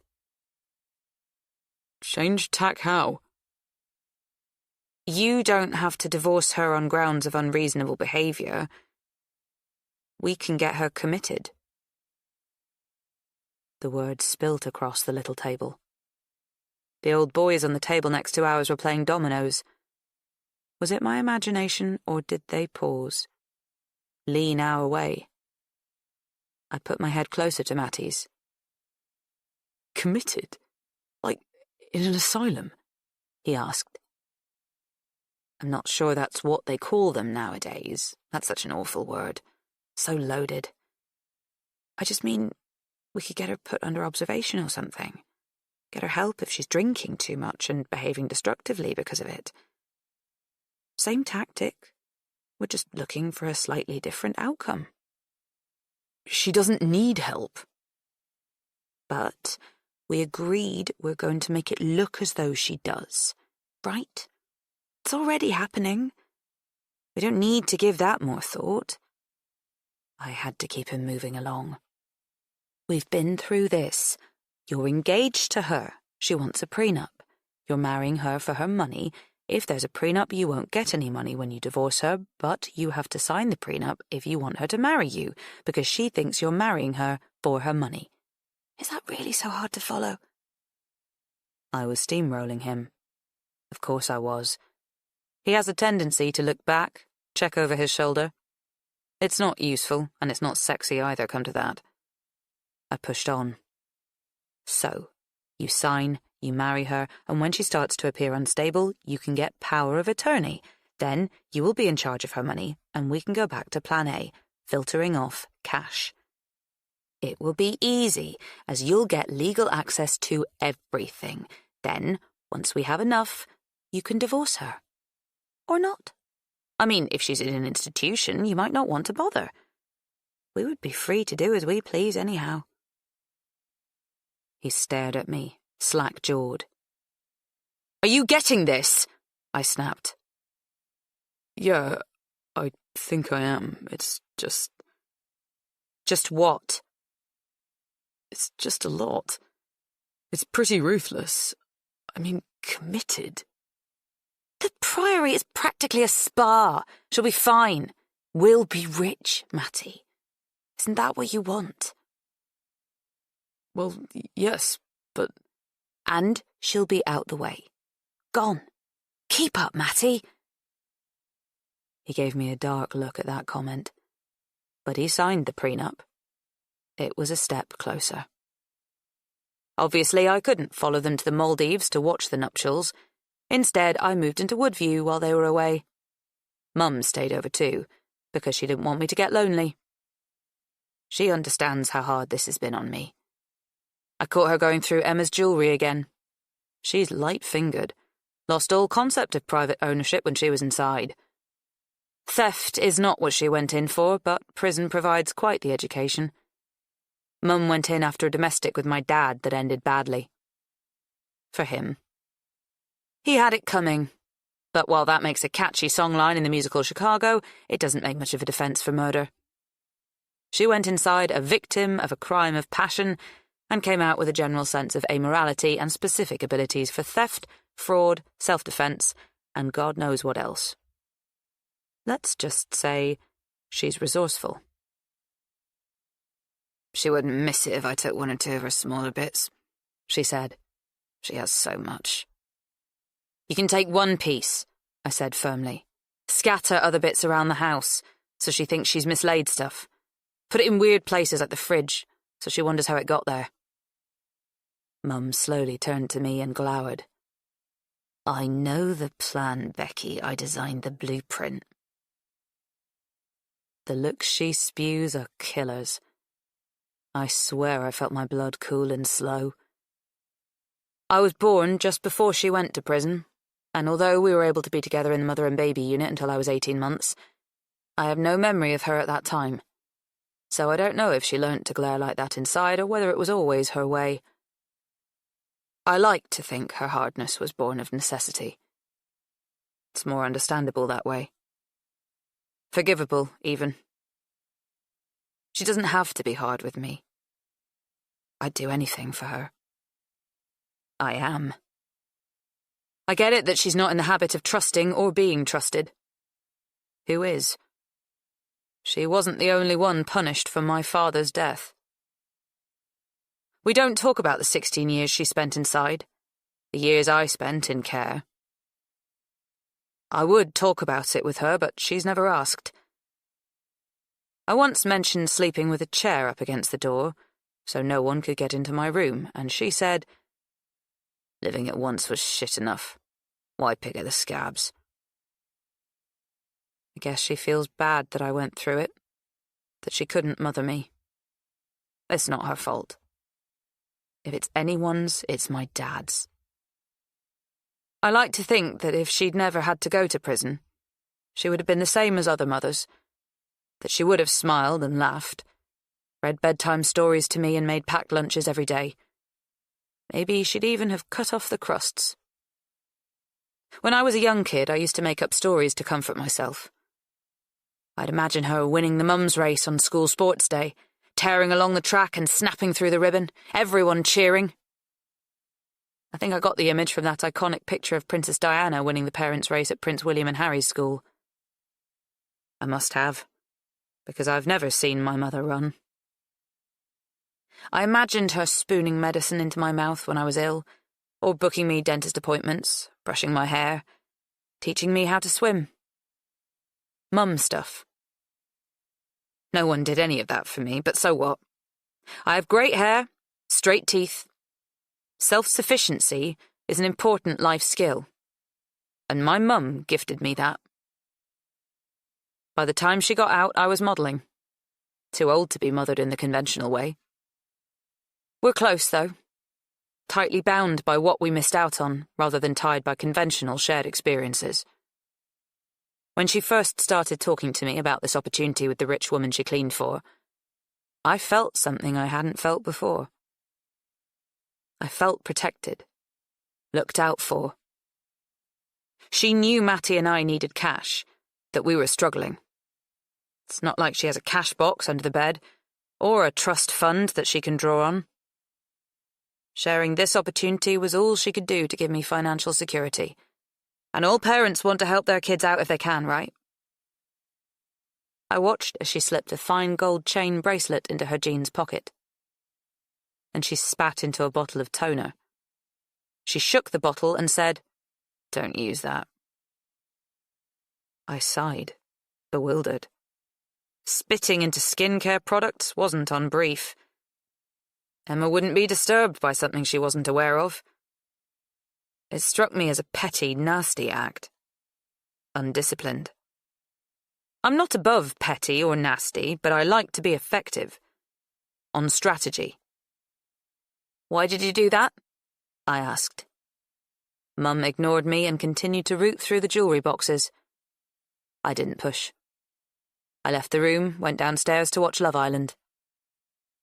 Sometimes my mum's whole Game of Thrones Cersei Lannister vibe is a bit weird. Chapter 36. The pub was heaving. It had that particular Saturday night thrum that is the result of people gathering determined to have a good time, willing to pay for it tomorrow. I was alone in my cloud of apprehension, my eyes trained on the door, waiting for him to enter. We had been in London when he got her message. We drove back together. "I wonder what it can be?" I asked. He'd kept his head facing forward, but his eyes slid to me. "Did you ask your mother to do something?" "No!" I said hotly, but I could see he didn't believe me. "Why would I want to make mischief today and spoil our day out?" I reasoned. He sighed, unsure whether to believe me, unsure if it mattered. My mother might have done something whether we'd asked her to or not. Clearly, Emma had run into some trouble. She'd texted him, asking him to get home as soon as he possibly could. He drove straight to her place. I was unceremoniously dumped on the road just before the gates, out of range of the security cameras. Left to make my own way back to Mum's flat, I'd sent him a number of messages asking for an update since, but it wasn't until the evening that he deigned to answer. Then he told me that he was at the hospital with her, that she'd fallen off a ladder and was concussed. Just like his first wife, I thought. Weird coincidence. Although obviously there isn't a first wife, I'm just saying. Others might see a pattern. When Matty finally arrived at the pub, he looked full of hell. His first words were, "You've gone too far. The plan was to have her committed, not to kill her." What has this to do with me? I was with you. Where was your mum today? Isn't it possible Emma just fell off the ladder? I asked. I thought so at first, but the ladder was then thrown on top of her. Like, fell on top of her? I queried. No, because it was then put back up against the wall. Oh. She certainly thinks she's losing her mind now. I paused, gauging how far to go. Well, that's a good thing. That's what we wanted, I reminded him gently. You should see the state of her!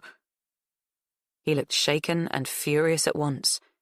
His words came out in a snarl, a tiny spray of spittle landing on my cheek. I went to the bar and ordered him a pint and a glass of wine for me. Bought some crisps too, as I thought about what to say next. My mother went to prison for killing my father. It's not just possible she's responsible for this, it's probable. I'd go as far as to say a certainty. Matty wasn't aware of all the circumstances of my father's death. Not exactly. I certainly did not think this was the moment to enlighten him. We found a table in the corner of the pub, as far away from the happy-go-lucky clientele as possible. He took a long draught of his beer, downed almost a third. When he put his glass back on the table, he jumped out of his skin. We both did, because my mother was looming over us. She's not a big woman, shorter than average, in fact, but we were sitting down, and so she seemed overwhelming. Everything okay? She asked. You know it's not, Susan, snapped Matty. You pushed her off the ladder and then threw it on top of her. You could have killed her. My mum smiled slowly. Honestly, it made my blood turn sluggish. Not dead, then, she muttered. You didn't push her off the ladder, did you? I said, hurriedly interrupting before she could do anything stupid like outright admit it. Matty snorted with impatience. My mother shrugged, and they stared at one another, seeing who would blink first, literally or metaphorically. The noise of the pub bounced around us. Chatter, laughter, chairs being scraped, some inane pop music from the 90s that I recognised but never liked. So much noise, but we seemed to be stuck in a silent void. What was she doing up a ladder anyway? I asked. Cleaning the gutters, Matty replied. Why? She could pay someone to do that. Maybe she is a bit mad. It was a weak joke, but I was trying to break the tension. Not everyone wants to pay people to do things for them. Some people get a sense of satisfaction by doing things for themselves. They do indeed, said Mum. Her tone was dark, ominous. Matty and I shared a look. Neither of us wanted to think there was a deeper meaning behind her words. What was she prepared to do? What else? I don't want her dead. We're going to have her committed, that's the plan. You've gone too far, said Matty. Mum hissed her response.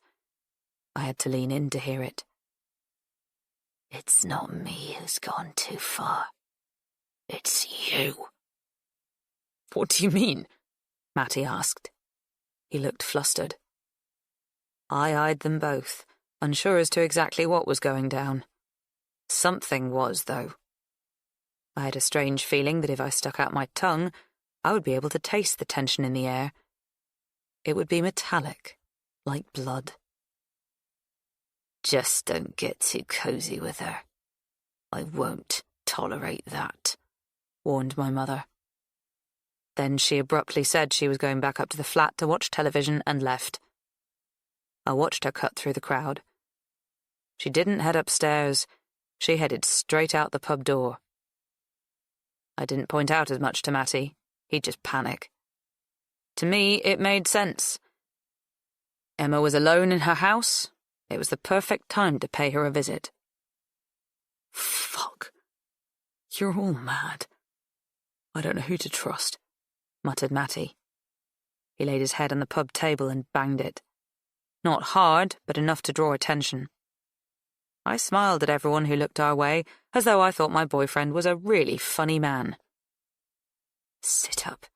Pull yourself together, I instructed. Look, Mum might have done us a favour here. You should call her friends. Tell them you're concerned about her. I stared at him, waiting for him to pull out his phone. What now? Yes, make out you're really worried, that you think she's in danger. I am, he muttered darkly. I think she is. I ignored him and added, Maybe mention you think she had a drink earlier when she was on her own. I just want to get pissed, he said wearily.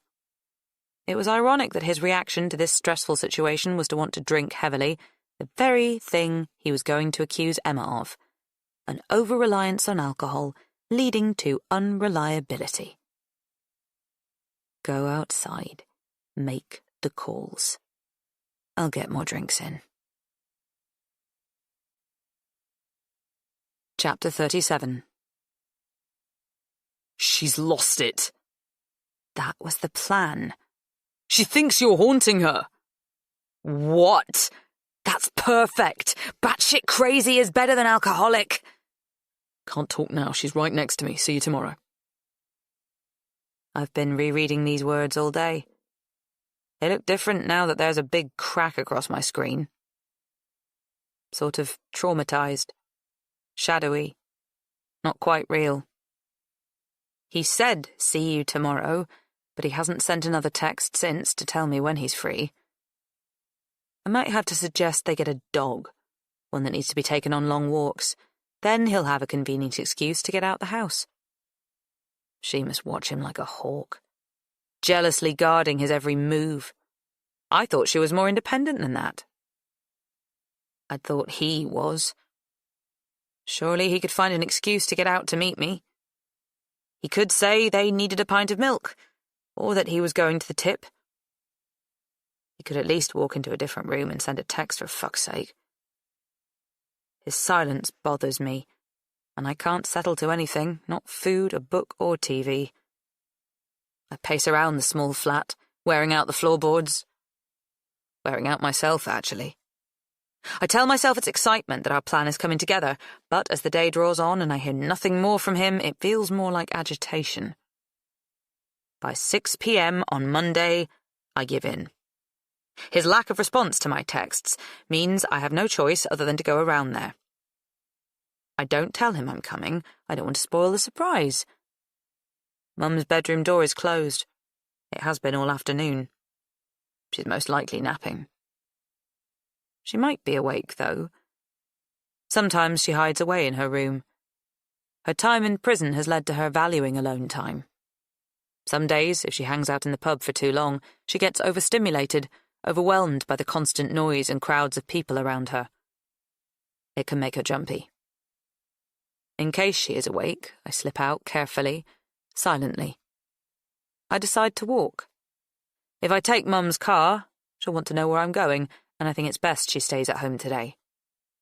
Whatever she has been up to at Emma's recently has been effective, obviously, but maybe she's done enough for a while. Being outside in the fresh air feels good. I'm used to walking backwards and forwards between the Fox and Crown and Woodview now. I always take the overgrown path that runs alongside the well-trodden public right-of-way, as it's masked by trees and bushes, and I'm less likely to be seen by passers-by, or anyone who might be looking out of their bedroom window. The route requires a level of attention and dexterity because it is narrow in parts, and brambles are trip hazards at various points. Normally, I'm careful and nimble. Today, I'm in a hurry and don't take as much care. Brambles tear at my jeans and scratch my arms.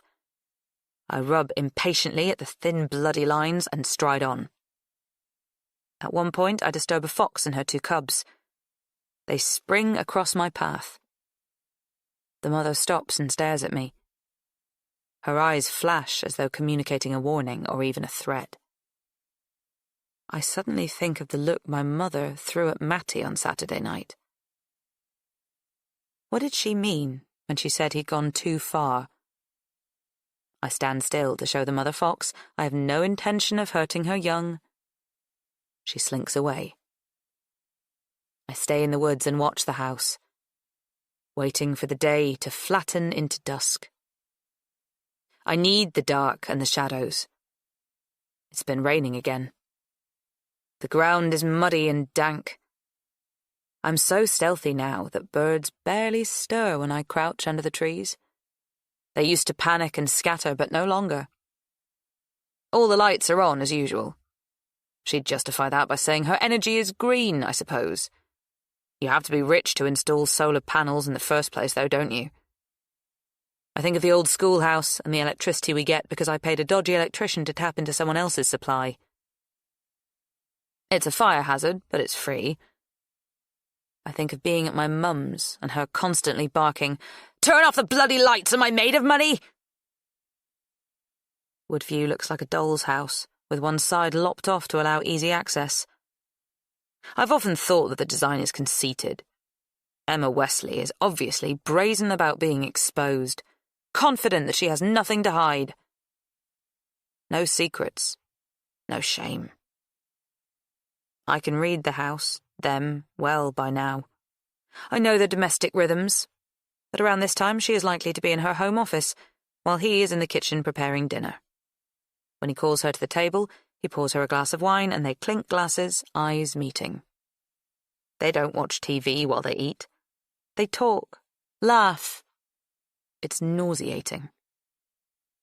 While they are absorbed in the meal and the conversation, that is the time I tend to go inside, move her reading glasses from beside her bed, hide the remote, delete an email or 2, open a window, alter a thermostat. I have, on occasion, taken some garment or other, not to wear, but to dump in an outhouse. Once I smashed her bedside lamp. Then I return to my viewing spot and watch as the rest of her evening is marred by these small hiccups. They spend half an hour looking for the remote, which, in the end, is found in the bread bin. Her glasses are next to the wine rack. The trousers to her work suit won't turn up for a day or 2. Finally, they can curl up on the sofa and watch a film, but they feel too warm downstairs, and when they go to bed, the bathroom is icy. Perfection stained with her self-doubt and irritation. Tonight, everything is different. I don't have to do anything at all to ruin the lovey-dovey mood. He is not in the kitchen cooking.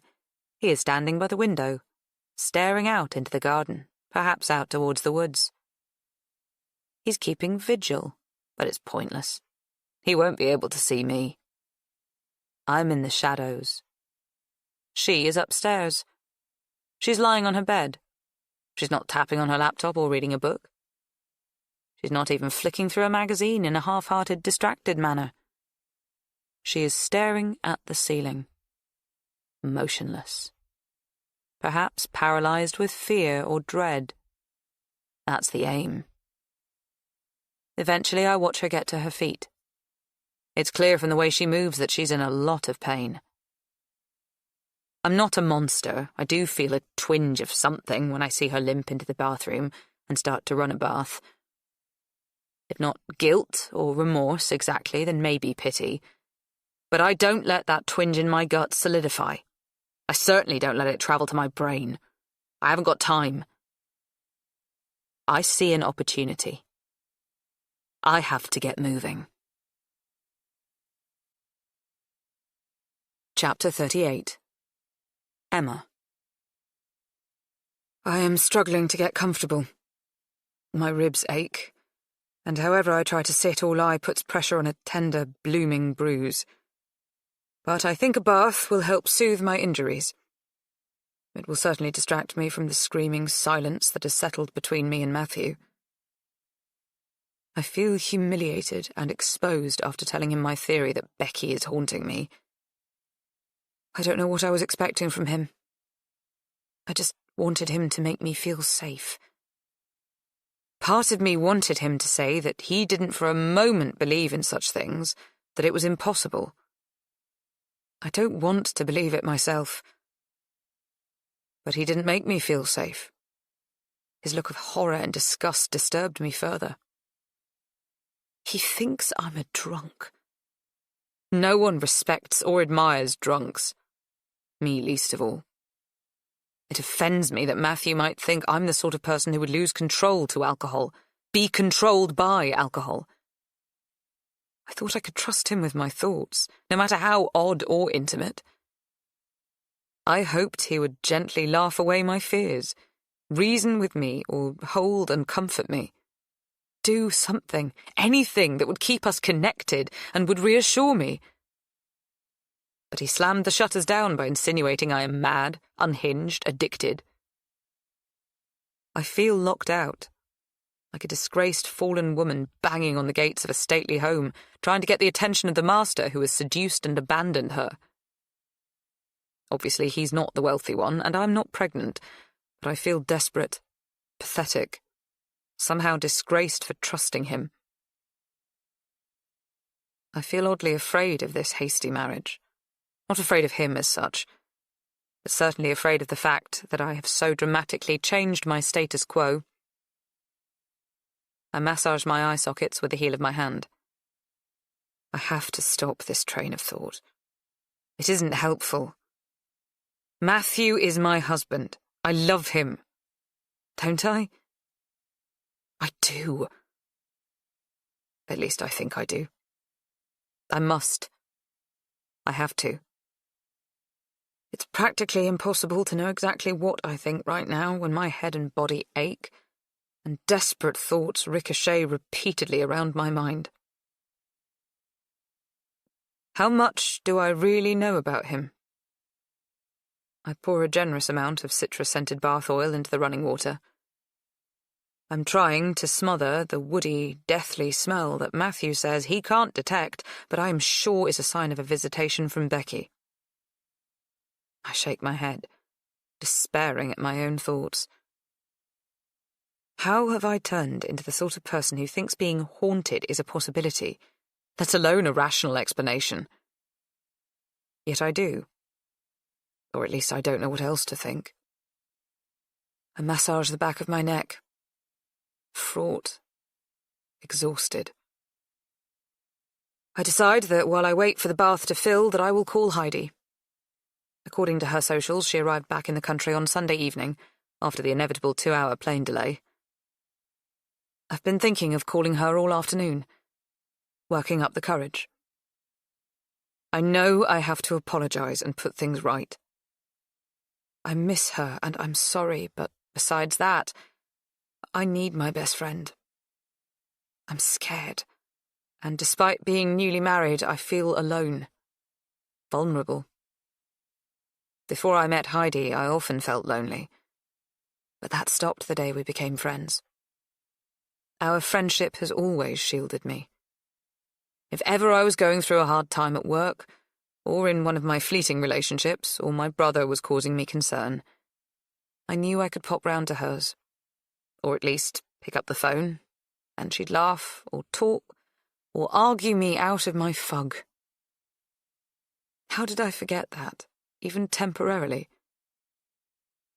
I realise that I've allowed the excitement of meeting Matthew to be all-consuming. There has been new pressure on my time, a whole host of unfamiliar emotions carousing through my mind, and oxytocin surging through my body. I guess there is no fool like an old fool. And I do feel old and foolish right now. I'm not saying Matthew is a mistake. I'm simply recognizing that centering everything around him so completely and swiftly was unwise.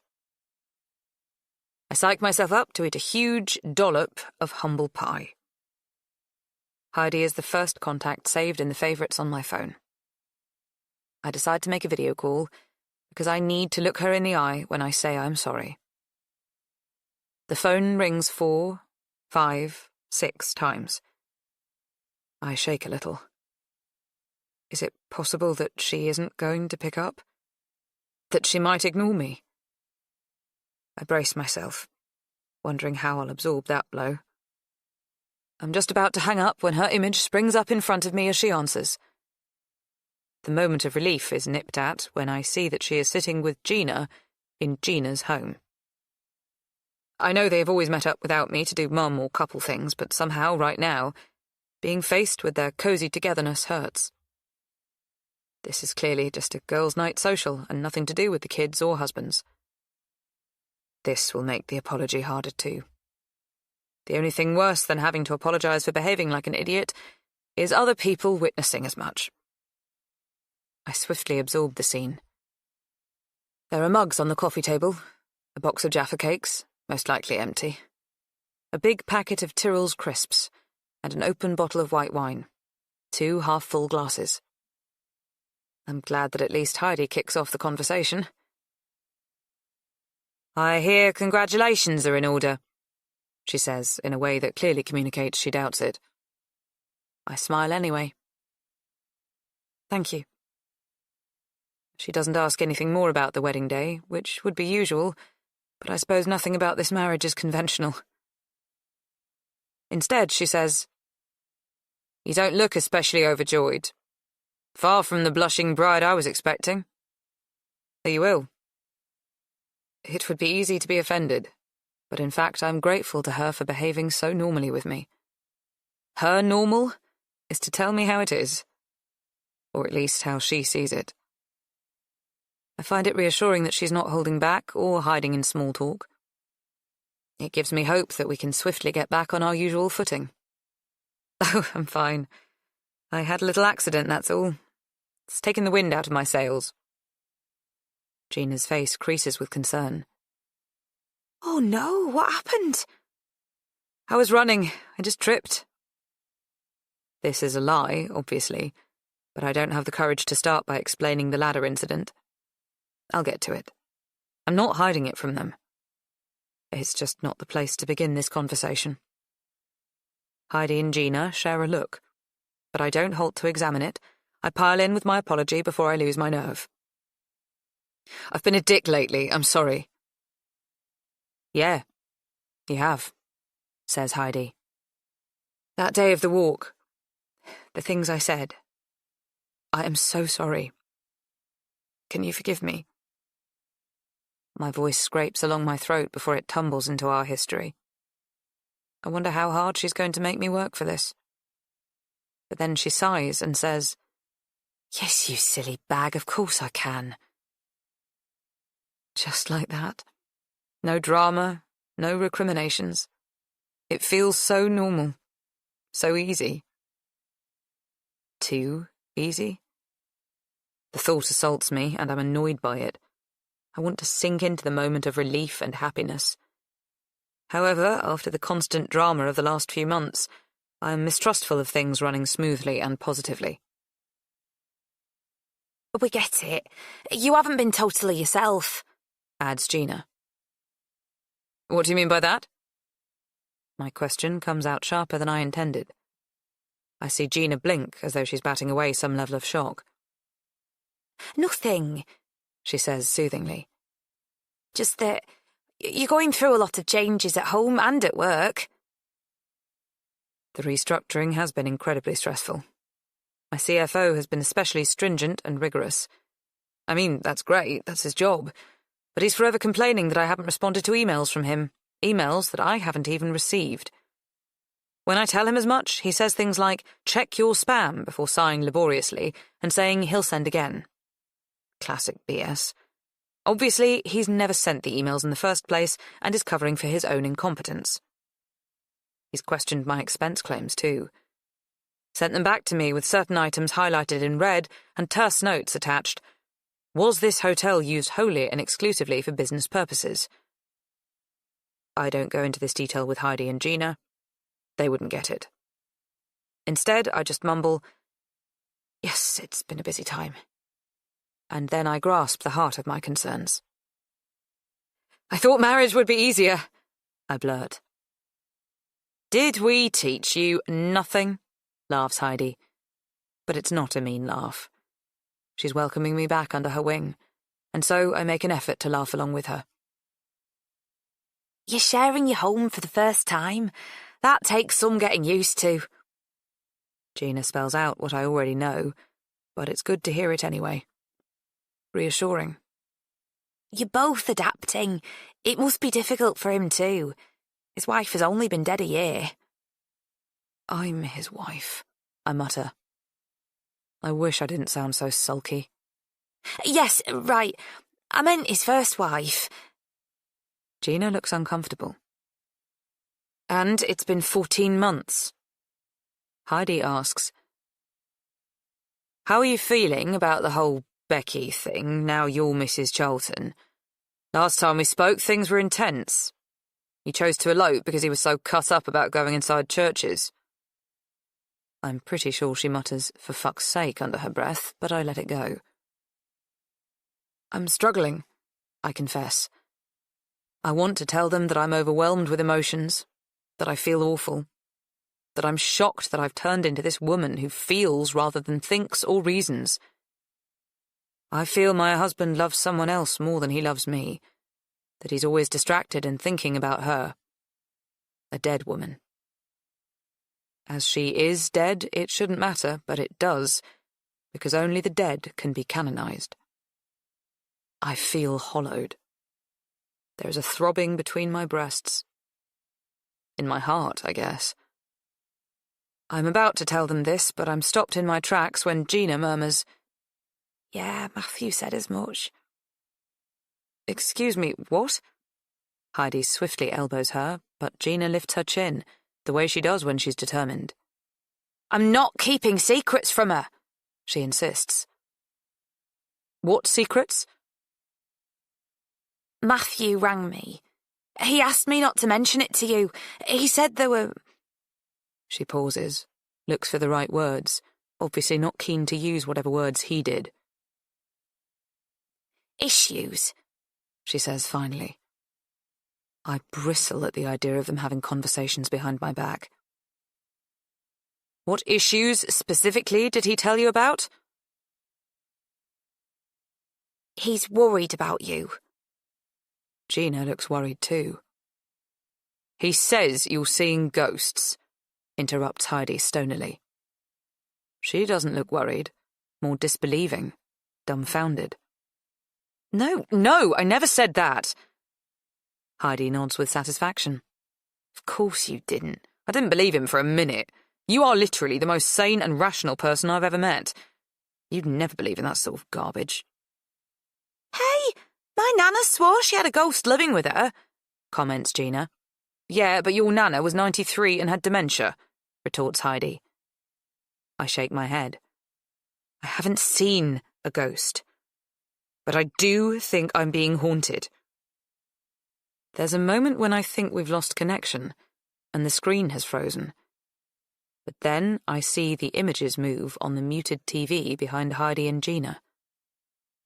The screen isn't frozen.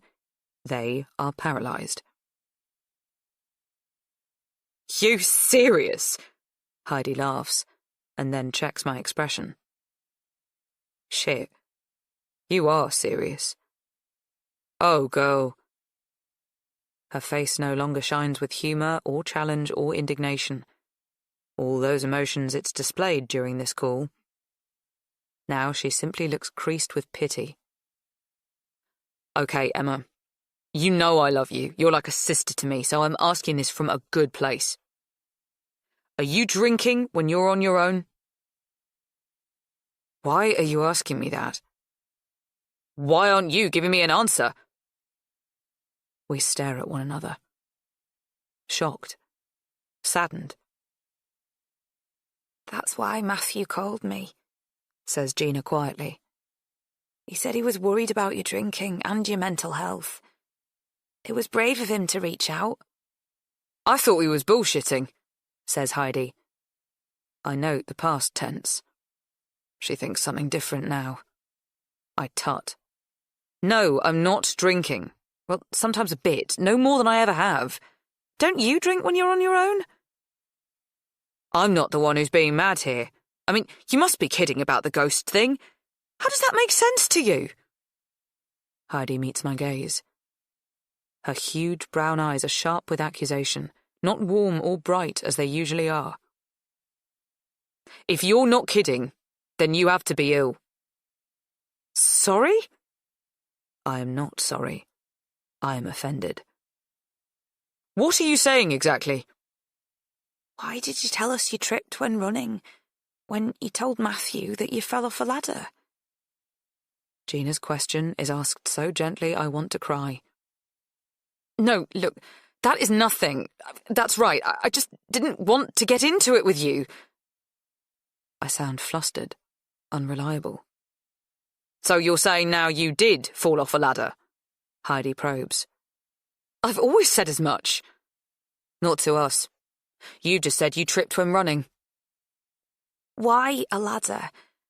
Why did you pick the same way to injure yourself as Becky did? Asks Gina. That worries me, Emma. What? No, I didn't injure myself. At least not deliberately. That's madness. I was pushed off the ladder, and then it was back up against the wall, but that was after it landed on me. You seem really confused. The bolognese. How do you explain that? I ask. She threw the bolognese. She? Becky's ghost. Oh, sweetheart, you spilt the bolognese. Matthew explained. You saw a rat, got a horrible fright and dropped the pan. The rat ran through the sauce and then around the room in panic because it was scalded. No, there was no rat. Why would Matthew say there was a rat? There's a colony of them, living under your house. Matthew has had pest control out to try to sort it. No, I'd know that. You do know it. Or did.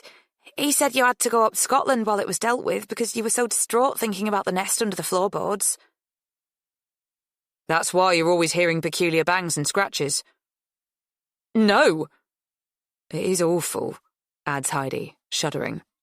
No one is okay with rats. We don't blame you for being freaked out.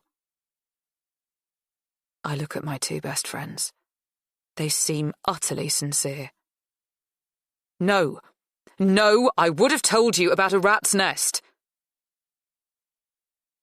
Well, maybe, but you weren't speaking to us.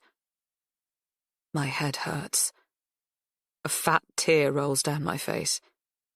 I want to brush it away, but I don't want to draw attention to it. Heidi straightens her shoulders and stares right at me. Emma, think about it. Were you drunk when you fell off the ladder, or when you think you heard books being thrown, or when you accidentally locked yourself in the sauna? Is it likely that you've had too much to drink on occasion and have forgotten some things, imagined others? Is that more or less likely than that your new husband's dead wife is haunting you?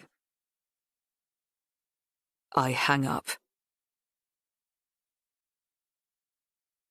Chapter 39. I run into the bathroom and lock the door behind me. I don't want Matthew following me in here. I don't want to see him right now. He has never told me there is a rat's nest. I would remember that. Who could forget a thing like that? Why did he call my friends instead of speaking to me if he's worried about me? I turn off the taps as the bath is almost full to the brim now. Hell, if the call had lasted any longer, it would have overflowed. I'd forgotten it was running. Another accident, another problem. Is it possible that I am losing my grip? I spot a wine glass by the basin. It's almost empty. I don't recall bringing wine upstairs with me. My God, what is wrong with me? I throw off my robe and step into the bath. The pain is excruciating. Impossible. I want to scream and scream, but something stops me. Instinct protects me. I open my mouth wide, so wide I think my face will split in two, but I don't let out a sound. My right leg has turned scarlet. I'm out of the bath in a second, but the scald is so intense that I can already see blisters forming on my shin. I go to the shower and run cold water, but the pain shimmies through me. The hairs on the back of my neck stand tall. That bath water was near boiling. How is that possible? It can't run from the tap at boiling point. It is not possible. I did not do this. I am not imagining this. I concentrate on aiming cold water at my burnt flesh. I know that the first aid recommendation is to cool the burn under cold running water for at least 20 minutes, and that doing so will reduce pain, swelling, and the risk of scarring, but with every minute that passes, I weigh up whether reducing potential scarring is a priority when I might very well be fighting for my life here. What the hell is happening? Fear and disbelief skitters down my spine. Which would be the least horrifying explanation? A vengeful spirit? An abusive husband? Or, as my eyes fall on the near-empty wine glass, I have to ask myself, am I drunk? I curl my fingers into my palms, clench and unclench my hands, count down from 100. Get to the end. Count again. This act takes extraordinary self-control, extraordinary presence of mind and resilience. I want to run. I want out, but I need to let the water soothe me so I can move to the best of my ability. And I need my head to clear. What is happening here? The house is almost silent. There is no music drifting through the rooms, up the stairs. Not the cheerful Spanish salsas that Matthew favours, or the low-flow remixes that I like. There's no TV or radio. Not even the sound of food being prepped, or pans clattering. Just the pattering of rain on the windows and the roof again. I pat myself dry, then pull on baggy linen trousers and a jumper. I look around for a pair of trainers but can't see any. Maybe it's better to be barefoot as I sneak downstairs. Normal practice would be to cover the burn with cling film to help prevent infection, but I believe Matthew is in the kitchen and I want to avoid him. My leg is stinging with a ferocity that makes walking difficult. This on top of the pain in my ribs, but I have to get out of this house. I have to get away from here. Carefully, silently, I edge down the stairs. The design of my open-plan house now strikes me as exposing, not cool or clever. An icy sense of anxiety spreads through me, inching slowly from the top of my skull, enveloping my face where it seems to pull the moisture from my throat, my mouth, making it difficult to swallow. It settles in my chest like a heavy weight. I can hardly breathe. I see Matthew at the dining room table. He's not eating or drinking. He's not reading. His laptop is open in front of him. I can't see what is on the screen. Maybe he is editing some photos. Something ordinary and non-sinister. I don't know. And I don't know if I can even risk hoping for so much. He's not striking any keys. He's simply staring out into the night, his shoulders hunched, arched like a viaduct. He's so still, it almost seems as though he is in a daze or a trance. The black night is framed by the window, and I see my reflection as I inch down the stairs. If he moves his focus just a fraction, he will notice me too. I have to hope that whatever is whirling around his head holds his attention just a little longer. Where are you going? I jump. His voice is cold and clear. The calmness horrifies me. I'm just going for a drive. Don't. You shouldn't. I edge down another stair. My thoughts are pulled to the back door. I imagine reaching it, opening it, then running. Why shouldn't I? I try to keep my voice light. You've been drinking. I haven't. I don't think I have. Have I? There was that glass. Plus, you're injured. How does he know I'm burnt? I didn't scream. Your ribs must still be aching. Are you due another painkiller? I just need some air. I walk with as much faux confidence as I can muster towards the console table where I keep the car keys. I pretend I'm feeling breezy despite the pain I'm in as I open the drawer and pick them up. Suddenly he is bounding towards me. It's too wet to drive, he shouts. I'm exhausted, depleted, but fury is a great cheerleader. I back myself. I am on my own. Maybe I always have been, but that's okay. Right now is not the time for self-pity. I bolt for the back door. I feel his fingers snatch at the ends of my hair, which trail behind me. A caress, or was it grasping? Would he have taken a fistful and yanked me to the floor? Would he have straddled me, stopped me from running? I wrench open the door with all the strength I possess. I feel his breath and threat through the door as I pull it closed behind me and dash towards the car. I am barefoot, so the jagged stones on the driveway dig into my feet, stabbing like needles. It's raining hard. I'm almost immediately drenched. The car is parked at a distance from the house, down the drive, where the charging station is. I'm pleased to see that Matthew lazily neglected to plug it in when we returned from the awkward Sunday lunch yesterday. I start to run towards it, as fast as I can manage with my injuries. My lungs burn with the effort. I'm a good runner, and good runners are used to pushing through pain. I'm grateful for all the times I've got up in the morning and run in the dark, wet and cold. I hear Matthew's footsteps behind me, heavy and firm. He must have paused to put on his shoes. I'm glad that slight delay has given me a brief advantage, but he's quickly making up ground. Instinct takes control. I just have to act, to move, to save myself. I point the key fob towards the car, press hard, my fingertips turning white. It beeps, the lights winking a welcome. I fling open the door, throw myself inside. Matthew is right behind me. He yanks at the door handle, but it's locked. He slams his hand on the window, on the car roof. "Get out of the car!" he yells. "Get out of the fucking car!" The lights on the dashboard flash. I press my foot hard on the accelerator and drive. He stumbles after the car, wide skirts of rainwater arching up from the wheels as I speed through puddles, soaking him. I urgently press the button on the fob that opens the gate. It rolls back slowly, but the time it takes allows him to reach it, and he stands in front of it, guarding it. I keep driving at speed, heading for the road. At the last second, he jumps out of the way. My heart is beating so fast I think it will burst out of my body. Would I have ploughed into him? I don't know. I'm so scared. I just need to get away from here, from the danger, whatever it is. My view is obscured. The world is nothing but a watery blur. The window is fogged under my breath. I scrunch my body close to the steering wheel and put my foot down heavily. I won't look back.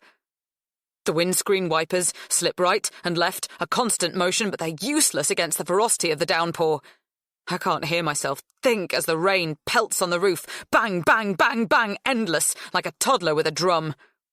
I know these narrow, serpent-like roads well enough to realise that I'm driving too fast. There are warning lights blinking on the dashboard in front of me. I should slow down. I daren't. I grip the steering wheel, my knuckles transparent, ghostly. The headlights slice into the slick darkness, but I'm going at such speed that each pothole causes the car to bounce, the lights flickering into the wet trees, revealing only a sliver of the deluged road ahead. Suddenly, I see her. She just steps out of nowhere. She's soaking and pale, her face as white as the moon. Translucent. Ephemeral. I hit the brakes, press my foot hard against the floor of the car. I scream for her to get out of the way, to move. She doesn't, and I glide towards her as though on ice. Time changes. It slows and swells. It speeds and concertinas. The impact throws me forward. And then there is nothing. Chapter 40. 2 days later. Matthew. Thank you for coming in to talk to us, Mr. Charlton. He didn't like the fake politeness. Why were they pretending he had much choice in the matter? He'd gone to the hospital to see Emma, and there was a policeman at the door to her room. He hadn't been allowed to enter. He'd been advised to go to the station. They said if he didn't go to the station, they would call in on him later that day to explain where inquiries were at. They were perfectly polite, solicitous even, aware that he was a devastated husband dealing with a very difficult situation. Maybe. Or maybe they thought something altogether different. They were holding their cards close to their chest. He had thought of running. He could go back to Woodview, pick up anything of any value that he could carry, and get the hell out of there. He was stung by the bitter memory that a simple robbery had been the first plan, way back when. So far from where they'd ended up. This thing was a mess. He could go to the train station, get to London, and from there, wherever. Liverpool, Newcastle, Glasgow. A big city where he could vanish. Or maybe a port. He could go abroad. Disappear. But Becky was the one who knew how to offload hot valuables. He didn't know where to start. And hadn't she said stolen stuff only ever fetched a fraction of its worth? That money wouldn't last. Besides, he would look guilty as hell if he ran, and then they would come after him. He didn't have a car, obviously, since it was wrapped around a tree. He was using Emma's Uber account, so they'd find out he had gone to the train station, and as soon as he used one of their credit cards, the police would track him. He couldn't run. He shouldn't. This was a fucking mess, yes. But he was her husband. There was nothing illegal about getting married. They couldn't prove intention. They couldn't prove he had done anything wrong. He just had to hold his nerve. At the station, he was led into an interview room. It was exactly as he'd seen on television. Windowless. Dank. The policewoman flicked on the overhead light, even though it was daytime. He wondered if the room was specifically designed to be depressing. It was empty, other than a table and 4 chairs. On the table was a hefty pile of files. That was intimidating. But there was no recording device, which was a relief. There were 2 police officers. A man in his mid-50s who clearly ate and drank more than he should, and as a result had a huge belly that hung over his belt. Matthew couldn't imagine him running after a criminal, but he could imagine him sitting on one.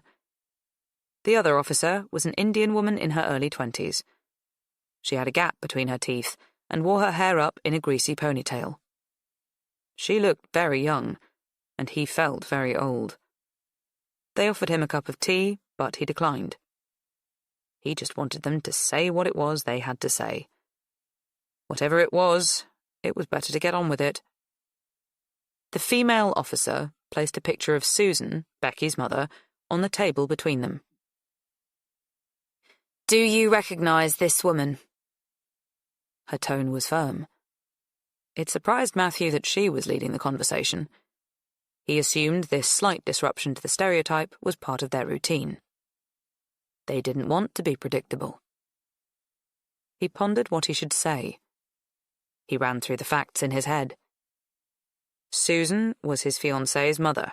No, that wasn't right. He was married. He couldn't have a fiancée as well as a wife, obviously. He realised that, but his head was clouded with panic. He didn't know how to reply. What would Becky tell him to say if she was here?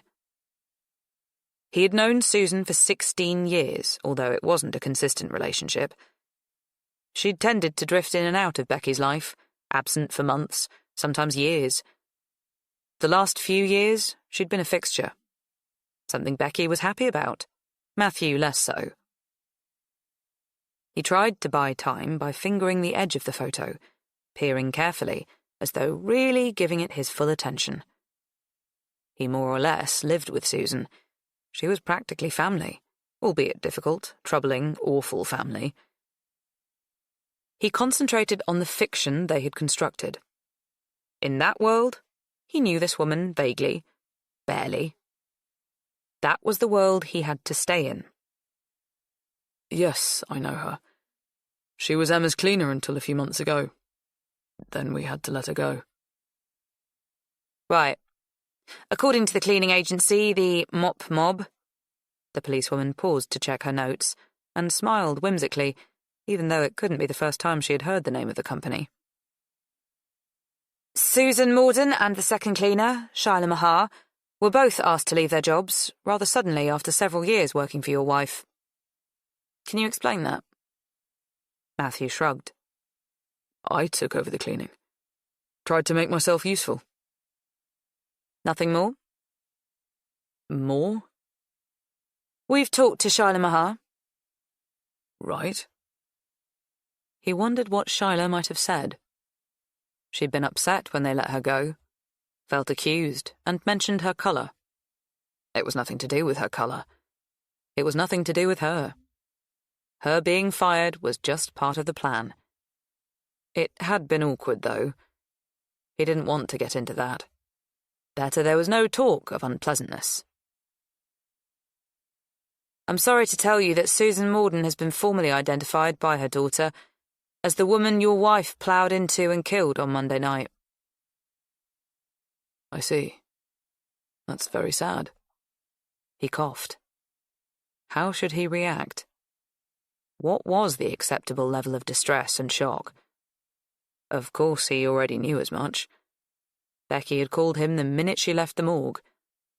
When he first heard the news, he had been shocked, extremely so, and concerned. Sad. Sad for Becky, really, not himself. He'd heard Becky cry before, often. Rage, too. But nothing could have prepared him for her response to her mother's death. She'd roared, howled like an animal. He'd been taken aback at her utter collapse, her guttural grief. She hadn't made sense. She kept talking about things going too far, not turning out as expected. Obviously, this wasn't what anyone had planned, but accidents did happen. He'd told her she had to get a grip. She'd begged him to let her come to Woodview, said she just wanted him to hold her, that she needed him. She rarely said she needed him. I'm on my own. I'm on my own now, she kept repeating. He'd had to say she couldn't, of course. It was too risky. Emma's friends might pop to the house at any point before or after they visited the hospital. How would he explain Becky's presence? Well, if they do, don't be too hospitable. We don't want to encourage people dropping in, she'd retorted, adding, You're a fucking animal. My mum is on a slab. He told her to go back to her mum's flat. There would be people at the pub who could comfort her. He promised he'd get there as soon as he could. When Susan Morden was in your employ, were you aware that she had a criminal record? The policewoman asked. I'm sorry, what? Can you answer the question, please, Mr. Charlton? He sighed. No, I was not. He lied. The fat fellow was taking notes. Matthew thought to add, although my wife may have been. Susan was employed by Emma quite a long time before we met. She will have checked her references, I imagine. Well, yes, that is something we'll need to talk to your wife about when she wakes up. Susan Morden had served 16 years in prison. Goodness, 16 years? That's a stiff sentence. Can I ask what for? He hoped he was hitting the right note. A man mostly concerned for his wife, but compassionately interested in the woman who had met a tragic end too, of course. He was the proper sort. Decent. Borderline posh. He liked playing this role. He had been doing so since he started his relationship with Emma. It suited him. Murder. Gosh. She murdered your wife's parents. Chapter 41. The room bloated up underneath him, morphed about him. What? No, that doesn't make... He snapped his mouth shut. He felt sweat prickle on his upper lip. That wasn't true. That wasn't right. Susan had killed her husband, Becky's abusive father. But he couldn't set them straight without revealing his connection to Susan, to Becky, to so much more. Why were they lying to him? Was this a trap? The policewoman started to explain how 35 years ago, Susan Morden had been convicted of tampering with James and Helen Wesley's car in order to make it unsafe to drive. The interference led directly to their deaths. There was conclusive evidence that that had been the aim. There was a ringing in his ears, an alarm going off somewhere. He asked the police officers whether they could hear it too. Was it a fire drill, perhaps? They looked confused. They couldn't hear anything. He slapped his hand against his ear to make the ringing stop. The policewoman continued to talk. There were fingerprints. A locking wheel nut key had been found at Susan's house. There was even a friend who had testified that Susan had bragged about wanting to kill the Westleys. It was conclusive.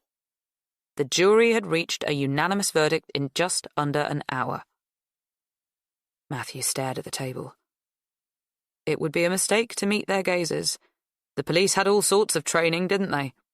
In psychology and body language and stuff, they could read a person's expression. He couldn't get his head around it. They had to have it wrong. Didn't they? But no, they seemed certain. They had the files, the facts. Bloody hell, even before the shock had a chance to slow and settle, a surge of annoyance ran through his core. Why was it that with everything to do with Becky, he was left feeling like he was playing catch-up? She had lied to him. Again. Bitch. He did know that Susan had been inside. Becky hadn't kept that from him. It was one of the first things she'd told him, way back when they first met. He remembered her glaring at him, eyes shining, a defiant jut of the chin, daring him to be shocked, expecting him to walk away when she told him she'd been brought up in care because her mother was in jail. Even then he had understood it was a test. Becky had abandonment issues. No surprise. She was seeing if he was shocked, whether he would shrug her off. He didn't. There had been times over the years since when he wondered what his life might have been like if he had walked away from her, then or at any point. Those thoughts didn't often go very far. He didn't really have the imagination to conjure up a life without Becky. She made the plans, set the path, paid most of the bills. She was always reminding him of that. He never had been able to walk away from her. He had been transfixed by her from the get-go. He was 20 and mesmerized by her looks, her face, her body, her hips, eyes, bone structure, arse. They were all amazing. She was so utterly beautiful that when he looked at her, he would get a hard-on like some 13-year-old boy stumbling across porn for the first time. Just looking at her. He was sort of powerless. And that, he reasoned, was falling in love. Wanting her all the time.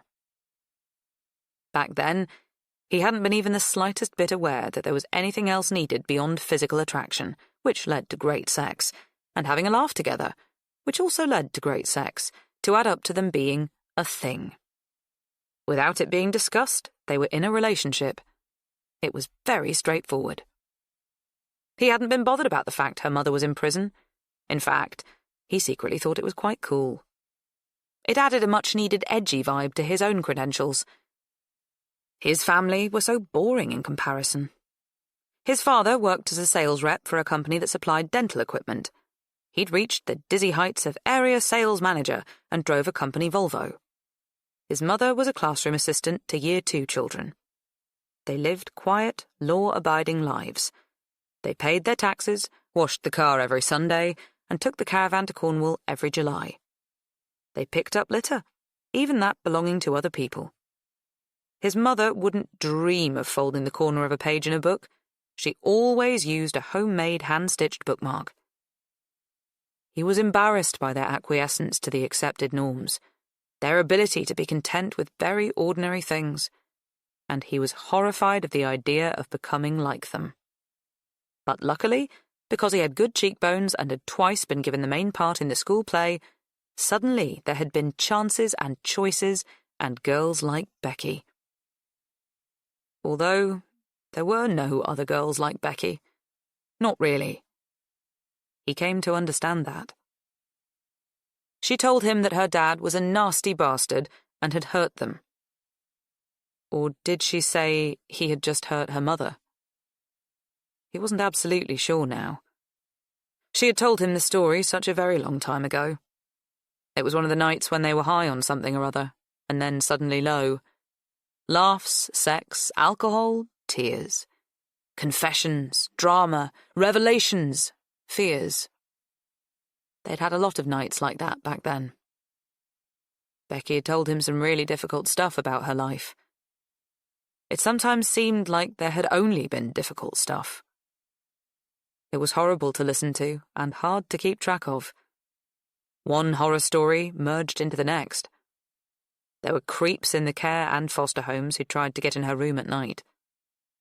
Some succeeded. She told him what it was like having to visit her mum in a high-security prison as a little girl because Susan had requested it, and then what it was like not to visit because Susan had got bored of the idea and didn't want to see Becky anymore. She spoke of casting couches, lechy married men, boyfriends who told her she was ugly. None of it was good. The day after these confessions, she was always awkward with him, unsure as to whether he'd wake up thinking it was all a bit much. He usually just woke up with a hangover and a head full of bruised brain cells that couldn't quite recall the details she'd given him. He never asked for clarity. He didn't want to appear ghoulishly interested in her traumas. She was hot, and that was enough. Then time passed, and they moved on, got further away from her intensely difficult start in life, his boringly suburban one. They found their own shared space. It was okay. Or it had been. He could not remember whether Becky had said her father was physically or mentally cruel. He thought it was an accidental death, an impetuous crime of passion or self-defense. But maybe he'd just made that assumption. The details were fuzzy, but the story had definitely been that Susan had killed Becky's father in a domestic, and that was why she had gone to prison. A domestic. He'd thought she must have pushed the bastard down the stairs, or maybe hit him with something surprisingly fatal. He hadn't thought what. Okay, he hadn't thought about it much at all. It wasn't nice to think about, was it? He was absolutely certain, however, that there had never been any mention of a premeditated double murder of strangers. He'd have recalled that. What the actual fug? So it was a lie. Whose lie? It might have been a lie that was told to Becky. Perhaps a well-meaning foster parent couldn't quite bring themselves to tell the little tot that her mother was a cold-blooded killer, and so made up something to protect her, salvage the mother's memory so the child could develop some self-respect. Matthew didn't know. He had to consider the possibility that Becky knew the truth, and this was her lie. A lie she had told him. Susan was a convicted murderer. Convicted for the premeditated killing of 2 people. Not just any 2 people. Emma's parents. That was a total mindfuck, and obviously not a coincidence. Matthew thought Becky might have wanted to mention that. The sarcasm flipped into his head, a defense mechanism against the horror. It was, as usual, difficult to know what to think about Becky. He had always thought Susan was a sly bitch.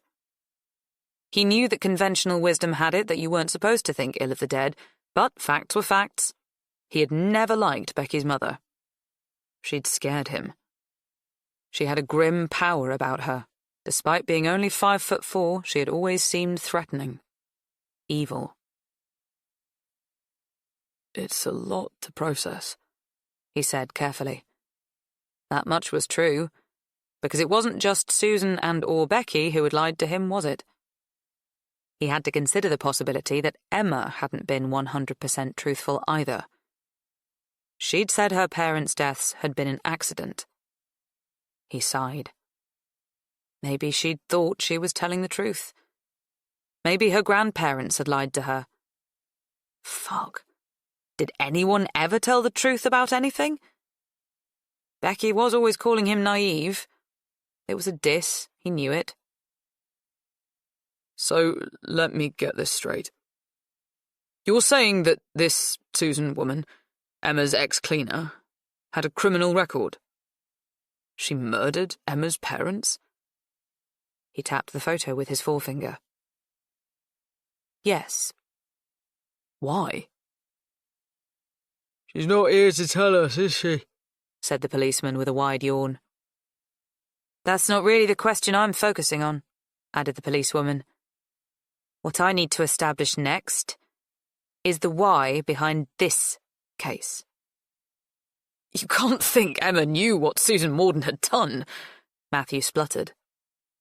Neither officer answered, nor moved a muscle. They stared at him, their eyes boring into him. It was obvious what they were thinking. This incident was no longer being viewed as an accident.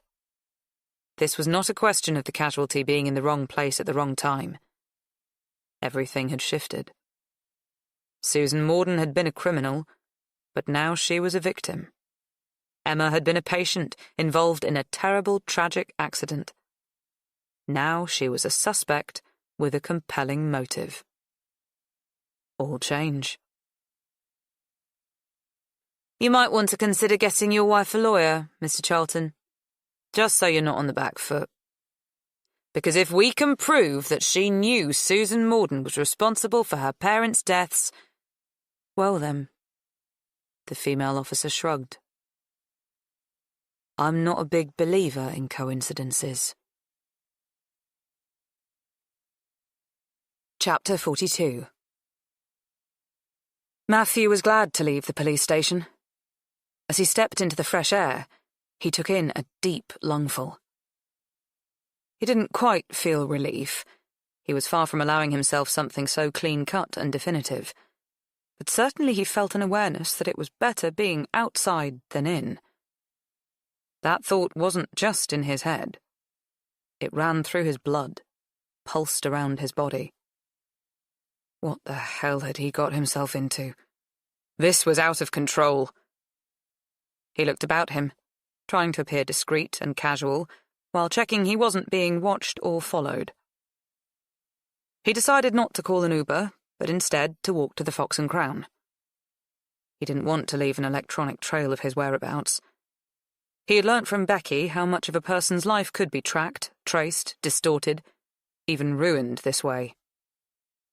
He slipped along the narrow, overgrown footpaths. Long grasses whipped his legs. He walked quickly, with his head down. He did not want to be seen, but inevitably he was, as soon as he arrived at the pub. All right, Matty? The greeting was casual, thrown out without much thought by Graham Cadd, the landlord. Matthew felt nauseous, hit as usual by the smell of hops and barley rammed up against the incongruous smell of bleach and other cleaning fluids, as the toilets had just been swilled. He managed to nod in response. Not for the first time, he regretted the fact that this scam had to happen so close to home. Not that the flat here was his home as such. It was Susan's. Or had been, he acknowledged grimly. However, as he and Becky had frequently stayed there, he was known by the locals as Becky's partner. They didn't know Emma. She wasn't one for pubs. But from the moment this car crash had happened, Matthew had worried that the story would be covered in the local paper, and people would start getting curious about the wealthy local woman. Any journalist worth their salt would report that she was recently married. A woman's marital status, along with her age, always seemed to be part of the story. What if he was named? Becky always called him Matty. Emma used the more formal version of his name. but the link could easily be made. His surname was fairly unusual. If the paper ran a photo of Emma's husband, and that was a very real possibility, then he was screwed. The world was closing in. Worse yet, if the police decided this wasn't an accident, that it was a crime, then there was every chance that the story would make it into the national papers, and his connection to both women would inevitably be uncovered. The scam of him marrying Emma Westley for her money would be revealed, as that sort of scandal sold papers. Where would he run then? Getting out of Hampshire wouldn't be enough. The panicked thoughts of this inevitable exposure circled his head, round and round again, not so much gathering momentum as creating a frenzy, becoming tangled and terrifying. "You're Becky okay?" Graham asked. Matthew wondered what he knew. Was he aware that Susan was dead? Becky's mother? His tenant? It would be the normal and usual thing to explain this, but nothing about Matthew's life was normal or usual, so he didn't know what to say. He suddenly longed for his own mother and father, the solid regularity of them. But in the same instant that their simple dependability came into his mind, so did the claustrophobia of their overheated sitting room in the winter, their caravan holidays in the summer. His resolve stiffened. "Yeah, she's fine, thanks, mate. Only I saw her run upstairs yesterday. Looked upset. Hasn't come out of the flat since." "Just PMT," said Matthew. He knew that would most likely shut down the conversation. It did. Graham picked up a tea towel and began polishing glasses. Matthew bounded up the stairs and knocked loudly on the door to the flat. When Becky opened it, he was shocked. It would be going too far to say he barely recognized her. Of course he did. But she was changed. So altered from Saturday night when he'd seen her last. She had aged and diminished. Sort of shriveled. Her face was grey and wrinkled. She looked like paper that had been crumpled up and tossed away. She'd always been slim, but now she looked skinny. Fragile. He stepped into the flat and closed the door behind him. She fell into his arms. Her hair smelt greasy. Emma's hair always smelt of shampoo. Wow, that was inappropriate. He felt a sting of guilt. But he found he did that a lot. He didn't mean to, it just happened. He drew comparisons. Of course he did. It was impossible not to. "I'm so sorry about your mum." Becky nodded, sniffed. She must have been crying hard, as her eyes were pink. He thought of a guinea pig his brother had had when they were kids. Matthew had never taken to it. A tear slipped down her face. She didn't wipe it away. He got the impression she'd stopped noticing them. She moved towards the kitchen table, sat down heavily. The kitchen was about the same size as the police interview room he had just come from. Small. It was about the same size as Emma's shoe cupboard. "Where have you been?" She sounded sharp, angry. Nothing new there. "I went to the hospital to see Emma." Becky scowled and looked away from him. "You said I had to act normal. Isn't it normal that her husband goes to see her?" "Suppose. It's not like you can have a chat with her, though, is it?" Matthew stayed silent, didn't bite. But this just caused Becky to demand, "You can't, can you? She hasn't come round?" "No, she hasn't. She's still unconscious." He had tried to read her expression, but she had a good poker face, and it was never easy to know her thoughts. Could she be actively pleased that Emma was lying in a coma? Was she that ruthless? He reminded himself that she was grieving, not thinking clearly. He tried to stay on track. "Anyway, they wouldn't let me in. The police were guarding her door." "Police were? Why?" Becky was instantly alert. Her entire body seemed to freeze with tension. Even the tears on her cheeks stopped rolling. They wanted to bring me up to date with new developments. Like what? There was something in her voice that made him uncomfortable. A catch. Not quite eagerness, not quite panic. Something that settled between the two. He didn't trust Becky anymore. He hadn't for some weeks now. Months. Maybe years. He used to think that not entirely trusting her meant their relationship had a bit of an exciting edge. Having to always second-guess her was, in some ways, fun. Now he was exhausted by it. The edge didn't look as attractive as it used to. Now it was perilous. More of a cliff edge, and people toppled over cliff edges, fell to their deaths. The police wanted to tell me about your mum.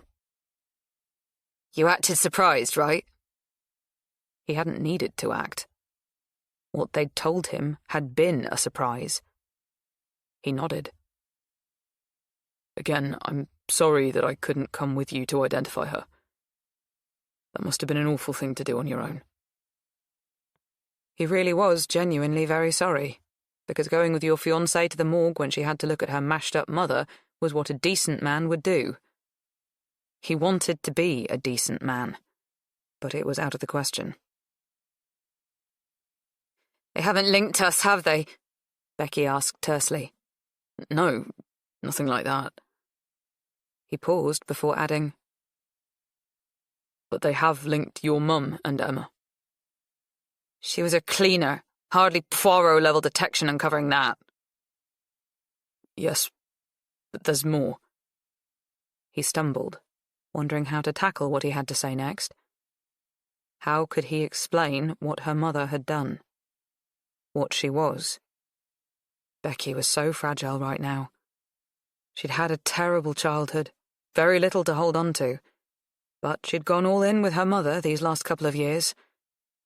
It was obvious that she wanted to believe Susan was a good person. What would this news do to her? Before he could find the right words, Becky interrupted. Do they know that my mother killed Emma's parents? It was as though she had kicked him behind the knees. You knew? His voice sounded like a 14-year-old boy's, high, unsure. The shock had made him an adolescent. Becky shrugged. Not until recently. When did you find out? Just a couple of days ago. Maybe a week. He didn't believe her. It wasn't that she had a specific tell to give away when she was lying. If only. It was more that he had started to doubt what she said to him every time she opened her mouth. That was the thing with trust. It was like one of those soapy bubbles kids made by blowing through a hoop on a plastic stick. Iridescent and magical, wildly pretty but incredibly delicate, and once popped, there was nothing to salvage. Why didn't you tell me as soon as you found out? What the hell is going on? It's obviously not a coincidence. Why are you shouting at me? She killed my mother! You're married to a murderer. Don't shout at me! Becky was yelling quite loudly herself, immediately on the attack. Matthew was aware that the pub below them was empty. No chatter or music or clink of glasses to drown out their noise. Graham would be able to hear them shouting. Might be able to hear the specific words. I am the victim here. I am the one who is grieving, Becky continued. She looked harried, tiny, desperate. Matthew sighed and turned to put the kettle on. He spotted 3 Red Bull cans in the bin, a half-empty bottle of vodka next to the sink. She needed a non-alcoholic drink. He needed time to think. He suppressed the thing bouncing loudly in his head, which was that Susan had been a rubbish mother, that she was barely worth grieving for. It would be unforgivable to say that out loud. To date, they had got past a lot in their relationship. They had waded through a quagmire of complexity, shaken off anger and endured poverty, but he couldn't risk stamping on the memory of her mum. Personally, he'd thought Susan was a fairly hopeless sort of a mother when he'd believed that she had been to prison for killing Becky's violent father because she'd left a toddler to the perils of the social care system. He'd often wondered, couldn't she have just got out from under him some other way? Run away, called the police, found a refuge? But he'd tried not to judge. He had never been in her position. Couldn't really imagine it. Besides, he'd thought her crime was because she'd temporarily lost it, couldn't take one more moment of abuse. Awful, with disastrous consequences, but not her fault exactly. Everyone had a snapping point. But now he knew that she hadn't gone to prison for killing Becky's dad. Where was Becky's dad? Had Susan even known who he was? There was a chance that she might not have, he thought with some judgment. Susan had not been sent to prison for a tragic crime of passion. She had been sent to prison for a premeditated double murder of strangers. She had sacrificed her daughter for what? Why did she kill the Westleys? Money? Was it a robbery? Must have been. That made sense, because Emma's family were rich. Susan had recently demonstrated that she was prepared to go horribly far for money. He thought of Emma being pushed off the ladder, and shuddered. Another reason Matthew doubted Susan's mothering credentials was that she had barely kept in touch with her daughter while she served her time. Even the minimal tokens of Christmas and birthday cards failed to land with any regularity, but she wouldn't give her up for adoption. That was a selfish move. Becky could have been adopted as a baby, slipped into a stable family who yearned for a child. She'd have been loved, settled, grounded. Instead, she'd had a tumultuous upbringing, being passed around, unwanted, continually disrupted and disturbed. He had lost count of how many homes she said she'd lived in. Becky romanticized this act of her mother's, said it was because Susan had hoped that one day they'd have a relationship. Bullshit. Matthew guessed it was that Susan knew her chance of parole was more likely if the board were reminded that she had a child on the outside. Even when she was finally released, she hadn't immediately rushed to build bridges with her daughter. She only showed up when she heard that Becky was making good money as a model, and disappeared again when the opposite was true. Matthew wished she'd stayed hidden, far away from them. He thought about when she had reappeared in their lives. She'd offered them a home, of sorts, at least a bed-settee in her tatty flat. That had been a couple of years ago, when she'd started working for Emma. Was that just a coincidence? The policewoman had said she didn't believe in coincidences, and nor did he. He wondered now whether Susan had planned to embroil them in scamming Emma 2 years ago. Had he been used? Becky had been delighted when her mother had got in touch. It had been a bit awkward to stomach. Becky presented as someone who was so independent, sorted, and comfortably autonomous, yet as soon as her mother was back on the scene, she'd transformed into this desperate people-pleaser. At least she had around Susan. She rarely bothered to please Matthew. Are they going to arrest Emma? She asked. She ignored the tea he put on the table in front of her. Yes, I think they are. What for? Dangerous driving? Drunk driving? Murder? I don't know. I suppose any of them are a possibility. When are they going to arrest her? She's still unconscious. I don't know. Matthew collapsed into the other kitchen chair opposite Becky. His mind was still playing catch-up. I wonder how he can prove that she knew who my mother was and that she was responsible for her parents' deaths. Can we prove that? Is it true? Becky cast a withering stare Matthew's way. Whether it's true or not, we can give them evidence that proves it. He shook his head, confused. That doesn't make sense. Her expression turned to one of despair, a look that yelled, "Keep up!" She often looked at him that way. It really annoyed him. He wasn't stupid. He just wasn't scheming. The things that seemed to come to her in a flash took longer to occur to him. That wasn't a bad thing. I can create a browsing history on her laptop that suggests she's been looking into her parents' deaths and into my mum. We could plant evidence linking Mum to the vandalism of the graves. The red paint is here in her flat. We just need the police to find it, said Becky. She'd stopped crying. But your mum didn't vandalise the graves. I saw you there. Yeah, that one was me. But I don't think we need to be too squeamish about who did what at this stage. We both know Mum pushed Emma off the ladder. Once the police are sure that she was the one harassing Emma, it will be an easy jump to think that Emma found out and then discovered my mum had murdered hers and wanted revenge. It all works beautifully. I couldn't have planned it better myself. She looked relieved. No, more than that. She looked satisfied. But why bother? Matthew asked. Why would we create evidence to show that Emma wanted to kill your mother? If she has done it deliberately, that will come out without us having to interfere. Yes. Well, maybe. But we can't count on it. If she didn't mean to kill your mother, it would be terrible for her to go down for a crime she didn't commit. It happens. Besides, do we want Emma to be carefully investigated, or do we want this sorted in a hurry? The police will be pleased to get an open and shut case. We don't want them looking into all of this too closely, not considering everything that has happened recently. Everything that has happened recently. He supposed that was a euphemism for their sustained campaign to drive Emma mad, a campaign that meant Emma's property had been damaged, her peace of mind destroyed, and finally her body broken. It made him uncomfortable thinking about it. He knew he was part of it, but he really didn't like admitting that, even to himself. It had all got out of hand.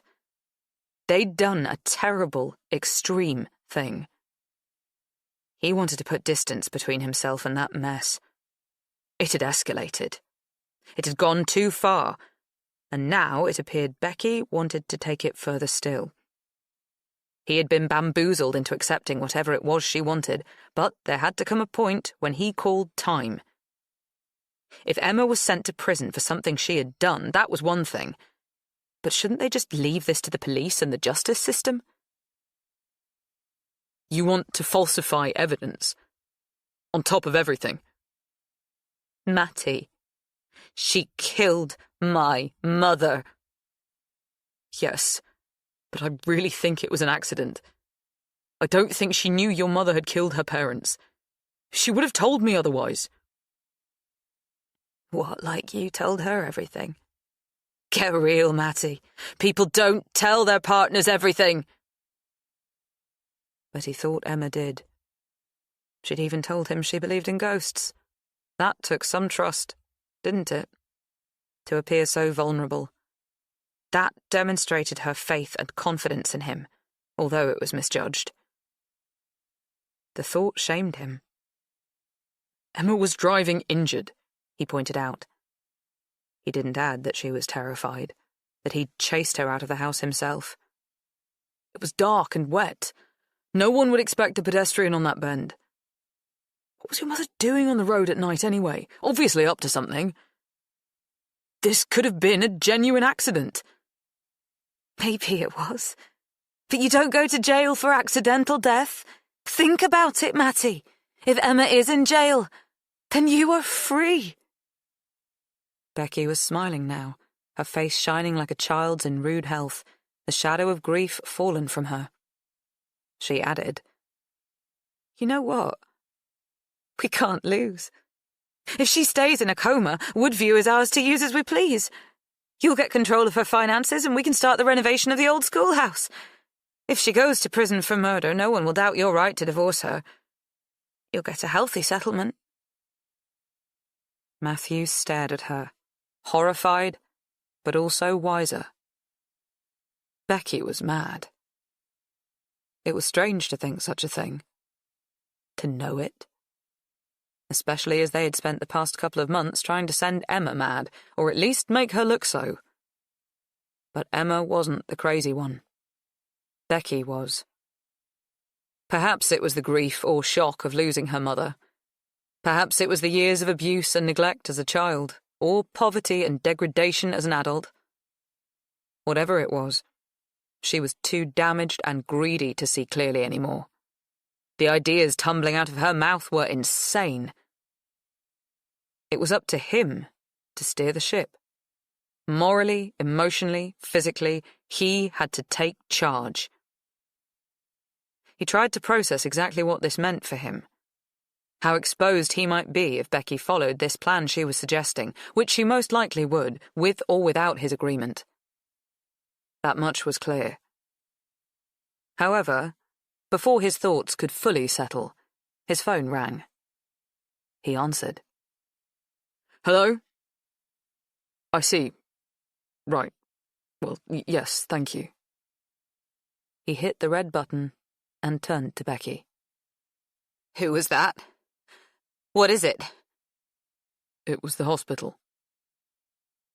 Emma is awake. Chapter 43. It had been a very long day. The longest he'd known, perhaps. He couldn't remember exactly how many hours he'd been awake. Enough for everything to have changed. His world was irrevocably altered. He'd woken up at Woodview, then gone to the hospital, the police station, the Fox and Crown, Woodview, the hospital again, and then back to Woodview. He felt like a hamster running on one of those wheels, achieving little, going nowhere. He was exhausted. He had rarely been alone in the house.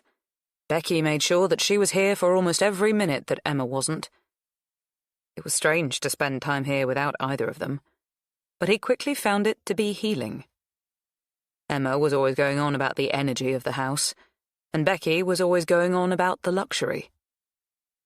He was enjoying the silence, the solitariness. He didn't feel lonely. He felt relieved. Perhaps he'd go so far as to say unshackled. He padded about in bare feet, allowing the warmth of the underfloor heating to ooze through his soles, up his ankles and calves. He listened to some piano music at low volume. It was soothing. He didn't know much about classical music, but he liked it. He rarely listened to it when anyone else was around.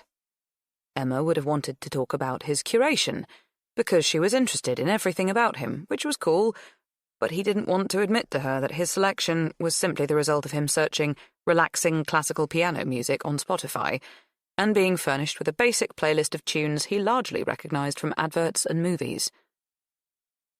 That was the problem with meeting someone as an adult. They expected you to be fully formed and impressive. He was not what Emma believed him to be. He was not a thoughtful, deep man, touched by loss and desperate to seize the day. He did not have a particular interest in new exhibitions at galleries, or a desire to taste jellied eels, or a compunction to hike mountains. Those were all Becky's ideas, Becky's invention. He didn't know who he was. Emma's eternal intellectualizing and scrutinizing meant he lived under a constant threat of being exposed as duller or more ordinary than she thought him to be. That was excruciating. Maybe he was just a pretty face. If he'd ever listened to classical music in front of Becky, she would have howled with derision and called him pretentious. That was the problem with being with someone since you were very young. They sometimes didn't allow you to grow or change. At least that was the case with him and Becky. They had roles, and they stuck to them. He was the Neanderthal who struggled to finish tasks. She was the one with ambition and drive who would take them places. Maybe other couples handled things better. Maybe other couples encouraged one another, grew together. He listened to the classical music while he took a long shower. The hot water drilled under his back. It massaged some of the stress out of his muscles, washed away some of the filth of the day from his mind. After he had received the call from the hospital this morning, he had walked back from the pub to Woodview, and from there he'd ordered an Uber so he could return to the hospital. He had to be so careful. This wasn't a game. This was an investigation. Not that he'd ever thought it was a game as such. It was just that all the events of these past few months had an unreal quality to them. Surreal. Sometimes dreamlike. Sex with a new woman, sanctioned by his existing one. Frequent visits to stunning hotels and incredibly expensive restaurants. Even a trip to the Maldives had all created an otherworldly, illusory element to his life. It had been possible to tell himself it wasn't absolutely real. He liked Emma. He hadn't anticipated that. He liked her a lot. She was good, kind, clever, fit. And even though she was 11 years older than he was, she didn't patronize him or admonish him the way Becky did. She seemed to enjoy his company, value his thoughts, respect his talent as a photographer. She didn't see him as a failed, broke actor. Of course not.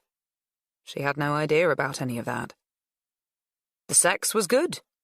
Very good. He had been so scared these last couple of days, terrified that she wouldn't come round, that she wouldn't survive, terrified of what would happen if she did. Both thoughts had scared him to his core, but he had wanted her to live. Was that love? Even before this, he had started to wonder, did he love her? He wasn't in love with her exactly. He wasn't even sure what that meant anymore. The dizzy, can't eat, can't sleep, can't think of anyone other than your lover thing had happened with him and Becky. They'd climbed all over each other for months. They'd wanted to know every atom of one another, inside and out. That first year or so, they'd fucked so hard and so frequently that they'd often thought they might drop with exhaustion. But that was a long time ago, and look where it had got him. They were young when they met. Kids. That feeling doesn't last. He couldn't imagine feeling as embroiled with anyone now as he had once been with Becky. It was infantile to hope for it. Like wanting to still believe in Father Christmas. He and Becky still turned each other on, though. Even after 16 years. They knew their way around one another, knew the quickest way to make sex satisfying. You might say it was efficient. He was still exploring Emma, which was fun. He did have feelings for her. He respected her, admired her. Yeah, maybe he did love her. What did he feel for Becky now? He didn't know.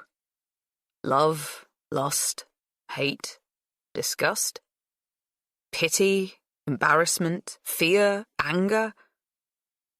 He had felt all of those just today. And right now, in this exact moment, as the water from the shower drilled into him, he felt none of them. He felt nothing. And that was worse. Becky had walked with him from the pub to Woodview. He'd asked her not to, said it was a risk them being seen together, and that she should stay in the flat, but she had ignored him. She was becoming sloppy, not so committed to the detail of the scam or remaining undetected. It was probably because she thought the finish line was in sight. She talked non-stop as they walked, a stream of consciousness. It had been hard to remain tuned in to what she was saying. Most of it was self-preservation stuff. She wondered what Emma might say now she was awake, what she might remember, whether she still believed in ghosts. Had there been alcohol in her system when she crashed? What might she be charged with? As the Uber pulled up, he told Becky once again to go back to the pub, to lie low, to wait. She said she would, but he doubted it. He knew she would hack Emma's computer and follow her plan to falsify evidence. She would create searches that indicated Emma was obsessed with the death of her parents and had discovered Susan Morden was responsible, so had deliberately set out to kill her in revenge. Becky would use her skills to manipulate search history records so that it looked as though Emma had been plotting this for months. She would do a thorough job. He had specifically asked her not to frame Emma. He'd said she should leave things alone, that they had done enough damage, but he knew she wouldn't listen to him. She always did what she wanted. He could see that now. He wondered why it had taken him so long to work it out. To admit it to himself. He didn't have time to argue with her at that exact moment. What he had to do was get to the hospital and see Emma. Talk to her. Wasn't that what any right-thinking husband would do? Furthermore, it was what he wanted to do. He wanted to see Emma. He wanted to know if she was okay. He wanted to know what she remembered. It was difficult to be sure which mattered to him the most. Everything about his relationship with Emma was complex. That wasn't surprising, considering how it had begun, but now it struck him as sad. Part of him wished he could be who she thought he was. His trip to the hospital turned out to be a waste of time. He'd run through the corridors at speed, only stopping at the shop to briefly consider whether he should arrive with a gift. He thought flowers would be appropriate. He could see himself dashing to her bedside with an enormous, impressive bouquet of roses, irises, maybe some eucalyptus. A bright cluster, vibrant and cheerful. He was frustrated to discover that there wasn't so much as a bunch of carnations, because hospitals discouraged taking flowers to patients. People have allergies, and it just makes work for the nurses dealing with that and finding vases and such, the shop assistant explained. She suggested a crossword puzzle book or a sandwich. He declined. Neither would make the impact he was hoping for. It didn't matter, as it happened. When he arrived at the ward, he was told that he couldn't see Emma. "Why not?" he demanded. The nurse who had stopped him at the ward reception looked uncomfortable, agitated. She glanced up the corridor, her eyes resting on the policeman sitting outside the door of Emma's room. It was the same policeman who had been there earlier that morning, and had suggested Matthew go to the station.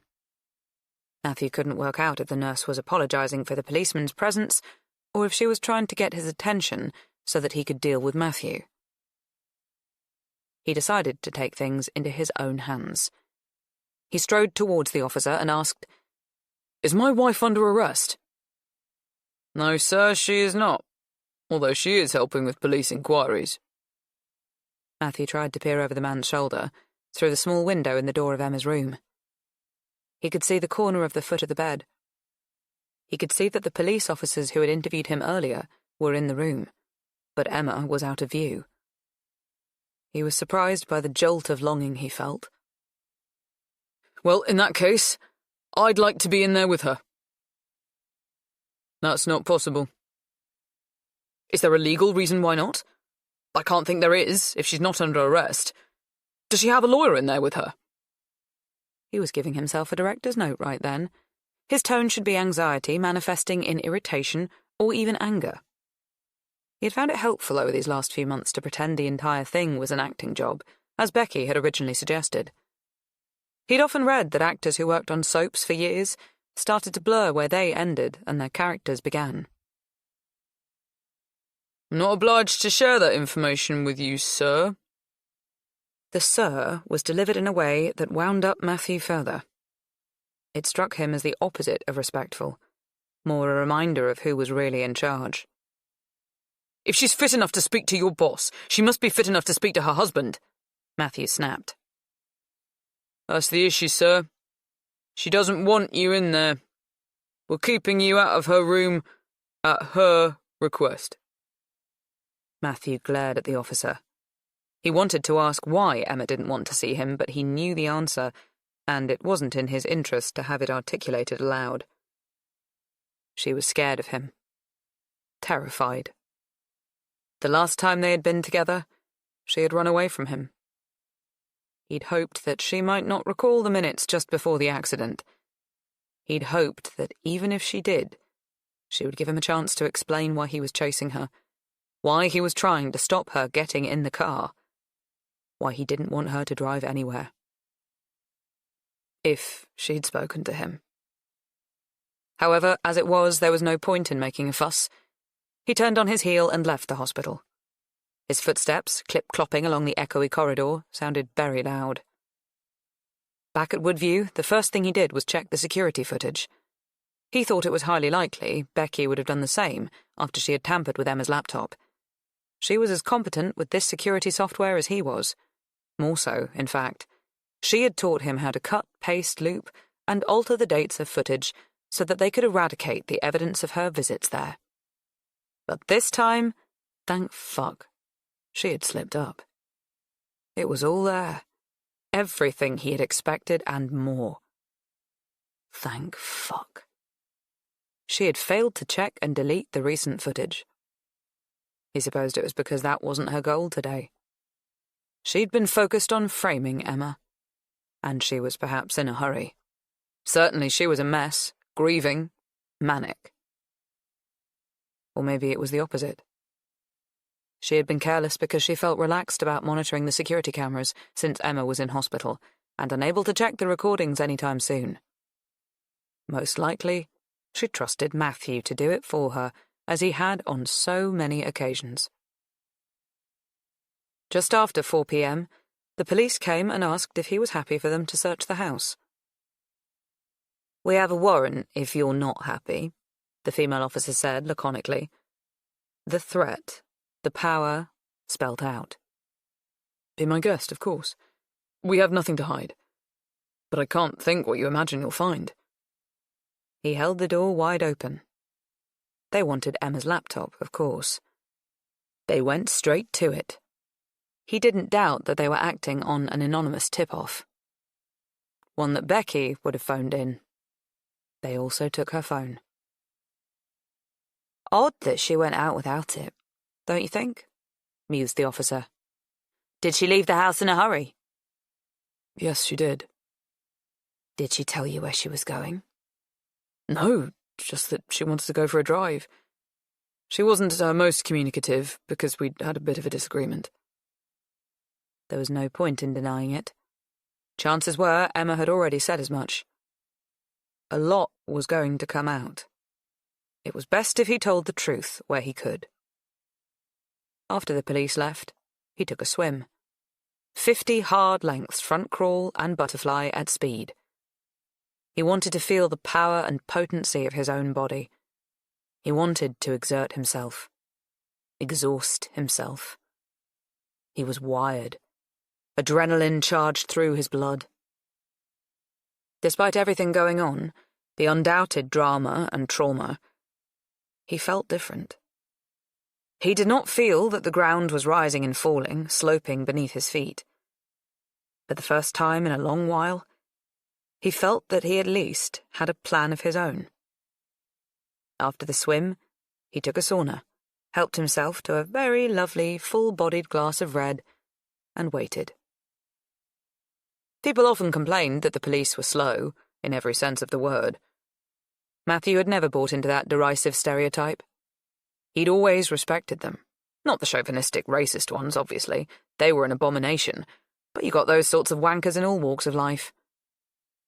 His upbringing was such that he held a traditional, generally unfashionable, respect for the police.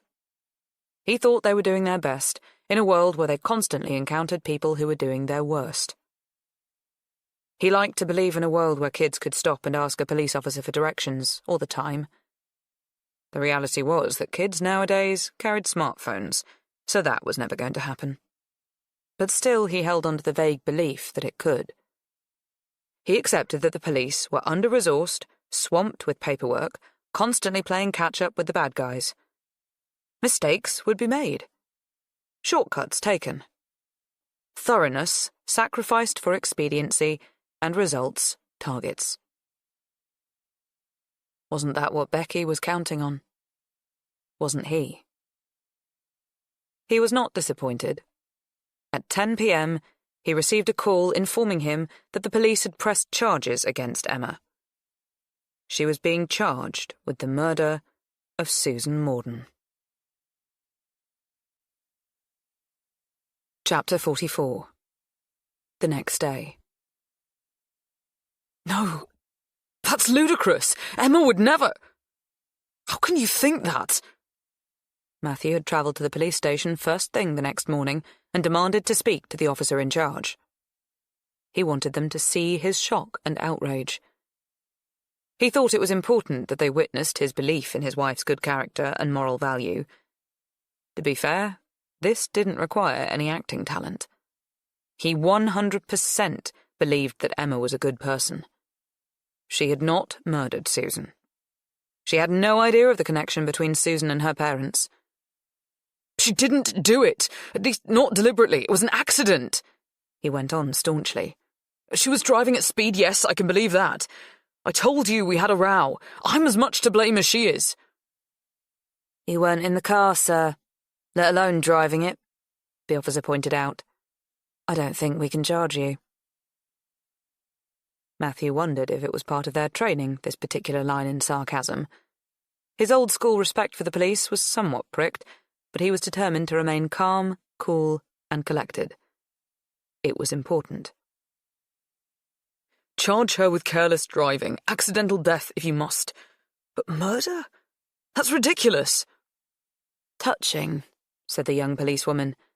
But Emma has a lawyer, and I'm sure once you talk to her, she'll tell you we have a strong case. Your wife is still in hospital, too fragile to move, but she is under arrest. Her bail has been set. She can meet it quite comfortably, apparently. There it was again, the advantages of money, and it seemed the policewoman was aware of it too. Aware and resentful. Did she think bail ought to have been set at a higher level? Was it fair that Emma could find the £40,000 necessary to secure her relative freedom until the trial? Here is a list of bail conditions. Thanks for bringing in her passport, very helpful. Well, you asked me to. Not that she can go anywhere right now. Once she's out of hospital, she'll have to report to the station every second day. Her lawyer will go over the details. Matthew hesitated. He looked around the now familiar interview room. Flat, dismal, small.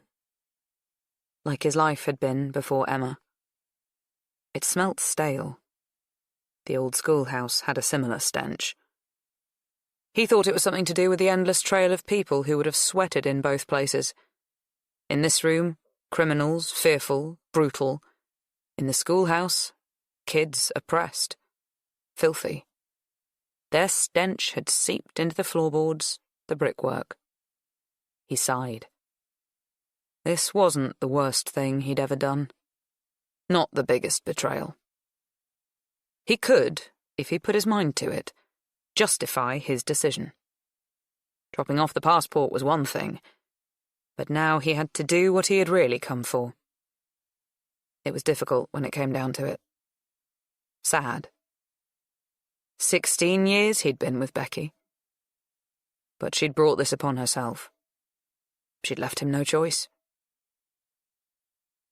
I'm between a rock and a hard place. He dropped his head into his hands. What do you mean by that? The officer asked, immediately sensing that he was about to deliver up something important. Matthew thought he saw her neck lengthen, her nose actually twitch like a hunting dog. Fuck it. He suddenly sat bolt upright, indicating his commitment to doing the hard thing, but the right thing. I have information that will make you look at everything differently. This entire case. What information is that? If I tell you, I'll lose my marriage. But if I don't tell you, my wife loses her liberty. The police officers leaned towards him gracefully, like synchronized swimmers. What have you got to tell us, Mr. Charlton? He slipped the USB across the table. You'll work it all out from this. Well, this and an examination of the car. I think you'll find it was tampered with. My guess is the brakes will have been damaged or a wheel loosened. A copycat scenario of how her parents were killed. I believe Emma lost control of the car, but that wasn't her fault. You're right. It wasn't an accident. A crime has been committed, but not the murder of Susan Morden. The real crime is the attempted murder of my wife. She was the victim. This is the security footage from our home. It shows who tampered with the car. It was my ex-girlfriend, Becky. I see. There was no going back now. She also happens to be Susan Morden's daughter. The police officers shared a glance. The woman raised an eyebrow. I know. Messy. Matthew coloured a little, aware that the phrase was inadequate. This wasn't messy. This was tragic, horrific, cruel. He couldn't bring himself to admit as much. Doing so was too big. Too much. I've emailed Emma's lawyer with these images too. He'd done it as he left the house, so that he couldn't lose his nerve. She'll most likely be in touch very shortly. I think you'll agree, this has changed everything. Matthew spent several more hours in the police station, giving his statement. He tried to stick as closely to the truth as possible, but obviously, self-preservation meant that it was difficult to admit everything. He told the police that he'd simply met Emma, fallen for her, and ended his relationship with Becky, and that she'd taken their breakup badly. He didn't want to talk about the scam they'd planned. It would strengthen the case against Becky, yes, but it would also obliterate any chance he had of holding on to his marriage. And he found he did want the marriage to survive. He wanted that very much, if at all possible. He told them about the sustained campaign of aggression against Emma, but he didn't mention that Emma thought she was being haunted. How could he, when he didn't want to disclose the fact that he'd made up a dead wife? He held on to a sliver of hope that Emma would be too proud to reveal all their personal details to the police. The business about the existence, or non-existence, of a dead wife was not pertinent to the case. She might decide to keep it to herself. When she heard that he'd saved her, that he'd come forward with the evidence that got the charges against her dropped, she might forgive him. Not straight away, but eventually. She loved him, didn't she? But first he had to get through this interview. And it's just a coincidence, is it? The fact that your ex's mother killed your wife's parents? He could hear their skepticism. The world is full of strange coincidences. It comes down to geography in the end. I very much doubt it's a coincidence that Susan worked for Emma. Knowing what I do now, I think she always intended to cause trouble for Emma. And that's why she took the job. To get closer to her. Find an opportunity. Maybe she and Becky were jointly responsible for the harassment that Emma has endured recently. I don't know what each of them knew about the other's situation and motivation. They never had a close mother and daughter relationship, obviously, since Susan Morden spent all of Becky's formative years in prison. Who knows what secrets they kept? He shrugged. I certainly had no idea about any of it. I just met Emma because I lived locally. I lived locally because Becky and I had chosen to live with Becky's mother. He raised his hands, palms open and up to the ceiling, and shrugged dramatically. Would it help if I took a lie detector test or something? The two police officers smirked at one another, silently mocking his naivety. He didn't care. They could think him foolish, manipulated, or even idiotic. He was perhaps all of those things. He just wanted them to believe him. I'm happy to help the investigation in any way possible. The police didn't give much away throughout the long hours of interviewing. He couldn't tell if they believed him or not. They offered him a lawyer. He said he didn't need one. I've nothing to hide, I'm telling the truth. And he was, largely. Maybe not the whole truth and nothing but the truth, but who told that nowadays? They let him tell his entire story, including the fact that when he had checked the security camera footage, he had seen Becky going into the garage and then emerging later with something concealed under her jumper. I'm guessing that was the tool she used to tamper with the car. He didn't know how long it would take the police to digest this new evidence, and whether they would accept it. He hoped they would. Eventually they said he could go.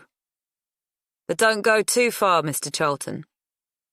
We'll want to talk to you again. My wife is in hospital. I'm not going anywhere, he replied. As he left the police station, it started to pour. Sharp needles rained down on him, pricking his skin. He decided to do one more thing, a difficult final act. But it was necessary in order to get the police to completely believe what he was saying. He needed a confession from Becky. He headed to the pub. Chapter 45. There was a scattering of afternoon drinkers in the pub, relaxing back on their chairs, pint glasses in hand, and the remnants of cottage pie smeared on the plates in front of them. It was far from a gastropub. Graham bought the pies at the local Costco and heated them up in the microwave. Still, Matthew ordered the last two, waited in silence until the microwave pinged, then carried them upstairs to the flat. He put the tray on the floor outside the door, pressed record on his phone, and then knocked.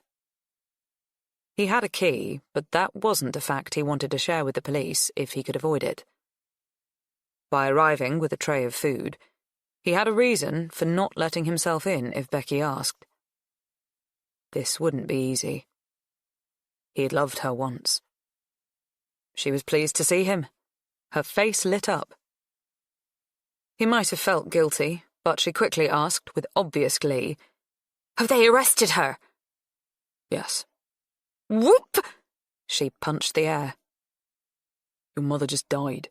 They've arrested Emma for her murder. I'm not sure an air punch is the appropriate response. Obviously I'm gutted about my mum. She had a shit life, and I thought things were just about to change for her. I thought I was going to change them for her. The fact that I can't hurts. Becky started to cry. Matthew felt awkward. He shouldn't have snapped at her, not on top of everything else he had done. But Jesus, she could be unlikable. How had it taken him so long to see it? Maybe he had known it for some time, but hadn't done anything about it because he'd been without choice or incentive. I'm punching the air because this is what Mum would have wanted. It's justice. What did she mean by that? She didn't look well. Greasy-haired, gritty-eyed. She was wearing the same outfit she'd been wearing on Saturday night, joggers and a t-shirt. The t-shirt had sweat stains under the arms, and something spilt down the front. Coffee, maybe. Not pretty at all. Matthew put the tray down on the small formica table and moved around the kitchen collecting up cutlery. He filled 2 glasses with tap water and then sat down. Becky sat too, but didn't pick up a fork. The table was so small their knees touched. He was hopeful that her voice would be clearly picked up on the recording. He decided there was no point in stalling. Better just to dive in. You killed your own mother. What? He spelt it out. This whole plan of yours. This greed or lust for revenge or whatever it was. You killed your own mother. What are you talking about? I wasn't driving the car. Becky looked surprised, shocked even at his accusation. She obviously wasn't expecting to be called out for killing Susan. No. But you tampered with it. Made it unsafe. Presumably in the hope that Emma would have an accident and die. You planned to kill Emma, but you killed your mother by mistake when Emma ploughed into her. She didn't refute it. She laughed. A short, violent spurt of hysteria. He wondered whether she'd taken something. What are you talking about? Are you mad? The car was tampered with. Who said? Again she looked stunned. He shook his head sadly. Didn't answer. He had questions of his own to ask. The thing that bothers me, Becky, is that if everything had gone to plan for you and Emma had been killed, the police would have investigated the accident and discovered that the car had been messed with. They'd have looked for someone to pin it on. Who did you plan that to be? Me? Was that your ultimate plan, that I went down for murdering the woman I'd fallen in love with? The woman I'd chosen over you? You'd fallen in love with her? Becky asked. She looked panicked, hunted, sweaty, sheeny. Her eyes darted about as though she was crazed or angry or amazed. He didn't know which. No, you have it all wrong. I never did that. How could you think I would want to kill her, let alone pin it on you? He'd expected her to deny it. I'm not saying you planned to kill your mother. She wasn't the intended victim. Emma was, he clarified. Becky put her hands to her head. As she lifted her arms, he got a whiff of her body, stagnant, neglected, but also alcohol on her breath. Of course she'd been drinking. She was grieving on her own above a pub. He knew she'd have pinched a bottle of spirits. She seemed confused, tearful, unreliable. He wondered whether anyone listening to the recording would recognize as much. Admit it, Becky. No, we didn't do that, she insisted. Despite her drunken, grieving state, her confusion and shock, she was sticking to her story. She'd always been good under pressure. Then she alighted on an alternative theory.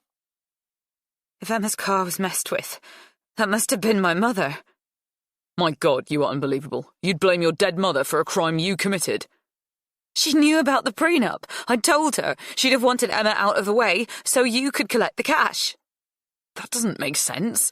What benefit would it be to your mother if I gained financially from Emma's death? Well, you'd have shared it with me, Becky insisted. You're delusional, Matthew muttered. Becky lifted her head and met his eyes. He thought he saw a flicker of something in her expression. He wasn't sure what. It could have been a myriad of things: resignation, realization, repugnance, even reluctant respect. She was quick to glaze over, practiced at not letting him know what she was thinking. Why would you think I'd interfered with the car? She asked the question quietly. I have evidence. Security footage. That's impossible. You can't have footage of that. There are no cameras in the garage. Well, not of you loosening the wheel, not exactly, he admitted. But footage that shows you going into the garage the night of the accident and then emerging a little while later with a tool stuffed up your jumper. I've given the footage to the police. You bastard. She said it gently, almost a caress. He'd expected more denials, more fury. She shook her head slowly, understanding everything now. She was quick, always had been. People underestimated her brain because of her beauty, but he knew that she would have made the leap, seen the end. Yes, I went into the garage. That was just to get access to the tumble dryer. I put her cashmere jumper in the dryer to shrink it, that's all. That's pathetic. Maybe, but that was all I was doing. I mean, your excuse is pathetic, not shrinking her jumper, which you've obviously just made up. Although, now he thought of it, that was pathetic too. Everything they had done.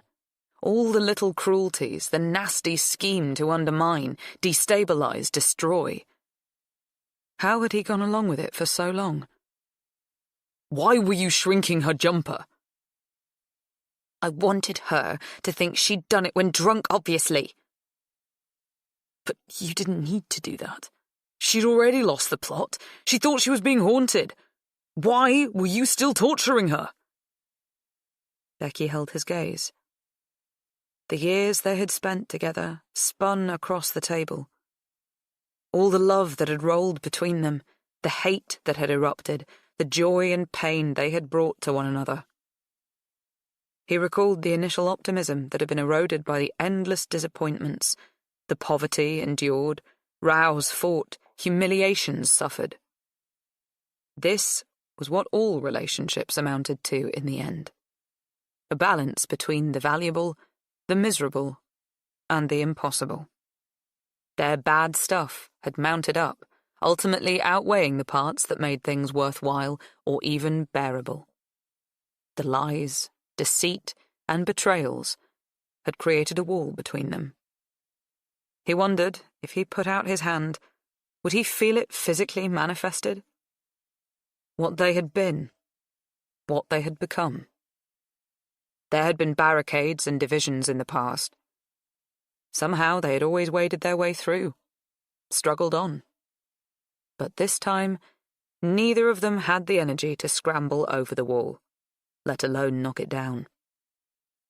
Becky eyed him coldly. Torturing is a very strong word.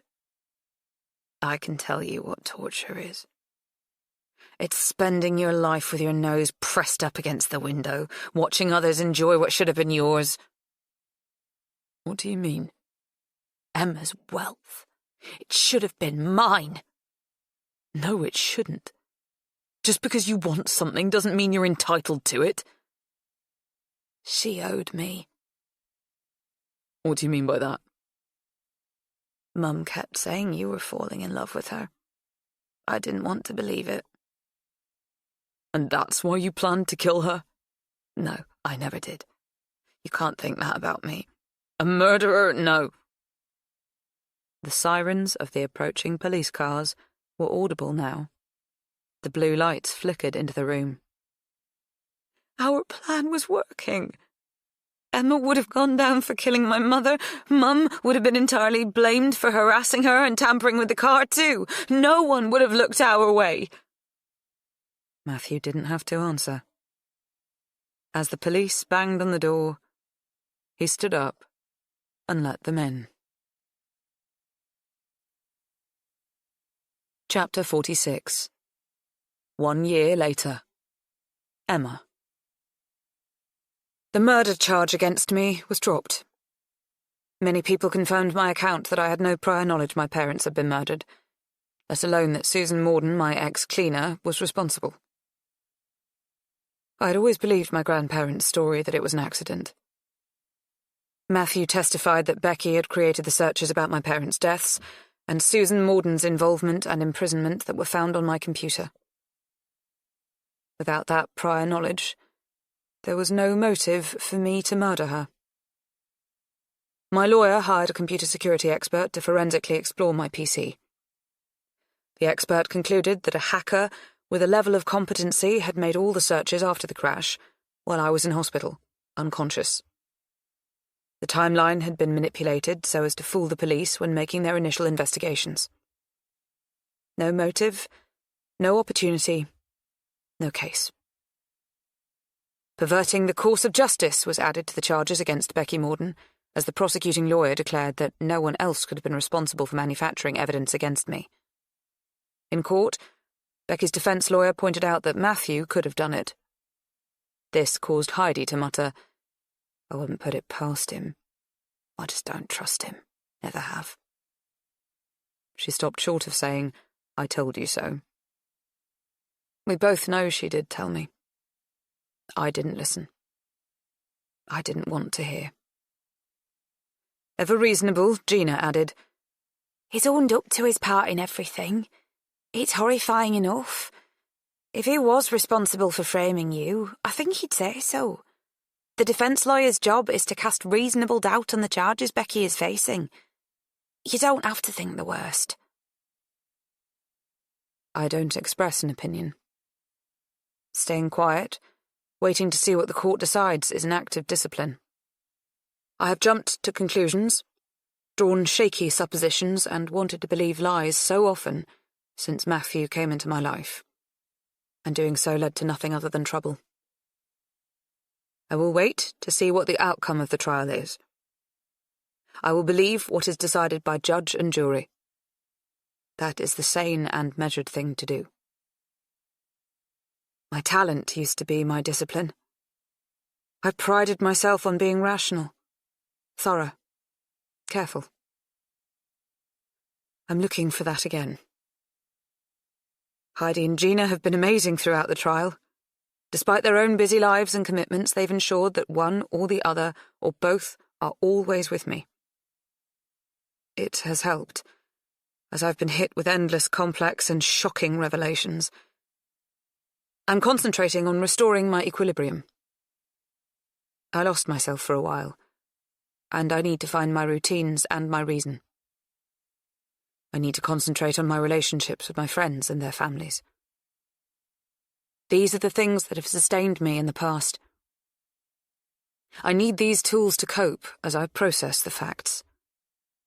I had rules and routines for a reason. When they are abandoned, things start to fall apart. Children of alcoholics know this better than most. How did I forget? Matthew is not a widower. He is someone's fiancé. Becky is not dead, yet she is still haunting me. Listening to her defense is devastating. If she is to be believed, she was in an active relationship with him throughout our meeting and our marriage. Both things were a sham, part of a long-term plan to defraud me of my wealth. Matthew told the police that he had not understood the ultimate endgame of the crime, but that the plan had been revealed to him in incremental stages that increased in seriousness and criminality. Apparently, he'd initially thought it was going to be a matter of a simple robbery. Later, that progressed into severe gaslighting, in order to have me committed, so that he could take fiscal control. In court, he said he wasn't proud of that. Things just got out of hand. I thought Heidi was going to leap out of her seat, jump over the viewing gallery balcony and throttle him with her bare hands at that point. She spluttered her indignation and disbelief when he insisted he'd had no idea that attempts were being made on my life. Everything he ever said to me was a lie. His claim not to have known that the plan was to kill me is something Becky also asserts. Nice that they have so much in common, I suppose. She admitted to several counts of aggravated trespassing, vandalism, breaking and entering, theft, and the desecration of my parents' graves. But like Matthew, she has continued to insist she is innocent in the matter of tampering with the car. Furthermore, she claims she has never physically harmed me. Did you lock Miss Westley in her private sauna? I did not. Did you interfere with the ladder when Miss Westley was clearing the gutters? I did not. I was in London with Matthew Charlton. Did you fill her bath with scalding water? No, I did not. Do you believe these incidents were accidents, Miss Morden? No, I don't. Do you have any idea who might have been responsible for them then? I think my mother might have been responsible. Did she ever discuss her intention to harm Miss Westley with you? No. I have to testify too. Part of the prosecutor's job is to establish the harm inflicted, as it dictates the sentence that is likely to be attached to the crimes. I'm expected to describe the pain I suffered when injured, and the horror of the confusion as this campaign of assault unfolded. I try to remain calm and clear-minded as I answer the questions that expose me as a woman of a certain age who fell in love with a liar who was only interested in my money. I'm a private person, and not one who looks for sympathy. I shy away from pity, so I don't really want to have to tell the court that I'm still in physio to correct the damage to my shoulder and back that happened in the car crash. I would rather not have to admit that at night I repeatedly check that doors are locked, the alarm is set, and it is beyond humiliating to have to admit how my reasoning was so damaged that at one point I thought I was being haunted. Giving testimony feels like a further assault, but I answer the questions fully and thoughtfully. I try not to give the headlines in the tabloids any of my attention. Although I'm aware that I'm known as the haunted hottie heiress because someone at work let it slip. At least they think you're hot, said Edward, my PA, and then asked me not to report that to HR. Despite trying to remain dignified and carry on, the truth is, Becky's trial absorbs me completely. Not only because it centres around whether she did or did not plan to kill me, but because I'm still processing the fact that when I met Matthew, I was told that this woman was dead. I find my gaze is glued to her nearly all the time I am in court. I watch her as though she is a miracle. A Lazarus. I now have all the answers to all the questions that have plagued me this last year. I know what she looks like. I was right to think she was beautiful. She is, even in her ill-fitting, unflattering prison uniform. She has good posture, excellent skin. I'm fascinated by how she moves, speaks, thinks. I still have no idea as to what her personal style might be, but I drink in her physicality. It's fair to say he has a type. Becky is slim, tall, brunette, like me. She has eyes that are just a shade darker than mine. We both have strong cheekbones. I don't know what to make of this coincidence. It's not as though there's any reason to believe Matthew selected me, or fancied me, or wanted me in the real sense. I was simply a financial target. A mark. I wonder how clever she or her mother might have been. Did she consider that our general similarity would make the whole scam more palatable to him? Becky has continued to insist that her mother was responsible for the violence against me, and that she was unaware of any of the incidents until after they had occurred. She did not plan to harm me physically. This is a wise position to take, as all the other counts combined are unlikely to carry a sentence as big as attempted murder, if that is proven. On day 6 of the court case, the prosecuting lawyer shows video footage of her entering the garage on the night of the accident with something concealed under her jumper. It suggested it was the locking wheel nut key that was used to tamper with the wheel and cause it to come off when I was driving. It was a shrunken cashmere sweater, Becky claims when asked what she was carrying.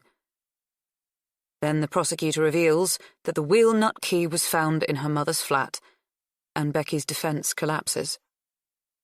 If Susan Morden had tampered with the car, how was it possible that the nut key had been returned to the flat above the pub? She died at the scene that night.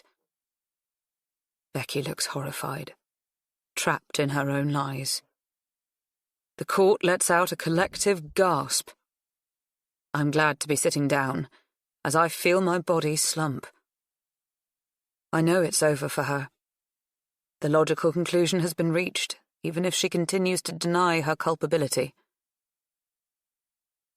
I just don't think she is capable of accepting responsibility. She's just too deluded or damaged or something, comments Gina, shaking her head. The jury only debate for a matter of hours before they return with a unanimous decision. Guilty of attempted murder. Becky is sentenced to 4 years. Matthew was also charged and prosecuted for intention to commit fraud and conspiracy to murder. He is found guilty of the first count and innocent of the second. I'm surprised to discover I feel some level of relief when his verdict is read out. I suppose I don't want to believe I slept with a man who wanted to kill me.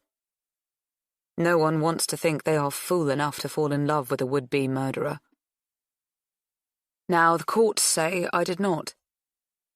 He receives 200 hours of community service.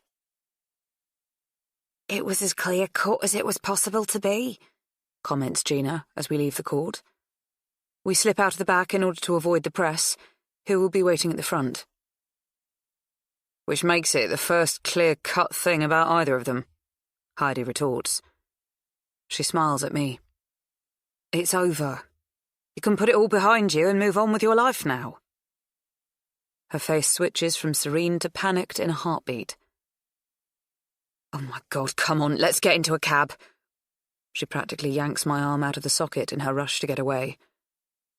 I look about me to see what she wanted me to avoid. I expect a tenacious journalist to be stalking me, but no. My eyes meet Matthew's. He too is being ushered out of the back door. I watch as he shakes hands with his lawyer. Heidi tugs at my arm. Gina suggests, let's go and get a celebratory drink. I need to speak to him. No, No, you don't. Heidi looks aghast. I do. He's my husband. Only on paper. What doesn't kill you makes you stronger, right? I slip out of her grip. You two have been amazing. Honestly, I am so grateful to you. But right now, you need to go home to your families. I'll call you tonight. I'm okay, but I need to talk to him. I want to. Heidi looks furious, and Gina looks like she wants to cry as I turn from them and walk towards Matthew. Chapter 47. Matthew. Matthew watched her walk towards him. He was buoyant on fresh air and freedom. 2 things he thought he might lose today, but they were his to enjoy again. He took deep breaths. He had been living under extraordinary pressure, never quite daring to believe that the justice system would come through for him. Up until now, he hadn't, if he was honest, given much thought to how Emma might be bearing up. Since the charges against her were dropped, all thanks to him, he'd known she was going to be okay. Whatever happened, she would be able to slink back to her beautiful home, get on with her life. He'd ensured that. The prosecuting lawyer had dwelt endlessly on the trauma she had been through and the physical injuries she had sustained, but Matthew hadn't had the space for empathy or sympathy, or anything, really, other than survival. Now, looking at her, really looking at her, he felt another whip of guilt. When they met, she had bloomed. Now she looked shriveled. Things weren't great between them. She hadn't spoken to him directly since the crash. All communications came via her solicitors. She had insisted he move out of Woodview before she was released from hospital. He'd returned to Susan's flat, taken over the rental. Graham was glad to have him as a tenant. Once the story broke, the only other people interested in taking the place were ghouls, the sort that listened to true crime podcasts. Graham didn't want that type of person creeping about. Matthew had seen an opportunity and negotiated the rent down a bit. He'd always thought Susan was overpaying. It would have stood empty otherwise. He was doing Graham a favour. Becky couldn't raise her bail, so she was in prison awaiting trial. Now, as Emma walked towards him, sunshine in her hair, making it appear a little more coppery, more fiery than usual, he wondered about her. About them. Was there a chance? Even a fleeting one? An iridescent hope flickering on the horizon? How charming was he? Was there a world where they could put this behind them? Stranger things had happened. Hello, Matthew. Her voice, at least, was crisp, certain, like it had been at the beginning. She straightened her shoulders, tentatively taking back the space she had once owned. He found that at once intimidating and attractive. You must be very pleased. Well, I'm not sure pleased is the right word, considering everything. He looked at his feet. He wanted her to note his shame, his repentance. I'm relieved, though, he admitted. Were you uncertain of the outcome? She asked testily. She was staring at him. He could feel her hard gaze on his bent head. He forced himself to meet her eyes. Her expression settled somewhere between accusatory and challenging. Nothing good. He had to change that. He had convinced a jury of his innocence. That was one thing. But he'd never hurt the jurors personally. He hadn't lied to them while making them come. He rallied as he knew he must.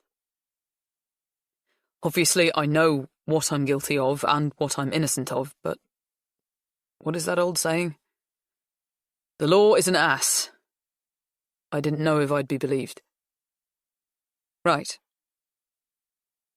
Am I? He shot out that look. The look lovers shared. The one he hoped she still found irresistible. The one that said he found her irresistible. She sighed. I keep wondering if you have ever said anything truthful to me. Anything at all. That's stupid. Of course I have. Like what? It was awkward, because he wanted to fix them if he could. But at that exact moment it was tricky articulating exactly what he had ever truly felt or thought when he was with her. He wasn't sure. She let the silence stretch into indisputable discomfort, and then barked out a harsh laugh. I've been thinking back to our first meeting, when you told me I was the reason you were at the conference. That at least was true. That meeting was the very start of your game. I think that was possibly the last true thing you said to me. No. God, no. He reached for her arm, but she moved away from him, out of reach. The pavement was narrow, and so she stepped onto the road. A cyclist had to swerve to avoid clipping her. She didn't seem to care. Her only concern was avoiding his touch. He backed up against the wall so that she could mount the pavement again, stay safe. The shame and humiliation of being duped scalds every cell in my body. Her confession was simple, and he recognized in it an honesty he hadn't often experienced with Becky, certainly not for years. I did love you. Maybe I still do, he blurted. She shook her head. Please don't embarrass us both with more lies. I mean it. Isn't there a way through this? In sickness and in health, for better, for worse, and all that. She laughed again, the same harsh bark. Her cynicism pinched. He didn't like it about her. He liked her being sweet, compliant, malleable. This sarcasm and distrust reminded him of his relationship with Becky. The sun dipped behind a cloud. The world seemed a little darker. Look, I know what I did was wrong, he began. She raised her eyebrows, widened her eyes. Dreadful, I admit it. But I was desperate, an idiot, and in the end I chose you. I didn't have to tell the police about the footage I found of Becky going into the garage. I could have let you go to prison. I could have got control of your money and lived happily ever after with her. Not if what I heard in the trial can be believed. The woman is damaged. The best you could have hoped for is unhappily ever after, Emma commented dryly. Matthew smiled at the humour and the truth of the observation. Emma didn't. I knew that it was unlikely you'd think well of me after everything I'd done. Once it came out, but I had to risk it because I couldn't let you suffer anymore. I hoped, ultimately, that you'd forgive me. Please give me a second chance. Pretend we've just met. You do like to pretend. That's not what I mean. We could start again. A clean slate. Emma looked confused as she studied him carefully. You married me for my money. No, it was more than that. You don't have to believe me, but I don't. It's true. Do you know, one night I added up the lies you'd told me. I started with your marital status, your nationality, your family structure, your living arrangements, and then I moved on to the more emotional things. I'm a straightforward sort of guy. What you see is what you get. I got to 107 and then gave up. That doesn't seem very constructive. That much we can agree on. He wanted her to fall into his arms. He wanted her to invite him back to Woodview. They could be okay. He was sure of it. They had been so happy. He wasn't pretending when they'd shared those cosy evenings, good food, wine, and conversation. He'd been very comfortable, very content. But the expression on her face suggested she wasn't going to do what he wanted. You're one of those arseholes who believes there's such a thing as your truth. There isn't, Matthew. There are just facts. I don't care that you chose me.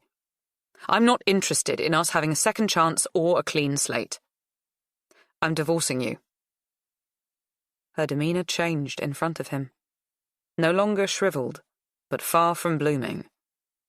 Now she appeared like vigorous climbing ivy, reaching and robust. I'm not going to let this ruin my life or shape anything going forward. Do you understand that? You will not have an impact on me. This past year and a half isn't going to define me or ruin me. I'm just going to carry on being who I was, but without you. I'm not the first stupid woman to fall for a financial romantic scam, and I won't be the last. I'm not ashamed, and nor should I be. You should be. He could see her chest rising and falling, and he imagined the adrenaline coursing through her body. She obviously felt strong and complete. He felt weak and frayed. I am ashamed. He held his arms wide, trying to convey a sense of offering himself up to her judgment. We were desperate. We were broke and living in such degradation. She cut across him. Read this number. She handed him a piece of paper with a 7-figure number written on it. What is this? I'm divorcing you, and this is the amount I'm going to settle on you. It's... what? It's more than... She didn't let him finish, making the point. He had nothing to say that could be of interest to her. This scam of yours turned me into some sort of sad case who had effectively paid for your company. I was ashamed of that at first. Then I thought about it and decided it wasn't my problem that you decided to be someone who could be bought and sold. For you, our relationship was simply transactional. By definitively and explicitly paying you for your services, I will be able to view it in the same way. Take this settlement. I never want to see you again. Ever. I never want to hear from you. Don't so much as like a post on my socials. Goodbye, Matthew. She turned away from him and walked down the street. Head held high, posture ramrod. He watched her flag down a cab. He watched the cab until it disappeared into the distance. A tiny dot. He couldn't believe his luck. Chapter 48. 18 months later. Becky. When I arrived, the other women said I'd get used to it. Used to the total lack of everything worthwhile.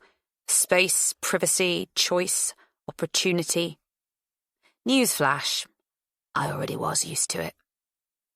Being in prison is a lot like being in care. I was familiar with the overly controlled structure, the smells of too many careless bodies in one place, and the dissatisfaction of mass catering.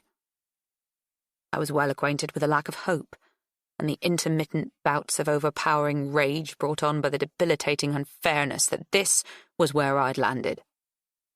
This was where I'd been put. I was already used to enduring too, waiting things out. Sometimes I acknowledge to myself that prison is at least warmer and cleaner than the old schoolhouse. I'm fed.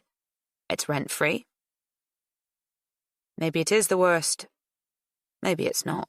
I don't know.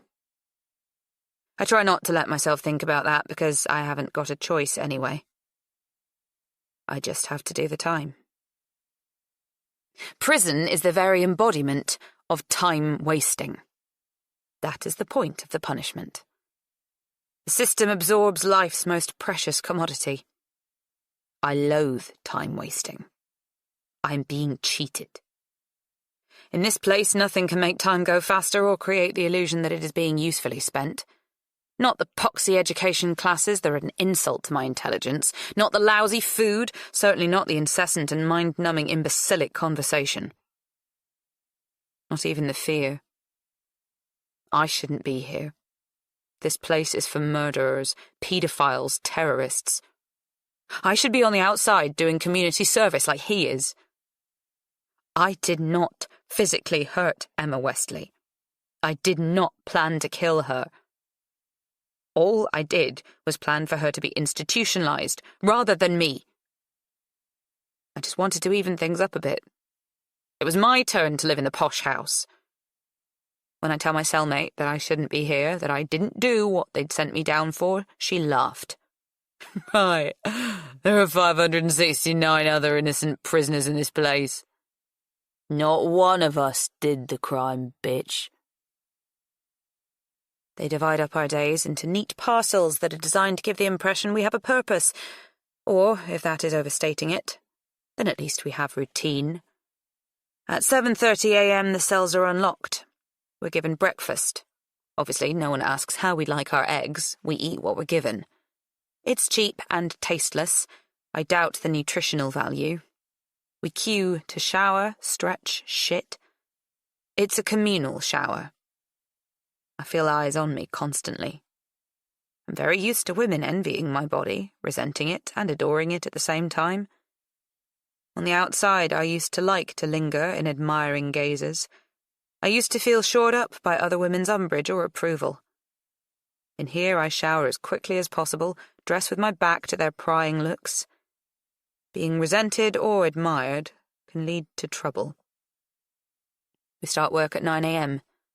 A lot of the jobs are menial, by which I mean many of the women do whatever work they did before they landed here in prison. Cook, clean, serve. The aim seems to be to keep hands busy, self-esteem low. Because I have nice hair, I was put to work in the beauty salon. This is considered a good gig. It's okay, except the shampoo is cheap.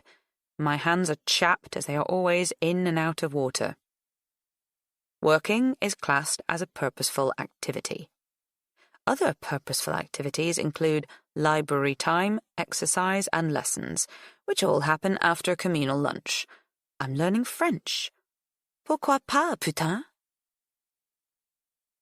Everything anybody wants to do, from buying deodorant to sending an email to visiting the art class, must be requested, conferred, arranged. Filling out paperwork is essential, and waiting for a response is an exercise in extreme patience. It's made very clear that everything that is granted can be retracted. But that's not just true in prison, and you're a fucking idiot if you believe it is. After dinner, but before 8:30 p.m. lights out, there is a period they call association time. This was when the inmates get forced to socialize, like it's good for us. It isn't. During association, contraband alcohol, ciggies, and drugs are passed from one prisoner to the next. So are rumors, insults, and threats. No one sleeps well in here, despite the early lights-out situation. Admittedly, it is not a taxing regime, but it is far from stimulating. The interesting inmates are dangerous. The non-threatening ones are stupid. Oh my God, the constant inane drivel that I endure. Some of the women just never shut up. Never. Even in their sleep, they mutter relentlessly. I think it's to prove subconsciously that they are still a presence, a force. You know, still being, even if they are only proving this to themselves. Truly, they talk nothing but crap. And I say that as someone who has spent hours with models. Crap about TV. It's too loud, too quiet. They've seen this show before, so are bored. They've never seen it before, so don't understand it. Their families, they miss them, they hate them, the families are visiting them or ignoring them. The guards, fucking perverts or easily persuaded. The food, too hot, too cold, tastes like shit, not enough. The clouds, they look like rabbits, or it looks like rain. Their crime, they didn't do it, or they did worse and got away with it. Their pimps, fuckers or salt of the earth, or their boyfriends, fuckers or fucking gods. It doesn't matter what they talk about, they talk crap. I stay silent as much as I can. This has earned me a reputation for being a stuck-up bitch, but I don't care. I don't care what these people think of me. I think nothing of them. I'm not looking for friends or companionship. I'm not looking for allies or enemies. I'd rather everyone ignored me. I'd like to disappear. I'm just looking for the end. Days tugged into weeks, hauled into months. I passed my first-year anniversary here, for want of a better word. No one baked a cake. More days, more weeks, more months. A guard assaulted me. I reported it and he was moved to another block. A win for me, not so much for the women in C block. A prisoner assaulted me. I didn't report it. I held her head in the basin and scolded her next time she visited the salon. There was an inquiry. I maintained it was an accident, that I didn't know how hot the tap was running. In fact, I had added sugar as the water flowed over her forehead. It increases heat capacity. I got to keep my job in the hairdresser's, but the thermostat had to be adjusted. Inmates have had to get used to cold washes when they come for a wash and blow dry. People left me alone after that. I knew he was coming in advance of his visit. There is no chance of a cheery surprise drop-in because the OK on visitors is like everything else in this place, an elaborate process that requires requests, permission granted or denied, admin and vetting. When he first wrote to me requesting a visit, I considered just ignoring him. What was the point? What did we have to say to one another? He was victorious. He was on the outside. I was on the inside. He'd outsmarted me. That stung. It really did. Because he isn't as clever as I am. At least that's what I've always thought. If he's cleverer than I am, then I must be really bloody stupid. I guess I'm really bloody stupid. In the end, boredom won, and I agreed to his visit, as I literally had nothing better to do. I was curious about what he could possibly want to say to me. Whatever it was, it had to be more interesting than listening to endless discussions about tattoo designs, or squabbling about whether trading a Kit Kat for 3 tea bags is fair or not. I wanted to know what had made him crawl out of the woodwork. In preparation for his visit, I washed my hair and painted my nails. Not to make myself attractive for him, no, but to show him I am still standing. The moment before the guards let me into the visitors' room, I nervously sniff under my arms and breathe into my hand. I am glad I made the effort. He looks good. Great, actually. Bastard. He is wearing new jeans, very cool, expensive-looking leather boots, a navy blue roll-neck jumper, a trendy jacket. I can't tell for certain whether the jumper is cashmere without touching it. It's probably something even more expensive, like vicuña wool. I am not allowed to touch him. Even if I was permitted, I wouldn't. I think of what it must feel like to be him, snuggled up to that level of comfort and luxury. For one awful moment, I think he's going to tell me she's taken him back. If she has, there is a danger that I'll throw the table at him, except, of course, it's bolted down. Everything is bolted down, because in this stuffy, sweaty little visitor's room, news that might generate table-chucking is often delivered. Grandparents say they won't be bringing the grandkids to visit their daughter anymore. Partners admit to gambling debts and hawking possessions, and lawyers announce there's no case for appeal. He doesn't bother with small talk. I'm glad. It would be embarrassing if he muttered something about me looking well or him being pleased to see me. I've bags under my eyes, my cheeks are brushed with broken veins, my actions are listless, clumsy. Possibly I'm frightening to look at. I might appear pitiful or pitiless. He sits down. The quietness is obvious, even though there is a lot of noise around us, even more so because of that. People squabble, cry, sigh, laugh, and gossip. We sit in silence. I hope he can sense the threat of violence in my voicelessness, my only weapon at this point. My scalp itches with annoyance. He coughs. She gave me a settlement. What? A ton of cash to fuck off. So you're divorced? Yes. You've been inside 1.5 years. 2.5, actually. I correct. I meant since the trial. It's easy for him to minimize my incarceration, break it up into palpable pieces. For me, it's more of a stretch. There's plenty of time to divorce if that's what both parties want. I thought you might try and make it work. No, I had no interest in that. Not at any point. He says this definitively and moves his hand in a theatrical slicing gesture, which makes me doubt him. Right. I wonder, just for a fleeting second, if he's going to tell me that he had no interest in making it work with Emma because he wants to be back with me, his first love, his real love. He doesn't.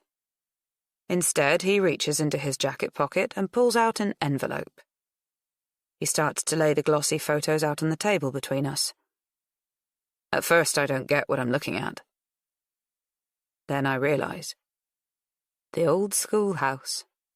He's printed out the photos because visitors are not allowed to bring their phones in here. I'm surprised by this level of organisation from him. He's changed. Moved forward. At best, I'm standing still. A more accurate appraisal would suggest I've moved backwards. It's not fair. I can't believe I ever imagined that life could be. I used the money she gave me to make these renovations. I drink in the images, hardly able to believe my eyes. It's every bit as beautiful as I always imagined it could be. Always hoped it would be. I can't believe it exists in this finished state. After all this time, after all the longing and hoping and imagining, and scheming. Finally. I'm surprised to note that he must have listened to me over the years when I described what I would do with the place if we ever had the money. He has had the roof retiled with slate, and the sash windows repaired, insulated, double-glazed. He tells me that all the paint-clogged and damaged cornicing, mouldings and ceiling roses have been repaired or remoulded, and he shows me before and after pictures. He has taken up the floorboards, installed underfloor heating, and then replaced them, restored, sanded, waxed. He says that 2 of the 4 flats are complete. He shows me pictures of the bathrooms and kitchens. The vibe in the bathrooms is glamorous retro powder room with dusty pink hues, antique dressers, and William Morris wallpaper. He must have had an interior designer source the vintage pieces. Ornate mirrors, brass fixtures, and classic cabinets create layers of visual interest that he simply doesn't have the imagination to conjure.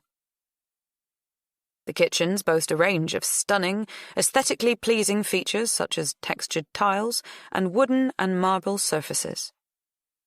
They are dark and statement, softened by brushed champagne gold metallics. The beauty leaves me breathless.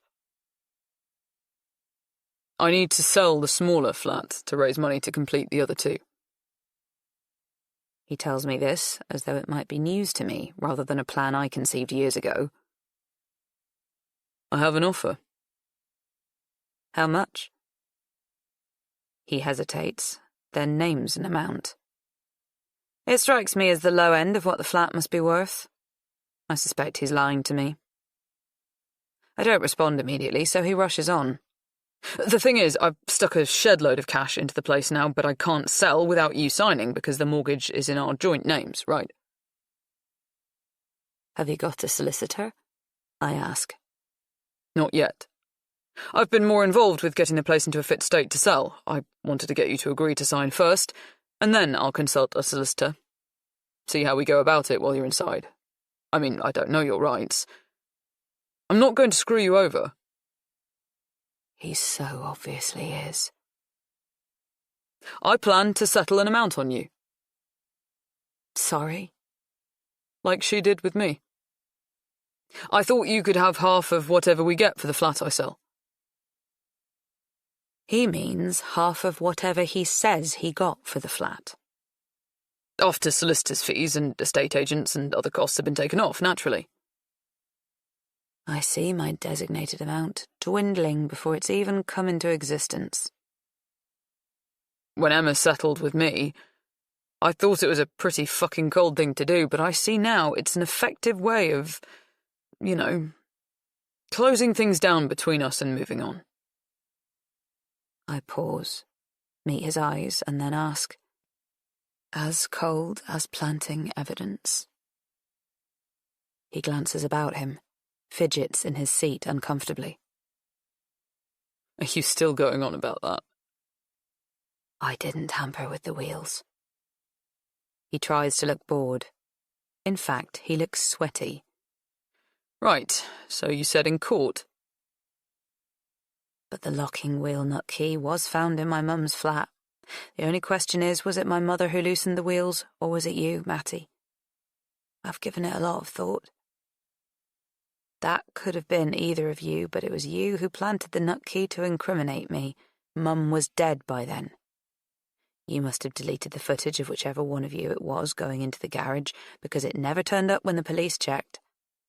It was just unlucky for me that I decided to play that one last stupid trick, shrinking her jumper. I bet you were thrilled with that. I played right into your hands, didn't I? What you're accusing me of demands quite a lot of planning and cunning. You've always given the impression you think I'm pretty thick. How could I possibly have come up with all of that on my own? His sarcasm seems pathetic, considering our respective positions. Why did you do it, Matthew? I don't think he's going to answer, but then he says, I was your trash. Her treasure. I see. I was never enough for you. Maybe he's right. I don't know. I loved him, but I'm here now, so I guess maybe he wasn't enough. He shrugs, seeming coolly confident, totally independent, something he hasn't been for years. Anyway, what's done is done. The way I see it, we need to move on. Let's sell the small flat, then I can finish the other two, and when you get out, you'll have a nest egg. We can go our separate ways. Put all of this behind us. I'll give you what you put down as a deposit. In real terms, with inflation and so on, that's a loss after all these years. Years I slept in the leaky, drafty, rat-infested work in progress. I'll chuck in an extra $5,000. I laugh.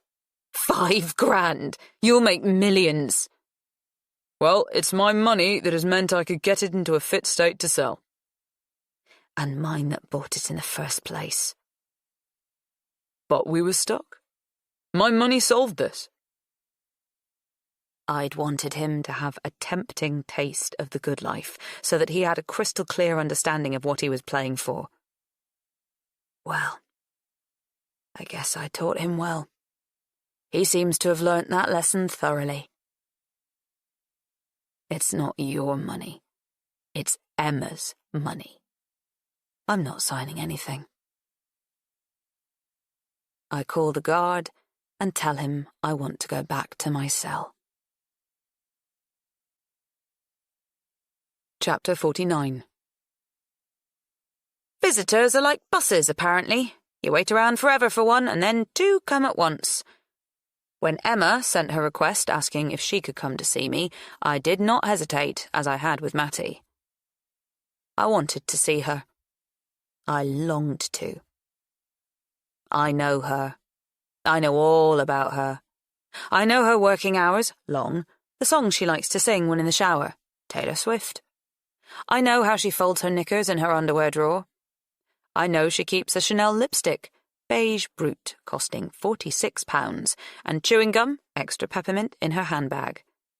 I know the contents of her medicine cabinet, her bank accounts, and library shelves. I know how often she dyes her hair and shaves. I know when she last had a smear test. I know the expression she wears when she comes. For such a long time, the strange and powerful intimacy was one way. It wasn't until the night she killed my mother that our relationship became in any way mutual. She doesn't know me. The dead wife. The first wife. The not quite wife. She must want to. She's the inquiring type. So here we are, in the loud, uncomfortable, unwelcoming visitors' room. Face to face. The woman who came before. The woman who came next. We are equally fascinating to each other. She sits across the table and stares at me. She stared at me in court, too. She was up in the viewing gallery most of the time. I was down in the dock. Often I felt the heat of her gaze bearing down on me like a physical weight. I occasionally looked up, caught her eye. It was a bit like looking into the sun, blinding. I'd have to look away. In court, I thought her glare communicated a laser-sharp, ferocious sense of agony. Others might not have detected as much. The broadsheets reported that she was calm and collected. The tabloids said she was unreadable, icy. I knew she was in pain, physical and emotional. I knew from the way she pulled her top lip over her teeth. Pain as the result of anger or humiliation, I guess. Today, her lips are slightly parted. She looks confused, but curious.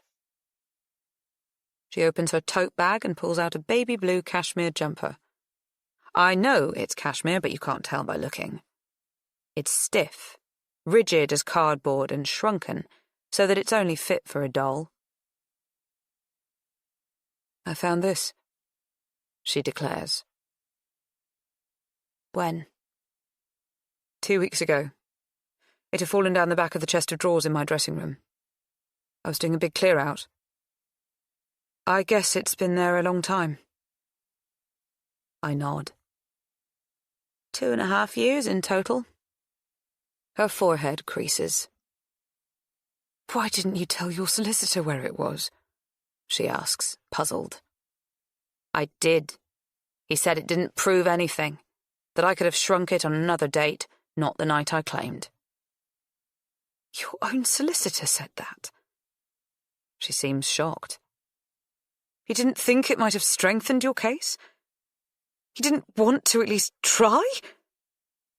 Her voice is high with outrage. I guess that's the money thing, the ultimate privilege of being rich. You get to believe in the fairy tale of fairness. You think people have the energy to do the right thing, when most of us just get by doing something. My solicitor was paid for by legal aid. He was worth every penny I didn't pay. You pay peanuts to get monkeys and all that, I explain. She had the best solicitors money could buy. The charges against her were dropped before she left hospital.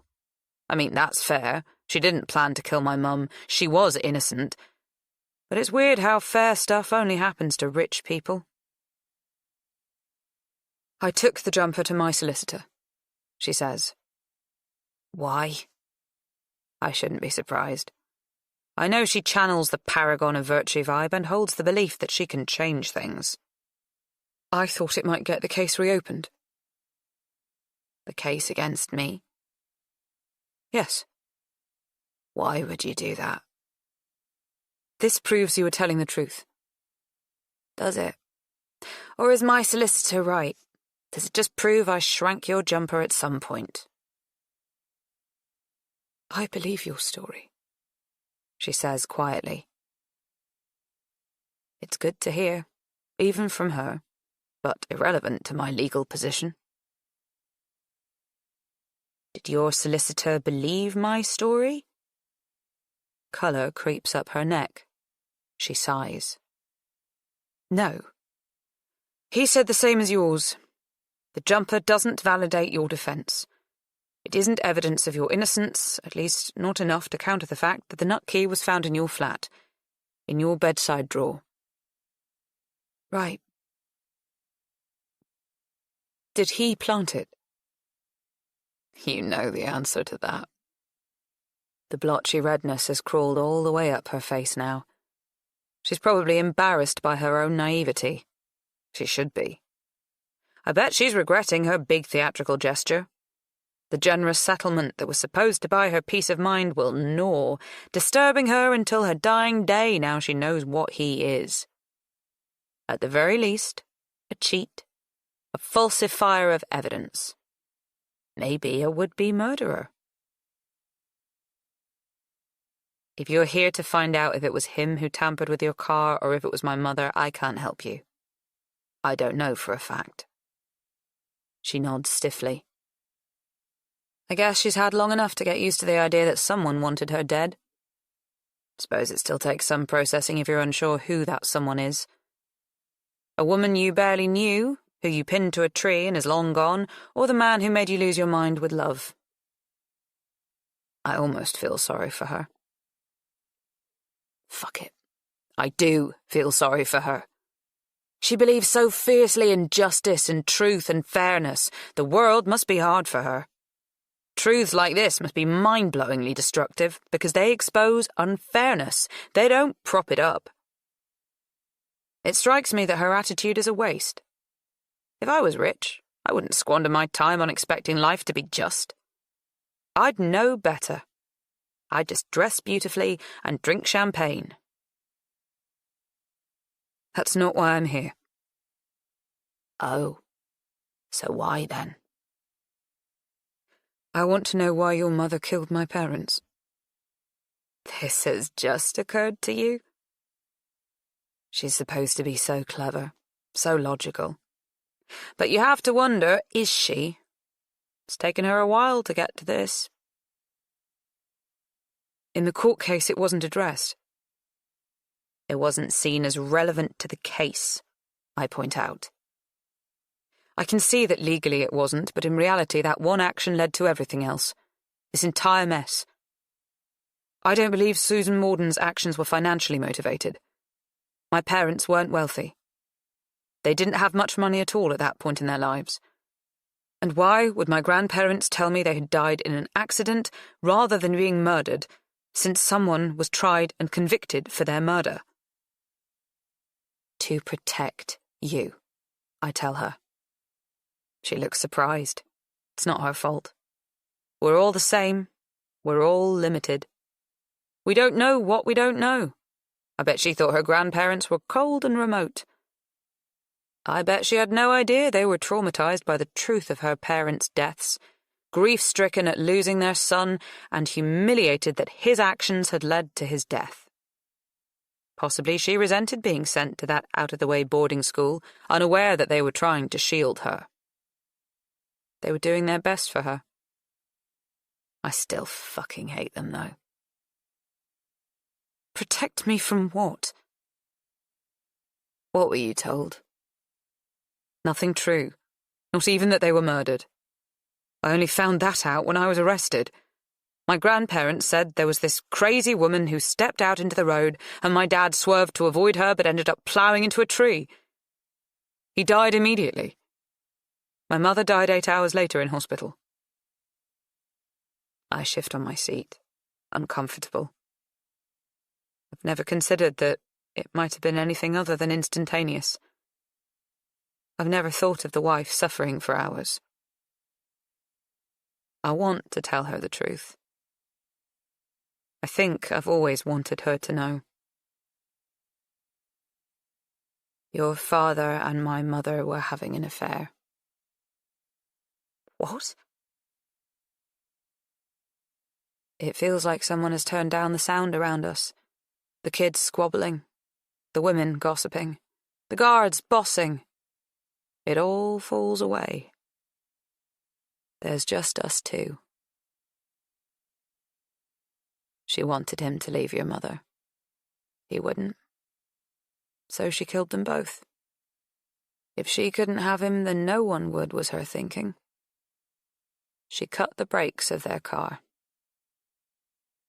Emma shakes her head, stunned at the wild, ludicrous nature of what I'm telling her, stunned by the perfect truth of it.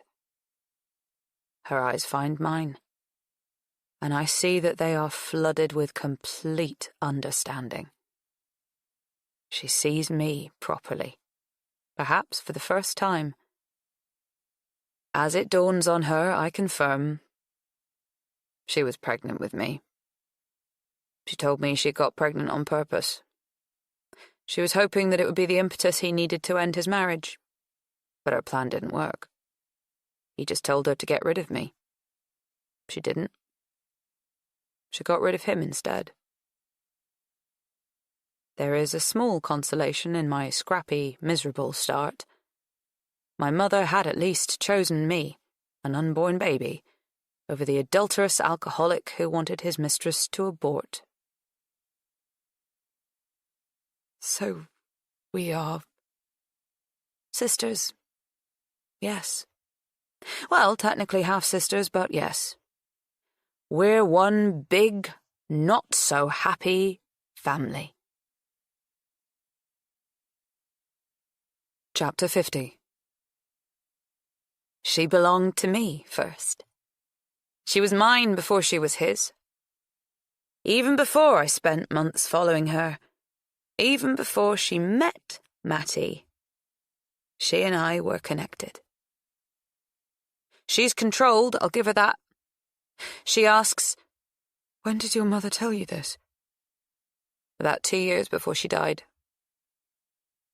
Around the time she started working for me. Yes, that wasn't a coincidence. Nor was the fact that she invited Matty and me to live with her in her flat. I've had time to think about it, but I can't decide. Even now, some things will, I guess, stay forever a mystery. That is life. We're arrogant and deluded to think we can find all the answers, that we're entitled to them, or that we'd know what to do with them if they were presented. I don't know if my mum was trying to give me the legacy that I was due, or whether she was manipulating us all along. Were Matty and I just pawns? Did she play on our financial desperation? My need for a home? My need for a mother? Does he know this? Emma asks. He. She doesn't have to name him. There's only one he. There are two of us. We both know who she means. No. I smile coolly. For him it was all about the money. He has never, as far as I'm aware, questioned why my mother might have killed your parents. He simply accepted that she did. He never really liked her. I guess it was easy for him to think the worst of her. Emma bangs her hand down on the table. We should get the case reopened. Bring all this to light. My case? What's the point? I'll probably only have to serve another 6 months. I've kept my nose clean. I'll most likely make parole. It will take longer than that to get to court. Do you want to sell tickets to that circus again? She pauses. I don't doubt she's thinking about the journalists who most likely camped outside the gate to Woodview, the headlines that ruined her day time after time. But Matthew Charlton planted evidence. He should be tried for that. I note the transition. He no more. I wouldn't carry much of a sentence. Most likely a few more hours community service. What's the point? What if it was him who tampered with the car? I notice that her hands are shaking, but I don't think she's frightened. I think it's a thirst for justice and answers that's agitating her. You know, it was most likely my mother who did it, I admit with a sigh. As I say, I don't know for a fact, it's just my opinion. She thought Matthew had fallen in love with you, that he wouldn't leave you and come back to me. My guess is that pushed her over the edge. She probably couldn't bear history repeating itself, you know? Emma leans towards me, exerting a keenness that's borderline desperate. I wonder if she wants to ask me my opinion on that matter too. Do I also think he was in love with her? I don't add anything else. I see that you are owed. That you had a right, she admits. I inherited from my grandparents, but they were your grandparents too. You must have felt cheated. You have been cheated. Over and over again. But why didn't you just come to me? If you'd explained everything, we could have taken DNA tests, consulted lawyers, and we'd have come to an agreement. An arrangement. I let out a derisive laugh. This question could only be asked by someone who has been shielded by wealth, met by fairness, and grown confident in their expectation of how life should work out. I'm not a big believer in ask and you will receive. Look at this place. Emma casts her eyes around the room, which is groaning with missed opportunities, limitations, and desperation. These inequalities are manifested in dangerous criminals with broken minds who are devoid of moral compasses, and pathetic criminals with broken hearts who are lacking the sense they were born with. Neither group expects generosity or understanding. They fight tooth and claw for what they have, or they have nothing at all. I'm sitting with them. I'm this side of the table. Emma processes this new information. I'll have my lawyer look at this. I'll make a settlement and— No, I interrupt firmly. I know you did that for Matty. He told me. I don't want your money. But you need it. No, I don't. I've earned my own. What? How? And I can't resist telling her. It's a risk, I know that, because if she still loves him, she could leave here and immediately relay it to him. She has the resources to get him lawyers. They could build a case that might alter my planned path before I get out of here. But I don't think she'll do that. She doesn't love him, and she doesn't hate me. She might even see the beautiful justice in my plan. After all, she was married to him too for a while. Maybe she was also, on occasion, irritated by his lack of attention to detail, that lazy way he has of sitting back and letting it all be worked out for him. He's ploughed all your cash into my property, a place called the old schoolhouse. It was a mess, not fit to live in. We needed money to do it up. You might remember it was mentioned in court. He thinks it's our property. He thinks his name is on the deeds, but he's not one for attention to detail. Around the time he was marrying you, I had it transferred into my name. He unknowingly signed the paperwork when he thought he was signing for a remortgage to cover the cost of some makeshift repairs. He was too excited about the trip to the Maldives and too irritated by your insistence on a prenup to really pay attention to what I presented him with. He trusted me. So when you get out of here, I'll simply go home, change the locks, and say goodbye to him. He'll be homeless. Penniless. That seems very— She searches around for the words. Ruthless and cruel. Yes. Or ruthless and fair. Suppose it depends on your viewpoint. I open my hands wide and gesture to my surroundings again, reminding her of where he put me. Will you tell him? She shakes her head, slowly but emphatically, left to right 2 or 3 times.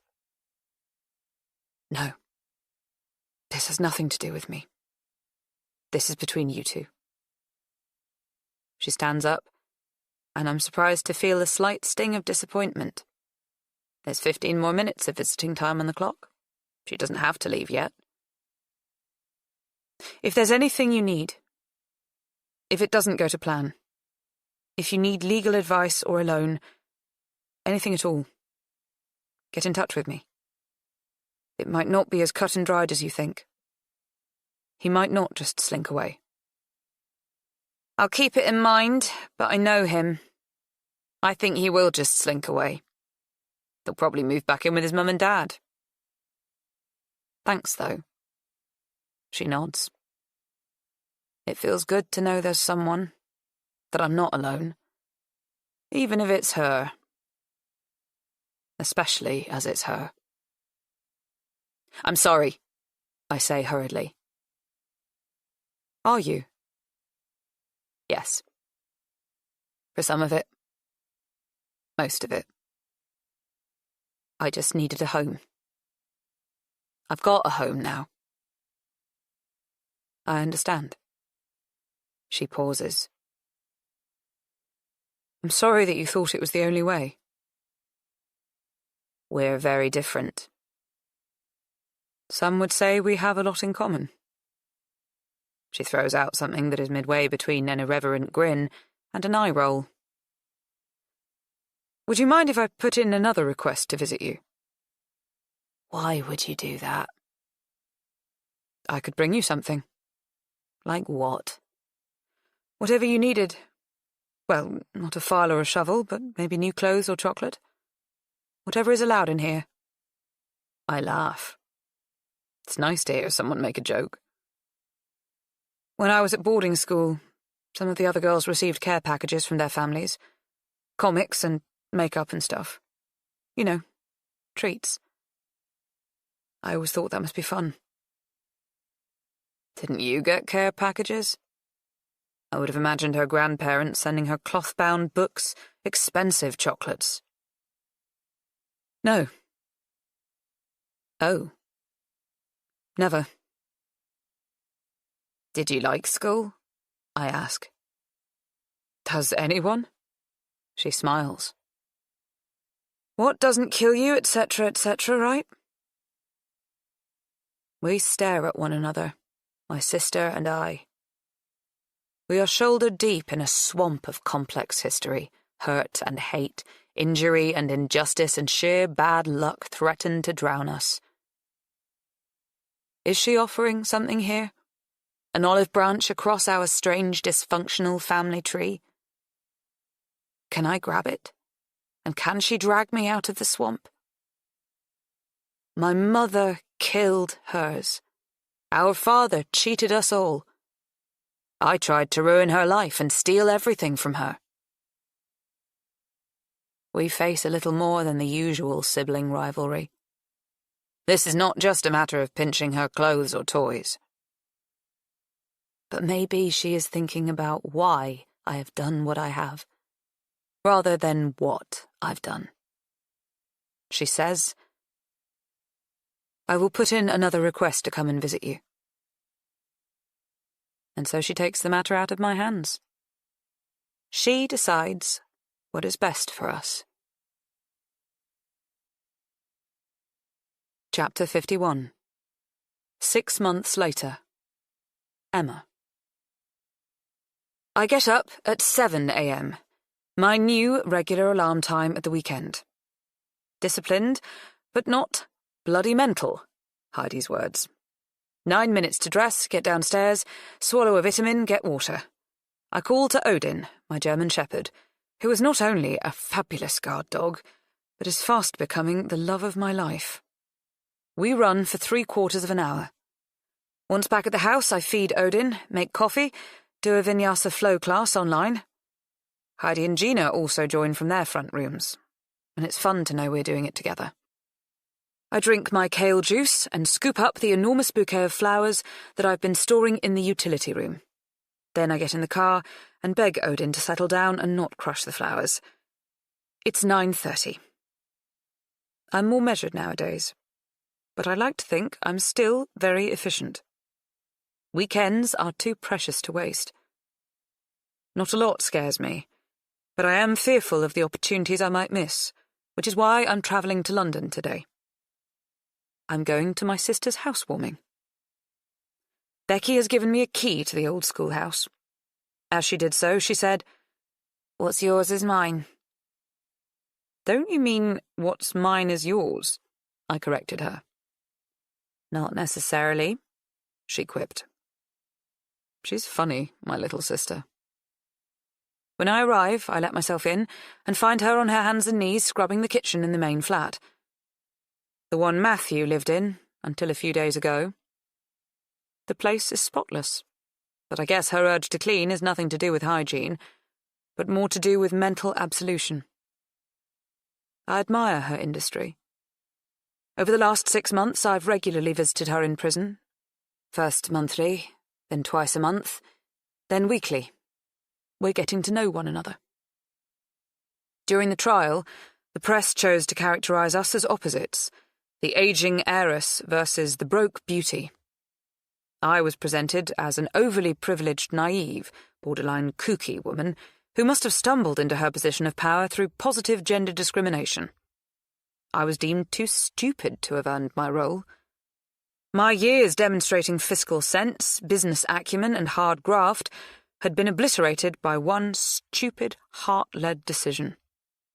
Becky was presented as a manipulative, feral, aka vicious, woman who had never done an honest day's work in her life, but instead devoted herself to freeloading, debauchery, and profligacy.